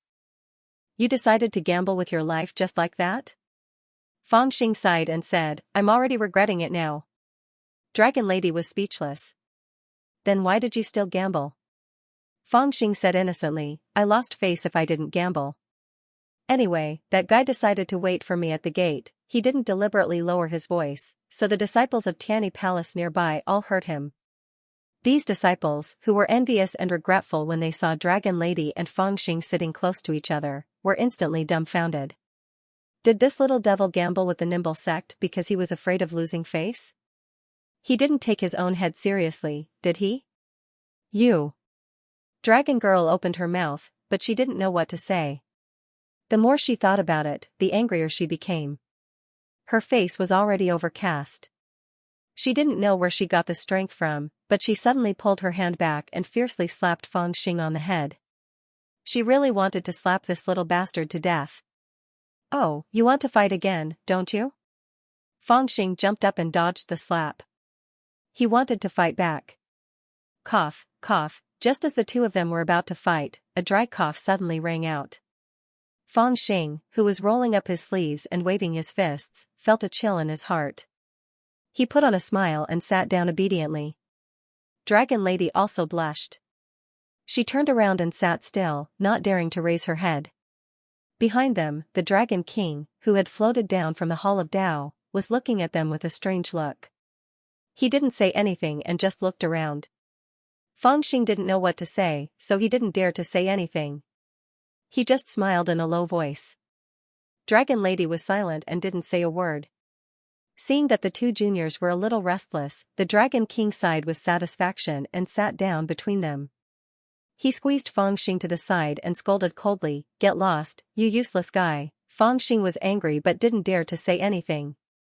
He squatted down a little further away and mumbled, "You're the useless one." The Dragon King glared at him and sneered, "You've just made a bet and you're already regretting it. Isn't that useless?" Feng Xing mumbled, "That's still better than being tricked by a woman." This hit the dragon god's sore spot. He raised his hand and was about to slap Feng Xing. Feng Xing, who was already prepared, immediately retreated a few hundred feet away. He said warily, "This is too much. Are the two of you bullying me together?" The Dragon King sneered, "So what if I'm bullying you?" Feng Xing dug his nose and said, "Don't worry, I'll bully her again tonight. Let's see how you're going to interfere." The Dragon King was stunned. "Humph. Hearing this, Dragon Lady couldn't sit still anymore. She stood up angrily and glared at Feng Xing before turning to leave. Sigh, we finally got to meet, but old Mount Tai messed it up again. Feng Xing looked at Dragon Lady's back and sighed helplessly. You're blaming me now. The Dragon King was also speechless. After a while, he waved his hand and said, come here. Feng Xing looked at him warily. The Dragon King glared at him impatiently, come here. Feng Xing wasn't afraid of this. He negotiated from afar, didn't we agree not to fight? The Dragon King was furious and wanted to beat him up. But after careful consideration, he felt that the bigger picture was more important. He could only shake his head helplessly and said to Feng Xing seriously, don't be so long-winded. Come here. If I don't beat you up, I'll give you something good. When Feng Xing heard this, he immediately jogged over and said with a smile, what instructions does old Mount Tai have? The dragon god picked up the 2 cups of wine left behind by the dragon lady and passed one to Feng Xing. He held the other cup in his hand and looked at Feng Xing with a faint smile. Feng Xing, who was already so thick-skinned, blushed and his heart was pounding. He almost wanted to run away. Then, he raised his cup and clinked it with Feng Xing. He smiled and said, speaking of which, the way you address me as old Mount Tai is quite pleasing to the ears. Feng Xing grinned and said, that's right, we are a family. The dragon god glanced at him and sneered, don't try to get close to me. I might not agree to this marriage. As if you would marry your daughter to someone else. Feng Xing was not afraid of him at all and muttered disdainfully. The dragon god's ears were sharp and he heard everything clearly. He sneered and said, my daughter is as beautiful as a flower in jade. How many can you find in this world? Furthermore, although this daughter has inherited my intelligence and unparalleled talent, her temperament is not like mine. She's loyal and strict. To put it bluntly, she's a little silly and honest. This kind of temperament is the best at managing the family. If she really wanted to marry outside, which sect wouldn't fight for her? Do you think I have to rush to marry a little bastard like you? Humph, are you that handsome? Feng Xing opened his mouth, but he didn't know how to answer. Instead, he chuckled. The dragon god looked at him strangely and suddenly thought of something. His face changed and he pulled Feng Xing up. His eyes fell on Feng Xing's face like swords and he said in horror, you brat. Did you really do that to my daughter? Feng Xing was also startled. He subconsciously wanted to escape, but with the Dragon King in his hand, he couldn't escape with his cultivation. He could only look away and grin, don't blame me. To be precise, it's your daughter who did that to me, boom, the dragon monarch's expression changed. It was hard to tell whether he was crying or laughing. His expression was extremely odd. Feng Xing's heart was in his throat, thinking that this old bastard wouldn't fly into a rage out of humiliation and slap me to death, right? Fortunately, the dragon god did not kill anyone. After a long while, he sighed softly and threw Feng Xing down. He covered his forehead and sighed, how sad. To think that I, Ao Ing Tian, have been a wise and elegant man my whole life. Whether it's the daughter of a humble family or the daughter of a respectable family, the fairies of Taoism or the demon abyss Bodhisattva, I've conquered countless people. Who would have thought that in my old age, I would actually be deceived by a little bastard like you? As he sighed, he looked at Feng Xing sadly. Could this be the legendary retribution? Feng Xing squatted on the ground and chuckled. He thought to himself that he was going to have a wife, it took God a long time to suppress his anger. Suddenly, he looked solemnly at Feng Xing and said, can I discuss something with you? Feng Xing hurriedly smiled and said, we are a family. Just tell me, old Mount Tai. I'll go through the water and the fire. The dragon god interrupted him and said, my sea race will establish a Tao in the divine continent. Are you willing to join my sea race orthodoxy and become a son of God? Become a son of God? Feng Xing was stunned. Although he had not been in the divine continent for long, he was clear about the weight of a son of God. It was equivalent to the prodigies and direct disciples of the various sects in the Nanzhan, but the weight was even heavier. Because in the divine continent, under the restrictions of the Nine Heavens Union, a son of God represented a orthodoxy and could be said to be the master of a region. His power was not lower than the sect master of the orthodoxy. How could such an important thing be said so simply, sea race son of God? Excluding the dragon palace of the Xanglan Sea, there were still the 4 royal families. There were so many prodigies. Why was it his turn? The shocked Fangxing only answered after a long time, what benefits do I get? Pfft. The dragon god spat out the wine in his mouth. When he made this request, he really thought that Fangxing would immediately kneel down and thank him, be deeply grateful, or pretend to be reserved and extremely excited. However, he didn't expect that the first thing this little bastard asked him was what benefits he could get. What benefits do you want? Becoming a son of God of the sea race orthodoxy is a great benefit. What benefits could be greater than this? As if sensing the murderous intent in the dragon god's eyes, Fangxing rolled his eyes and explained, we are family, so don't trick me. How can it be so easy to be a god's son? There are a bunch of people waiting to take care of you.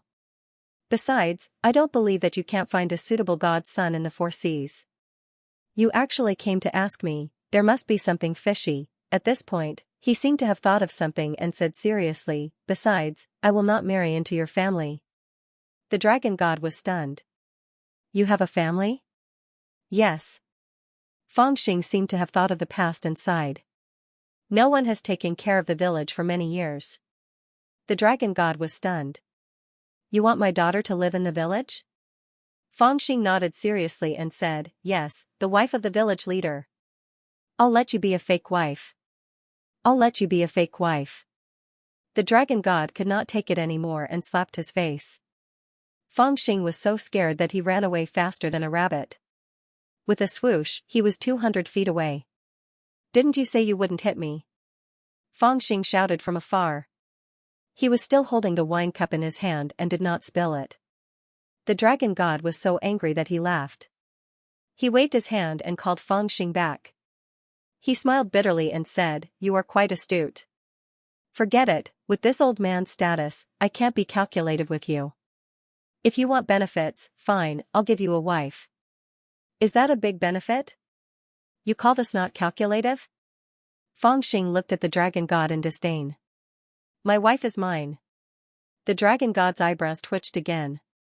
Fangxing quickly shut his mouth and listened obediently. The dragon god pressed his forehead and sighed after a while. What benefits do you want? Fangxing's eyes began to shine, but when he saw that the dragon king's expression was not right, he quickly restrained himself and said, actually, I'm not greedy. After all, we're family. But you know, it's very tiring to support a family. I'm a man with a family now, so it's impossible not to be careful. Old Mount Tai, although you're one of us, but, the dragon god was speechless. He said faintly, just say it if you don't want to be beaten. Fangxing was speechless. Help me take care of the nimble sect people outside. This time, it was the dragon god's turn to be speechless. After a while, he shook his head and said, that is your fault. Take care of it yourself. Fangxing pondered for a while and probed, what magical equipment does the dragon palace have?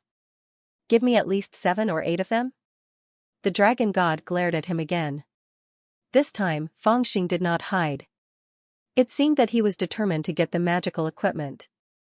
The dragon god sighed and said, I could give you a few as dowry in the past. But now, it is a little difficult. The treasure pavilion of the dragon palace is no longer in my hands. It is difficult to open it. What I can get from the 4 seas royal families is not good either. Fangxing looked at the dragon god and said with pity, you even let others take away your treasure pavilion? The dragon god looked at him and said, yes. Fangxing said, as expected of Mount Tai, how generous. The dragon god laughed and said proudly, you mortals, how would you know how happy I am? Haha, now that the path to immortality has been cut off, a person's life is limited to a few thousand years. How boring would it be to be like those old things and wait for the calamity in seclusion? I will not do that. If I want to live, I will live a carefree life for a few lifetimes. I will play with what I like. Only when I am tired of it will I be satisfied.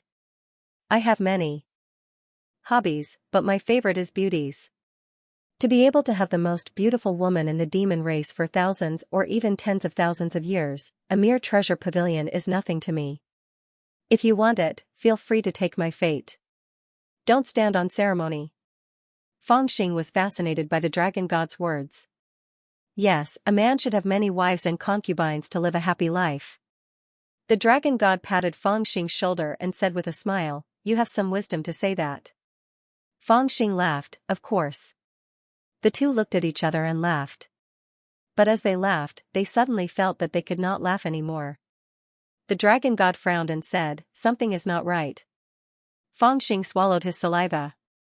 He also felt that something was not right, but he did not dare to say it out loud.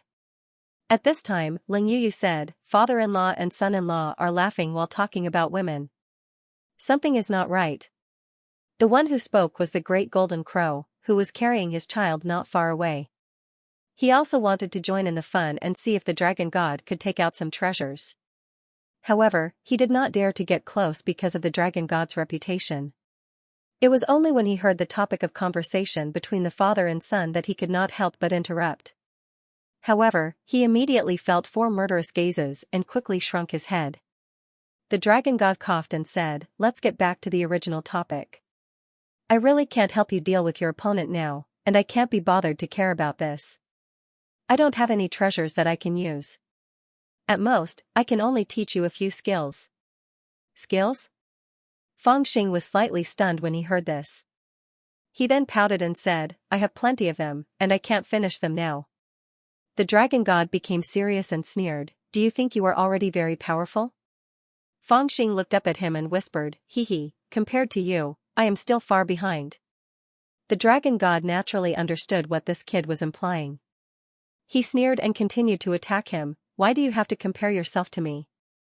Even if you are in the same generation, you are not necessarily unbeatable. Just now, when I said that I would give you the position of the Son of God, I was actually flattering you. With your current ability, you are still not enough to become the Son of God of the Sea clan. Let's not talk about competing with those kids who have been nurtured by the ancient traditions in the central region of China. Even in the northern region of China, Song Guichan, the Taoist of the Pure Yang sect, is not necessarily weaker than you. When Fang Xing heard this, he blinked his eyes and did not say anything for a long time. At the side, the great golden crow interrupted, the little bandit can't be that weak, right? He has even passed on Uncle Gumbo's killing skills to him. When the dragon god heard this, he sneered and said, in the past, the skills that were powerful enough to defeat powerful enemies may not be invincible in your era. Sigh, your foundation is really good now. In the past, if only cultivation was used to determine success or failure, with a few decades of seclusion and some necessary guidance and resources, you might be able to become a rare cultivator who can form his nascent soul at the age of 100. That would be enough to look down on your generation, but now. Hee hee, it's actually useless. So what if you become Yuanying? If you can't withstand the tribulation, it's useless. The great golden crow and Fang Xing perked up their ears to listen to the dragon god's solemn words. The dragon god seemed to have opened his mouth and started to talk to them seriously. The spirit formation state focuses on controlling qi, the foundation establishment state is about laying down the foundation, and the golden core state is about comprehending dharma and cultivating arts. Regardless of the talisman, weapon, and talisman, the origin is still dharma and arts. Just like yin and yang, the outside and the inside depend on each other, and neither can be missing. At this point, he drew a circle in the void with his hands and began to comprehend the dharma and logos. In the golden elixir realm, the strongest is the core of 9 dharma, meaning to comprehend the 9 dharma and the 9 arts. Among them, there is the quality of each dharma and the profoundness of each dharma and the profoundness of each dharma and logos. Only when you have reached the extreme can you be called the great perfection. In this life, I am not afraid of anything but one person. He is the most powerful person I have ever seen in my life. He has comprehended the 9 dharma and the 7 arts. When he was in the middle stage of the golden elixir realm, he had slain 7 nascent soul cultivators with his sword. He is truly invincible in all domains. People privately call him a powerful figure that only appears once in 10,000 years. Back then, he was reluctant to form the Dharma nascent and Dharma idol because he wanted to cultivate 2 more arts in order to reach the great perfection realm. However, he has been missing for a long time. Killing 7 Yuanying with a sword at the middle stage of the golden core state, Fang Xing and the great golden crow looked at each other in disbelief. Fang Xing was also in the middle stage of the golden core state, but when he thought about fighting against Yuanying, Forget it, he just wanted to run away. After the dragon monarch sighed, he looked at Feng Xing with a faint smile and sneered, "Brat, do you really think that you are undefeatable among your peers? I've seen you fight with others, and your foundation is pretty good. You have 7 skills, but you've only used 4 of them. Among these 4 skills, only 2 of them are decent, and the rest are just used to scare people. In the eyes of experts, they're not worth mentioning. It's not a problem to deal with those arrogant juniors, but if you really meet a genius like the Divine Sun, you'll be beaten up." Feng Xing was listening attentively, but now he was a little confused. He faintly felt that the dragon god might have said something wrong. How could he not know his own cultivation situation? Later on, his body formed a spiritual realm, drank the creation thunder liquid, and obtained the thunder art. He used the dragon pearl from the Green Hill tomb to obtain the water art, and because of the mysterious coffin decapitation painting that Uncle 11 passed to him, he obtained the true samadhi fire, and obtained the fire art. In addition, he used the mountain art that he learned from the treasure on the mountain, a total of 4 dharma skills. Why did the dragon god say that he had 7 dharma skills? The dragon god did not intend to explain and continued, even among the 4 dharma skills that you have used, only 2 of them are good. One is the demonic fire chain. If I am not wrong, it looks like the secret skill of the Fox clan in the Demon Land, but it is more mysterious than the secret skill that they have passed down. It can almost activate the power of the fire seed in your body to the extreme, but it is a pity that you are not proficient in this skill, and you can't even use 30% of its power. The other is the killing art that the old saint passed to you. A human body and a devil's appearance, it has activated the evil intent in your body to the extreme, and when it is used on your body, it is not inferior to the celestial art, it is the strongest. Tormented spirit, is this also one of the dharma skills that he mentioned? Feng Xing was slightly stunned, and he noticed the main point that the dragon god had pointed out. However, your other skills are not worth mentioning.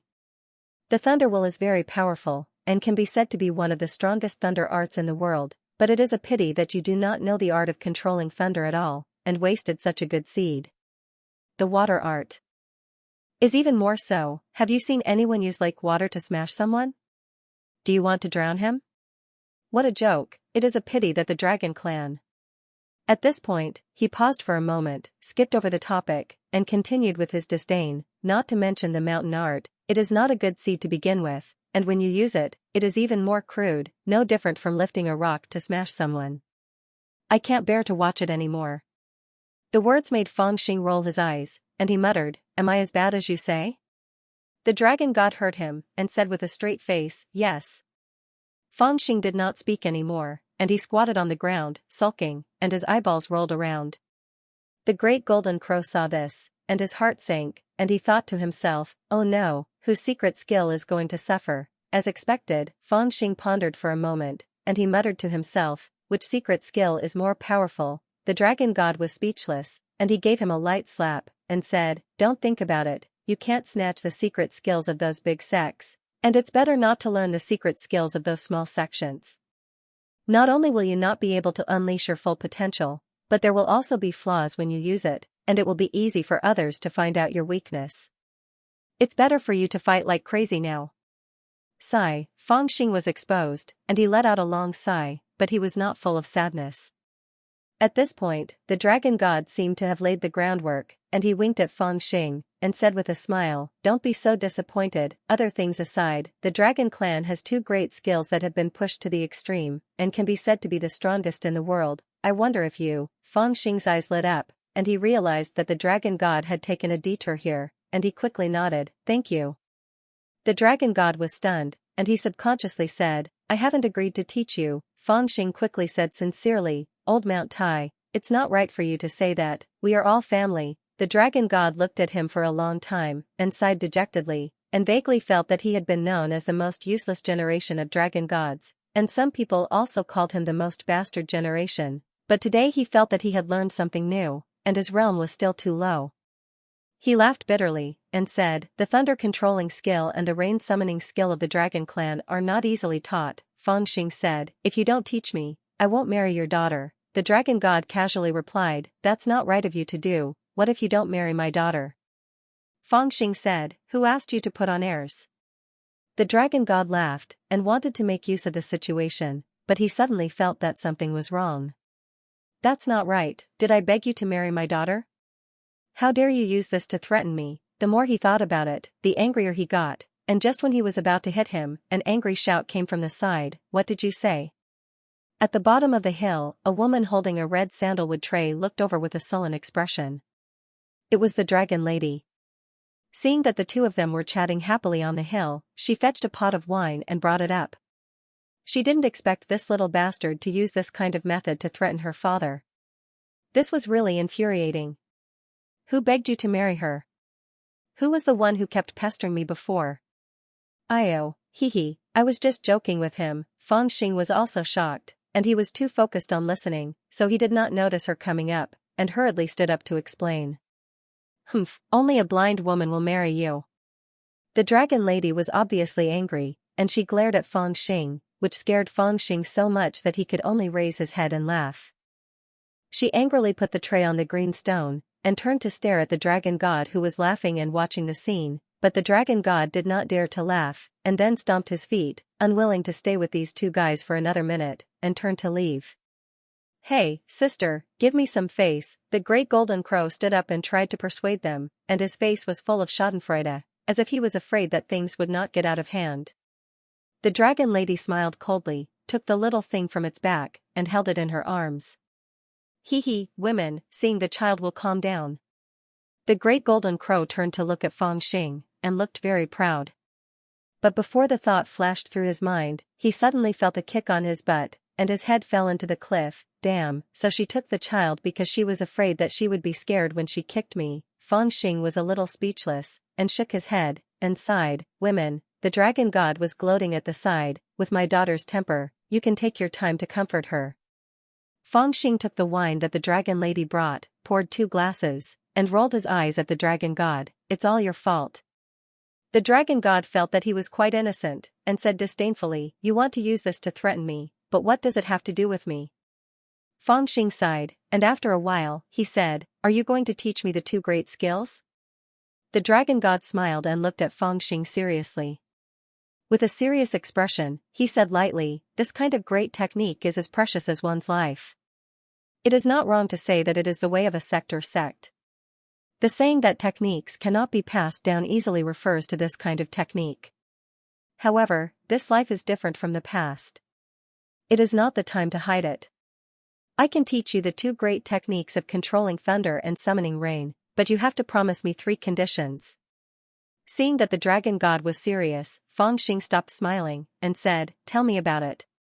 The dragon god said, the first thing, if you cultivate the great skills of the dragon race, you have to bear the karma of the dragon race. In the future, if the dragon race is in trouble, you have to help us, and at least help the dragon race to survive, so that our descendants can have the opportunity to rise again. So serious? Don't worry, I will definitely help you when it's my family's business. Feng Xing was stunned, and then patted his chest to promise, but in his heart, he thought, I'll see when the time comes.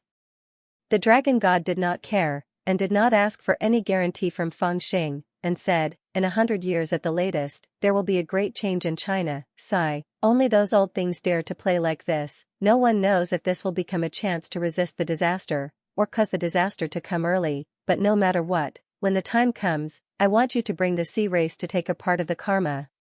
Feng Xing heard, and said in a daze, what disaster? The dragon god said seriously, you will understand when the time comes, but you can't say it now. Feng Xing thought for a while, and asked softly, I don't think I can refuse, right?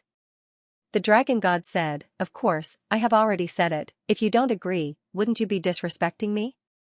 Feng Xing slapped his thigh, then what are you waiting for? Continue. The dragon god laughed, and said, straightforward. Then, he leaned over and whispered a few words into Feng Xing's ear, but Feng Xing was stunned. Are you kidding? This is also a condition? Feng Xing looked at the dragon god with an odd gaze. The dragon god coughed, and said, just say whether you agree or not. Feng Xing said helplessly, you have already said it, if I don't agree, wouldn't I be disrespecting you? The dragon god laughed, and said, you are worth teaching. My daughter is yours, and the 2 dragon race skills are also yours. Fangxing also laughed, and waved his hand, and said, "Alright, I'll take them all." The Dragon King was a practical man. At least, Fangxing thought so at the beginning. Maybe the old dragon was really a womanizer and a playboy like the legends said, but at least he was a man of his word. He taught Mengqi the way he said he would, without any hesitation. Since he decided to teach Mengqi the way he taught Mengqi, he began to teach Mengqi everything he knew. The dragon tribe's two great techniques, as well as the talented true dragon's bloodline, had gone through thousands of years. Regardless of whether it was the mighty figures of the past, they cultivated, comprehended, simplified, and used the Taoist books and techniques of the world's major sects to push it to its current realm. The incantation was only a few hundred words, but it was indescribably exquisite. It could be said to contain the profound principles of the rain and thunder techniques, making it unfathomable. According to the most common levels in the world, such as basic, magic, mysterious, divine, and immortal, the rain and thunder arts of the dragon tribe had really surpassed the divine level and could be promoted to the category of immortal arts. In terms of the profound truth of the arts, they were not inferior to the demon fox immortal arts that Fangxing learned from the green fox ghost face. Among the arts he learned, only the supreme scripture, the nameless skill formula, and the killing skill taught by Uncle Jen could be mentioned in the same breath. Although Fangxing was usually not serious, he knew what was good for him. He knew that the opportunity was not easy to come by, so he really worked hard to learn. In the Hall of Tao, the Dragon King had set up 9 magic formations that isolated the world. He and Fangxing each took a futon and sat opposite each other to preach. Even the Tianyi Palace Lord and the Great Elder Hu Jun had to avoid arousing suspicion at this time and did not dare to come within 1,000 feet of the Hall of Tao. The only one who was qualified to enter the Hall of Tao and listen to Fangxing's preaching was the Dragon Girl, who was persuaded by the Dragon King in every possible way. After all, she was his daughter. Of course, the Great Golden Crow was also a master who took advantage of every opportunity. With a child on its back, it shamelessly came in to listen to Mengqi's preaching. It was very self-aware. The Dragon King did not drive it away, but acquiesced to its existence with a smile. The luckiest one was the little one who was carried in by the Great Golden Crow. She was still a baby, her Tao essence was missing, and her mind was not fully developed. Yet, she had the chance to listen to the truth of the heaven and earth rain and lightning arts. When the Dragon Monarch was lecturing in the Hall of Tao, a mysterious incantation flew out of his mouth and shook the heavens and earth. Golden runes appeared and danced in the Hall of Tao. Although the little thing might not be able to understand in such an environment, it was still affected by the mysterious runes that contained the Great Tao. To a certain extent, it could be considered as a baptism of rebirth. As for the Dragon Lady, Fangxing, and the Golden Crow, they were all abnormally serious. They listened attentively and comprehended the principles. It took them 3 days just to impart the few hundred scriptures of the 2 great techniques. After 3 days, they had only just begun to cultivate the 2 great techniques. The Dragon God brought them tens of thousands of miles, traversed mountains, explored spiritual veins, calculated the trend of heaven and earth, and arrived at a mysterious and unpredictable void in the divine prefecture. He said that he wanted them to personally experience the wonders of moving the clouds and summoning the rain, and to comprehend the power of heaven and earth. To learn the art of thunder manipulation, one must personally experience the power of thunder and control the subtle changes of the thunder art. Above the clouds, black smoke billowed. Below the clouds was a lightning lake with countless lightning snakes coiling around it. It was a terrifying sight. The Dragon God said to the 3 juniors with a solemn expression, "In this world, no matter how strong a power is, there will always be traces. If you don't feel it for yourself, you will be easily frightened. But if you feel it for yourself, you might be able to find the traces of it." The Golden Crow and Fangxing craned their necks to look at the frightening power below and said in a trembling voice, "Can you say something easier to understand?" The Dragon God smiled and said, "To put it simply, it is to be struck by lightning." Fangxing and the Great Golden Crow were terrified. Judging from the Dragon God's words, it seemed like they were going to jump down. "Are you trying to avenge a personal grudge?" Fangxing raised his head and looked at the Dragon God. He started to feel that this father-in-law of his was not reliable. The Great Golden Crow was even more shocked. "Is it because I eavesdropped on your dragon race's ultimate technique, so you want to kill me to silence me?" Useless thing. The dragon god scolded. This is the dragon race's ultimate technique. It is up to you whether you dare to learn it or not. This made Feng Xing and the great golden crow hesitate. They moved closer to the clouds and discussed in a low voice. Little bandit, I still don't think it is reliable. The power below is too strong. Will we be struck to death? Feng Xing nodded. I also don't think it is reliable. We have to think of a way, just in case. The great golden crow nodded. Yes, yes, yes. What do you think? Feng Xing said, you can go down and try it first. The great golden crow was stunned. He suddenly realized that something was wrong. What are you trying to do? Before it could finish its last what, its buttocks were suddenly kicked by Feng Xing. It was Feng Xing Ka. Little bandit, I am not done with you. Ka, ka, the great golden crow dove into the lightning lake.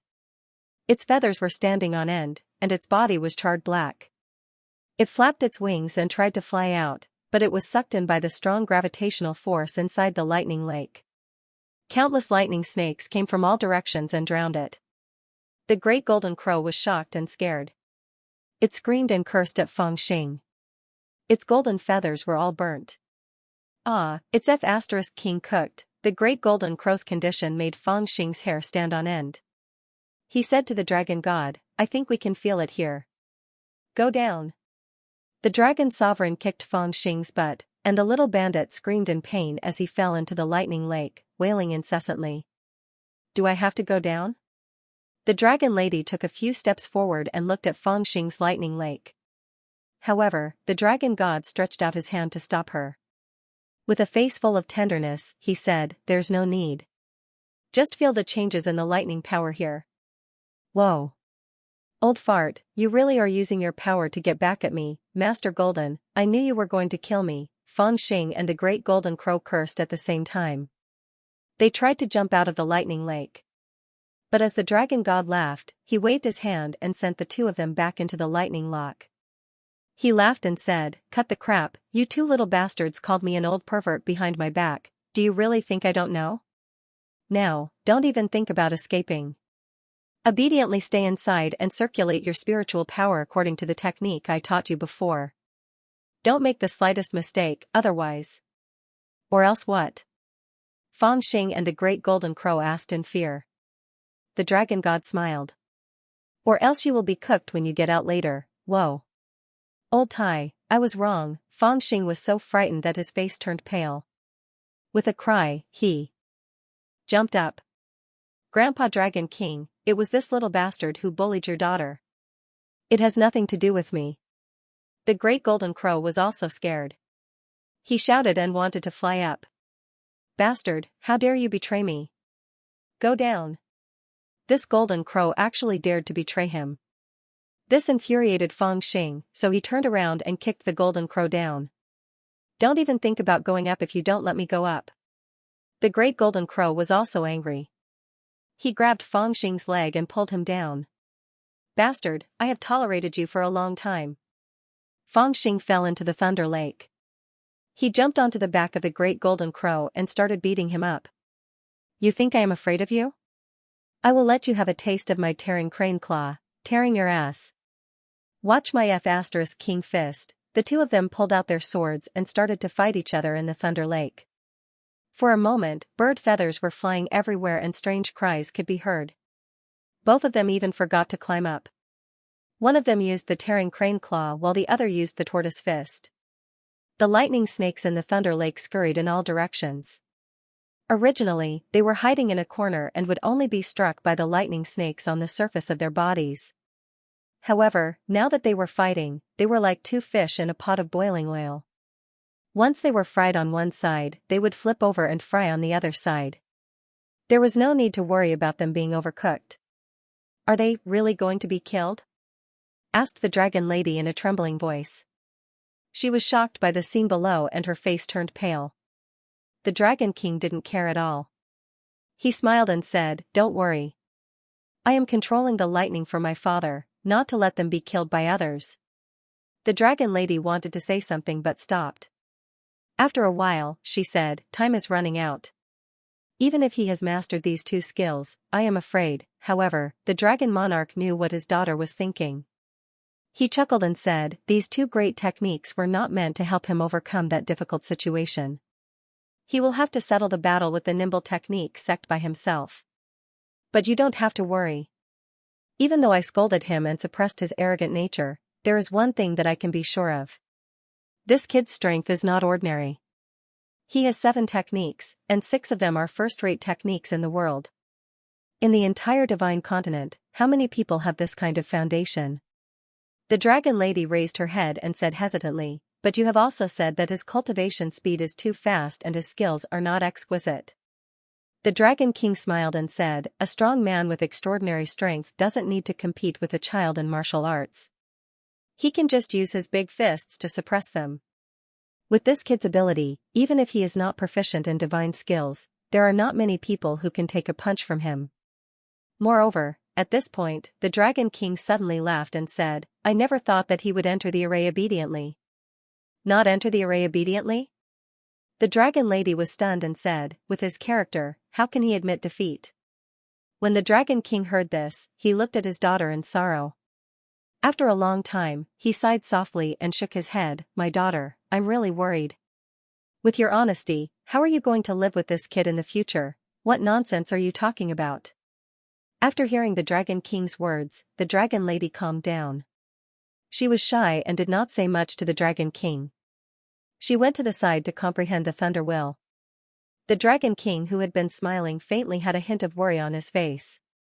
He sighed softly and said, this silly girl is really honest. After she no longer worries about her father, she turns her mind to an outsider. But, this kid is going to face a great disaster. If he survives it, it will be fine. But if he does not, how are you going to live? My daughter, is her life really so hard? The more the Dragon King thought about it, the more worried he became. A trace of mockery appeared at the corner of his mouth. Is this really retribution? Just as Feng Xing and the Great Golden Crow were suffering from lightning strikes and water disasters, the legend of the bet between the little devil Nanzhan and the Nimble sect in the northern region of the Divine Land was also being discussed by countless people. After all, the Nimble sect was a large sect in the northern region with a prominent reputation. Moreover, Feng Xing's actions in the Tianyi Palace had also attracted a lot of attention. Whether it was his identity or his abilities, they all made people very curious. Although on the surface, it seemed that Feng Xing going against the Nimble sect was no different from courting death, no matter how they thought about it, they didn't think that he would throw his life away for nothing. This caused people to speculate about his purpose. Some people thought that this little devil was just a dead duck with a stubborn mouth. Sooner or later, he would lower his head and admit defeat, obediently handing over the magic treasures of the Nimble sect. There were also people who thought that this little devil might be secretly instructed by the Dragon King to dig a big hole for the Nimble sect.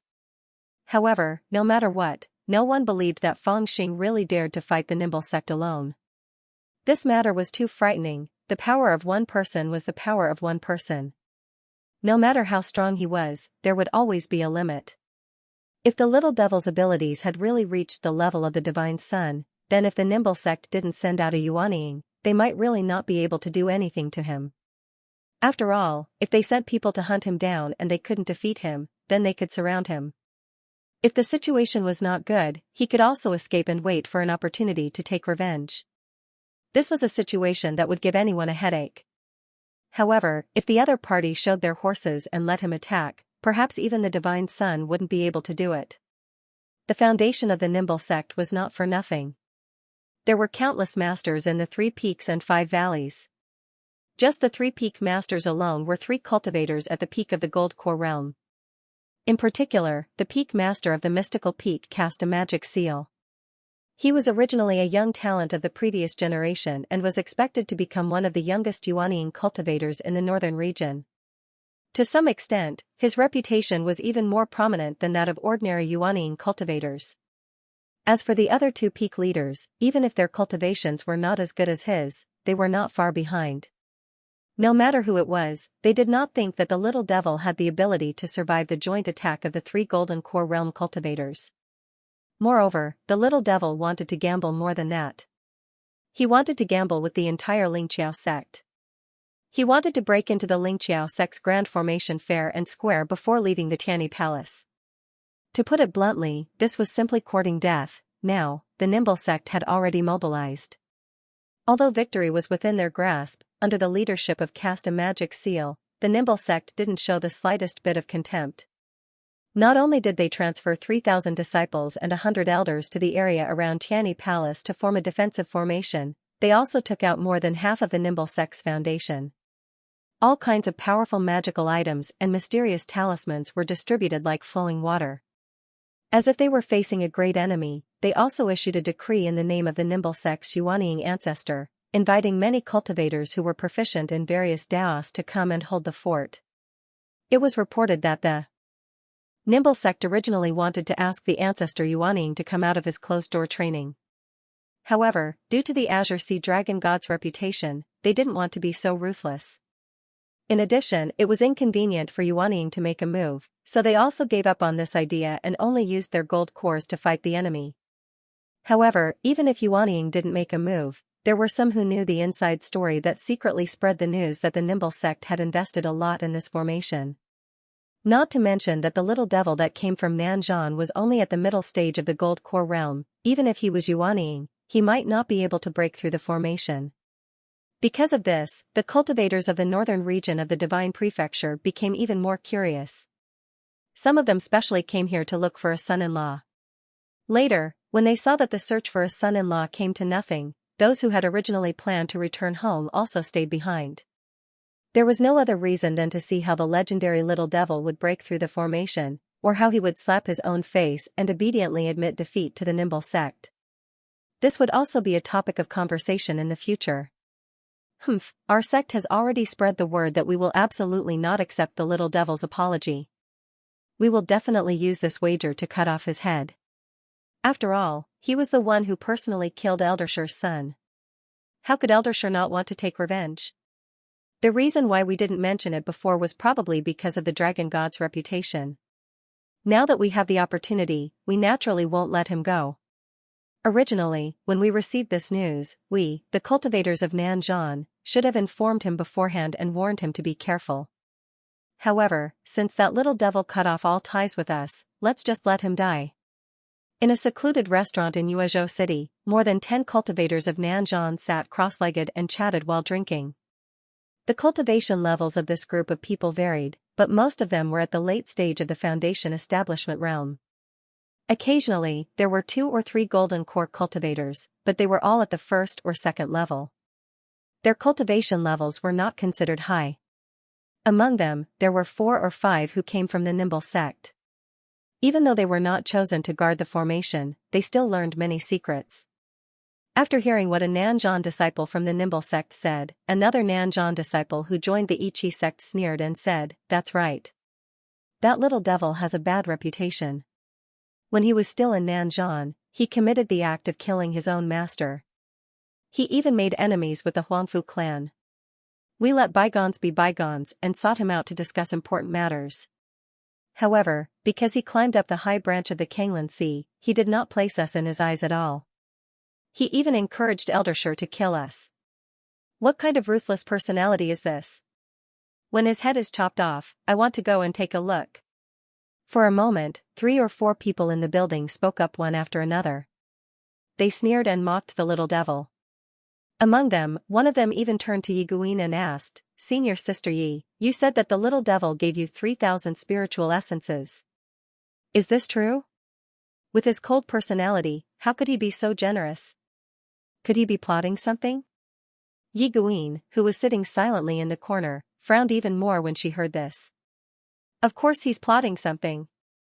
Before Yi Guin could reply, she suddenly heard a cold snort from outside the window. The tightly shut wooden window was blown open by a gust of chilly wind. The cultivators in the building turned their heads in shock and saw a woman in a bright red dress outside the window. She had a cold expression and a cold aura around her. She glanced at the crowd coldly and walked straight into the room from outside the window. Her aura made the expressions of the cultivators solemn. Senior Sister Li, when did you come back?"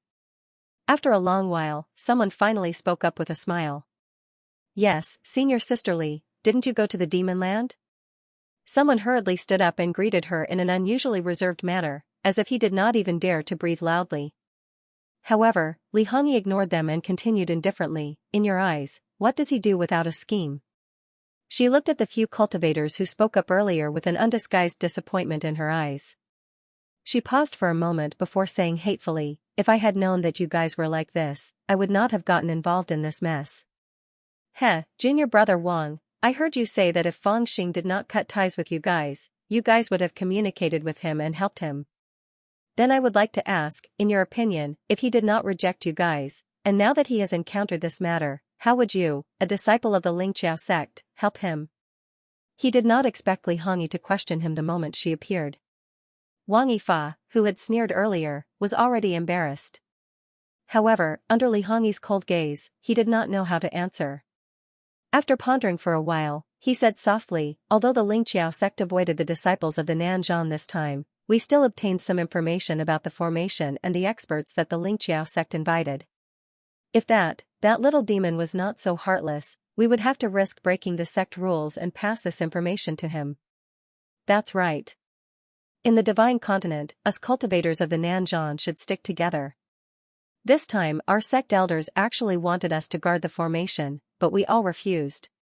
After all, that bastard is also from the Nanzhan. We will not make things difficult for him." Another person spoke up. He was also a disciple of the Xianxia sect. His words were also impassioned. However, Li Hongyi's expression became even uglier. He said coldly, "This is your so-called help? Heh heh, at the risk of being punished, at the risk of being scolded, and passing on a few words of information is considered a great help. But what do you want him to help? It's risking his life. You want him to represent you and risk his life to bear the enormous pressure brought by the divine continent's Shu Shou. Do you think that is a favor to him? This is ridiculous. Junior brother Wang Yifawang, junior brother Li Muran, if the two of you are really men, on account of the fact that you are also Nanzhan cultivators, I, Li Hongyi, can still look up to you if you take out a knife and help the junior brother Fang, who is from the Nanzhan, to break through the Xianxia sect's formation. But do you dare to do so?" These words were really merciless. The two people's faces turned red. They wanted to refute, but they did not dare to. Li Hongyi sighed and slowly sat down beside Yi Guin. He pressed his hand on the table and said after a long time, "I heard about this when I just returned to the divine continent. I thought about it carefully. Heh, I would like to ask you people who call yourselves little devils.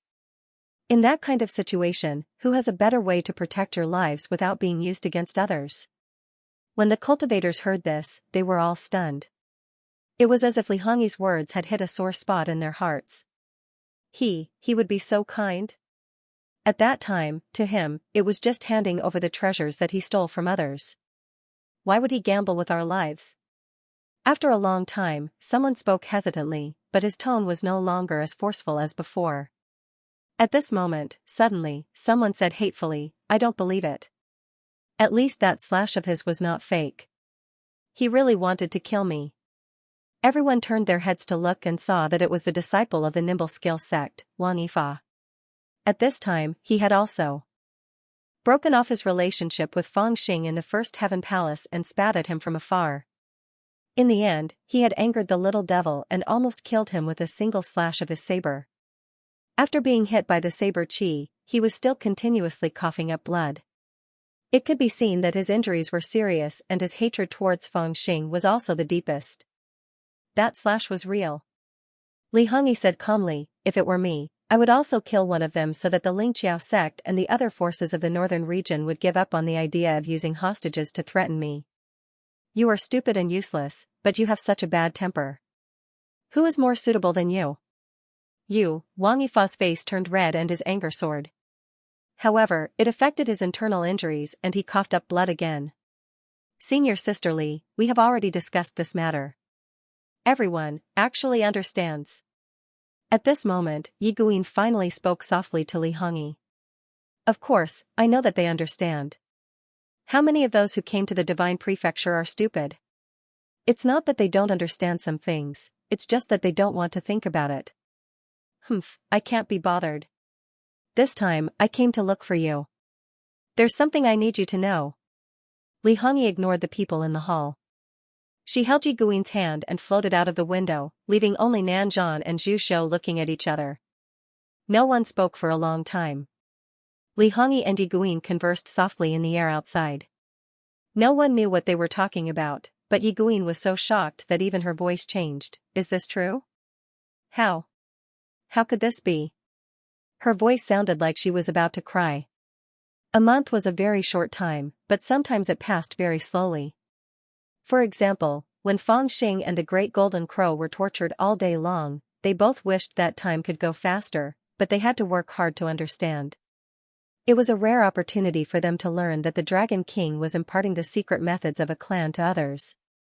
That was even more unbelievable, especially when an expert of a clan imparted the secret methods of a clan to others without holding anything back. Over the past month, they had been struck by lightning, suffered water tribulations, and been kicked. It was simply inhumane. Of course, the one who suffered the most in the Tianyi Palace was not the two of them, but Dao Wufang, the young palace master. To put it simply, Fang Xing and the Great Golden Crow spent their days listening to the sutras, being tortured, and blocking the fat man. Listening to the sutras was listening to the Dragon King's explanation of the Dharma and Logos, and comprehending the true meaning. Being tortured was either in the Thunder Lake or the pool of true water, being struck by lightning until smoke came out of their eyes, ears, nose, and mouth, and being drowned in water to comprehend the truth of all things mentioned by the Dragon King. After that, the two of them could finally have some fun, which was to fight with the young palace master of the Tianyi Palace. Fighting with others is the best way to comprehend the Dharma, so now you need a qualified opponent to practice with. That was what the Dragon King said. After that, he hinted that the most qualified opponent in the northern region of the Divine Land was actually in the Tianyi Palace. According to the Dragon King, the young palace master of the Tianyi Palace, who was like a mountain of flesh, was a rare talent who was not inferior to his father. Not only had he mastered the 5 elixir laws, but he had also cultivated the thunder method to the extreme.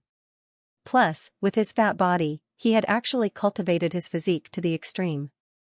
Upon hearing that, Fang Xing and the Great Golden Crow became interested, but Dao Wufang was out of luck. Damn fatty, which rat hole did you hide in? Come out. Gugu, I've long found you an eyesore. Don't hide, I've already seen you. Inside the Tianyi Palace, 2 shadows, 1 golden and 1 gray, scurried around and kept shouting. The disciples of the Tianyi Palace were so frightened that they all shrank in their caves and did not even dare to peek their heads out. They wondered what evil things the Tianyi Palace had done to attract these 2 fiends. They had never seen anyone who dared to say the word fat in the Tianyi Palace. But now, there were 2 guys descending from the sky on time every evening, shouting fat bastard while looking for the young palace master. Not only that, but the young palace master was not the only one who had suffered. There were not many among the 10 great successor disciples who had not suffered a beating. These 2 bastards were simply lawless, picking fights with people everywhere. In the Tianyi Palace, except for a few distinguished elders, who had not been provoked by them. However, the palace lord and elder Hu Jun turned a blind eye to this matter and let them do whatever they wanted. The disciples of the Tianyi Palace, who had suffered several losses in a row and could not help but come out to scold them in the beginning, no one dared to show their faces now. What the hell have I done to deserve this? In a remote valley beneath Cloudbreak Peak, Dao Wufang, covered in dark clouds, was hiding in a cave, gnashing his teeth in anger. He had originally planned to use Fang Xing to his advantage, but never could he have guessed that the bastard would be so strong. Not only had he defeated the cultivators of the Dao Defense League, but he had even shocked Dragon Sovereign. Furthermore, Dragon Sovereign seemed to favor this son-in-law of his, to the point where Dao Wufang had become an honored guest of the Tianyi Palace. In fact, Dao Wufang had no choice but to try to get close to him. After enduring for 3 days, Dao Wufang threw another banquet for the bastard. That was when the nightmare began. After drinking for an hour, the bastard said 1,452 damn fatties. Dao Wufang had to endure. The Great Golden Crow had even winked at his beautiful concubine 569 times, which Dao Wufang had to endure. The bastard had to take pity on his 8 sedan chair slaves, who had to carry him around every day. The pressure was too great, and the monthly salary was too low. In the end, the bastard had given Dao Wufang 10 times the salary, and had even forced Dao Wufang to sign the contract. Dao Wufang had to endure. The great golden crow had to put on a show of drinking wine with its wings, and had even smashed his precious Lan Tian jade cup. Dao Wufang had to endure, but when the banquet was over, the two bastards had joined forces to steal his personal treasure storehouse. Dao Wufang couldn't hold back any longer, and leaped off the jade couch, flying like a meatball toward the immortals' cave where the two bastards lived. Just when he was about to sit on them, he saw that they were both fully armored and waiting for him. After that, the painful life began. Dao Wufang was indeed extraordinary. His physical body was strong. Flying swords, weapons, and even mountains could not hurt him at all. And Fang Xing and the great golden crow, who only used thunder magic to fight against him, were also restrained by the thunder magic called ball lightning. They could not fight back at all, and could only follow him around the entire Tianyi Palace, cursing as they ran. So, there was such a scene in the Tianyi Palace. A rhino-sized golden crow and a human teenager in a grey robe were flying in the sky, cursing damn fatties as they flew. Behind them, the young master of the Tianyi Palace, who was as round as a mountain of meat, was riding lightning, and covered in clouds. Rumbling sounds came from behind, and no one knew how many mountains he had crashed into. In the first battle, Dao Wufang returned with a complete victory, and successfully got back the magic treasures that had been stolen from his treasure storehouse. But the next day, the two bastards came again, fully armored, and challenged Dao Wufang at the entrance of the immortals' cave. Dao Wufang rushed out, and after a fierce battle, he chased the two bastards all over the sky, screaming. But on the third day, they came again, and on the fourth day, they came again, on the fifth day, on the sixth day. Dao Wufang was not a fool. On the third day, he felt that something was wrong, and he wanted to avoid the battle. But in front of the two bastards, it was impossible for him to do so. Every time, he was scolded by the two bastards, and he even wanted to kill them several times. But the two bastards ran really fast, and no one could stand such a speed. Every time, he chased after them for a long time, and then he went back to his residence sulkily. On the seventh day, Dao Wufang even wanted to hide, and not stay in the Tianyi Palace. But it was useless. Elder Hu Jun personally ordered that he was not allowed to go out, and he should stay in the Tianyi Palace. So, Dao Wufang wanted to gather all the inherited disciples of the Tianyi Palace to teach the two bastards a hard lesson once and for all. But after a few battles, all the inherited disciples had suffered a great loss, and even he did not have the heart to call them out. So, Dao Wufang had to deal with it by himself. Anyway, it was only a month, and he could not handle it. That was until he discovered that the cultivation of the little bastard called Fang Xing's thunder technique had advanced by leaps and bounds. In the beginning, Fang Xing was utterly defeated by his thunder technique and could only flee. However, in less than 3 days, Fang Xing was already faintly able to exchange blows with him. In less than 10 days, even Fang Xing himself had to use all his strength to defeat Fang Xing in the thunder technique. And after half a month, he suddenly discovered that Fang Xing's attainments in the thunder technique had astonishingly astonished him. It was the kind of person who would suffer a great loss if he was not careful. At this time, in terms of the depth of secret skills, he was still better, but the quality of that bastard's magic seeds was extremely high, and he could make up for it.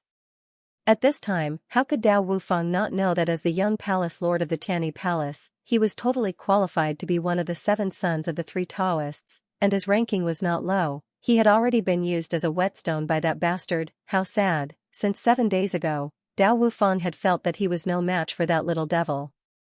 He had been beaten up by him and that crow that only knew how to take advantage of others. He had thought that since he had lost, the two of them wouldn't come looking for him, right? He did not expect that those 2 bastards would be so persistent, and they still came every day.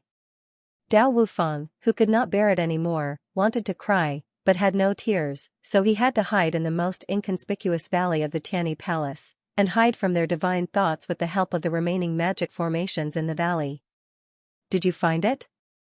In the air, Fang Xing and the great golden crow met, and Fang Xing asked loudly. The great golden crow shook his head and said, no, his abode, the abodes of his 18 mistresses, and the place where his 4th most beautiful mistress soaks in the hot spring, and even under the skirts of his mistress, I checked them all. No, down below. Dao Wufang gnashed his teeth in anger. Damn, this perverted crow must have gone to take advantage of his concubine, right? How could he find under a woman's skirt? Just how big of a skirt do I need to cover up all this meat on my body? Feng Xing nodded and said to himself. I also searched his treasury, the scripture pavilion, and the elixir workshop, but there is nothing good. Down below, Dao Wufeng was even more dumbfounded. He wanted to cry, but had no tears. Were they looking for someone? Didn't they have * King Robert? My little property has been robbed by you 7 or 8 times, and you still won't let it go. His heart was full of hatred, but he thought that since they could not find him, it was time for them to leave, right? However, to his surprise, the little devil in midair laughed coldly and said, Damn fatty, as long as you are still in this Tianyi palace, I will find you even if you hide in a mouse nest. You want to hide, don't you? Haha, look at my rain technique. The little devil shouted and scooped up some water from the little mirror lake. Then, he cast a spell and sprinkled the water into the air. Immediately, the sky was filled with dark clouds. After a while, rain began to fall. The area was not big, but it covered a 10-mile area. Suddenly, including the valley where Dao Wufeng was hiding, it was drizzling. Oh no, sensing the rain, Dao Wufeng was shocked. He dived deep into the cave, but it was too late. His body was too big, and the small cave could not hide all of his body. A part of him was soaked by the rain. Feng Xing, who was in the air, closed his eyes and stretched out his fingers to touch the raindrops. Wisps of divine sense passed through the curtain of rain and enveloped the entire area within a 10-mile radius. Even if it was a place that divine sense couldn't reach, he knew it like the back of his hand in an instant. Suddenly, he laughed loudly, and with a move of his body, he swooped down. Damn fatty, such a big butt is exposed outside. Let me see where you can escape to. Mother *Cur, I'm going to kill you. Dao Wufeng was angry and sullen. With a roar, he crawled out of the cave. With a roar, his meaty body shot up into the air. His 2 short and thick arms stretched out to his sides, and 2 bolts of lightning appeared like iron whips. He whipped them towards Feng Xing. His use of lightning had reached the peak. Great lightning control technique. If it was the old Feng Xing, he would have covered his head and fled. But now, he was different. With a roar, from the dark clouds above his head, 4 or 5 bolts of lightning as thick as a person's thighs fell from the sky towards Dao Wufeng. Shocked and angry, Dao Wufeng had no choice but to use his 2 lightning whips to disperse the 4 bolts of lightning. But his control of lightning was not as good as Feng Xing's.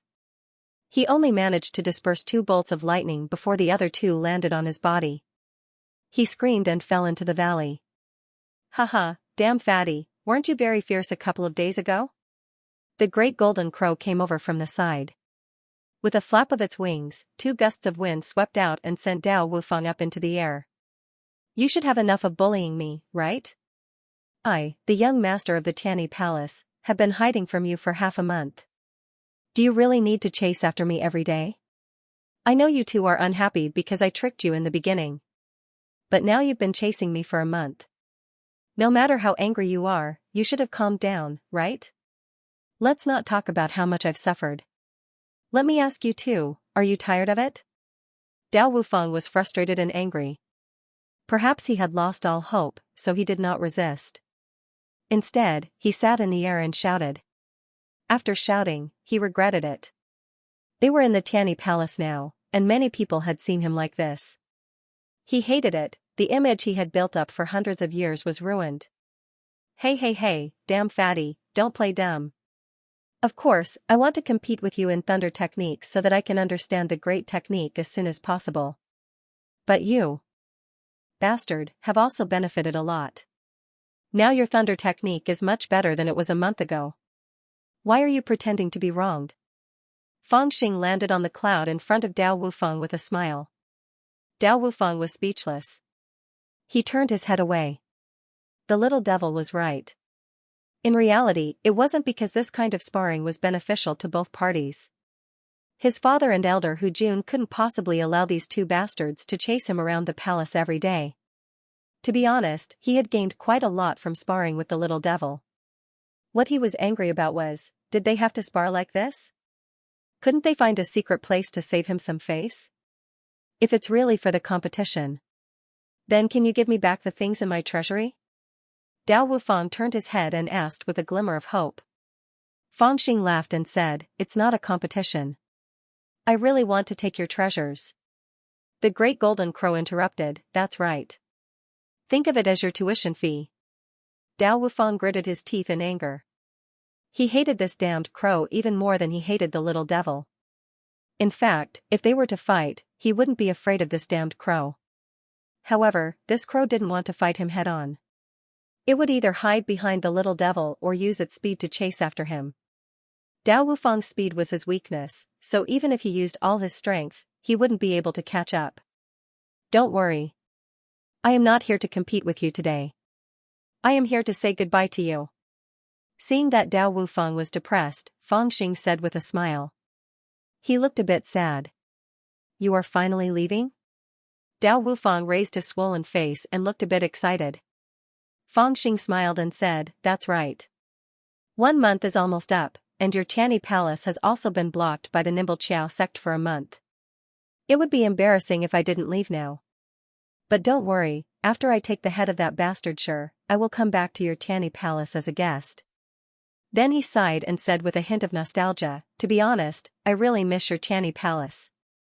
Dao Wufang shivered, shook his head, and said, No, the Tianyi Palace will never miss you. Just go. I wish you success and never come back. We will never see each other again. I don't want the treasures you have taken from me. And among my concubines, you can take any one of them you like. I wish you a happy marriage. Just don't come back, damn you. You really want to drive us away. Fangxing kicked Dao Wufang's butt and said angrily, I have started to treat you as a friend. Dao Wufang didn't know whether to laugh or cry. Although I schemed against you before, how did I treat you as a friend? I invited you to a banquet, spent a lot of money to hire fairies to sing and dance, and even wanted to introduce a few friends to you. Although you slapped me into the lake, at least I meant well. What about you? What about you? You chased me for half a month. Is this what friends do? Ha, I love you. Fangxing and the great golden crow looked at each other and felt a bit embarrassed. They thought to themselves, have I been too harsh lately? They knew that Dao Wufang, the fatty, did not have any good intentions from the very beginning. Therefore, after receiving the Dragon King's secret advice, they became extremely excited and fought with Dao Wufang every day. Half of it was to hone Dao Wufang's thunder technique, and the other half was to vent his anger.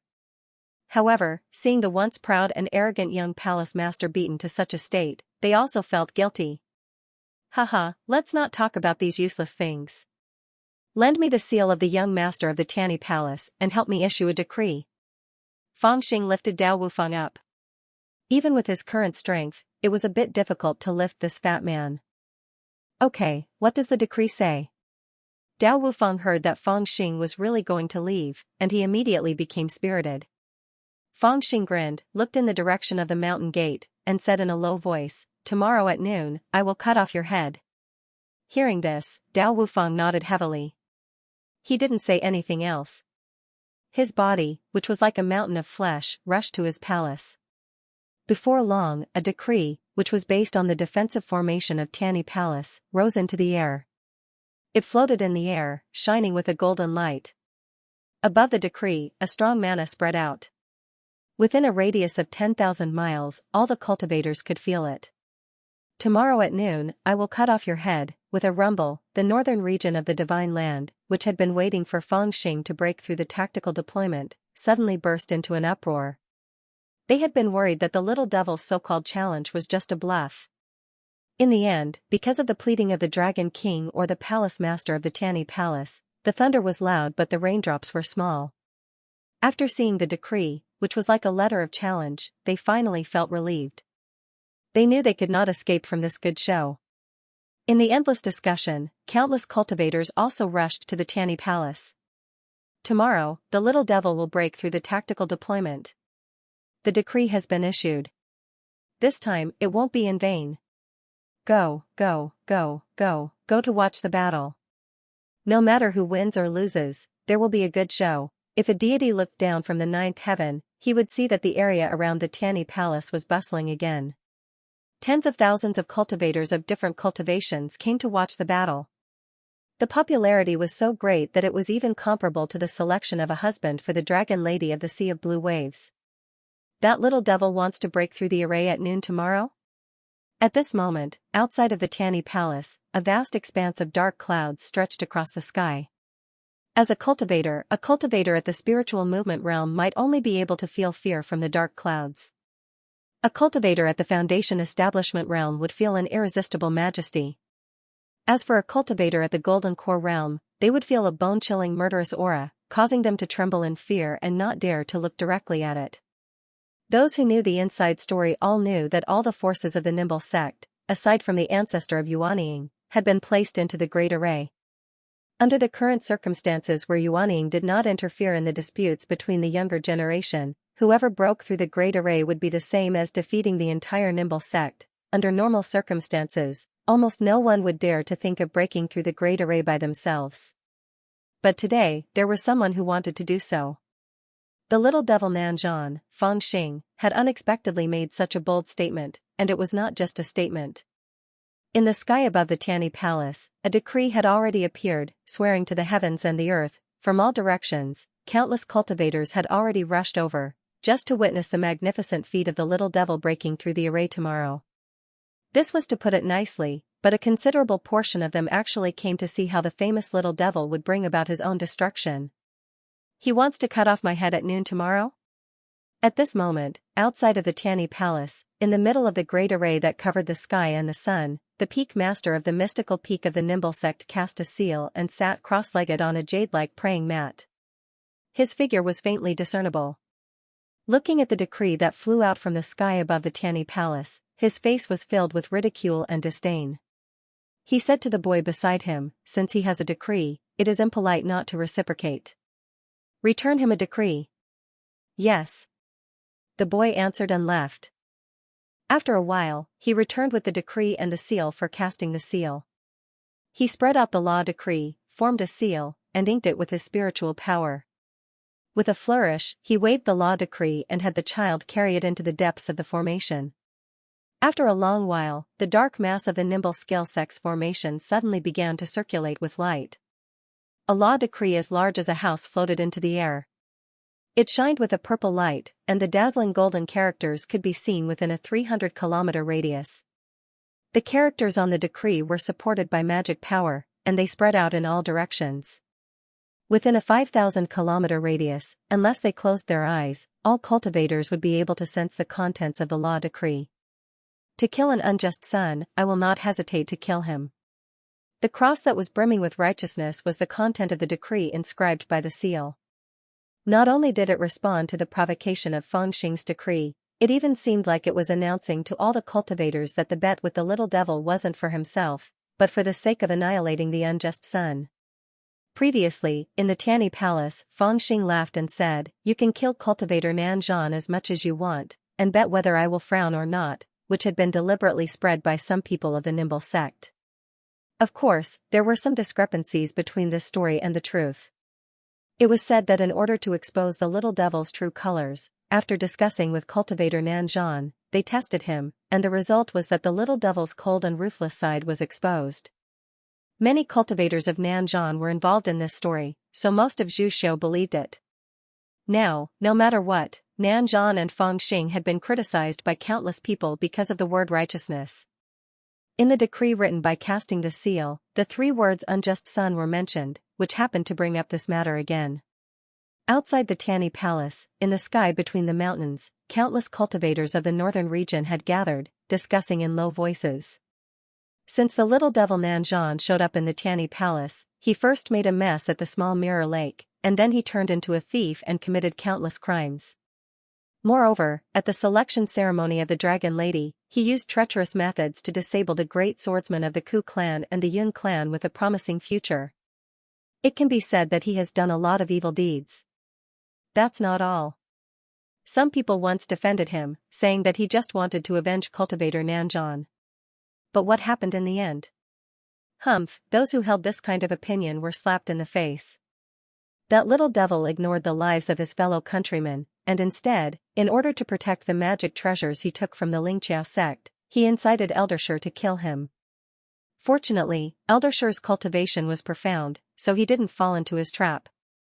Using underhanded tricks is not righteous. Committing many evil deeds is not benevolent. Disregarding the lives of the cultivators of Nanjan is not righteous. There's even a rumor saying that when he was in Nanjan, he once killed his own master. The word unfilial is now firmly established. Fortunately, the dragon god is so generous that he actually intended to betroth his daughter to such an unrighteous, and unfilial devil fetus. That dragon god has a bad reputation. He is called the most useless one among the 100 generations of dragon gods. This is not a random label to put on him. Now, because of his lust for beauty, the whole Xianxia has been thrown into chaos. What's wrong with such a person choosing a little devil as his son-in-law? Maybe the bad father-in-law and the evil son-in-law hit it off at first sight, and their relationship is not shallow. The more people there were, the more mouths there were. Once they started talking about other people's family matters, the wider the scope, and some even scolded the dragon god. However, there were also people who defended the dragon god. Not necessarily, the dragon race is a man of honor. That little devil defeated the northern region children at the son-in-law selection and won first place. According to reason, the Xianxia's eldest princess should have been betrothed to him. Even if the dragon god was dissatisfied, he still had to pinch his nose and accept it. Look, this time, the little devil was originally going to die, but the dragon god still hasn't discussed it with the Xianxia sect, and has no intention of letting him live. Maybe this is what the dragon god is happy to see, waiting for the little devil to seek his own death. Sigh, if that's the case, it's better than a good piece of meat like the eldest princess falling into the little devil's mouth. Among the various discussions, there were even people who felt sorry for the dragon lady, and most of them were young cultivators. Motherf *Ker, his decree sounds better than yours, and his decree is also bigger than yours. On the roof of the main hall of the Tianyi Palace, Fang Xing and the giant golden crow also saw the decree of the Xianxia sect floating in the air. It was 3 times bigger than the one they sent out with the help of Dao Wufang's magic mirror. And the words on the decree were much better. Why is your decree so small? Fang Xing also felt that he was being outdone, and complained to Dao Wufang unhappily. Dao Wufang was speechless, so he rolled his eyes and said, "Mine is only so big, why don't you borrow my father's or Elder Hu Jun's?" Fang Xing thought for a while, then shook his head and said, "Forget it, I don't want to deal with those Yuanying people." He turned around and discussed with the big golden crow and Gui Chong for a while, then said to Dao Wufang, "Help me send another one." Dao Wufang was startled. "You can send several decrees in a row?" Fang Xing clenched his fists and looked at Dao Wufang with an evil look. "Are you going to send one or not?" Dao Wufang was speechless. Was he being threatened again? He was the young sovereign of the Tianyi Palace. But he had no choice, because the little bastard beat him up, and even his own father wouldn't say anything. Therefore, he had to take back the decree. Then, Fang Xing and the great golden crow went to discuss what to write, and they were arguing so much. Fang Xing and the great golden crow vaguely heard something like, "Since we are not as big as him, we should beat him in momentum. It's not good to curse him directly, we should be more polite. He wrote a poem, we should give him a poem. I am good at both literature and martial arts, it's easy for me to write a poem," and so on. He can write a poem? Dao Wufang heard it secretly, and he couldn't help but open his eyes wide. What? The little devil's decree is taken back. At this time, outside the Tianyi Palace, many cultivators also noticed that the decree above the Tianyi Palace was gone. After a while of surprise, someone sneered, "The little devil is unjust and heartless after all. He has lost in the fight of justice." He has lost in momentum before he even entered the array. The little devil will be in danger tomorrow. He is an unjust and unfilial son. If he is not right, his momentum will not be upright. It's normal for him to take back the decree after being refuted by fellow Daoist Shur of the Nimble clan. Now, it's not a matter of whether he will die or not. I'm afraid that no one will collect his body after he dies. That's right. I heard that the cultivators of Nanjan don't like him, so no one will come to watch him this time. Eh? That's right. Why don't I see? Cultivators of Nanjan? Maybe they don't want to see him. Who knows? Let's see the little devil suffer. Seeing the little devil who had defeated the talents of the North region in succession in the selection ceremony, many people started to mock and ridicule him. Those people whom Feng Xing defeated were not ordinary people. They were either the true disciples of a clan or the Taoist of a clan. They were powerful enough to influence an entire region. When their martial uncles, martial aunts, junior brothers, and junior sisters criticized a person together, that person would not be able to explain himself. What was more, these rumors were not groundless. They were well-founded, so it was natural for them to speak with confidence. However, while they were talking about it, suddenly, another decree floated up from the Tianyi Palace and floated in the air. A few crooked characters shone with a golden light, and a divine thought driven by magic power roared in all directions. Casting the Taoist seal, shameless, bad, stupid, and insidious. Not only did he sleep with his apprentice, but he also gave birth to a daughter and stole the source of Tao. The strange beast flying serpent is a gift from the heavens. It has no fortune and no share, and it is a slap in the face for it to stand up for itself. Don't be fooled by how happy you are now. Tomorrow, I'll make a list for you. Those bastards who come to help, be careful not to be killed by me. No matter whose family you are, go to heaven with them. There was a suffix at the end, dang dang. As soon as this decree was issued, the people within a radius of 300 miles were stunned. What was going on? Decrees were usually edicts, which represented a kind of will. Once the decree was issued, it was equivalent to a vow to heaven and earth that would never be changed. When had there been a second decree issued after the first one was not satisfied? And what the hell was this decree? Was it a claptrap? Did you think it was dang dang? Dang dang dang, but at least it was catchy, and the cultivators read it subconsciously. Then, those who knew the truth smiled, and those who didn't were incomparably shocked. They whispered to the people around them, and naturally heard that rumor. It was one thing for some matters to be spread in private, but it was another thing for it to be brought up in public. There were many people who knew the truth about casting the Taoist seal, but those who knew were all elders of the sects in the north. In order to avoid becoming enemies with the nimble sect, they had a tacit understanding not to mention him. But now that so many wandering cultivators from the outer regions had come, the news spread like wildfire. As they whispered, the gazes they gave the nimble sect were filled with an indescribable ambiguity. Elder, should we issue another decree to rebuke him? Even the child came to the side of casting the Taoist seal with an unsightly expression and asked in a low voice. Casting the Taoist seal's expression was cold, and after a while, he said, "Let him be. Life is king, and defeat is a thief. Let's see who takes whose head." The child responded and retreated, and casting the Taoist seal's eyes suddenly released two astonishing killing intent.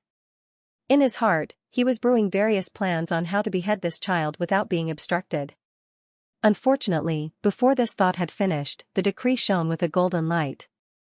An astonishing effet emerged from the decree, and with a tyrannical will, it spread in all directions. Shockingly, another line of words appeared on the decree, in short, casting the Taoist seal. Don't be afraid. Taking your head is not the end, and killing your entire family is not negotiable. Kill my whole family? As soon as the Dharma decree above the Tianyi Palace appeared, the area within 100 miles fell silent. The cultivators of the northern region, who had been watching it as a joke, felt a real murderous intent from the last sentence. For a while, no one responded. Even the Taoist seal was filled with anger. Suddenly, he rose to his feet and shouted toward the Tianyi Palace in a loud voice, "I'm waiting for you to kill my family." This shout was made with spiritual power, but it was like thunder, making the surrounding area silent. However, he didn't use the decree again. Instead, a voice shouted, "Fine, I'll hit your daughter first."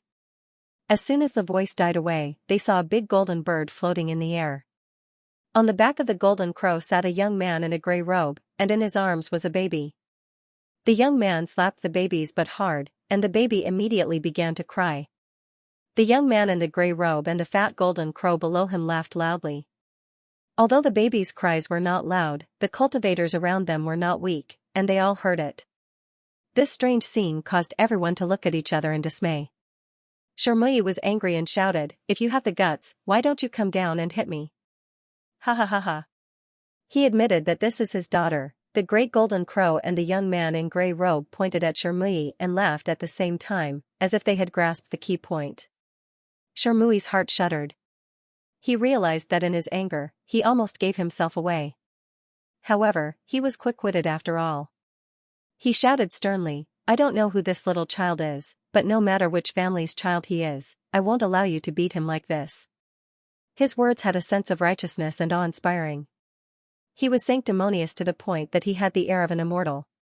However, this kind of change was obviously useless to Feng Xing. After hearing what Shermui said, he laughed directly, stood up with the baby in his arms, and shouted at the matrix, "Shermui, you shameless be*****. If you have the guts, make a blood oath in front of everyone and say that this is not your biological daughter. If you make the oath, I won't challenge the matrix tomorrow. I'll just admit defeat." Shi Fang frowned but didn't say anything. Cultivators cultivated the heavenly Tao. They believed in fate and power, so it was naturally impossible for them to make such a blood oath. Moreover, even if he didn't suffer retribution, making a blood oath in front of so many cultivators who knew about it would feel like he was lying through his teeth. He couldn't afford to lose face like this. He had already done it. Even if others found out about it, they would only think that he was vicious, fearful. However, making a blood oath would make others look down on him. These were two completely different feelings. At my age, I won't bicker with a child like you. I'll wait here for you to challenge the array tomorrow. He said that he couldn't win against him in an argument, so he simply conjured a seal and didn't say anything else. After saying the last sentence, he sat down cross-legged. Shameless. You're lying through your teeth. Did you grow up being coaxed by your grandfather's lies? Is everyone in your nimble technique sect like you? So disgusting. Is your son your own? In the sky above the Tianyi Palace, the little devil was relentless and continued cursing for another half an hour. But Shi Chonghui had already realized that the little devil was trying to provoke him so that he would say something that he shouldn't say. So, he simply turned a deaf ear to it and closed his perception aperture. However, there were some disciples of the Nimble Technique sect who were not convinced and jumped out to scold Feng Xing. However, they were clumsy. In addition to the fact that their masters were at the side, they did not have the face to scold the little devil and that lowly crow. Not long after, all of them were defeated. Fortunately, after an hour, the little devil also got tired of cursing and fell down. However, the decree rose up again. The golden characters hung in the sky and shone brightly. Tomorrow at noon, I'll first cut off your dog head, then cut off your incense. Good. Tomorrow at noon, I'd like to see what kind of ability you have. Shi Fang opened his eyes, which were burning with anger. He had lived for 300 years, but the amount of cursing he had received today was not as much as the amount he had received today. This made him feel like he was about to go crazy. He forcefully suppressed his anger and turned his head to instruct a servant to announce his decree. He ordered the disciples of the sect to prepare to welcome the little devil's charge into the formation tomorrow. He sneered in his heart. Fortunately, the little devil was stupid and took the initiative to set a time to charge into the formation. In this way, the disciples in the formation didn't need to take turns. Tomorrow at noon, all they had to do was gather in one place. As for the cultivators of the northern region of the Divine Prefecture, they could only watch helplessly as the man and the crow scolded the entire Nimble Technique sect until they were speechless. There were even some elders who cast a barrier in front of them to block off the little devil's curses. They were all amazed. There were many strange people in the Divine Prefecture. There was no lack of legends about a certain strong person who killed his way up a mountain and killed the people of the opposing sect until they couldn't fight back. However, this was the first time he had seen someone scold the entire sect into silence with just his mouth. Well, I guess it's about time. If it doesn't work, old Jean, you go up and scold them again later. In the Tianyi Palace, Feng Xing smiled and handed the little thing in his arms to Miss Peony, who was holding the leopard's milk and waiting for a long time. Then he discussed with the great golden crow with a smile, when they are angry and impatient, tomorrow at sunrise, prepare to charge into the formation.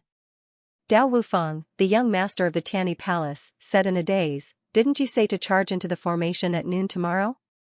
Feng Xing and the great golden crow turned their heads and looked at him together. The disdain in their eyes didn't even need to say anything. This damn fatty wanted to scheme against us back then? Alas, don't talk about it. Even a fool thinks he's smart. After the disdain, the man and the bird turned around and left, talking in a low voice. Dao Wufang was left there, patting his head hard. Damn it, I'm so mad at those two bastards that I can't think straight. After a while, he comforted himself.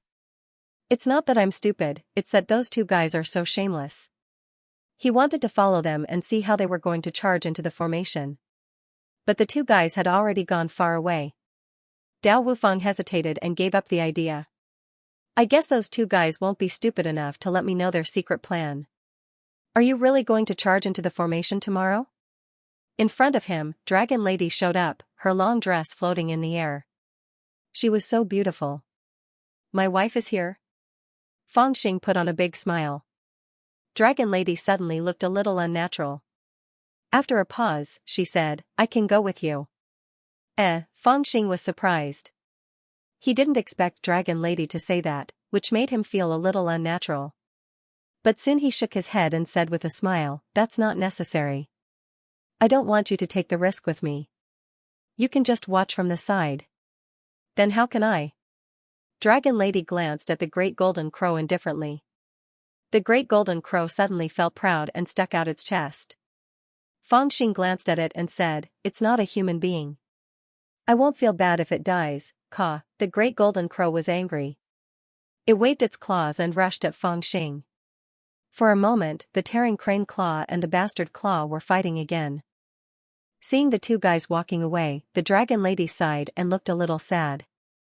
On the top of a mountain in the distance, the Dragon King, who was holding a beautiful female disciple of the Tianyi Palace in his arms, smiled and lifted the female disciple's chin. Then he looked down, seemingly unintentionally, with a trace of seriousness in his eyes. He sighed in his heart. My daughter is too stupid. She is suitable to be a Taoist companion, but not a lover. The night passed quickly. When the sun was about to rise, a golden figure quietly flew up to the mountain gate of the Tianyi Palace. There was a large array in front of him that was covered in dark clouds, but it was silent as if no one was guarding the array. On the two sides of the array, on some undulating mountain peaks, in the void, and even in some huge floating magic boats, the cultivators who were sitting cross-legged to watch the battle were also closing their eyes and meditating. They were collecting the first wisp of purple energy when the sun rose. There was a strange silence in the world. Squatting at the mountain gate, Fang Xing and the Great Golden Crow looked at each other and nodded at the same time. Taking a deep breath, the man and the crow suddenly flew up to the sky at the same time and flew like lightning. After flying for thousands of feet, Fang Xing directly met the Great Golden Crow's flight path, but he was squatting on the back of the Great Golden Crow. Taking advantage of the Great Golden Crow's high speed, he flew even more fiercely, bringing up monstrous waves. At the same time, the sun rose and jumped out of the sea of clouds. The gloomy chi between heaven and earth was swept away, as if the golden light across the sky had split the darkness. Kill, Ka, Ka, the man and the crow shouted at the same time, and the murderous intent broke the silence in the world. Swish, swish, swish, the cultivators who were waiting to watch the battle felt the murderous intent. Almost at the same time, they opened their eyes, and countless divine senses swept over. What's going on? The little devil has left the Tianyi Palace. Is he going to attack the array now? It's not time yet. For a moment, the Zhu Shou all over the sky couldn't figure out what was going on and felt surprised. But some people reacted quickly and sneered, ridiculous, this is the little devil's plan. He said he would attack the array at noon, but he came out at 5 o'clock in the morning, no wonder he is called the little devil. He is so shameless. While the cultivators were discussing in astonishment, the golden lightning in the sky, with indescribable power, was like a golden sword light formed by the light of the rising sun. It went straight into the dark cloud array in front of the gate of the Tianyi Palace. The impact was so fierce that it was almost as powerful as the attack of a Yuanying realm cultivator. But the cloud array was scattered hundreds of feet away, like a knife cutting a piece of tofu. But it was only hundreds of feet away, and then the golden light stopped, revealing the figures of the Great Golden Crow and Fang Xing. Both of them seemed to be a little shocked. Around them, the black clouds slowly dispersed, revealing a dense mass of nimble dexterity sect disciples. Every single one of them was fully equipped, wearing magical robes, treasured armors, and wielding magical tools or talismans. There were even some people with ferocious beasts crouching beside them, lined up in rows, piled on top of each other. They were neat and tidy, in accordance with the principles of the formation. They surrounded the big golden crow and Fangxing in the middle. "Do you really think our Xianxia sect is full of fools?" Not far away, a dark cloud dispersed, revealing the figure of a man sitting cross-legged on a cattail hassock. His face was full of sarcasm, and his Taoist robe fluttered in the wind. He looked like an immortal, and his voice seemed to be a little contemptuous and lazy. "I've been waiting for you since midnight." Has he been surrounded? The spectators, who had just woken up from their silence, suddenly woke up as if they were suddenly enlightened. They were very excited and cast their divine senses towards the great formation like a spider web. In the distance, there were many clouds. It was the rogue cultivators who had heard the news and were rushing over to watch the show. They asked each other as they flew. "What? The little devil has been captured just like that? So fast? Hee, this kind of insignificant trick will indeed cause him to suffer a great loss. The mystical beauty peak's peak master is called Little Zhuge. His divination is unparalleled. How could he be fooled by this little trick? Since the decree rose yesterday, the nimble sect's great formation has been pushed to its strongest power. Only this little devil can come and join us." In the hearts of the cultivators, they all thought that Fangxing had agreed to break through the formation at noon, but he had come ahead of time in order to catch the nimble sect unprepared. This kind of trick was similar to a sneak attack. If the nimble sect was really unprepared, they might really be thrown into confusion by his rush. Unfortunately, this trick had already been seen through by the Dharma Madra. The 3,000 disciples were fully armored and ready to fight, but they had deliberately opened the door to lure the little devil into the trap. It could be said that they were giving the little devil a taste of his own medicine. Instead, they easily trapped him in the great formation. For a moment, countless discussions rang out. They looked at Fangxing and the great golden crow with eyes full of disdain and ridicule. He had originally thought that the three peak leaders of the spiritual Qiao sect, who were at the peak of the golden core realm, would be needed to take action in the end to suppress this little demon. But now, it seemed that there was no need for that. He was trapped by the disciples of the sect who were fully armored. Once the great formation was activated, layer upon layer of it would attack unceasingly. Even a divine son would not be able to break out in a short period of time. Out of 10, the little demon would be trapped until he died.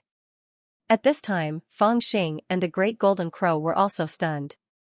Then the little devil squeezed out a smile and said to the Dharma Madra with a smile, "Greetings, Peak Master. I'm not here to break through the formation. I'm here to talk to you." In the distant clouds, the faintly discernible figure of Shurmuji was expressionless. He said faintly, "Oh?" At this moment, the boy beside him took a step forward and shouted, "Little devil, you're about to die, yet you still want to play tricks? My nimble Qiao sect has nothing to discuss with you. The moment you left the Tianyi Palace was the moment when you were no longer under the protection of the Tianyi Palace. The disciples of my sect will kill you on sight. Now that you are trapped in the grand formation of my sect, good luck to you. Disciples of the Xianxia sect, listen up, reverse the 5 elements." With a loud shout, he waved the command flag and was about to order his men to attack. Fangxing, on the other hand, seemed to be startled. He shouted, "Damn you little bastard, I'm talking to your peak lord. Go back to your mother's womb and reincarnate." With just one sentence, he scolded the handsome boy beside Shurfang.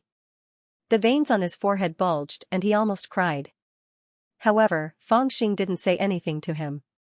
He shouted at Shurfang, "Surnamed Shur, it's not fair for you to besiege me like this." When Shurfang heard this, he frowned and opened his eyes. He didn't want to give others an excuse to talk about him, lest the Dragon King and the others in the Tianyi Palace attacked him at the last moment. Therefore, he had to use reason to make this little devil speechless. So he said coldly, "When we made the bet, you said that you wanted our nimble Qiao sect to mobilize all our men to stop you. Now, our nimble Qiao sect has dignity and didn't even ask the ancestor of the Yuanying sect to help us. For the sake of the Dragon King, we've already given in to you. Now, you've thrown yourself into the grand formation. How can you say it's fair? Fangxing laughed and puffed out his chest. Looking at the murderous disciples of the nimble Qiao sect around him, he said loudly, "That's what you say. But look at all the disciples of your nimble Qiao sect, they're armed with magic tools, talismans, and some of them are even leading ferocious beasts. I, on the other hand, am barehanded. Let alone the grand formation, I'd be drowned by the magic tools, right? How can this be considered fair? How about this, you remove the grand formation, and we'll have a one-on-one duel of life and death in front of all the cultivators of the northern region to determine the winner." This little devil is in a desperate situation. He's already starting to get scared. In the surrounding void, countless cultivators sneered in their hearts. They had seen through Fangxing's thoughts at a glance. Even the disciples of the nimble Qiao sect who surrounded Fangxing all had sneers on their faces. Their eyes were filled with contempt. "You want to have a one-on-one duel with me?" Shi Fang sneered. In his heart, he didn't think that he couldn't defeat this little devil himself. But now that things had come to this, with his cautious character, he wouldn't look for trouble. He immediately sneered and said, "Before the duel, we didn't say that we couldn't use magic tools. If you have any magic tools to break the grand formation, you can use them. That's fair. As for the duel, hee, with my identity, if you had sent me a letter of challenge before, I wouldn't be afraid to fight you. But now, the duel has already begun. Prepare to be ambushed." This sentence seemed to be the end of the duel. The clever boy next to him took advantage of the situation and waved the flag, waving it with force. "Unjust son, quickly be executed." Rumble. The disciples of the nimble Qiao sect who surrounded Fangxing immediately took action. Those who were closest to him took out the talismans in their hands at the same time. Hundreds of talismans rose into the air and connected with each other with spiritual energy. Impressively, they interweaved into a huge net that covered the sky and swept down. It was like a giant net that trapped Fangxing in the middle. Then, there were thousands of flying swords that practically turned the void into a sea of swords. The dense aura was enough to take one's life. In addition, there were many fierce beasts that roared endlessly and spat out all kinds of poisonous flames. They surrounded Fangxing and bit him. In almost an instant, the first round of encirclement of the grand formation had already begun. Impressively, it was the most life-threatening method of fighting. As for Shi Fang, his eyes were cold and the corners of his mouth curled up into a cold smile. Originally, the bet was whether or not this little devil would be able to stay. Only when the winner was decided would they bet on the head. However, Shi Fang had already given a strict order. When the grand formation was activated, they were to kill this little devil directly in the process of breaking through the formation. However, he was also worried that even if this little devil lost, the dragon monarch and the others would appear and forcefully protect this little devil when he asked for the wager. At that time, it would be really hard for the nimble Qiao sect to refuse. However, if they directly let him die in the process of breaking through the formation, it would be over. Even if the dragon monarch made trouble, the nimble Qiao sect would still have something to say. Boom! When the great golden crow saw the endless danger surging towards it, it immediately spread its wings. 2 whirlwinds appeared under its wings, and then suddenly became bigger. The wind was like a knife, and impressively, it turned the area around it and Fangxing into a dead zone. This was the advantage of cultivating its physical body and using the power of its wings to fight in the void. Now that it was listening to the Dragon Monarch's lecture with Fangxing, its power had increased by another level.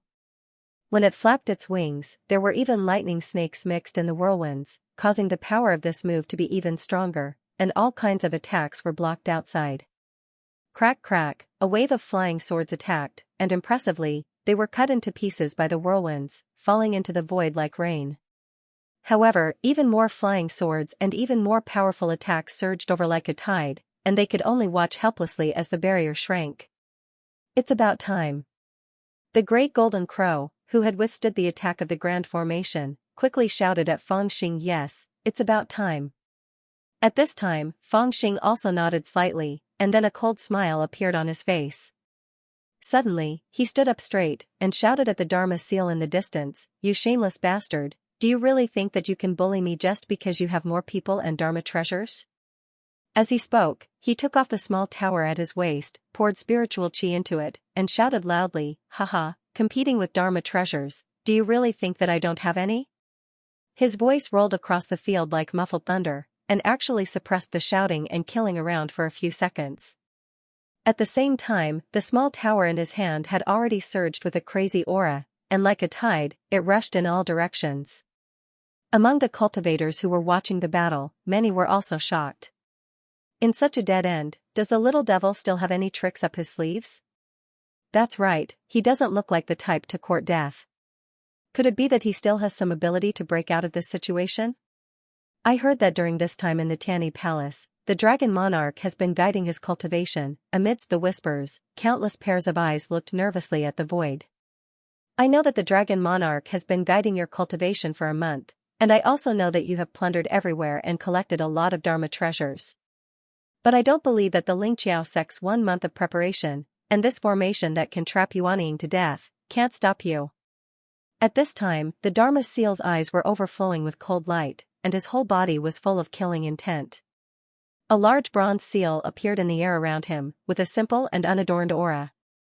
Although it was as heavy as a mountain, it was agile and fleeting, ready to suppress the little devil at any time.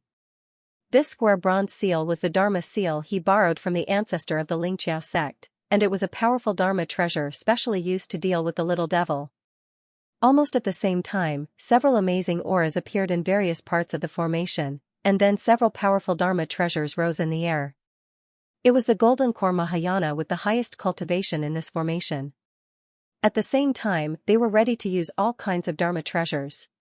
No matter what kind of strange Dharma spells or powerful Dharma treasures the little devil used, they would immediately suppress him together, so that he couldn't escape. Just as this thought flashed through his mind, he suddenly saw that there was a sudden change in the formation. He was originally ready to receive a sudden change in the aura, but he didn't expect that the Great Golden Crow and Feng Xing, who were surrounded by layers of Dharma treasures, not only did the aura not increase, but it was also suddenly restrained. Suddenly, the Great Golden Crow and the little devil seemed to have disappeared. And at this time, the disciples of the Xianxia sect who had surrounded Feng Xing and the Great Golden Crow with all their spiritual power, wanting to crush the barrier formed by the Great Golden Crow, suddenly felt the power in front of them loosen. They couldn't stop their feet, and with a loud bang, they crashed into the center of the formation. For a moment, there were many screams, and it was unknown how many of them were accidentally injured and squeezed into the center. Where did the little devil go? At this moment, Xianxia and the other 2 peak masters, as well as the several golden core realm cultivators who had been invited by the Xianxia sect, all soared into the sky at the same time. Their eyes emitted a deep light, and their divine thoughts surged out like a tide. At this moment, they were all extremely shocked. No matter what magic tool the little devil took out, or how violent the power was, they had prepared a way to restrain it in advance. Even if it was the most powerful aura concealing technique in the world, after being trapped by the formation, it was absolutely impossible for the little devil to disappear in front of him. But no one expected that the little devil would suddenly disappear in the end. What the hell was this? Did the little devil teleport away? Impossible, we have already sealed the void. Since the moment he stepped out of the Tianyi Palace, he couldn't use the teleportation technique. Where did he go? Drag him out. In the formation of the Xianxia sect, countless fierce shouts rang out, crazily roaring to cover up the shock in their hearts. You want to bully me by relying on your numbers and powerful magic tools? Right at this moment, Feng Xing's deep voice rang out, today, this young master will let all of you see what it means to truly bully others. He's among us. Quickly find him. As Feng Xing's voice rang out, it sounded as if it was right in their ears. Xianxia and the others were shocked. From the sound of his voice, the little devil was clearly not far from them. But why couldn't they see his shadow when they scanned the area with their divine sense? This was not a small surprise. Xianxia immediately shouted. The disciples of the Nimble sect looked around in fear. They were afraid that the little devil was among them. What happened? Where did the little devil go? The cultivators who were watching the battle from afar also cried out in shock. Some even stood up and looked into the distance. They didn't know what had happened, but they had a bad premonition. They all whispered to each other. Everyone, don't panic. Daumu, will find his tracks." Amidst the panic, a loud shout came from within the nimble sect's spell formation. Suddenly, a short and fat man wearing a coarse monk's robe jumped into the air. His monk's sleeves fluttered and he opened them. From his sleeves, a round object flew out. It shone brightly in the air. If one looked closely, they would see that it looked like an eyeball. It was as if it was alive. The light it emitted was deep and clear. In an instant, it swept across all the regions. "Thank you, Daumu." Shurfeian's heart calmed down and he loudly expressed his thanks. This Daumu was a wild cultivator from the northern region. Because of his high level of cultivation, he set up his own dojo in the Nine-Eye Mountain. When he was young, he had a fortuitous encounter. In a small temple that had been abandoned after the destruction of Buddhism, he found a Buddhist secret technique, a few magical weapons, and the bones of a senior monk who had passed away. He was worried about his path of cultivation, so he continued to cultivate.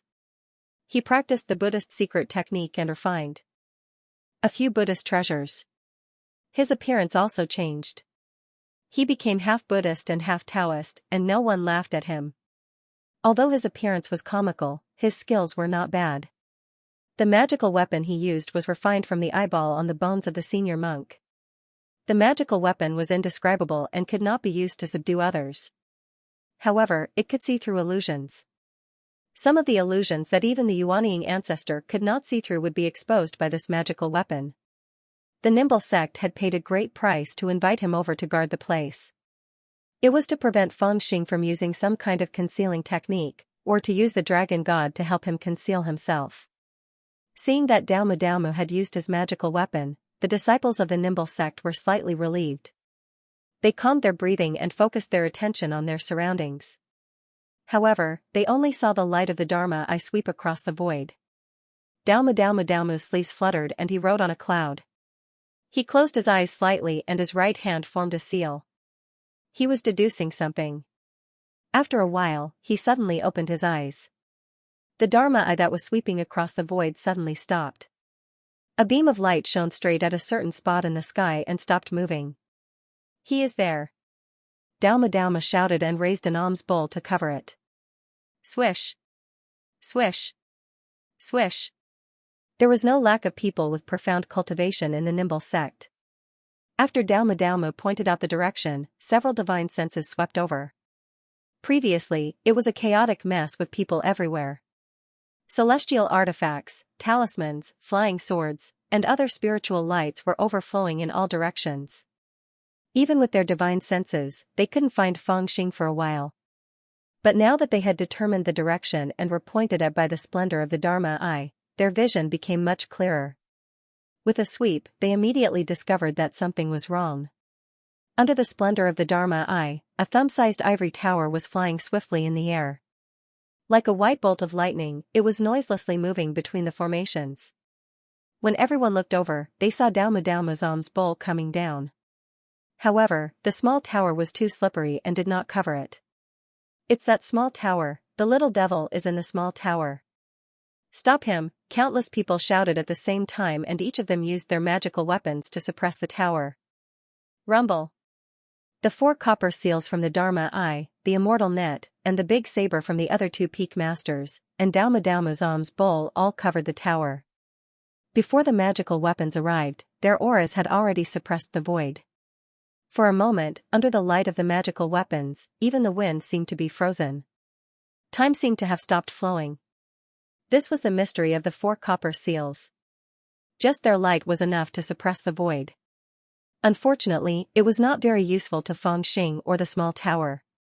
At this time, inside the small tower, Feng Xing and the great golden crow were only the size of a grain of rice. However, they were equally arrogant. They knew everything that was happening around them. When he saw the magical weapons coming, Feng Xing immediately jumped up and laughed. "Ha ha ha ha, you want to stop me with these pieces of trash? Tower of the Void, escape." Whoosh, its original speed was already very shocking, but in order to avoid being discovered, the small ivory tower's speed increased by 3 times in an instant. With a chi sound, even the void was cut open. The surrounding void that had been frozen completely lost its effect when this void crack appeared. They could only watch helplessly as the small ivory tower broke out of the encirclement and fled forward. Io, not good, stop him, where is he? Where is the tower? There, hit him, F*CKU. That's my flaming pearl. You hit the wrong person. Give me back my magical weapon. The pagoda was really too small.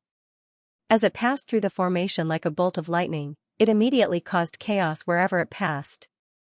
It was like a huge army on the battlefield. No matter how skilled a swordsman was, he would not be able to forcefully break out of the encirclement. However, this huge army clad in armor and wielding halberds might not be able to stop a fly that was flying at high speed.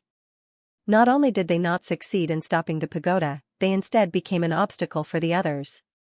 Most of the attacks were blocked by their own people, unable to reach the pagoda. Hua! An immortal net fell. It did not catch the small tower, but it caught dozens of disciples of the nimble sect. Whoosh! A divine sword flew over. The small tower slipped away from the edge of the sword, but it killed 2 or 3 people next to it. Boom!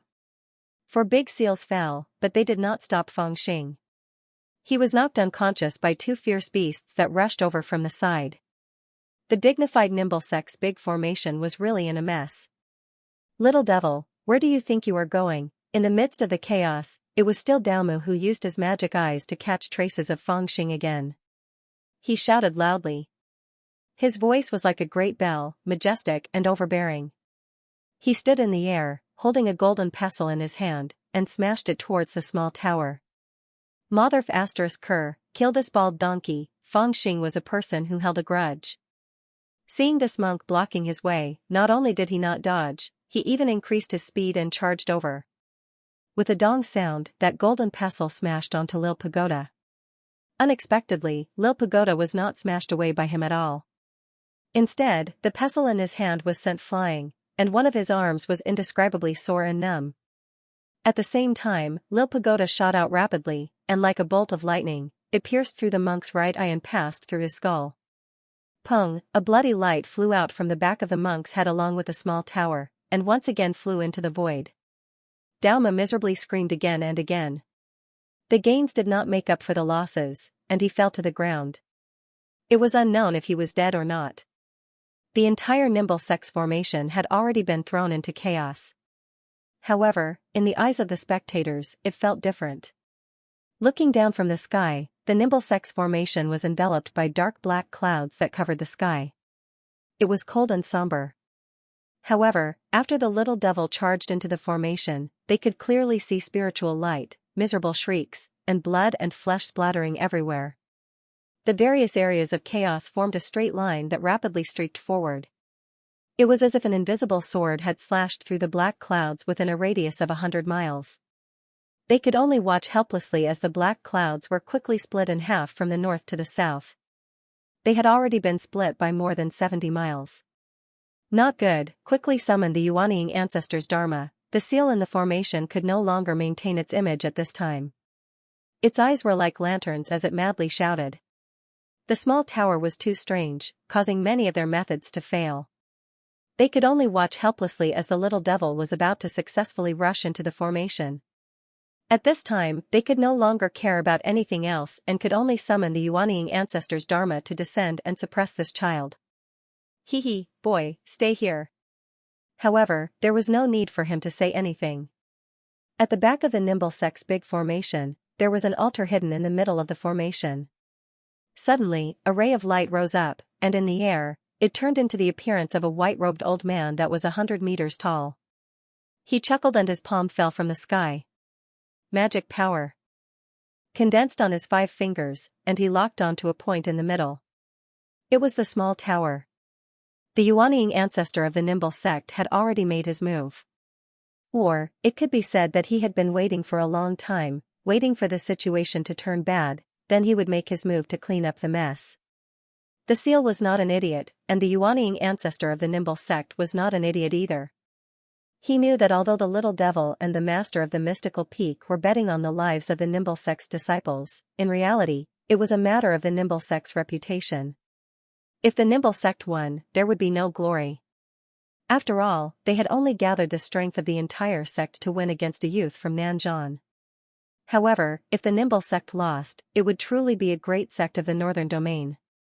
Because of this, they had countless backup plans, just in case. The Yuanying ancestor of the nimble sect's dharma had long been hidden in the big formation. If the little devil was unable to break the formation, he would naturally not show himself.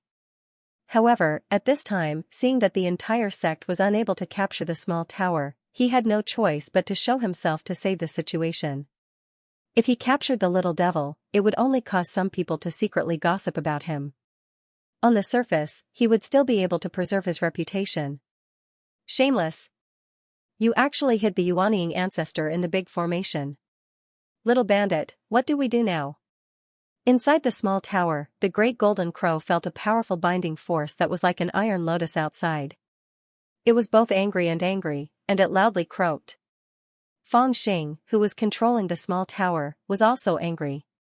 He looked at the Yuanying ancestor of the nimble sect, who was sitting in the air in front of him, and sneered. Fang Xing's temper immediately flared up.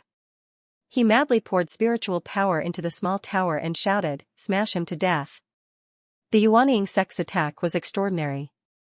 The small pagoda that was moving freely within the array was locked down. Between the 5 fingers of the nimble sect's Yuanying ancestor, 5 streams of spiritual energy intertwined to form a net. In the middle of the net was the small pagoda that was as small as a mustard seed compared to the 1,000 feet tall Yuanying sect.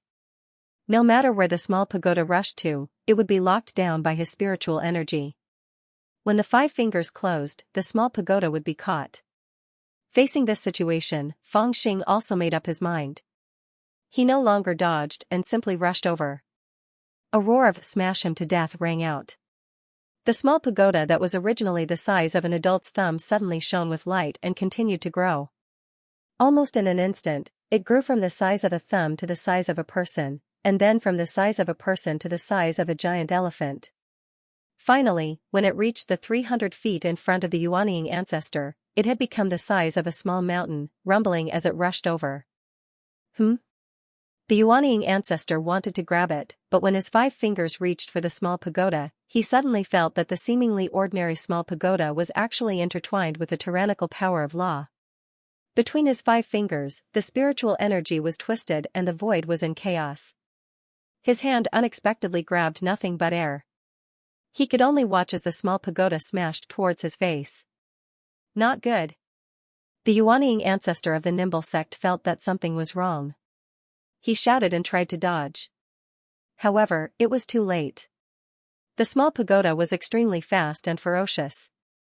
In the blink of an eye, it covered the distance of 300 feet. With a bang, the small pagoda that was the size of a small mountain directly collided with the nascent soul ancestor's forehead. Compared to the nascent soul ancestor's 1,000 feet tall Dharma idol, it was like a brick had been smashed on the forehead. The nascent soul ancestor let out a miserable scream and tumbled to the ground. Ha ha ha ha, caw caw caw caw. The little devil and the crow thief's arrogant laughter came from the small pagoda. The small pagoda shrank again and continued to rush forward. The spectating cultivators were dumbfounded. It was different from when the small pagoda had shrunk to the size of a thumb and moved stealthily. This time, the small pagoda had become the size of a small mountain, and the Dharma idol of the nimble technique sect's ancestor Yuanying was also over 1,000 feet tall. However, everyone could clearly see it with a single glance. Within a 300-kilometer radius, all the cultivators saw the dignified ancestor Yuanying being knocked over by the small pagoda. For a moment, their mouths were wide open, and they even forgot to close them. It actually knocked over Patriarch Yuanying. What kind of treasure is that? Zhu Xiao, who was watching the battle, sucked in a breath of cold air. Even his heart was pounding. This scene was too shocking. However, only a few great figures acutely noticed that after the Yuanying ancestor was knocked over, the pagoda seemed to remain the same, but its light was rapidly dimming. It was like a beautiful jade losing its luster or a pearl losing its luster. It was rapidly losing some of its extremely precious energy, and a certain aura on the pagoda was also rapidly fading away and gradually weakening. As for the rest of the great formation, the remaining energy was enough.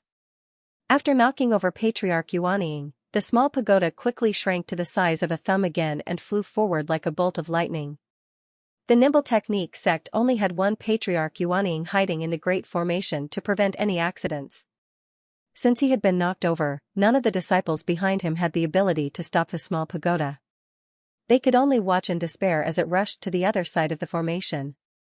Qi, looking down from the void, the great formation of black clouds that covered a radius of 100 kilometers had finally been completely cut into two halves.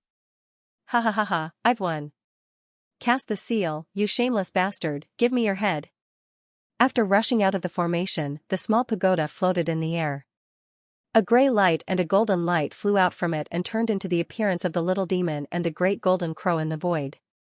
Fangxing laughed loudly. He opened his palm, and the small pagoda flew back into his palm. The aura faded, and it returned to its inconspicuous appearance. No one would have thought that it was a quasi-fairy weapon that could transform at will. After shouting valiantly and energetically, he glanced at the small pagoda with a distressed expression. The small pagoda was a life-saving treasure given to him by Uncle General when he hurriedly left the demon land with the great golden crow. Uncle Gen gave him the small pagoda. His explanation was simple: little bastard, you have too many treasures and your storage bag is full. This old man gave you a storage bag to store things in. Then, he gave the small pagoda to him. It could transform at will and had a large space. It was the most suitable for storing things. However, if it was only used to store things, Uncle Gen did not have to give it to him so solemnly. The pagoda had another wonderful use. After building a stable space, it could accommodate people. If the pagoda was not damaged, the people in the pagoda would be safe. Then, they could control the treasure in the pagoda and rush left and right. Then, they could take the opportunity to escape from danger. It was really wonderful. Although Uncle Gen did not say the origin of the pagoda, according to some of the legends of the demon land told by the great golden crow, coupled with his own identification with the yin-yang godly demon mirror, Fangxing roughly deduced the origin of the small pagoda. The demon land once had 3 demon emperors. They were powerful and dominated the world. When the demon clan was weak and was banished, they forced the divine continent immortal soldiers to retreat, allowing the demon clan to settle in the demon land. They also jointly established the Demon Emperor Pavilion to preserve the fate of the demon land, so that the future generations could have a chance to rise again. Among the 3 demon emperors, there was one called the Void Demon Emperor. He was best at traveling through the void and coming and going without a trace. In the demon land, the beast skin and bones used to open the Demon Emperor Pavilion were actually made from the remains of this Void Demon Emperor after he passed away. Later, Uncle Gen passed down this small pagoda to Fangxing. It looked exactly the same as the demon pagoda above the demon court, so there should be some connection. Of course, as for the specific origin, Fangxing was too lazy to care. It was fine as long as it was useful. After hearing about the magical use of the small pagoda, he had been itching to use it. Presumably, even Uncle Gen of the pagoda did not expect Fangxing to have such a bad temper. If others obtained this small pagoda, they would definitely keep it with great care. But after Fangxing obtained it, he had been wondering when to use it. In the past, he was 3 times more courageous than others, but with this thing, he became 10 times more courageous than others. When he caused havoc in the Tianyi Palace and faced Elder Hu Jun who chased after him, he wanted to use it once to see if he could really escape from Yuanying. Unfortunately, Elder Hu Jun was frightened by the token of the Yuan family and did not have time to use the small pagoda. Later, when he was fighting for his wife, he was surrounded by Yuanying. He also wanted to use it once, but in the end the Dragon King appeared, so he did not use it. Today, it finally came in handy. Hiding in the small pagoda and rushing into the formation of the nimble sect, it was really exciting just thinking about it. After causing havoc, there were indeed endless magical uses. But after using it, he began to regret it. The small pagoda was too mysterious. Back then, it was Uncle Gen who left a talisman in the pagoda, allowing Fangxing to use the treasure with his Jingdan cultivation. But it could only be used once. After using it this time, the talisman dimmed, and the small pagoda could be used to store things. Next time, if someone wanted to enter it, they would have to be like a storage bag. They would have to first become completely lifeless, like a dead person, before they could be thrown in. Seeing him like this, the great golden crow was also quite disdainful. When you are useless, you always think about using it, but after using it, you feel bad. Hearing Feng Xing shout, the entire nimble sect was dead silent. Everyone had a worried expression on their faces, and they were silent. Even the cultivators who were watching the battle were all surprised, and their eyes were heavy as they looked in this direction. No one would have thought that the little devil would actually succeed in breaking through the formation.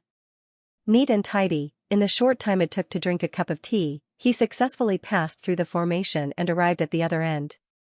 During this time, he caused chaos in the grand formation, and even knocked over a Yuanying ancestor who was hiding in the formation. The formation was broken to the point where it couldn't be broken anymore, but, after all, it still felt a little strange, relying on a magic treasure that could knock over a Yuanying ancestor and break through the formation. Could this still be called breaking through the formation? This was clearly showing off his wealth, and because of this strange feeling in their hearts, whether it was the disciples of the Nimble sect or the cultivators who were watching the battle, all of them unexpectedly maintained a strange silence.